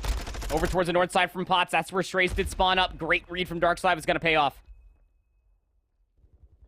Has to hold his life here, though. Noisy called upon to assist. This is the Vaznev versus some ARs on the backside of this. Strays not really in the position to try to isolate fully, though. Noisy's just done well to keep his life. Dark on the corner, predicted by unit. Even trades come out. Finally, Strays hold the numbers with nades, turning the tides. Bink stuck behind Vans as well. Can only really watch as Strays continue to earn time, and with that, they will get their first lead of the game. Oh, man, just the stuns is just keeping Bink perpetually one-shot. The reinforcements have arrived, but not in the way that Bink was hoping. He is last alive again. Pressed behind Vans. How much ammo does he have left in his stack 56? He's finally taken down. And that is a successful P2 coming through from Strays, gifted off of those pot spawns, just overwhelming the back line for Boys a Liar. But this rotation from 2 to 3 was not very friendly towards Strays the first go of things. But they're finding kills in quick succession, and Boys a Liar aren't safe by any means. And Mock is really locking things in here for Strays, 20 and 11. Unit also picking things up now on 3 in a row, gets to nearly 20 eliminations himself. Server's open. Kills evenly exchanged. Unit now on 5 as he keeps the staircase backside safe. Noisy eventually takes him off the killing spree. Darkside just on the corner, but he's not responsible for hardpoint time. He's responsible to make sure the staircase stays safe, and as they get the information that there was a member on the hardpoint, they give up those spots to make sure this hardpoint at least stays neutral. Noisy, 13 and 18. 2 kills in a row. Off the regen, gets the third. Clean shots from Noisy. And as Zero spawns up by palm trees, a chance for Boys a Liar to start earning some time. 14 and 18 now for Noisy. 20 seconds still left to soak up over here. And look at Strays off their respawns. They know that they can actually afford to hit all the way through P3, knowing that the rotation for Boys a Liar is probably already being looked at. So it's a big moment coming through for 15 seconds worth of time to deny for Boys a Liar, to maybe try to tie up the game, and for Strays to maybe try to build their lead ever more so. But again, it comes down to the rotation from 3 to 4. Fire's going to pop that silence. He's going to go up top paper and try to flank this around the back. Yeah, I love this idea. Boys a Liar really did not have the time to get up to the second floor, so now there's an opportunity to either hit through stairs or push out the back and flip the spawns if they need to. Nice shots from Unit. It doesn't quite get the better of Bink, though. Trades look good for Boys a Liar. Yeah, the spawns will be in for Strays, at least for Hollow, but the rest of his team not going to be there. As you see the update, Hive will secure the map 4 win versus Wewoo, so they get their first win, a critical one. An opportunity still for them to play for maybe playoffs, tiebreaker situations. The Boys a Liar have absolutely pushed around Strays, even though the setup for Strays looked pretty solid initially. I know, I'm pretty sure that's 3-1 in the Search and Destroy currently on their Fortress area. That's in a map 5, brother. Between Hive and Wewoo. Yeah, so it's 3-1. Hive are leading as far as the map 5 is concerned. And speaking of leading, Boys a Liar have taken the lead back here in map number 4.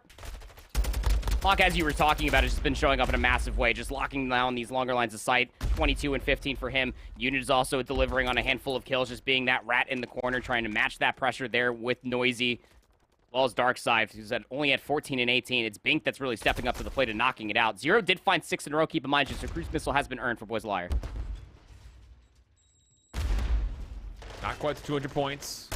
Back over to Cafeteria we go. Boys a Liar, first one's in. This is where Fire really popped out. And, well, this time it's just back and forth engagements and kills coming through. Bink, cool, tough gunfight, but that's well played.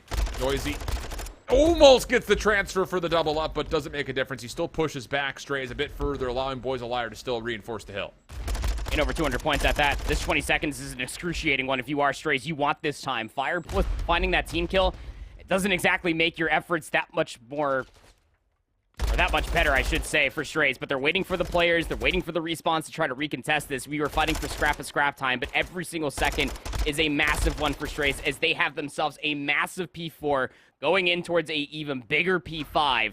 Bink is on 30 kills to his name, and just a handful of more seconds for Boys of Liar to take this hard point. Strays back into the hard point here at 1, at least for now, trying to fight for this high ground control towards bridge side. Noisy, he's lived up here, hasn't he? I mean, I feel like every time we're on his POV, he's playing through that side staircase. Here we go. P1 looking good for some very much needed time here for Strays. Trying to keep this one tight. Dark, Noisy, trophy system into play, trying to clear, and they will eventually get the trades. Oh, cleanly as well. 3 for 1, the exchange, but the spawns are not in here going to New for Boys of Liar. They may just opt to try to play for the win here. Strays are going to have to give a commitment to this. And oh no, Unit gets knocked out by something thrown by Mock. Kills follow behind this. And no, it doesn't end like this. It doesn't end like this. Oh, Noisy finishes it off. And Boys of Liar just stack the hard point and say, come at me, bro. And Strays say, oh, shoot. I guess we kind of have to. Play for the spawns as you might. We have a leader's advantage that is growing all more so. The longer this hard point ticks on. And that's just, I mean, like, that's the gamble, isn't it? In those final moments when it comes down to hard point, we see a lot of teams kind of falter to that. Is that they try to overinvest for the spawns for P2, but they forget that the game can end there on 1. Here we go. Hive Street Mob versus Wewoo. Pardon my blatant confusion a moment ago. We're in the middle of map 5. And as mentioned, still, at least my point still stands. Hive need to win this series if they want to have a chance at playoffs. Wewoo, if they take it, their chances of getting to the top 4 are a little bit more easily found. In a 3v4 situation, now 3v3. Post-plant situation for Hive. Kills looked solid. But on the retake, Promar nearly able to work through Gallows, and now the time not going to be favorable for Velux. And once again, Hive will just back away. Secure the round. I had a little cartoon moment where I had to pop out my eyeballs and wipe them clean to make sure that I read that correctly. Rupert is 10-4. Like, we spent this entire time and this entire day talking about Hive, and we're like, yeah, you know, Snoopy's cracked, but we should talk about Thresh. And Rupert's just like, hey, guys, I'm having myself a great day at Call of Duty. Just a fantastic performance coming out from Rupert. 10-4 through a Fortress Search and Destroy. Promar on the opposite side, 1-5. There's some work being put together in between Velux, who's been having a great series, arguably, but the round count, you cannot deny. Series point here for Hive. Gosh, you ready for this? Boston Always. Breach Academy reverse sweep in 2 straight series. Come on. Really? Dude. That's impressive. No dub, no dub. I think I looked at it for a second and he was like 2-9. Oh, man. Just here for the vibes as now we have a 1v1 to possibly determine the outcome of this series in the map 5, Velux versus Thresh. I'm sure both teams are happy about who's on the other side, but it's Thresh top side window, takes the 1v1, and that's critical for Hive. Winning the map 5, and with that, of course, the series breathing a little bit of life. Still a chance at playoffs. What a bounce back coming through from Hive. Keep in mind, this was also the map 5 versus Boston Academy, their first sweep on the day for Boston Academy, and they lost it in a pretty drastic fashion in a 6-0. So that's a really big bounce back, especially for Rupert, again, who was kind of getting manhandled around that map number 5 versus Boston Academy's AR and SMGs as it may be. What a massive performance coming out from Hive, and as you were saying, just big congrats to the team because they finally get themselves on the board. So now they finally have punched their ticket past the toll booth as an opportunity to maybe get into playoffs down the road. Yeah, it's just that Hive team has been through some tribulation, my man. I mean, yeah. Every single match that they've played has been tremendously close. And again, we were looking at the stats at the beginning of the series. It's just like no one's really underperforming. It's just a couple of heartbreaks all over the place in those tight maps that lead to them kind of being out of the out of the realm of contest in some of the the key matchups against some of the top teams in their group in my mind. So a key win right there for Hive. They stay alive. They still have to play Decimate though, which is not fun, especially considering how good Decimate are looking. But here is the series and how it came to be. Both hardpoint wins go to Wewoo, but the 2-3-5 stay with Hive. And now both of these two teams are 1-4, I believe, overall, or 1-3 rather. And that leads to now all of a sudden situations where both teams are going to have to win their next match just to try to maybe force tiebreaker situations, which is possible, by the way, because you've got a handful of teams that are going to be sitting at 2-2 inside of this group. Shuffling through a handful of these matches just to see who's got what coming up next. It seems that Hive, like you were talking about, that Decimate one is going to be interesting. Wewoo having to play against Orbit could be a winnable one. I mean, you feel like that it has to be. Yeah, both teams have to win it, yeah. That Decimate squad, that's going to be a tough one for Hive. But I mean, hey, they continue to get tested. They continue to get delivered a lot of different success in unfortunate circumstances for a lot of map 5s. Finally, this one goes their way, so we'll see how their story continues on. Here's this best of 5 in between Boys a Liar and Strays. Strays on the other side of things just simply can not get anything going for themselves. Yeah, I mean, that round real. 11 win on El Asilo Search and Destroy, that's big. Getting to a round 5 on El Asilo Control, that's another thing, but that round 5, again, I will lose sleep over it. I'm sorry to bring it back up, Shift. I'm sure you're still having some anxiety over it as well. There's just so much that the Strays roster has to do if they want to see a turnaround for this season or the rest of the year as a whole. All right, so here's a look at this very, very tenacious Group B.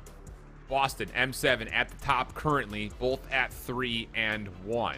Whereas the rest of the bottom 4, anything can still happen to determine our top 4 teams for playoffs out of this group. I mean, Boston and M7 are obviously, they're safe, they're fine. Right. But the final matchups in this group, Boston and M7 play each other. So that's just a seeding matchup. Orbit plays Wewoo, Decimate plays Hive. So it's a win, you're in. It's a, well, there may be a love triangle between 3 teams. Because it's not necessarily a win and you're in, because Hive beats Decimate, they lose to Orbit, they beat Wewoo, so like it could be a win and you're in situation, but it just depends on who beat who and at what map counts, because the map counts are still pretty tight as well. That is true. 6-10, 8-11, 7-11. Good heavens. Yeah. Is that, take a look on the opposite side. Convoy, undefeated. I think we can go ahead and just say that they're more or less guaranteed for playoffs, indeed, as they have yet to drop a series. But you got a 2-1 House of Aces, a 2-2 now Boys a Liar, and Strays yet to find a series. They are out of the running with only winning 2 maps. Commiserations to them. Happy that they were able to at least have a showcasing here, some notable players on that team. But, I mean, as far as that 4th place is concerned, Alan, that doesn't look pretty safe to me. No, not at all. And just looking over to the We Are Clutch GG stream, which has the finish of House of Aces and Convoy Gaming, House of Aces is currently up in map number 4, Mercado Hardpoint, 235 to 155. So that looked like it very well could go map 5.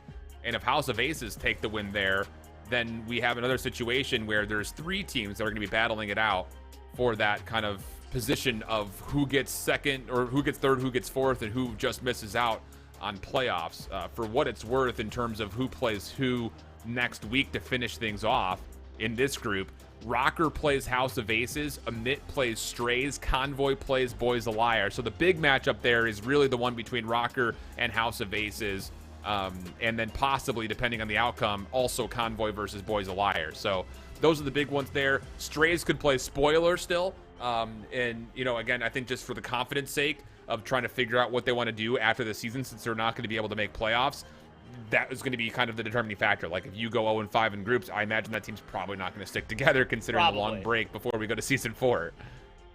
Yeah, that team will probably see some changes to come all the way through if this is the end-all, be-all. But, I mean, hey, if you win that final series, that could be a certain pep in your step, because, I mean, Toronto isn't exactly too far away, isn't exactly right around the corner, but you do have a certain amount of weekend cups to be able to make that team as polished as possible ahead of that upcoming major. But I also got the Clutch GG stream up. That is going to a map 5, brother. House of Aces just won that map number 4 on Mercado, 250 to 166. Talk about a mass. I mean, it would be, I guess, on paper an upset, but I mean, this House of Aces team, they are very, very good, and they have a massive turnaround, I would say, fundamentally, from what I got to see there in the final few moments of the Respawn versus Convoy, from what they looked like yesterday. But this is crunch time, man. I feel like the season's always passed by so fast when we start talking about permutations like this. Oh, absolutely. So with that in mind, that takes us to the conclusion, at least from our broadcast, on week number 1. Again, everyone head on over to twitch.tv/weareclutchgg to catch map number 5 between Convoy Gaming and House of Aces. Otherwise, we'll see you guys same times, same place next week. 2:00 p.m. Eastern start time for Europe on Wednesday for the final phase of round robin, and then it's playoffs immediately following on Thursday. Both regions in action on both days. We'll say farewell for now. We'll catch you next week. Until that point, make sure you keep holding it down. Bye-bye.